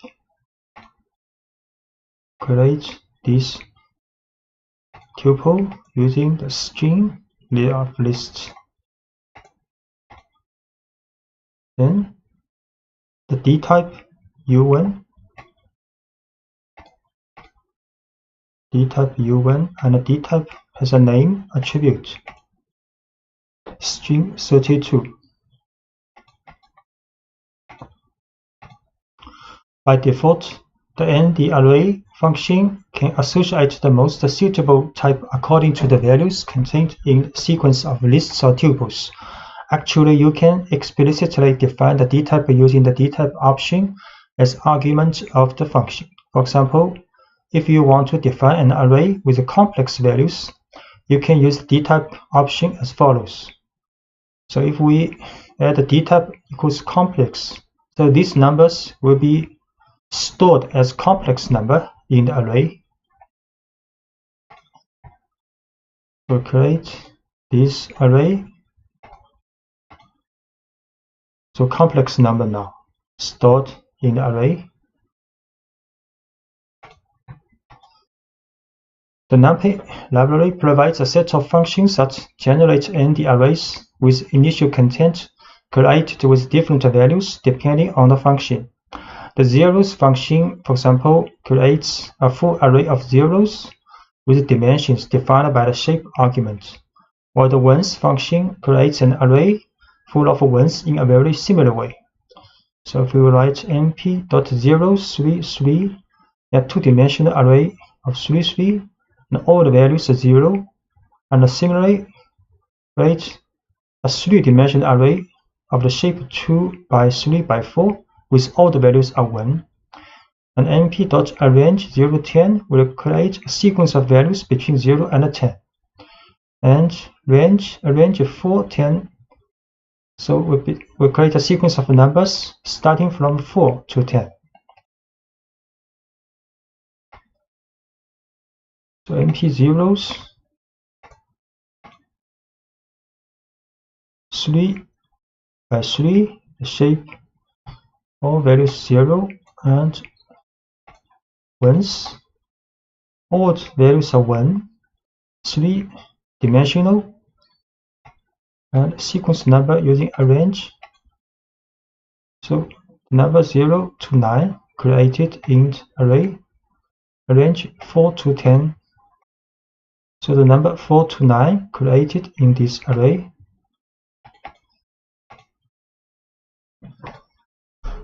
And you can also use the gap not equals 1. So here you create a sequence number between 0 and 12 with the gap 3.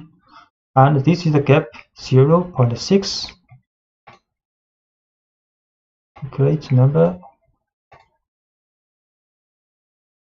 array 0, 3, 6, 9 now. And this array with the gap 0.6. So from 0 to 5.4. And you can also generate two-dimensional arrays using arrange and reshape. So we create a sequence number first from 0 to 12, then reshape to a two-dimensional array with the shape 3 by 4.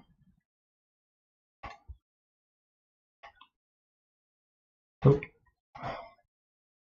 the two-dimensional array is a number from 0 to 11. The shape is 3 by 4. And line space generates a sequence of numbers based on the number of elements in a third argument. So np.linespace 0, 10, 5 means to create an array with 5 values equally distanced between 0 and 10. np linespace 0, 10 with 5. So this is the resulting array with 5 numbers equally distanced between 0 and 10.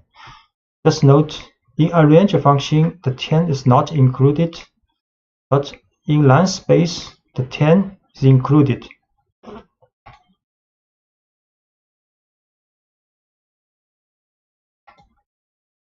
And np.random will generate random float numbers in the interval between 0 and 1. So we can write np.random 3 will generate 3 random numbers between 0 and 1, and np.random 3 by 3 will generate two-dimensional array with random numbers between 0 and 1. np.random 3. So 3 random numbers in a one-dimensional array. So this will create two-dimensional array with a shape 3 by 3 with all the values and random numbers between 0 and 1. Arithmetic operators. The most obvious are adding and multiplying an array by a scalar, and these operations are element-wise. Such as, the operators are applied only between corresponding elements. So this is a numpy array with the number from 0 to 3. Then we can add a with 4 or multiply a with 2. Numpy array. So a 0 to 3. A plus 4 will return another numpy array with the elements 4, 5, 6, 7. A multiply 2. So each element will be multiplied with 2 in the new array. And can create another array B with also 4 elements, then A can plus B or A multiply B. So B is an array with elements 4, 5, 6, 7. So A plus B. So element-wise addition between A and B will return another array with 4 elements. A multiply B will get Also another 4-element array with each element is the multiplication between the corresponding elements in A and B. And moreover, these operators are also available for functions provided that the value returned is a numpy array. So for example, you can multiply the array by the sum or the square root of the elements of array B, and they are also element-wise. So assume A and B here have the same shape. We can A multiply numpy sum function of B, or A multiply the square root of B. A multiply the sum function of B, and the result is also a numpy array with 4 elements. A can multiply the square root of B. Also, the result is a 4-element numpy array. And for multidimensional case, arithmetic operators continue to operate element-wise. So this is a 2-dimensional numpy array with shape 3 by 3, and B is also a 3 by 3 shape 2-dimensional numpy array with elements all equals 1. Then A can multiply B element-wise. So we create A first.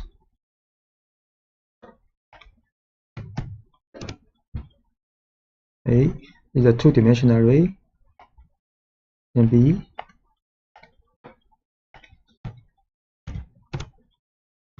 also 2-dimensional array. Then A multiply B element-wise a 2-dimensional array. And actually the value of each element in the resulting numpy array is same as in A, because B, all elements in B is 1. The matrix product in numpy array, the matrix product is indicated by the dot function. This operation is not element-wise, that is, the result at each position is the sum of the products of each element of the corresponding row of the first matrix with the corresponding element of the corresponding column of the second matrix. So numpy dot A and B is the matrix production A multiply B. You see, so this is the result of matrix multiplication A and B. An alternative way to write the matrix product is to take dot function as an object function of one of the two matrices. So we can also write numpy dot A and B. Also A is the first matrix, B is the second one. Or A dot B. So these two is the same.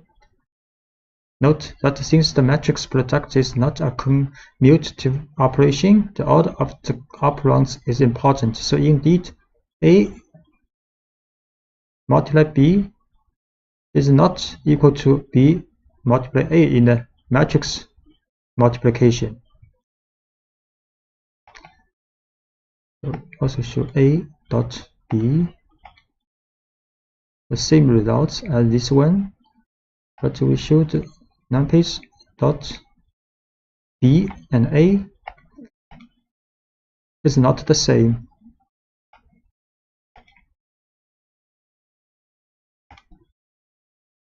And increment and decrement operators. To increase or decrease values, you have to use operators such as plus equal or minus equal or multiplication equal.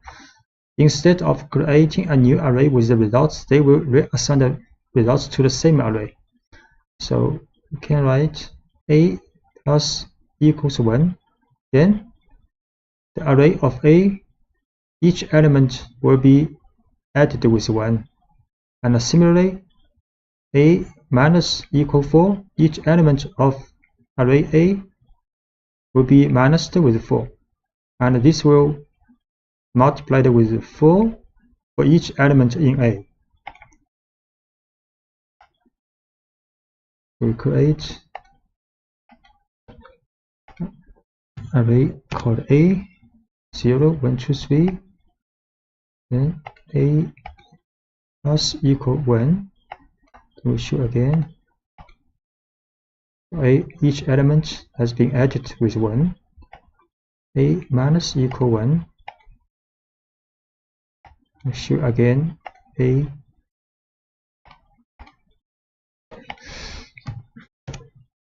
then the value is being changed back.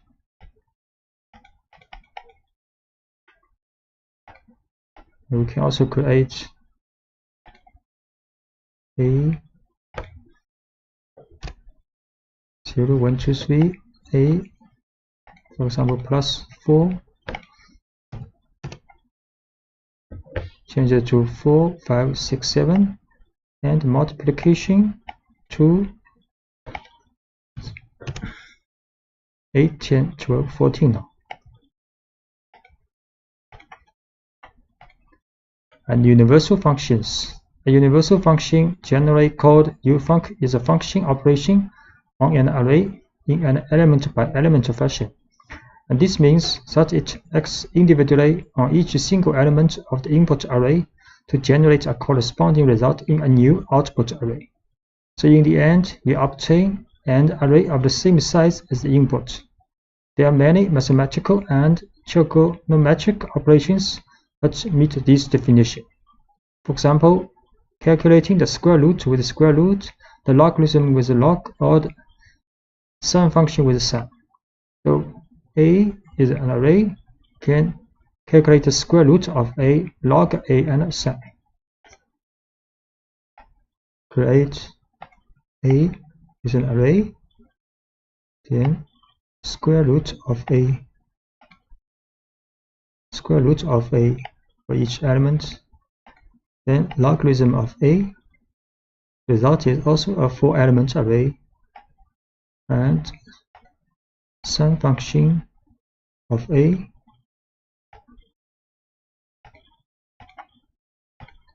Aggregate function. Aggregate functions perform an operation on a set of values of an array, for example, and produce a single result. So many functions of this kind are implemented within the class and the array. For example, A is an 5-element array, so we can calculate the sum of A, minimum, maximum of A, and mean value of A, or standard deviation of A.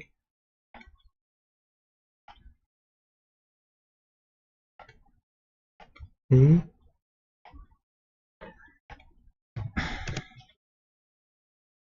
then A dot sum,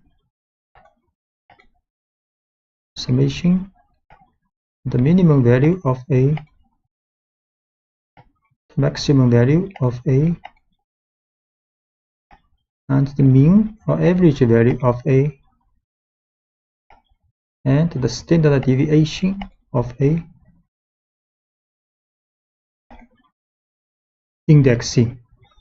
Array indexing always use square brackets to index the elements of the array so that the elements can then be referred individually, or various uses such as extracting a value, selecting items, or even assigning a new value. So when you create a new array, an appropriate scale index is also automatically created. In order to access a single element of an array, you can refer to its index. So this is an array created with 6 numbers from 10 to 15. So we can write A bracket 4. Then the 5th element of this array will be selected. So create an array first.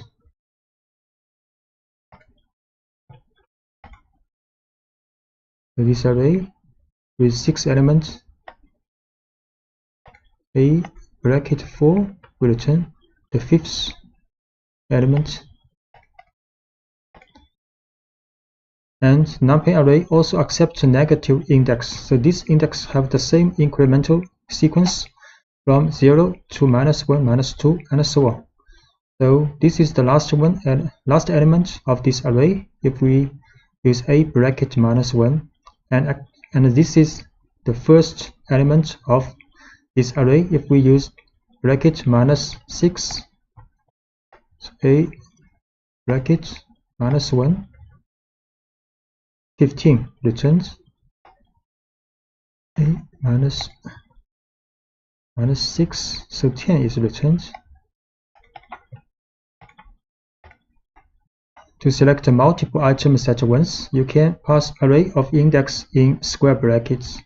So we can pass an array inside these brackets with 1, 3, 4. Then 3 elements of the array will be returned. The 3 elements 11, 13, 14 of the array are returned. So moving on to the two-dimensional case, they are defined by 2 axes, where axis 0 is represented by the rows and axis 1 is represented by the columns. Thus, index in this case is represented by a pair of values. The first value is the index of the row, and the second is the index of the column. So for example, this is a two-dimensional array with shape 3 by 3. So a bracket 1, 2, we select the element in the second row and third column. We create an array first.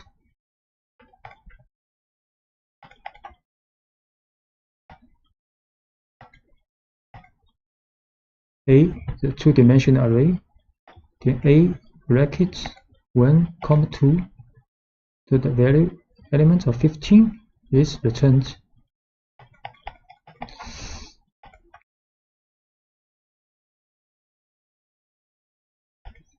Slicing allows you to extract the portions of an array to generate new arrays.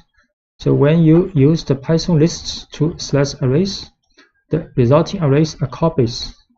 But in NumPy, the arrays are views of the same underlying buffer. So depending on the portion of the array that you want to extract or view, you must use the slice syntax. Such as, you will use a sequence of numbers separated by column within square brackets. For example, this is an array with 6 elements. So if we write A1, 5 in the bracket, then it will return a slice of this array from 2nd to the 5th element.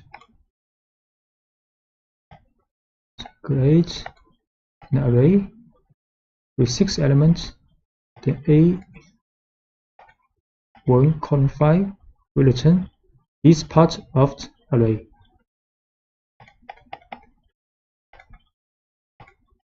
And you can use the third number in the bracket to find a gap in the sequence of the elements.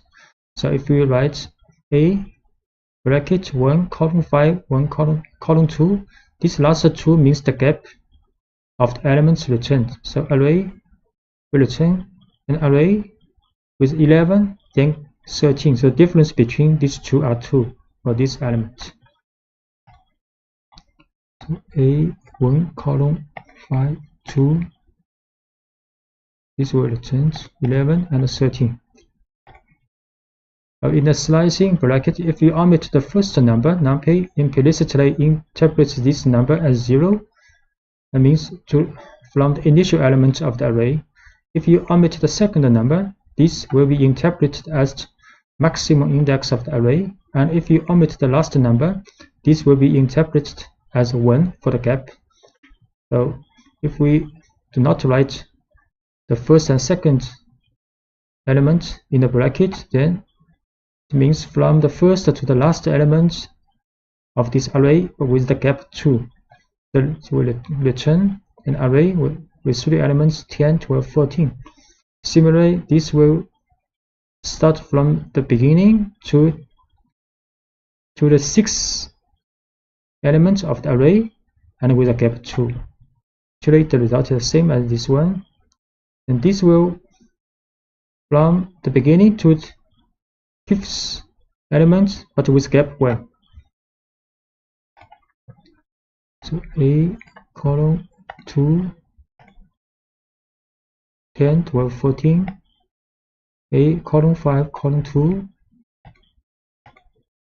also 10, 12, 14, A, column 5, column. So from 10 to 14 returns.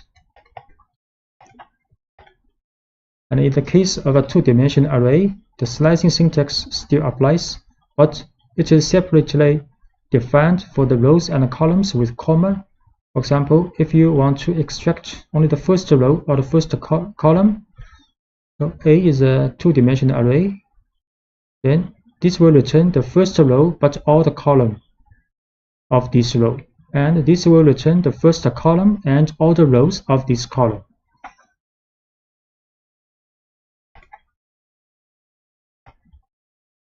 So A is a two-dimensional array.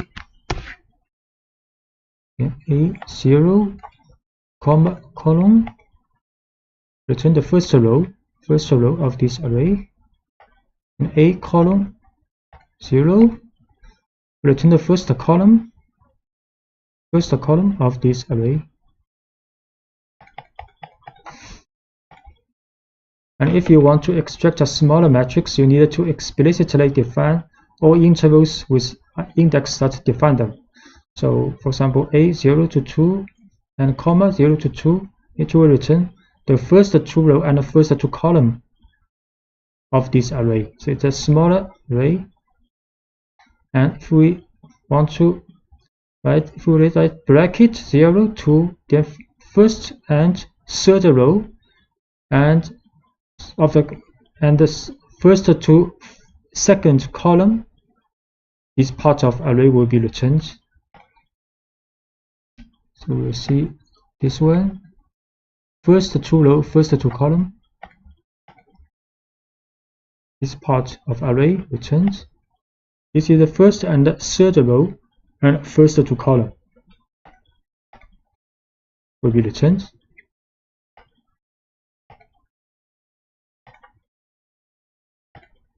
Iterating an array, you can use the for constructor to do the iteration of the items in an array.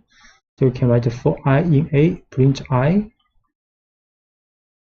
You can write for I in A, print I. But similar as numpy's for loop in the list, but similar as the for loop for the list. So if you apply the for loop to a matrix, it will always perform a scan according to the first axis is a row. So if we write a for row, A is a two-dimensional array, print a row, then each row of this matrix two-dimensional array will be print out. So we can write for row in A, print row, and row by row, print out. And if you want to make an iteration element by element, you can use the following constructor using the for loop in A.flat. So A.flat will get all elements of this two-dimensional array and put in an one-dimensional array, then print this item out. Write A.flat for elements. So element by element, each element printed out from this two-dimensional array.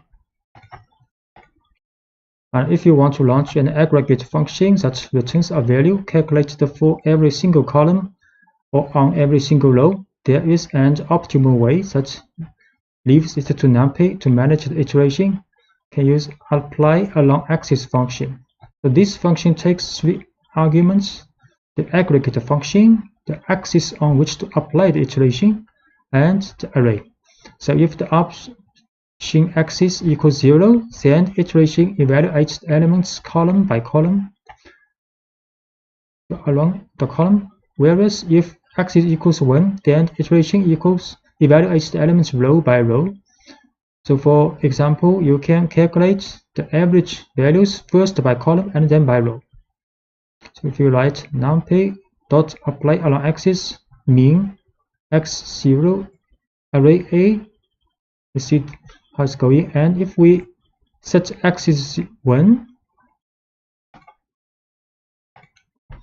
so we should matrix A first.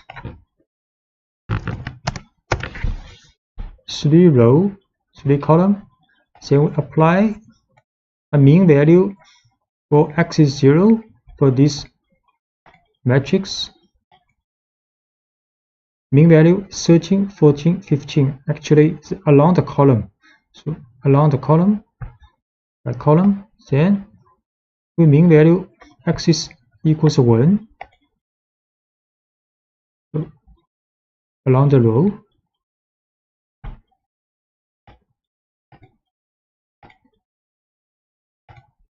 And you can also define your own function in using the apply along axis function. So we can define a function called foo and return the value of the parameter.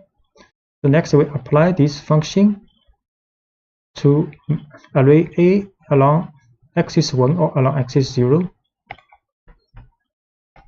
Define this function first. Then apply along axis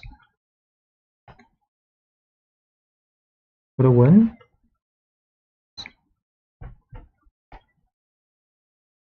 And apply this function with 0. Actually, the result will be the same because you divide elements by 2 along the row. It's same as you dividing elements by 2 along the column. And the conditions and the Boolean arrays. An alternative way to selectively extract the elements in an array is to use the conditions and the Boolean operators. Suppose you wanted to select all the values that are less than 0, 5 in a 4 by 4 matrix containing random numbers between 0 and 1. So A is a matrix, 2-dimensional array with a random number between 0 and 1.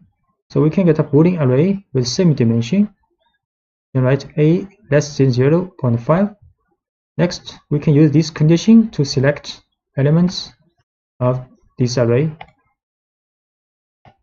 So create this array first, random number between 0 and 1, 4 by 4 dimension, 4 by 4, the shape A less than 0.5. It's the same dimension Boolean matrix. We can select condition. Now it is a 1-dimensional with all the values meeting this condition in array A. Shape manipulation. During the creation of a 2-dimensional array, it is possible to convert a 1-dimensional array into a matrix using reshape function. Reshape function returns a new array and can therefore create new objects. So this is 1-dimensional array with 12 elements. Then we can write A.reshape to 3 by 4 2-dimensional array. A is a 1-dimensional array, the random number, 12 random number. And we create another array using reshape to 3 by 4. We choose this array. Now the dimension is 3 by 4 2-dimensional array. And you can also use a tuple to modify the shape of an existing array. We can also write A.shape and assign a 2-dimensional array in a tuple. So we assign the shape to A. Then we show A again. Now A is 2-dimensional array. And the inverse operation is also possible, such as you can convert a 2-dimensional array into a 1-dimensional array by using the level function. We use the level function to A, and so A is now is 1-dimensional again. And even acting directly on the shape attribute of the array itself, you can also write A shape to 12. You can also first create again A as 2-dimensional array. Then we assign the shape to 12. So A is one-dimensional array now. And if you want to transpose a matrix which is inverting the columns with the rows, you can use numpy's transpose function. We can transpose A. So A's value has been transposed, and now the A's dimension is 4 by 3. So 4 rows, 3 columns now. The join arrays, you can merge multiple arrays to form a new one that contains all of the arrays. NumPy uses the concept of stacking, providing a number of functions in this regard. For example, you can perform vertical stacking with the vstack function, which combines the second array as new rows of the first array. By contrast, the edge stack function performs horizontal stacking, such as the second array is added to the columns of the first array. So A, B are two arrays, both have the shape 3 by 3, so we can vstack AB, then it will be a new array with shape 3 by 6 by 3, and edge stack AB will create a new array with the shape 3 by 6. So A, B, the two array, so A, B, both 3 by 3, then NP vstack AB. So the shape in the new array is 6 by 3. So array B has been added to the rows of the resulting array. And edge stack AB, you see the array A and array B has been stacked, and the dimension is 3 by 6 now. Two other functions performing stacking between multiple arrays, a column stack and a row stack. These functions operate differently than the two previous functions. So generally, these functions are used with a one-dimensional array, which are stacked as columns or rows in order to form a new two-dimensional array. So can create 3 array all by one dimension. Then we can use column stack ABC or row stack ABC. We'll see. So ABC, 3 one-dimensional array. Then we can column stack ABC. So they now become a two-dimensional array. The row, each row represents, each column represents these 3 array, and we can also NP row stack ABC. So this also is a 3 by 3 two-dimensional array, and with each row represents ABC.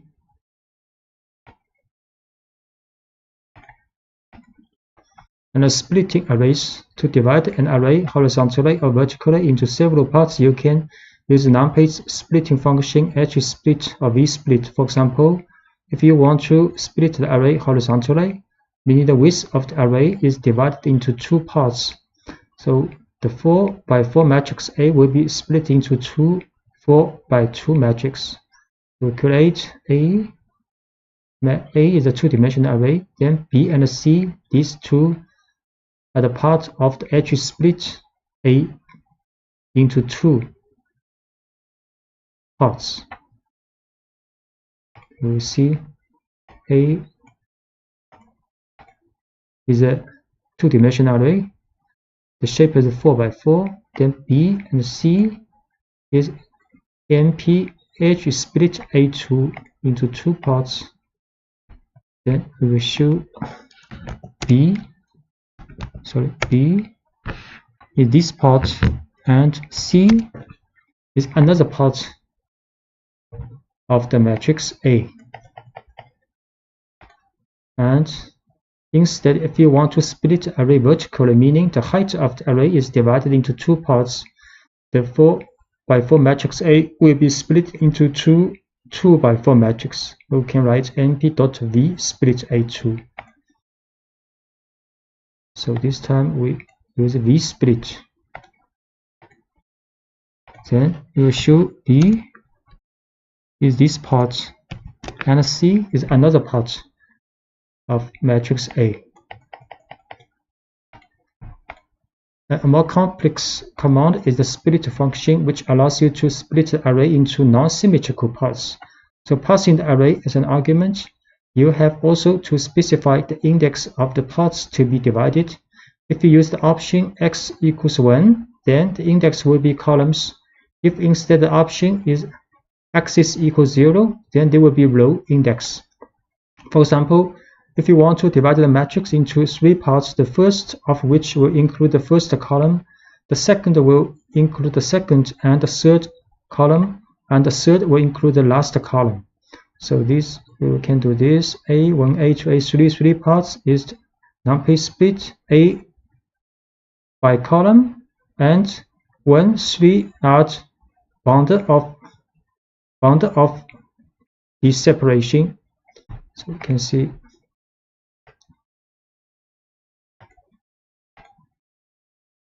So A1 is this part, A2 is 2 and 3 column, and A3 is the last column of matrix A. And similarly, you can also do the same thing by row. So this time we can split by the row with first row and second to third row, then the last row of matrix A. Copies or views of numpy arrays. If you assign one array A to another array B, you are not copying it. Array B is just another way to call array A. In fact, by changing the element of A, you change the value of B too, and vice versa. So A is an array, then we assign A to B, B equals A. Now if I change the element of A, then B is also changed. Create an array A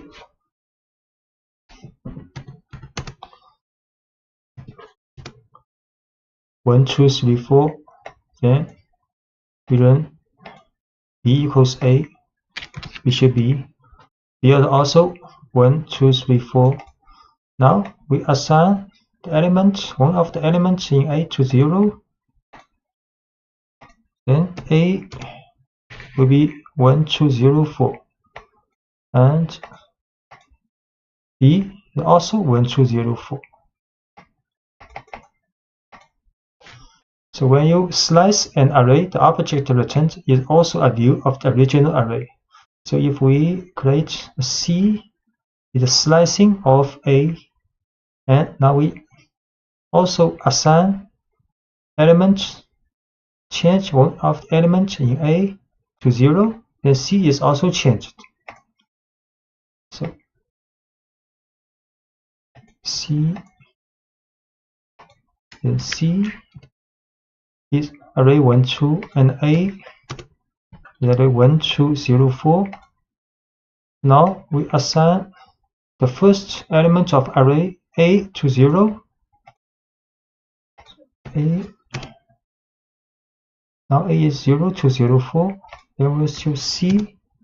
C will be 0, 2, because C is the slicing of first and second array element of array A. If you want to generate a complete and a distinct array, use the copy function. So we can use the C is equals A dot copy. So C is another distinct array. If we change some element in A, C will not be changed.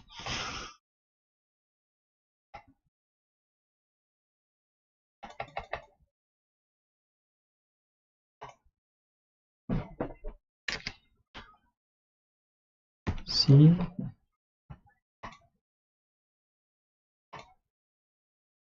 equals A dot y.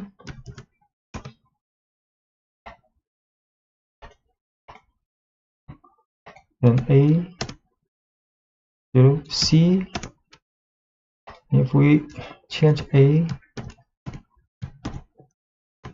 to 100, A changed to 100, the C not changed now.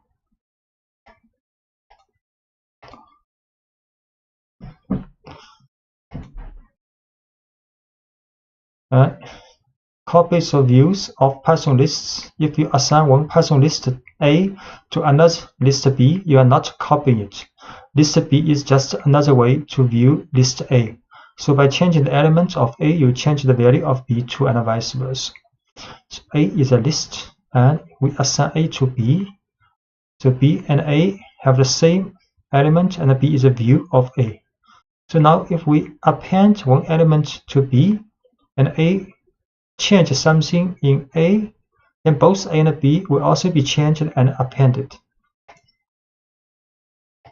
A is a list. A 1, 2, 3, 4. Then B equals A. B is also a list with the same element as A. Now B append with 5. Then B is 1, 2, 3, 4, 5. Then A also 1, 2, 3, 4, 5. We also change one element in A to 10. A is now 1, 10, 3, 4, 5. Then B also 1, 10, 3, 4, 5.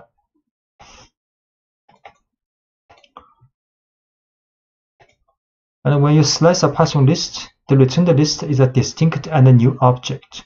So A is 1, 2, 3, 4 list.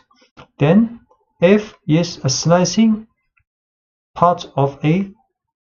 Then we change element of A to 10.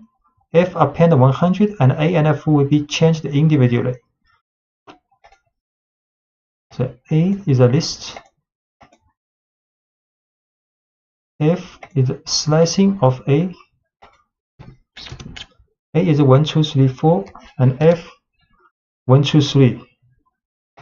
Then we change one of the element in A to 10, and we append one element to F. So A 1, 10, 3, 4, and F 1, 2, 3, 100. So they are distinct objects. So when you use a copy to a Python list, the returned list is a distinct and a new object. So A is 1, 2, 3, 4 a list. C is the copy of A. Then we change element in A to 10, and C append 10, and A and C will be changed individually. A is a list. C is a copy of A. A is a list 1, 2, 3, 4, and C also 1, 2, 3, 4. Then change second element in A to 10, and append one element to C. Then A the 1, 10, 3, 4, C the 1, 2, 3, 4, 10. So they are independent. Broadcasting of numpy arrays. Broadcasting allows an operator or a function to act on two or more arrays to operate even if these arrays do not have the same shape. Two arrays can be subjected to broadcasting when all their dimensions are compatible, which means the length of each dimension must be equal, or one of them must be equal to 1. If neither of these conditions is met, you get an exception that states that the two arrays are not compatible. So when the rule of compatibility is met, then the size of the smallest array will be extended to the size of the biggest array, so that the element-wise function or operator is applicable. So we see an example. A is a two-dimensional array, and B is a one-dimensional array. A plus B is compatible, and B will be broadcasted to the size of A, and then get addition implemented.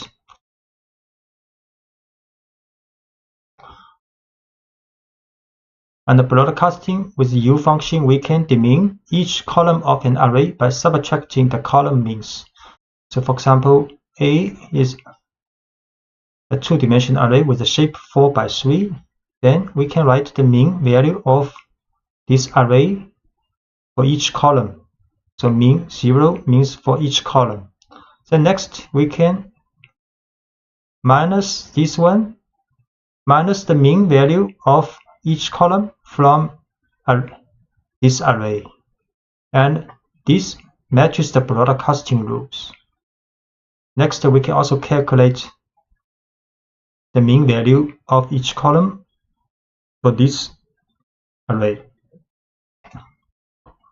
So first we show A is two-dimensional array and B is a one-dimensional array. A is two-dimensional, B one dimension. So A plus B will get the same shape with A, and array is a two-dimensional array with shape 4 by 3. You can calculate column mean of this array. 3 value because there are 3 columns. Next, we can calculate the minus array minus the mean of its column.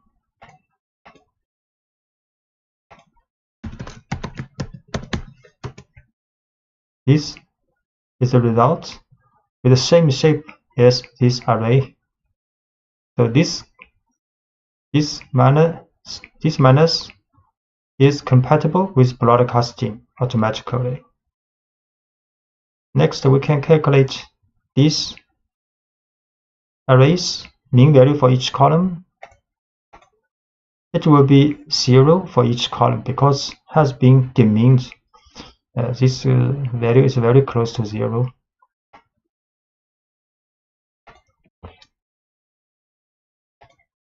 And if we want to demin each row, the mean vector by row should be reshaped first before doing calculation.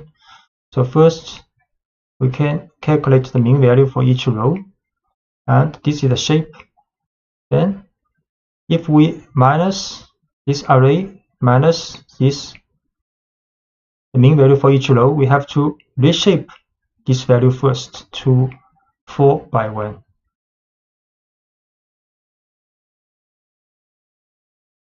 So we'll show again this array 4 by 3. Then the row mean for this array, we have to put 1 here.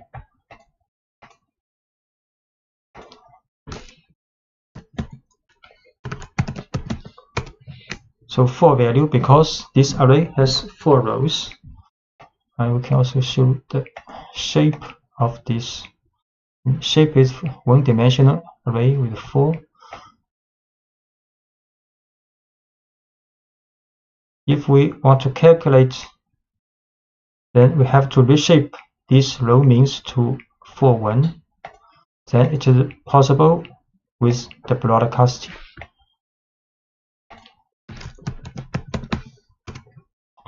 So this has the same shape as the original array. And we have to now calculate the mean value for this array. Have to row mean for this array is 0, very close to 0 because it has been demined by row.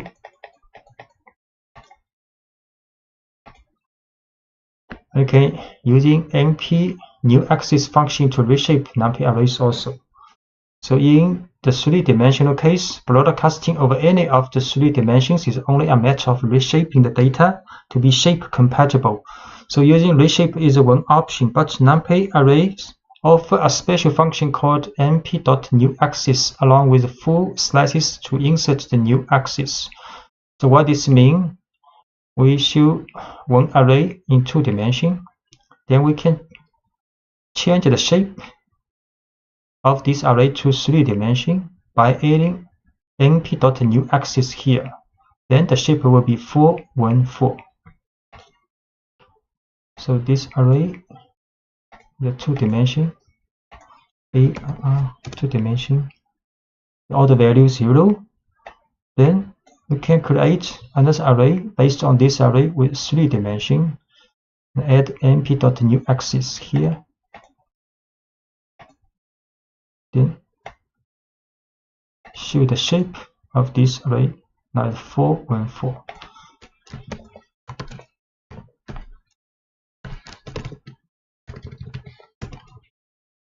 So has 3 brackets, 3-dimensional array now. And we create another array with random normal distribution for 1 dimension. Then we can change these arrays, can create another array based on this array, but the dimension to 3, 1. We can also create another array based on this array, but dimension is 1, 2, 3. So this is an array with 1 dimension. But if we run this, it will be a 2-dimensional array with the shape 3, 1. If we will run this, add 1 np.newAxis here, so the shape will be 2-dimension with 1, 3 now. So newAxis will add the shape to this position to 1.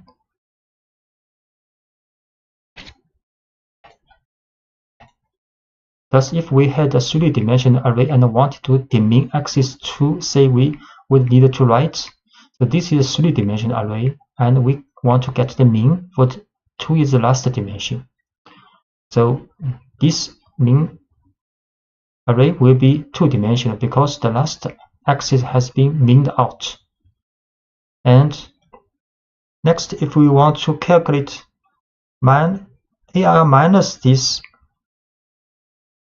mean value, because this mean value is 2-dimensional, so we have to add 1 axis here with 1 dimension, 1. The shape is 1 for the last axis, then it is compatible for calculation.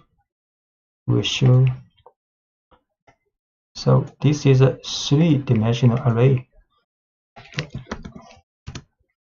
3-dimensional, 3 brackets, and we get the means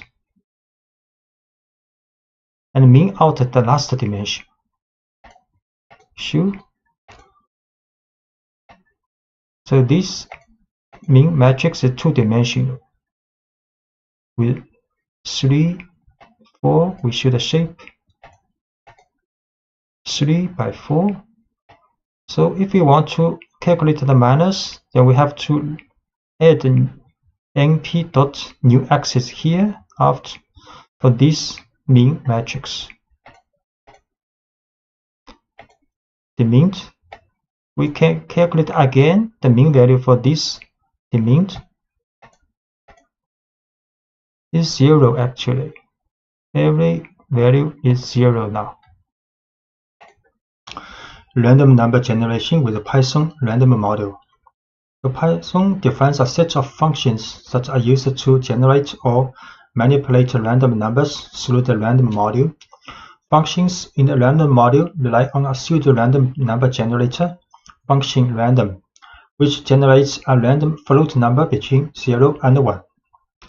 So we first import random, then can generate a random number. Import random and generate a random number using random.random. And this number is randomly generated between 0 and 1. Generating a random item can using a choice. The choice is an inbuilt function in the Python random module that returns a random item from a list, tuple, or string. So you import random, and we can print a random value from the list. So this is a list and can print a random number using random.choice for this list. To random, then create a list. So list 1 has 1, 2, 3, 4, 5, 6. We use random.choice list 1. This time print the number 4. We can also print a random item from the string. So this is a string, can print random.choice string. String, then randomly choose one alphabet of this string to print out. S, this time is S. And generating random numbers from a specified range and step using random range. So using random range can generate in range from, for example, 20 to 50. The last parameter 3 is the size of a step to skip 3 numbers when selecting. So we can using random.random range 20, 50, 3, then print out.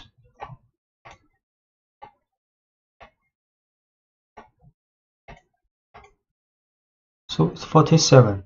So you can see the 47 minus 20 can divided by 3. So this number is between 20 to 50 and with step 3 over 20. The seed function is used to save the state of a random function so that it can generate the same random numbers on multiple executions. So for example, we set random.seed to 7, then print a random number, and we set random seed to 5 and print a random number. Then we set again to seed to 7, then this time the number will be the same as this time. We show random seed 7. So we print a random number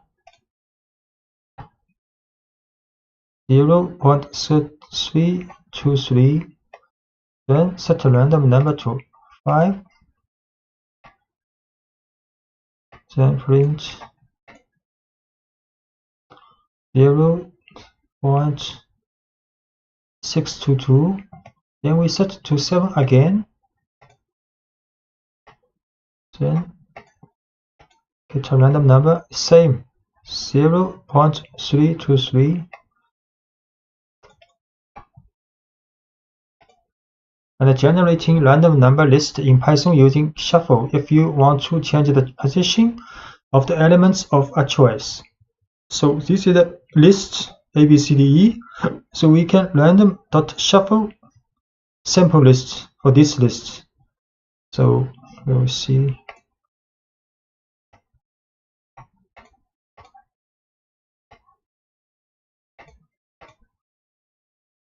And print. This is the original list.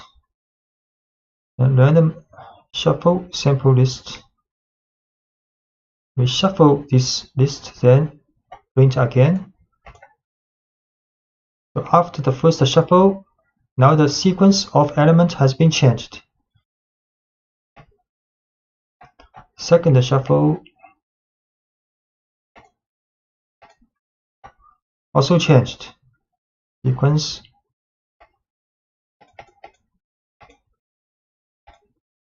Generating random number list in Python using uniform.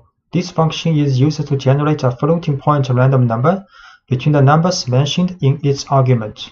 So it takes 2 arguments, lower limit included in generation and upper limit not included in generation. For example, we can use random.uniform to draw a random number between 5 to 10.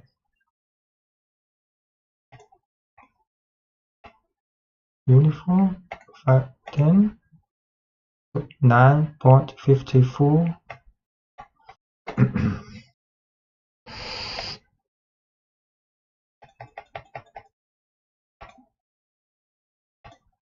So random number generation with numpy's random module. So this time we think about numpy's random module. The numpy's random module supplements the built-in Python random with functions for efficiently generating whole arrays of sample values from many kinds of probability distribution. So this is a 4x4 array of samples from the standard normal distribution using normal.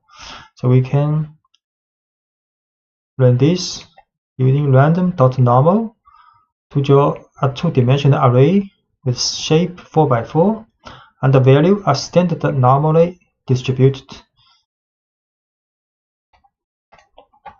So import numpy here. Then we can use numpy's random module random.normal to a two-dimensional array. Then show this array two-dimensional and the value a standard normally distributed.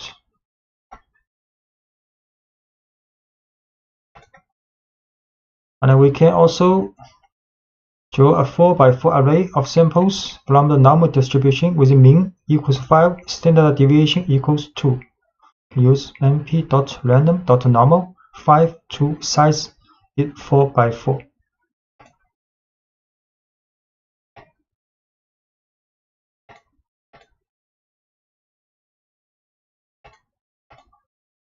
So this time, this matrix 2x2 two-dimensional numpy array with the shape 4x4 and the value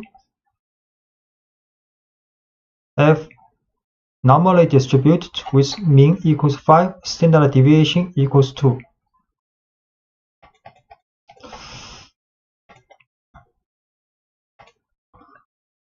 And set random seed in numpy. We can return the same random sample. For example, we can set numpy.random.seed to 1, 2, 3, 4, and sample for standard normal distribution with 16 number and shape with 4x4. Then, if we run again, get the same result.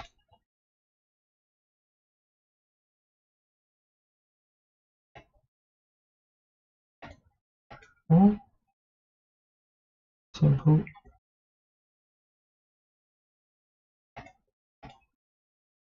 So this time, get this 4x4 in the array. So if we set seed again to 1, 2, 3, 4, we run this random draw again, we'll get the same result. 471 471. And you can also use random n to generate a standard normal values. So np.random random n 10.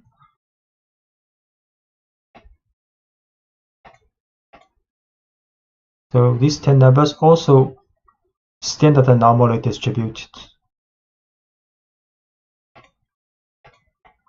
You can shuffle an numpy array with np.random shuffle. So create an array.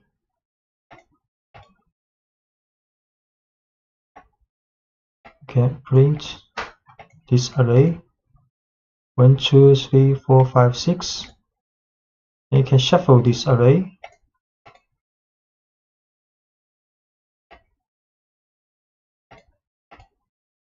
And shuffle this 2, 1, 6, 3, 5, 4. And numpy's random permutation method to get the random samples of sequence of permutation. So import numpy as np, then gfg equals numpy's random.permutation 20. See.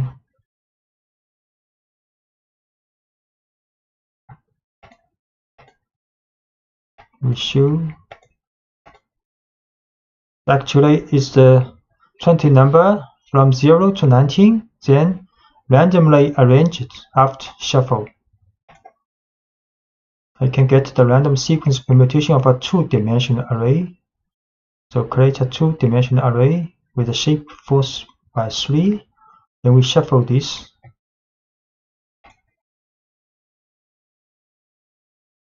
This is a two-dimensional array.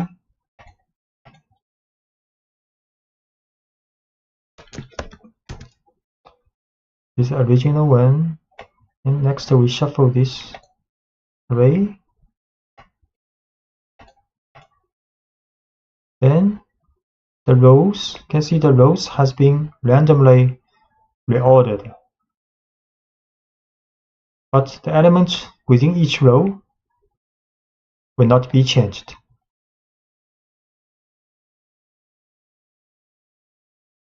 So reading and writing numpy array data on files.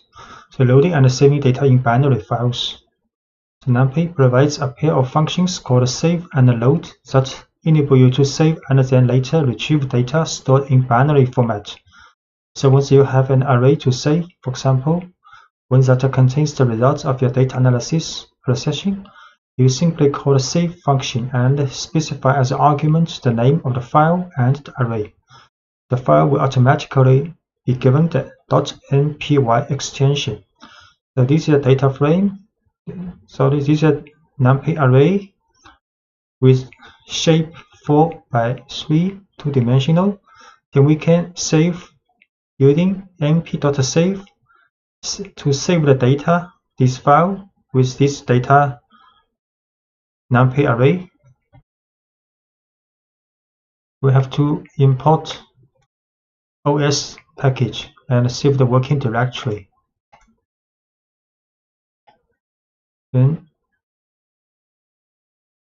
create numpy array, two-dimensional array, the shape of 4 by 3.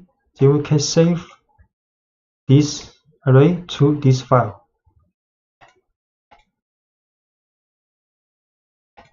Save the data.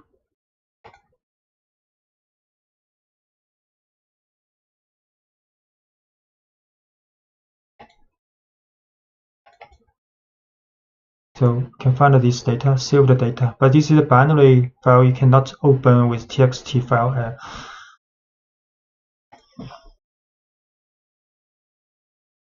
So when you need to recover the data stored in an npy file, you use the load function by specifying the file name as argument. So this time adding the extension npy.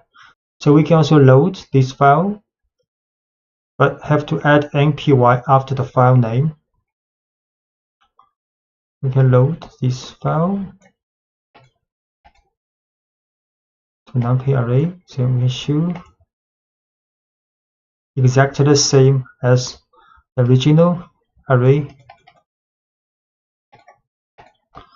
And the reading files with tabular data using gen from txt function. So you can also read files in textual format txt or csv. For example, the following data is in the csv format, so in which data are collected in a tabular format where the values are separated by comma. This file is csv file. To be able to read your data in a txt file and insert values into an array, numpy provides a function called gen from txt.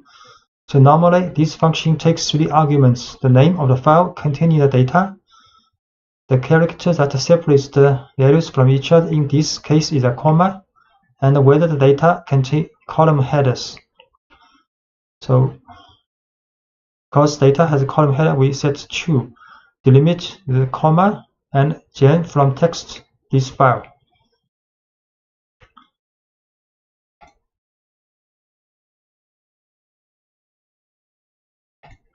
And we can show this file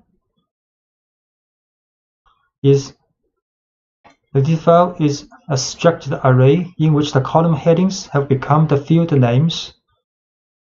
So in the CSV file, the heading become the name of the field. So this is array's value part, and this is dtype part for each column.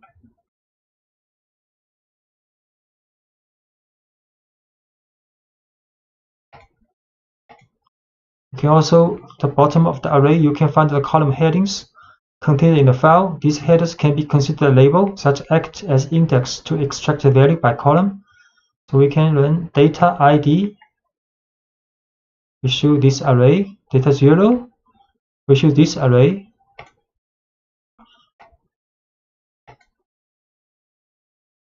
D, data 0.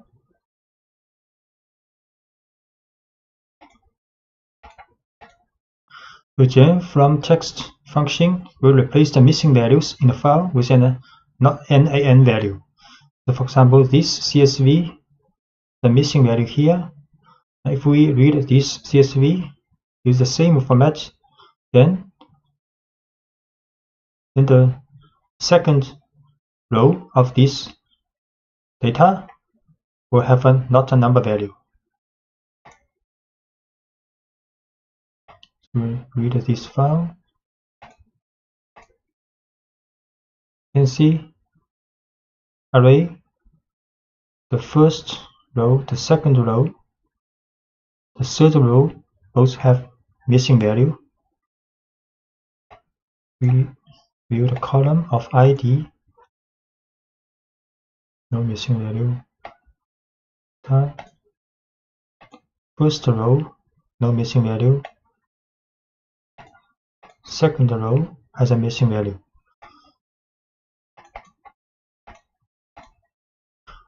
And the reading files with tabular data can also use numpy's load.txt file. For example, this is a txt file with 6 rows.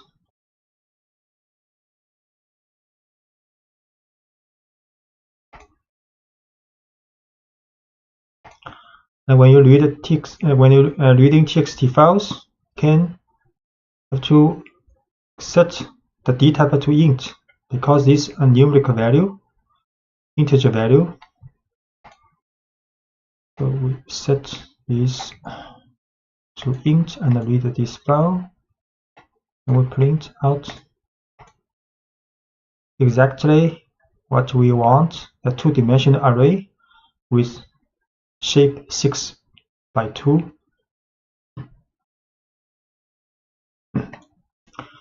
You can also set a skip rows here if you want to skip the first row in this txt file. So this txt file, the index name, but we do not want to read this in the numpy array. So we skip this first row.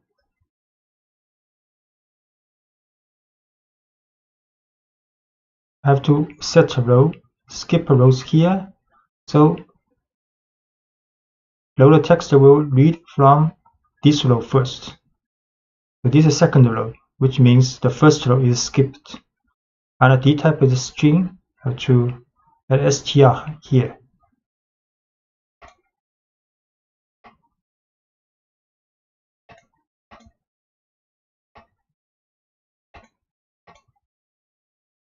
Exactly what we want, the 6 by 2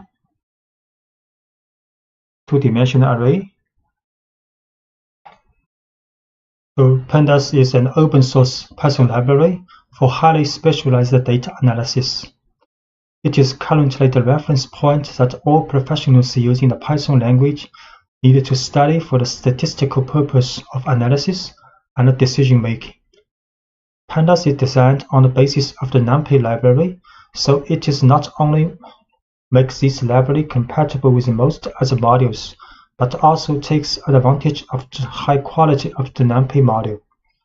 Pandas provides two new data structures called series and data frames, which are designed to work with relational data or labeled data, thus allowing you to manage data with features similar to those designed for SQL relational database and Excel spreadsheets. And Pandas provides also an extended set of functions and methods that allow you to perform operations efficiently. Installation of Pandas.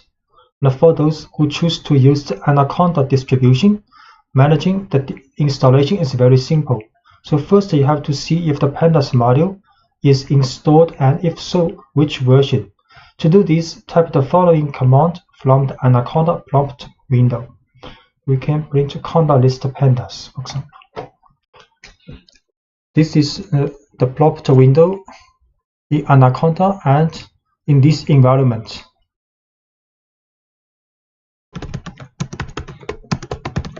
We can show conda list pandas.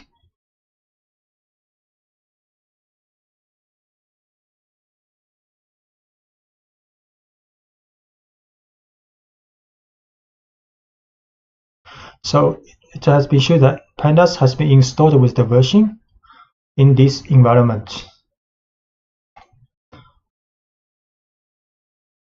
And if you do not have pandas installed, you will need to install and the following command conda install pandas.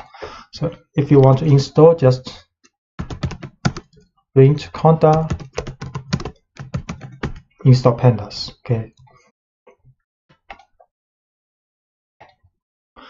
And if you want to start a pandas, the general practice for importing the pandas module in Python session is as follows. So just import pandas as PD and import numpy as NP. So we import pandas as PD and import numpy as NP. This is the standard import. And declaring a series. So to create the series, you simply call the series construct and pass as an argument an array containing the values to be included in it. So we can create a series, use pd.series, then array inside the parentheses. Or we can create an array and manually add the index. So we create an array with this, or create a series with this array. We show this series. The series is a relational data with index, default index from 0 to 3, and the value is the array we input in the creation of a series. So we can also add manually the index string when we creating this series.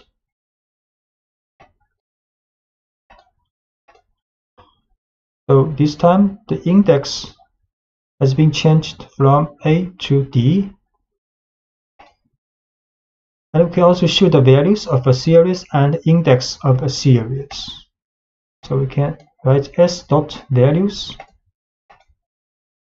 The values is an array with this value, and the index of this series A, B, C, D, the index. And for the data frame, the most common way to create a new data frame is precisely to pass a dict object to the data frame construct. And this dict object contains a key for each column that you want to define, with an array of values for each of them. So if we want to create a data frame, we can create a dictionary first. Dictionary with the key, color, key object, and key price. 3 key and 3 arrays are the values for corresponding keys. Next, we can create a data frame using pd.dataframe, then put this dictionary here, then it will be a data frame with 3 columns.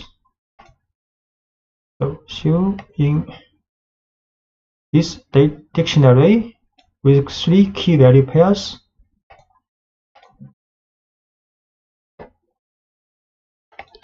If we show this dictionary, 3 key value pairs, then create a data frame with this dictionary information.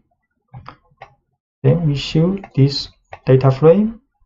The data frame actually is a tabular data with index. This index default because we have 5 rows. So pandas put the default index from 0 to 4 for these rows, and the column has a header, 3 header variables, exactly the 3 keys in this dictionary, and the values, 3 column values, are 3 values associated with these 3 keys in the dictionary.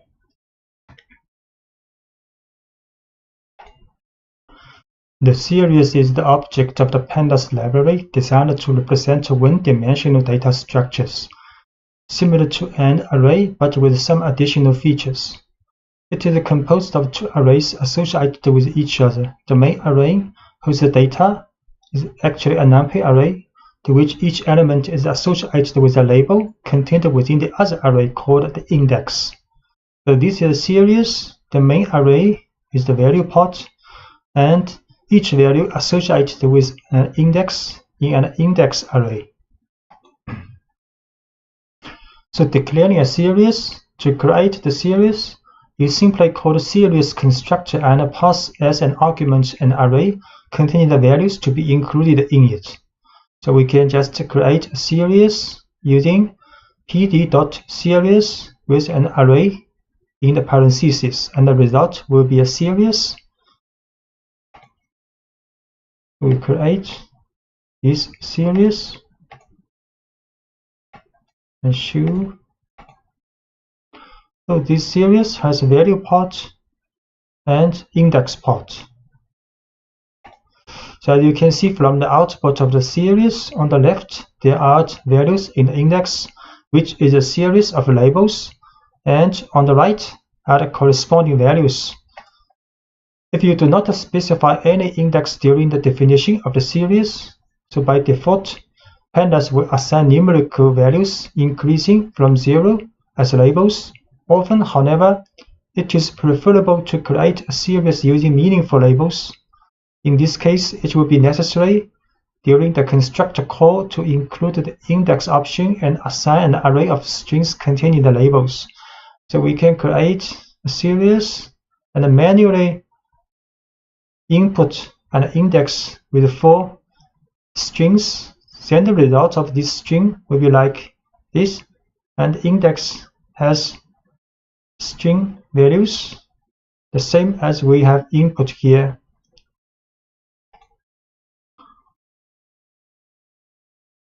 So we create series with ABCD index. So the index has been the value you want. And if you want to individually see the 2 arrays that make up this series, you can call the 2 attributes of the series as follows: index and values. We can write s.values, and it will show the value part, and s.index to show the index part of this series. So s.values, value part, s.index, the index array. And you can select the internal elements of series. Then select the individual elements as ordinary numpy arrays by specifying the keys. So we can select, for example, the 3rd value of this series, or we can select by the index string of this value. You can also select multiple items in a series. We select the first two values of this series, and we put up an array inside this bracket. We can choose 2 values with index B and C. So choose this individual element.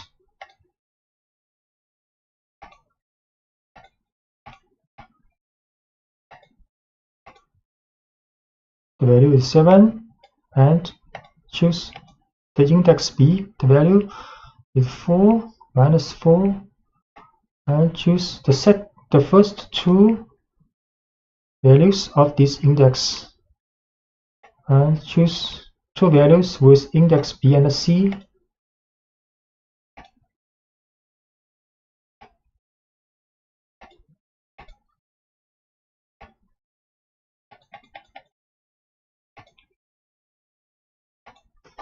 And you can assign values to the elements. So you can select and assign the value of a series by index or by labels.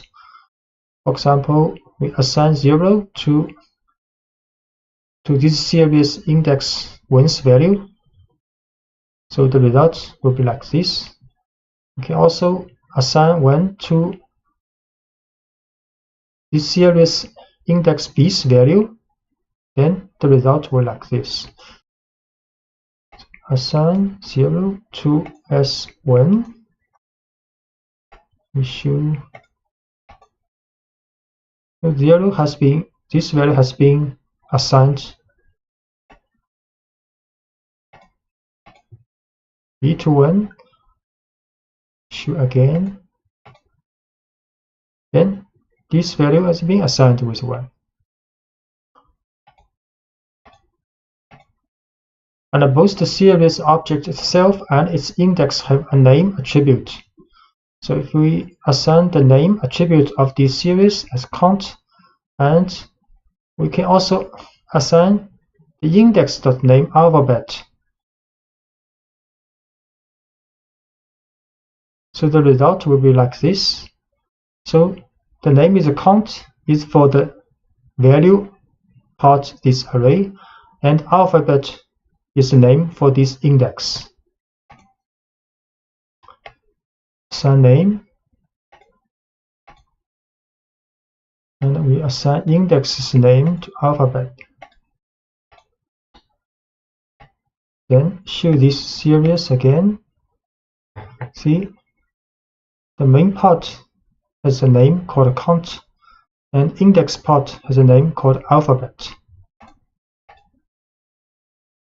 And you can define a series from numpy arrays and other series. You can define a new series starting with numpy arrays or with an existing series.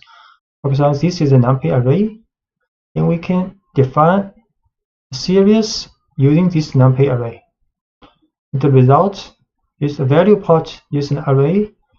The value is same as this numpy array, and index is added by default by pandas. We can assign first to create this numpy array, then create this series using the value of this numpy array. In the series like this, value part, index part. And we can also define a series from other series. For example, S is a series. You can create another series called S4, and using this series.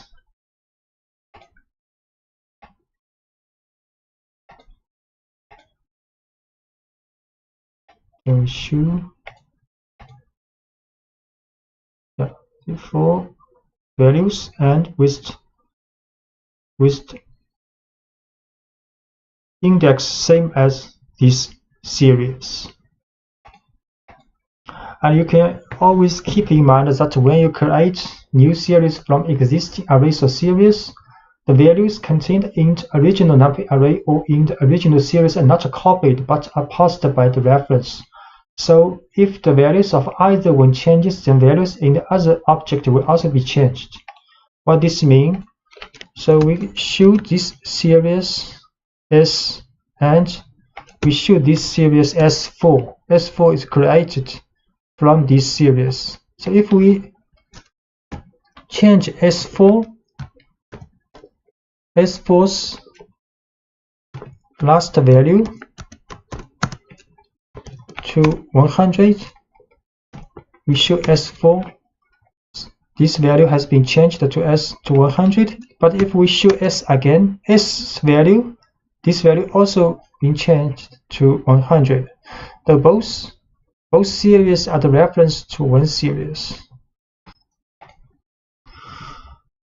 So you can filter values of a series. So many operations that are applicable to numpy arrays are extended to the series. One of these is filtering values contained in the series through conditions. For example, if you need to know which elements in a series are greater than 8, you can write the following statement. So PD series, create a series, then we can write S bracket S larger than 8, and the result will be these two values of the series. Create a series with 4 values. Then if we write S bracket S larger than 8, so only this part of the series is returned based on the condition. And some mathematical operations. So other operations such as operators, plus, minus, multiplication, and division, and mathematical functions that are applicable to numpy arrays can also be used to series. So we divide the 2 for this series, divide 2, then each value is being divided, and we can use log function, numpy's log function for series. This one is not a number. Then we use exponential function, exponential, and evaluating values. You can check the values of series, including existence of any duplicates and whether a certain value is present in the series. So to know all the values contained in the series, excluding duplicates, you can use the unique function, and the return value is an array containing the unique values in the series. So create a series with duplicate index and values, then can create an array with duplicate values of this series. Use the unique function. So create a series, duplicate value 1, 2, 2, 2. So we use unique function and the value, unique value of this series. And we can also use the value counts to return the unique values and calculate the occurrence of them within a series. So value counts will return each unique value and occurrence of this value. So value counts, unique value and occurrence.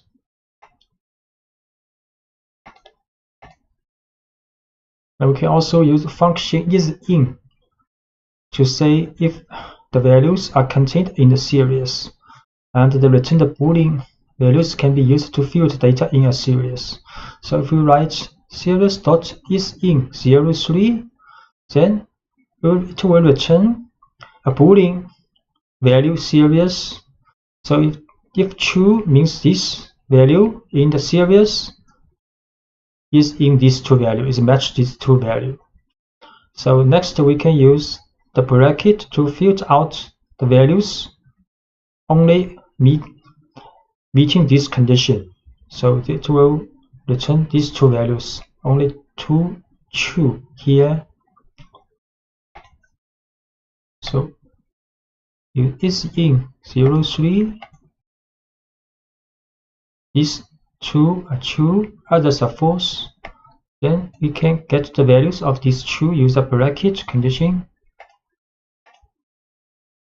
So these two value, this part of the series are returned, and not a number value.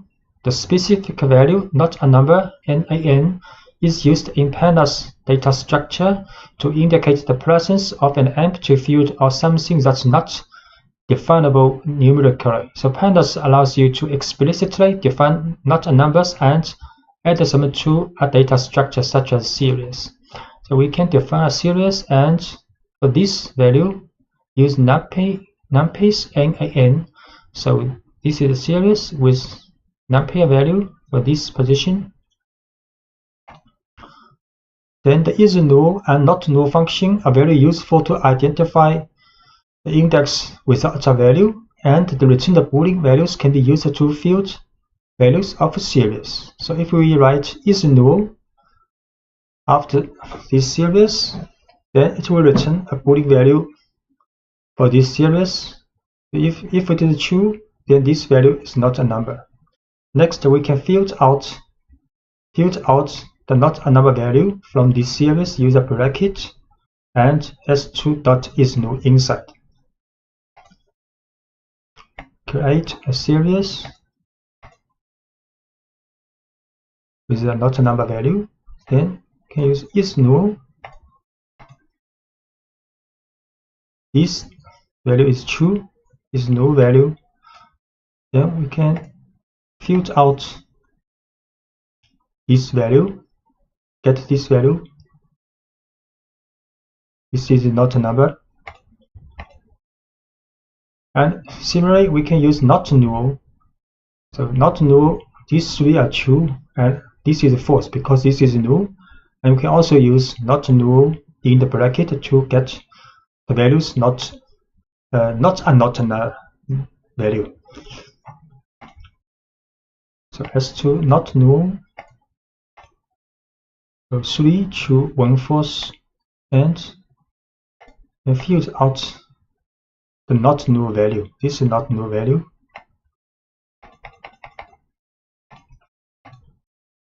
And series as dictionaries. So an alternative way to think of a series is to think of it as an object dictionary. In fact, you can create a series from a previously defined dictionary.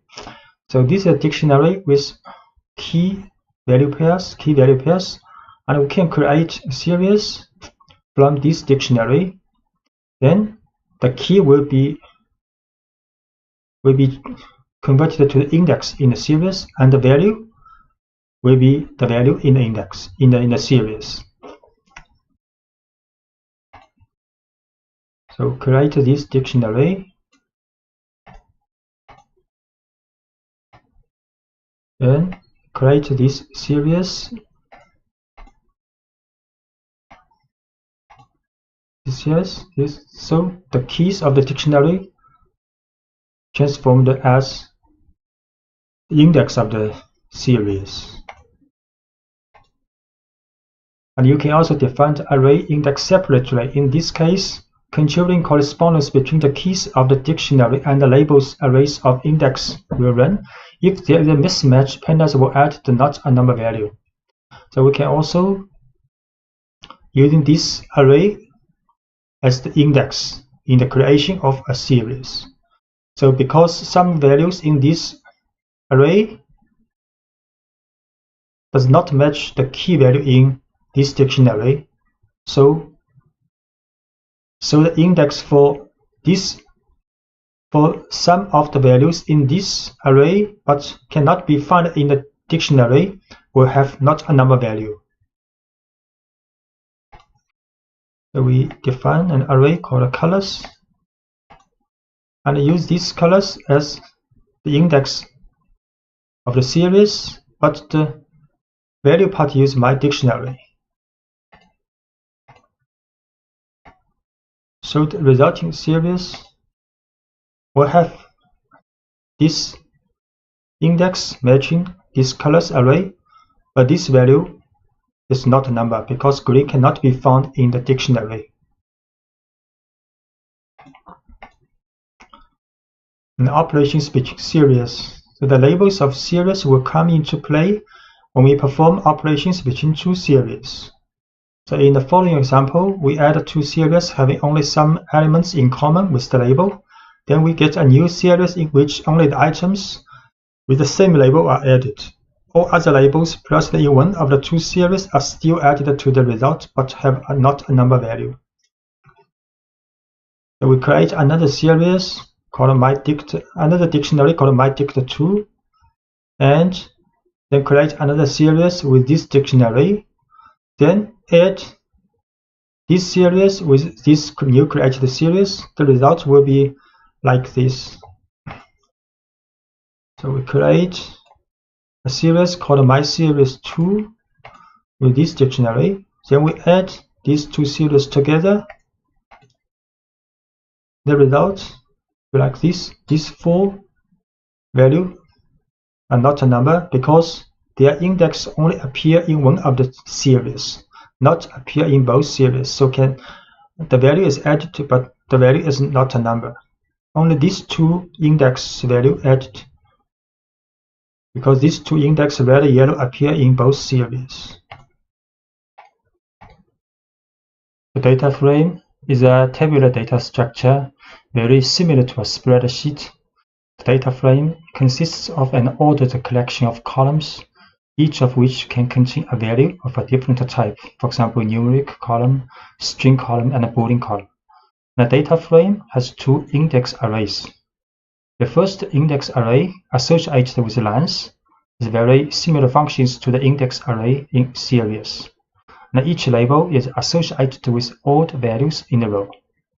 And the second array consists of a series of labels, each associated with a particular column. A data frame may also be understood as a dict of series. So where the keys are the column names and the values are series that will form the columns of the data frame. And furthermore, all elements in each series are mapped according to an array of labels called an index. So this is a typical data frame. So this is the index. So index of a data frame are very similar as index of a series. And this is the column. Column is the color object price are the column names, column headers of the variable. And this part are the values of the data frame. So defining a data frame, the most common way to create a new data frame is to pass a dictionary object to the data frame constructor. So this dict object contains a key for each column that you want to define. So with an array of values for each of them. So for example, this is a dictionary with key, the value, key, value, key, value. So we can create a dictionary based on this dictionary. We can create a data frame based on this dictionary using pd.dataframe, then put this dictionary inside the parentheses. So we can create this dictionary first, then create a data frame using this dictionary. Then we show this data frame. So it has 3 columns and 5 rows. This is the index of the data frame, and pandas added this by default from 0 to 4.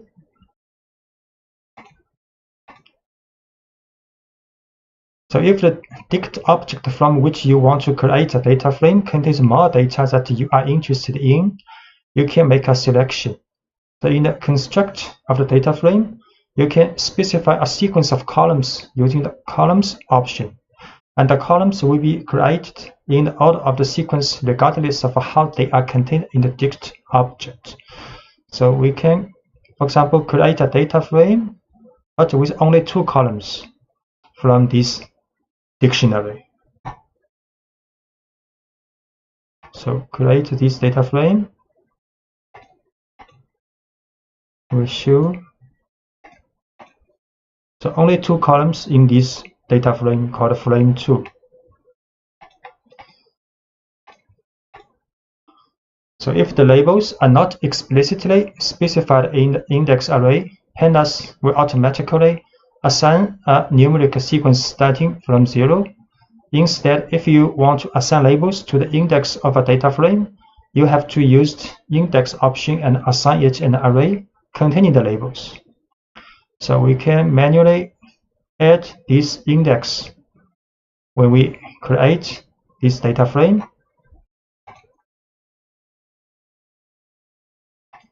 We can create again this frame 2 with index. and we show this data frame. So now index are from 1, 2, 3, 4, 5.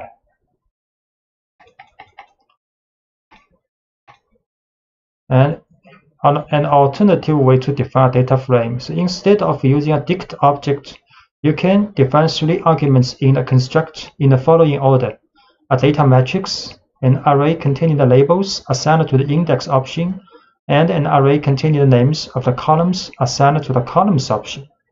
So we can also create a data frame using pd.dataframe, but inside the parentheses can put a numpy matrix with the shape 4 by 4.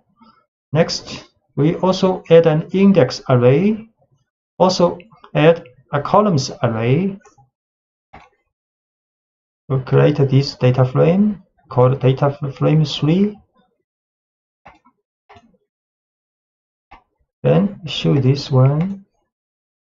So it's a perfect data frame with index and columns headers.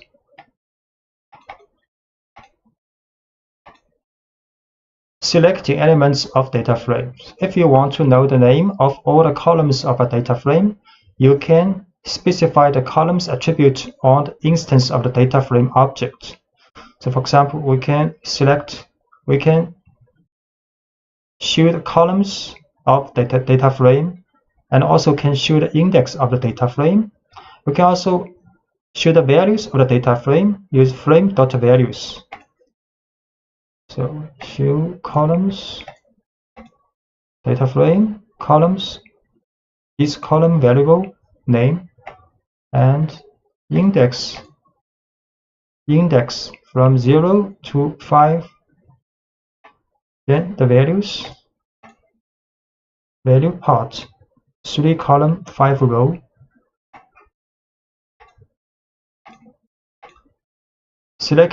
Selecting elements, or if you are interested in selecting only the contents of a column, you can write the name of the column. So we can write a frame, bracket, and quotes price that will return the value of a price column. Another way to do this is to use the column name as an attribute of the instance of the data frame. We can also write frame.price, frame bracket price. So it will return column value of price. Actually, the return object is a series. And we can also use this format. Same, result is the same.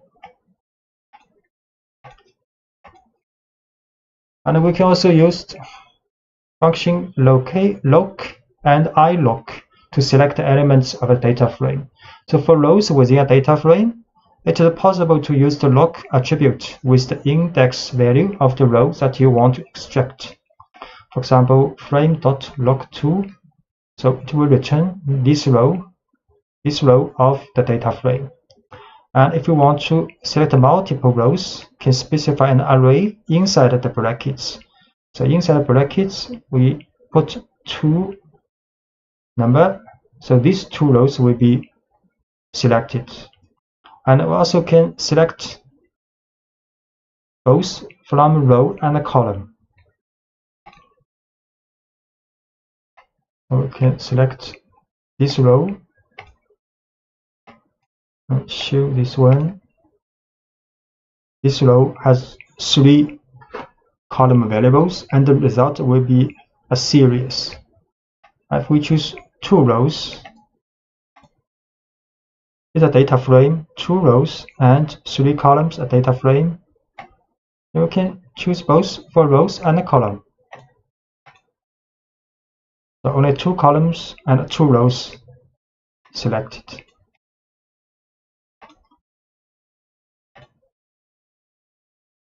We can also use iloc. So if the selector rows only using integer value, so we can use iloc. So iloc does not support the string column names, only for the numeric value.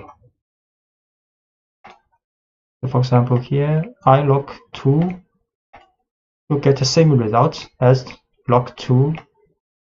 This also will get the same result as the log 2,4. And this will get the same result as before for the color price for the log selection. Now, if you needed to extract a portion of the data frame, selecting the lines that you want to extract, you can use the reference numbers of the index. The return value is an object data frame. So we can also write column from 0 to 1. Then in this case only one line returned, and in this case will return 2 lines.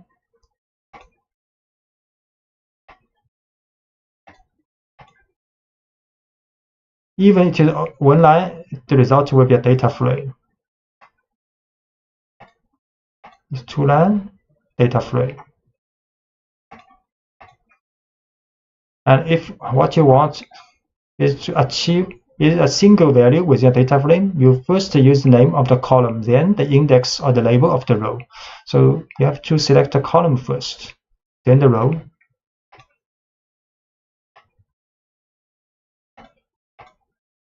So the result is a single value.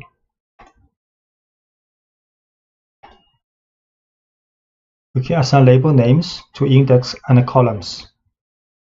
So you can assign label names to the array of index and the name of the columns. For example, this is a data frame with 3 columns and with 5 values, 5 rows. Then we can assign an index name called ID using frame.index.name, and can also assign a name called item to the columns using frame.columns.name. So we create data frame first.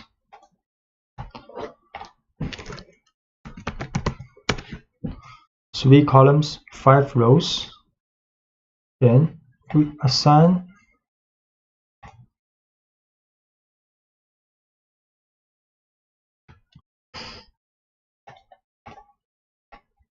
ID to the index name and assign item to the columns name. We'll show this data frame again. So now you can see ID appears here, an item stay here. Item is the name of this column. ID is the name of this index.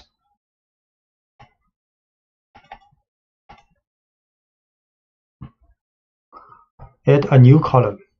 And you can do this by simply assigning a value to the instance of the data frame and specify a new column name. For example, if we write frame brackets new equals 12, then for this column, this is a new column created, then all rows for this column has value 12. And if we assign this array to this column, also possible. So frame new equals 12. So we show this data frame again. You see this new column, all the rows have same value 12. And if we assign a new column with this array, value now is the array assigned.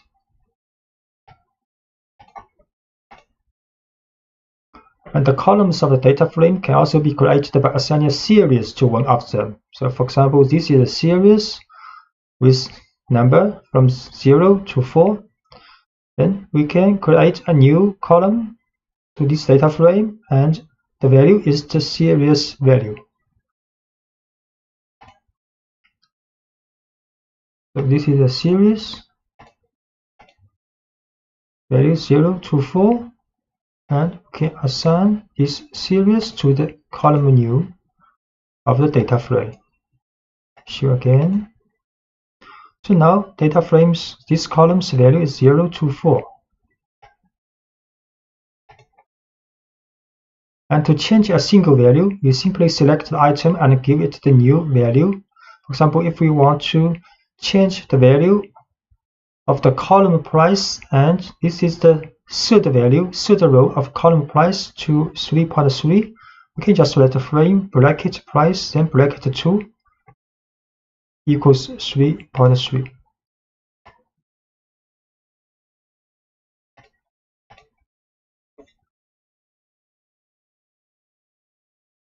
This is a warning message.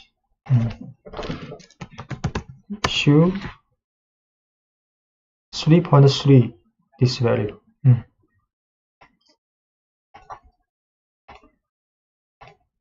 And the membership of a value, you have already seen in the previous lectures that the isIn function can be applied to the series to determine the membership of a set of values. And this feature is also applicable to data frame object. So we can write data frame dot isIn, and inside the parentheses is an array for these two values. So we can learn the data frame is in these two values. So you can see some appear as true. So if the value equals either this one or this one, it will be true. Otherwise, it will be false. And you get a data frame containing Boolean values, where true indicates values that meet the membership. If you pass the value returned as a condition, then you will get a new data frame containing only the values that satisfy the condition. So we can use this condition inside the bracket. So the data frame will only return the values of these three values. The other will be not a number.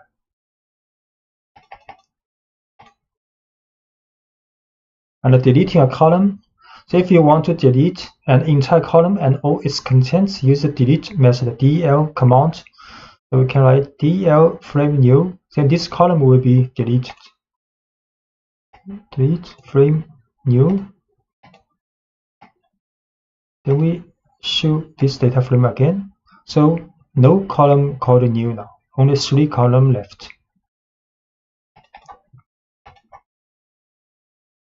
And the filtering, you can apply the filtering through the application of certain conditions. For example, say you want to get all values smaller than 1.2. The elements not matching the condition will be replaced with not a number. For example, this is a data frame. Then we can add a condition with bracket after this data frame. And the condition is if data frame less than 1.2. We can create a data frame first. So this data frame has 3 price columns, 5 rows. We can run. So only these values less than 1.2, other values will be not a number. The data frame from nested dictionary. So a very common data structure used in Python is a nested dictionary, as shown here, called nest dict. And this is the external key, a key, red, white, blue. Then the value for the key is also a dictionary with key value pairs inside. So we can create a data frame using the information of this nest dictionary. So this data structure, when it is passed directly as an argument to the data frame constructor, will be interpreted by pandas to treat external keys as column names and internal keys as labels for index. So red, white, blue are the external key of this data object or library dictionary. Then this value will be converted as column names in the resulting data frame. And the internal keys like 2012, 2013 will be the index of the data frame. So we create this nested dictionary first, then create this data frame using this nested dictionary. Show this data frame. You can see now the red, white, blue are the columns, and the 2012, 13, 11 are the index.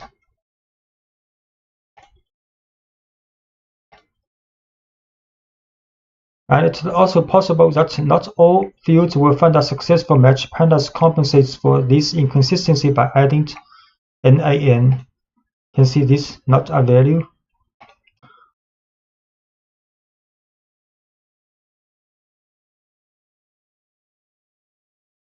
And the transposition of a data frame. You can get the transposition of the data frame by adding the T attribute to its application.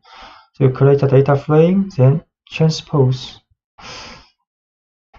We create a data frame called frame 3 with color. Color is index and columns are object, ball, pen, pencil, paper. Then if we transpose this data frame, then the color will be the column and objects are index now. The index objects in pandas series and data frame are responsible for the labels on the axis and other metadata as the name of the axis. So we create a series with this value and with this index array. So if we write serial.index, it will show the index. Create this series first. Then can show the index of this series. And unlike all the other elements in the pandas data structures, the index objects are immutable. So once declared, they cannot be changed. This ensures the secure sharing between the various data structures. Methods on index. So there are some specific methods for index available to get some information about index from a data structure. For example, ID minimum and ID maximum are two functions that return respectively the index with the lowest value and the index with the highest value. So this maximum is blue, a minimum is blue, then maximum is white, arranged alphabetically.